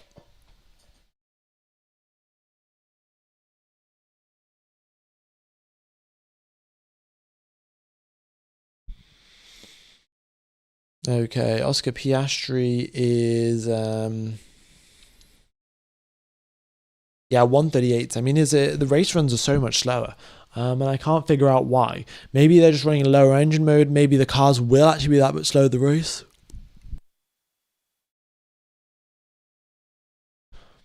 What time is it? Where you are? I know it's 3:30 p.m. Like it's literally just the afternoon. It's not late whatsoever. But I did get up at 5 a.m. So, that probably has some sort of impact. Why do other countries get Formula 1 for free? Well, Austria have got the rights for it, and they broadcast it for free because they can. Yeah.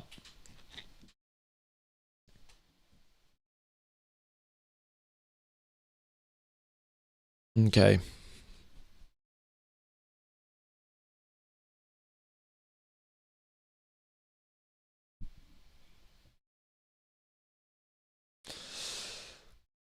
Alrighty then. Yeah, no, really not. Hadjar out onto the circuit now. Fresh set of medium tyres. Do you think, ladies and gentlemen, is Hadjar going to be setting a fast lap, or is he going to be setting a slow lap? F1 Gamer, can they add power lines over the racetrack so the cars can drive like trains on the track? Oh, that is some next level thinking right there. I'm gonna be stealing that idea. So thanks for that one, buddy. Unthinkable 101. Well, clearly you come up with some very unthinkable ideas. Yeah, you've just got these poles reaching up to connect to the power, and then that's how they get the power.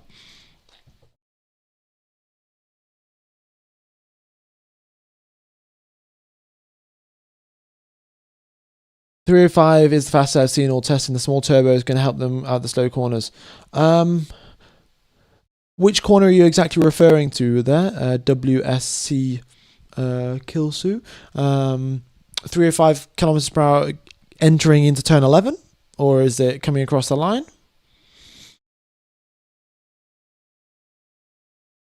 What's the difference between normal tyre compounds and the test tyres? Well, the normal tyre compounds are used in the 2026 season. The test tyre compound is something that Pirelli are using to develop the compound for next year's car. I don't see much trail braking. Why is that? It's because the telemetry here it does not give you information on how hard they're pressing the brake. It only gives you the information whether the brake is being pressed or not. So it'll only give you the information of on or off. I guess it's slightly misleading when you can see the line fill up from the left-hand side. It should just flash on and flash off. But yeah, the drivers are trail braking in actual fact, but the data doesn't get transmitted to us.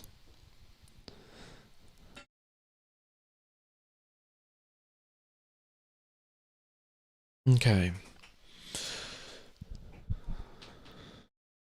How to watch preseason testing for free? Well, You get Proton VPN for $1, which, I guess isn't free, but then you can also watch the Australian Grand Prix that way and also the Chinese Grand Prix that way. And it'll all be included in the $1. And then you go over to Proton VPN, you download it onto your computer, you connect to an Italian VPN server, and then you go to YouTube and search Sky Sports Italy F1. Why is Hamilton running so low? Mainly because he's got more fuel in the car. He's done 14 laps on the test tyre.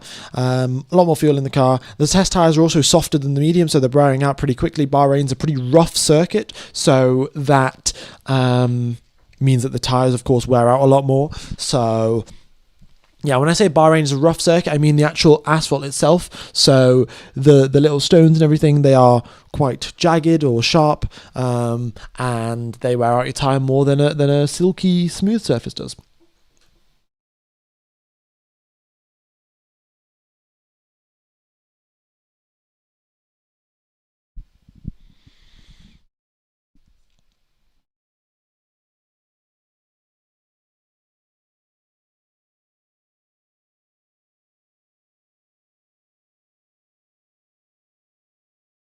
Right. Red Bull's Max Verstappen actually downshifts into first mid-gear, causing high engine spikes, but wearing the engine and gearbox, but actually recharges the battery quite quickly.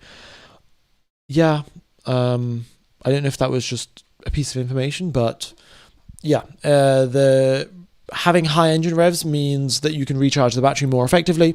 So having your short gear ratios, especially in first gear, especially in second gear, will allow you to recharge the battery nice and quick. But again, this is what I'm saying. The rev limiters are the gear ratios for all of the teams are reasonably different, right? We have some drivers when they're going 80 kilometers per hour through the pit lane. Some of them are in second gear at 7,000 revs. Some of them are in first gear at 9,000 revs. Some of them are in first gear and 8,000 revs. So they all have slightly different gear ratios, which doesn't always mean that Max is shifting down into first gear because he's such an expert at driving and he can manage the downshifts and recharge the battery. It might also just be that the Red Bull has different gear ratios, which means that it makes sense to shift down into first gear going through some of these corners. Right? So the Red Bull engineers, they did the calculations, they realized, high RPM is good for us, so we're going to pick our gear ratios accordingly, and those sort of things. So, yeah.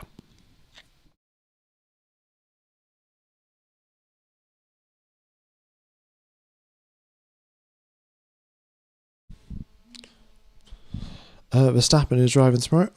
Folks, I'm just getting a phone call. Give me a sec.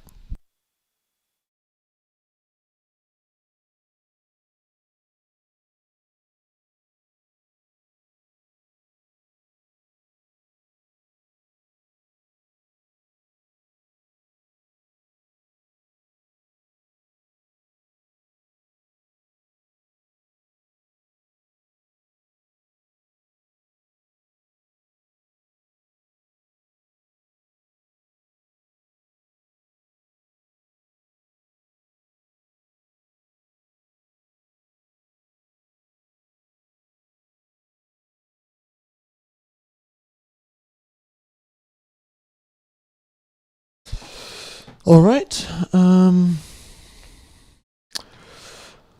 Boss is calling busted. You're supposed to be working. Well, no, I'm at university, so luckily on a Wednesday, no lectures in the afternoon. So yeah, definitely not anything to worry about.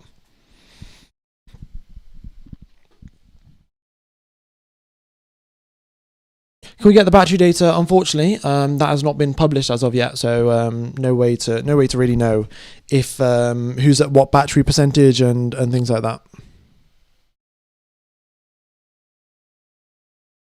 Bortoletto hit 341. Yes, this is the thing. The Audi car has really started to pick up the pace now, and they're going pretty quick down the straights. Let's see what Bortoletto can do. First sector, 30.063.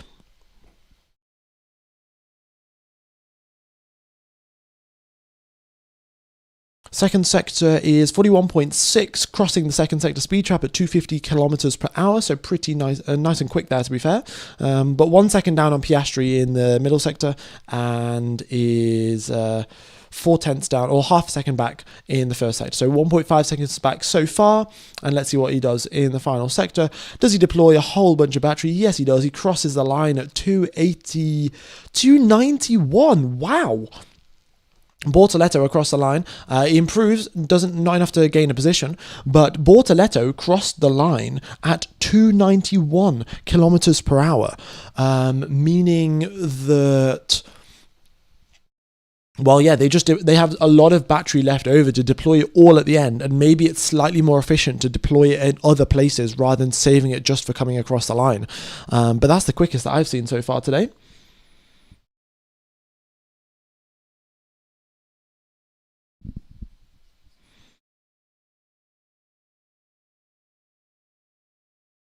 Eight hours non-stop, thanks mate, hope you had lunch. Yeah, I've had lunch, so yeah, it's all good.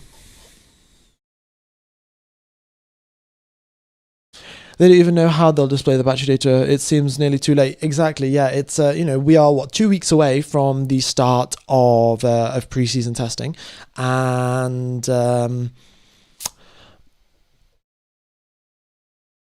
oh, sorry, not 2 weeks away from 2 weeks away from Australia, not 2 weeks away from the start of preseason testing. And yeah, the teams don't know, or sorry, the FIA don't know. Firstly, are they going to get this information from the teams? And secondly, how are they going to display it on the broadcasts? Are they going to tell everyone? Is the FIA going to use it for themselves privately? Yeah.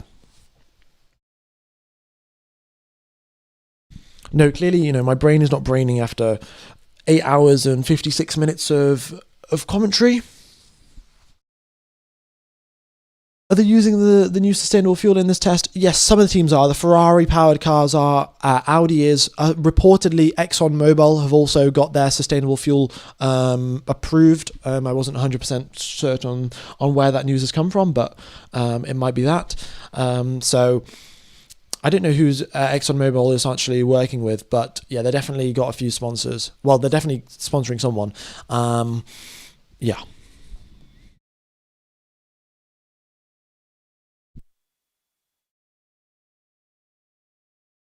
Is it Red Bull? Okay, fair enough. So yeah, reportedly ExxonMobil have got their fuel approved by the FIA. So I suppose Red Bull might also currently be using it. Maybe they'll use it tomorrow. We'll wait and see.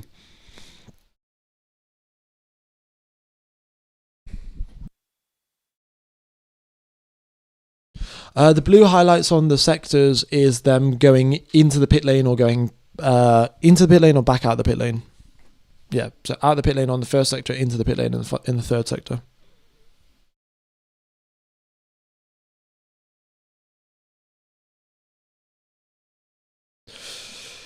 .342 for Bottas, eh? Okay. Must be the pace then. Must be the speed. For Valtteri Bottas. First sector 30.023, second sector 42.8. So that is where he's lost. Look at that, 2.3 seconds down on Piastri's middle sector. So there's a lot of pace there for Bottas to still make up, but he's here coming towards the final corner, and let's see what he can do on a fresh set of medium tyres. Foot is flat to the floor. The car looks relatively stable, a few minor things here and there, but he comes across the line. It's a 136.8. So yeah, not a huge improvement in lap time overall. And George Russell gets ahead of Bottas going in towards turn 1. How old is Hamilton now? I don't actually know. Hamilton age, is he 44? But maybe I'm just saying 44 because that's his number. Oh no, he's 41. 41 years old.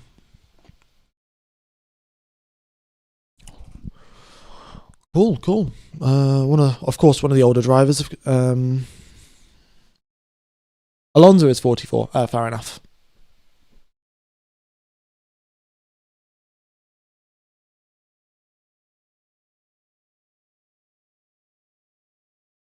Was the Hamilton-Vettel rivalry fun for you watching? Well, yeah, it was definitely fun.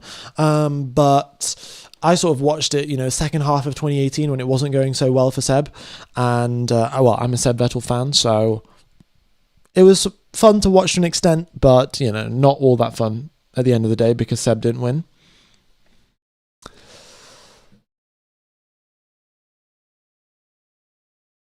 Oh, they're racing in towards turn 1, aren't they?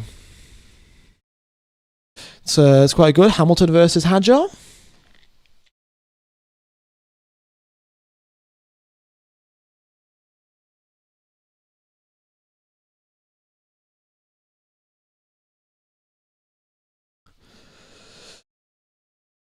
When did I start watching? Spa 2018. Yeah, Spa. So that was about the halfway point of the 2018 season, yeah.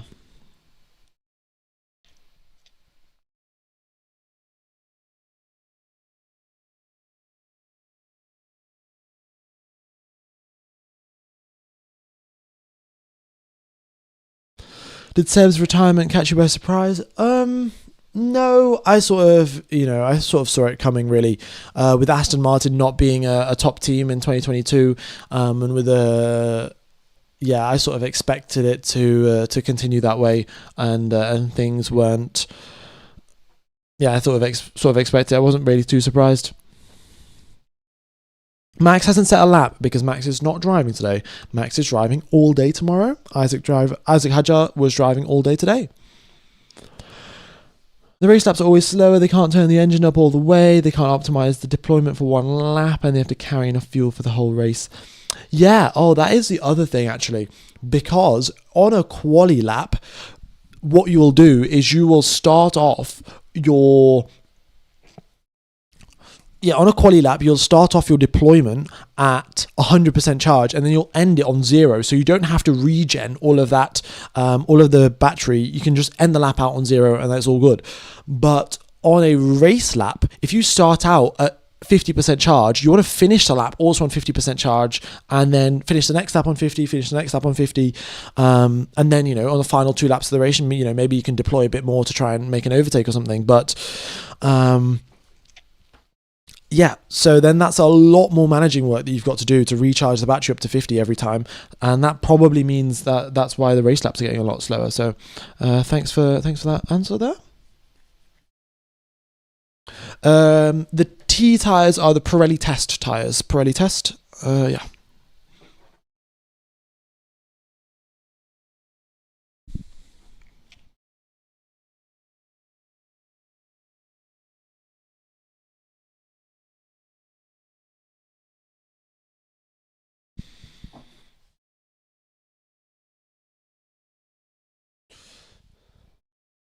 I wonder if the races will be like Formula E, where nobody wants to be in front to save battery.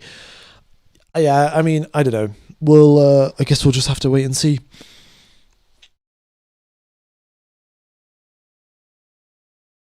I do think, though, that what could happen, right? So if you imagine you've got 2 drivers, right? The 2 drivers are very close to each other, and everyone else is sort of far apart. Then what will happen is that the driver that is in front, you'll get the driver who's behind them, they'll sit in the slipstream, and rather than deploying battery to keep up with the driver ahead of them, they'll sit in the slipstream and then have to use less energy power. And then what they can do is charge up their battery in its entirety to 100%. And once their battery's got to 100%, they can just drop all of the power down one straight using the overtake button, and then get ahead of the driver, right? So you get that overtake done, but then the same thing will happen with the other driver, that you will deploy 50%, 70% of your battery to get this overtake done, and then you're back down on a low charge, and the person behind you has got a higher charge, and then they'll sit in your slipstream and charge up faster than you can charge up, and then they'll re-overtake you. So it could lead to better racing, right? It could lead to 2 drivers constantly battling for multiple laps on end, because one will recharge their battery much more efficiently in the slipstream than the other. That could be something that happens. And it's almost like they've got a magnetic field pulling them together. So maybe that's how it works. Like, I guess we'll have to see. But it is also a little bit frustrating that you would see this overtake firstly happen on the straight, which is not in a corner, which is what we sort of want to see. And then secondly, this driver who's just made the overtake then can't make any progress up ahead the field because they're just going to get caught up again. So in a way, it could be good, but in a way, if they're just swapping positions around on the straight, every 3 straights they swap positions, is that really the racing that we want to see? No, not really.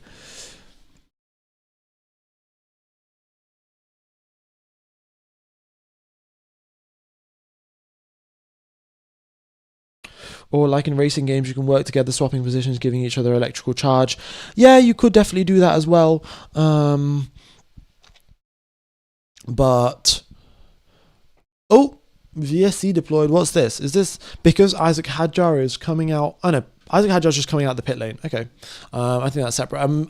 It just must be yeah, they're just doing their procedure again. So they're doing VSC deployed, red flag, pit lane start. Oh no, pit lane start, racetrack start, and they're doing a standing start with the new procedure of potentially stop waiting there for 10 seconds or 10 or 12 seconds to let everyone's turbos spool up.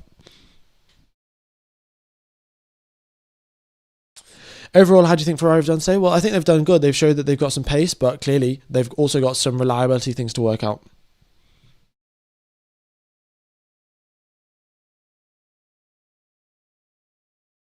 An important observation is that Hamilton is not going to 8th gear on the straights. Could this mean some gearbox issue? No, it will just be that he's not deploying enough power to actually get up to 8th gear. Most of the drivers are switching between 7th and 8th around 302, 304 kilometers per hour. So, if he's not getting up to that speed, then he won't switch. Or maybe he is getting up to a little bit more than that speed, but he's not shifting because he's going to lift off the throttle, lift and coast into the corner to recharge the battery. Speed traps, who are the fastest? Well, you can see there: Bortoletto, Behrman, Hulkenberg, and Sainz right at the top right. Those are the speed traps. So there you go.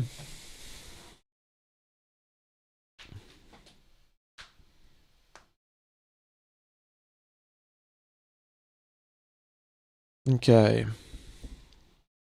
What are your thoughts on Hadjar? Hadjar's done a good job today. Of course, he's had his reliability issues and things like that, but he's got 66 laps under his belt, and hasn't had a crash, which is a good sign. So, yeah, things are going all right. As much as you can ask for, really, in preseason testing. We've got a red flag to test out the race start procedure. So everyone's going to come into the pit lane. Then they're going to send people out the pits, do a formation lap style type of thing. And then everyone's going to line up on the grid and then going to do a race start. And then we'll see also who, if or who anyone stalls, It'll be interesting to see how that works. Well, we've got everyone queuing up at the end of the pit lane. So we've got some of the I think that's who is it? Lawson. Yeah, Lawson queued up at the end of the pit lane. He's idling his car. We've got one of the Williams as well, is it? Maybe. Yeah, Carlos Sainz is sat behind him. He's idling his car. We've got Oscar Piastri at the front of the queue. He's sat there as well. So all of the drivers joining up to the end of the line, and then they're going to make their way around the circuit, come onto the starting grid, do a practice race start, and then we'll see how it goes. Half the grid stalling. All right, folks, what are your predictions? How many of the cars are going to stall today? What is the T tyre? The T is the test tyre from Pirelli.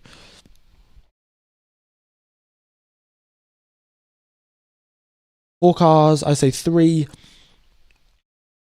I mean, I don't think any of them will properly stall. I think they'll just go into anti-stall, but yeah. I think what's going to happen now is, in 26 seconds, the drivers will find themselves leaving the end of the pit lane. And, they'll weave around, get the tyres up to temperature, do some burnouts, hopefully not crash into the barriers like Colapinto did last Friday. And, yeah. Guys, look at Russell's interviews. The guys can barely contain his excitement. He knows he's going to be champion this year. Well, maybe, but they've, of course, Mercedes have said that they're going to, well, not the Mercedes, FIA have said that they're going to change the engine. They're going to test the engines at a higher temperature after the 1st of August. So, as long as Mercedes can still have an advantage after that, then maybe things will be well, maybe not. But there you go. Drivers making their way out onto the circuit. So Piastri will be leading the way, weaving left and right, and so will everyone else. Green flag is waving, and then they'll make their way around onto the starting grid. And I'll have a timer on my phone just to see how long these guys are revving up their engines. approximately until the lights go out. Yeah. Got some flow vis on Hamilton's car as well. Interesting. Right, Hadjar and Behrman also joining them quite late to the party, but they're making their way around. If they drive quick enough, they should catch up. Okay.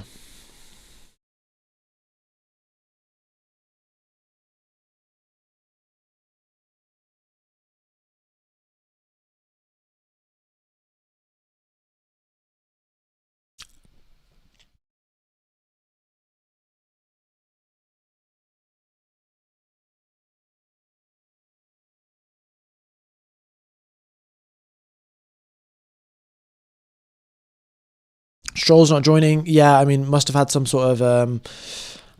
issues with the car, and that's clearly why he's not come out onto the circuit. So we got we got all of the cars apart from Lance Stroll. So Aston Martin with more issues, so they can't join the practice start. Brilliant.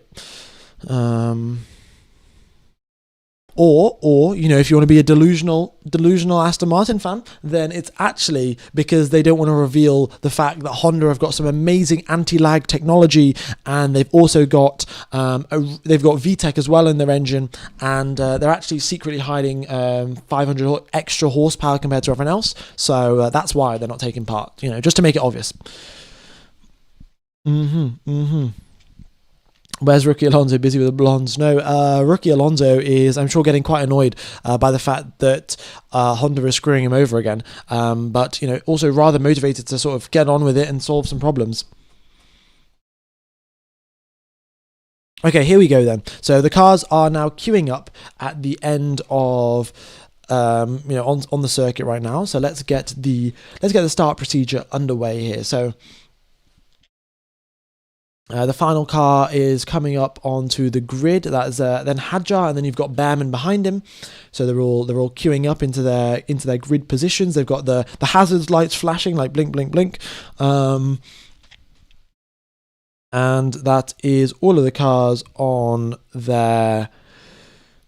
I think that's all of the cars lined up. Yeah, they're all still now. So are they revving their engines up? No, you can see they're all sat there at 4,000 RPM. So at some point they're going to say, the engines are starting to rev now. You can see Sainz is revving his engine, but some of the other drivers aren't. What's going on here? Sainz is revving, now Lawson's revving. Sainz has stopped, and now they're moving away. Okay, so each team, each driver has got their own sort of revving procedure, right? So I guess we'll have to sort of look at that independently and look at the replay. So I've definitely miscounted. I thought they were all going to go at one time, but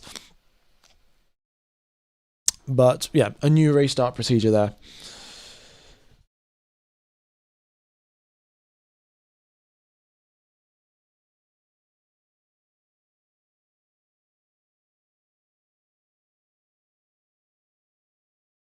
Okay, so that's the practice restart done, and they're going to do another one. They're doing an extra formation lap, and now they're doing another extra. Now they're doing another standing start. So we'll wait around for another one, and then that'll be the end of the stream.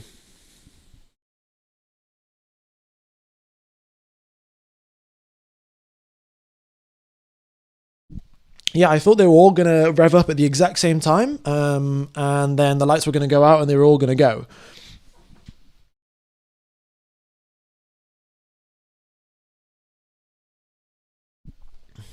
They can win in August. They can win by August with that engine. Well, maybe. But it's time will tell. Time will tell. In 2 weeks' time, we'll find out in Australia.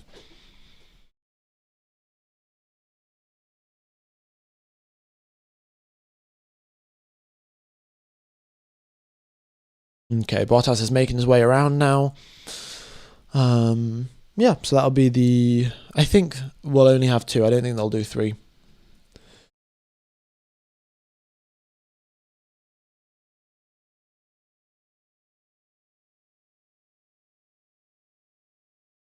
Hamilton has got Flovis on, yeah, for sure. I guess they'll see. Teams want to get as much information as they can. Great work today, mate. Thank you for your service. No worries, buddy. No worries. Hope you all have enjoyed as well, and 9 hours and 15 minutes. Just hit that exactly. And we'll do one more practice race start, and then I'll be heading off. Yeah, in fact, I will pop a link as well to tomorrow's stream into the chat. So day 2. So go ahead and check that out in the day 2 chat. And let's have a look again at these revs then. So who's building up their revs first?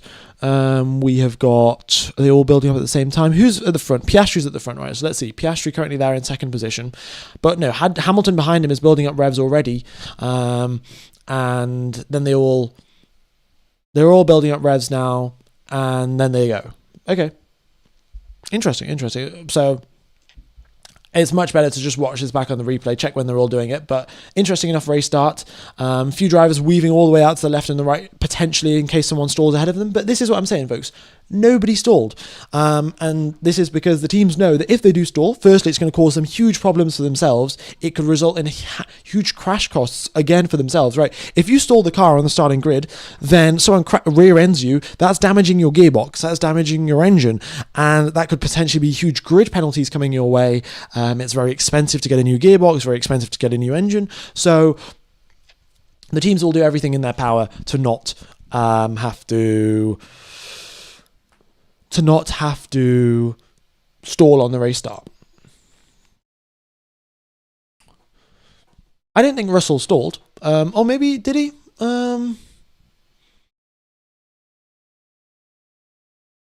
Let's watch the replay. I mean, Russell was quite far back, no, so I can't really tell. But they will be. I'm sure there'll be a replay. Someone will have an onboard and figure out what happened. So, yeah, but we'll figure it out. So, either way, folks.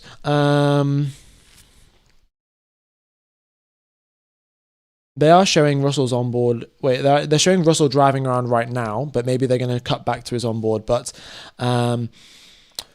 Well, much appreciated, folks. Thanks, everyone, for tuning in. Hope you guys have enjoyed the coverage. I'll be streaming again for tomorrow for day 2 and then obviously day 3 as well. So hope to see you there. I'm going to end the stream. I'll take you over to tomorrow's stream. If you guys can hit the like button, that would be much appreciated.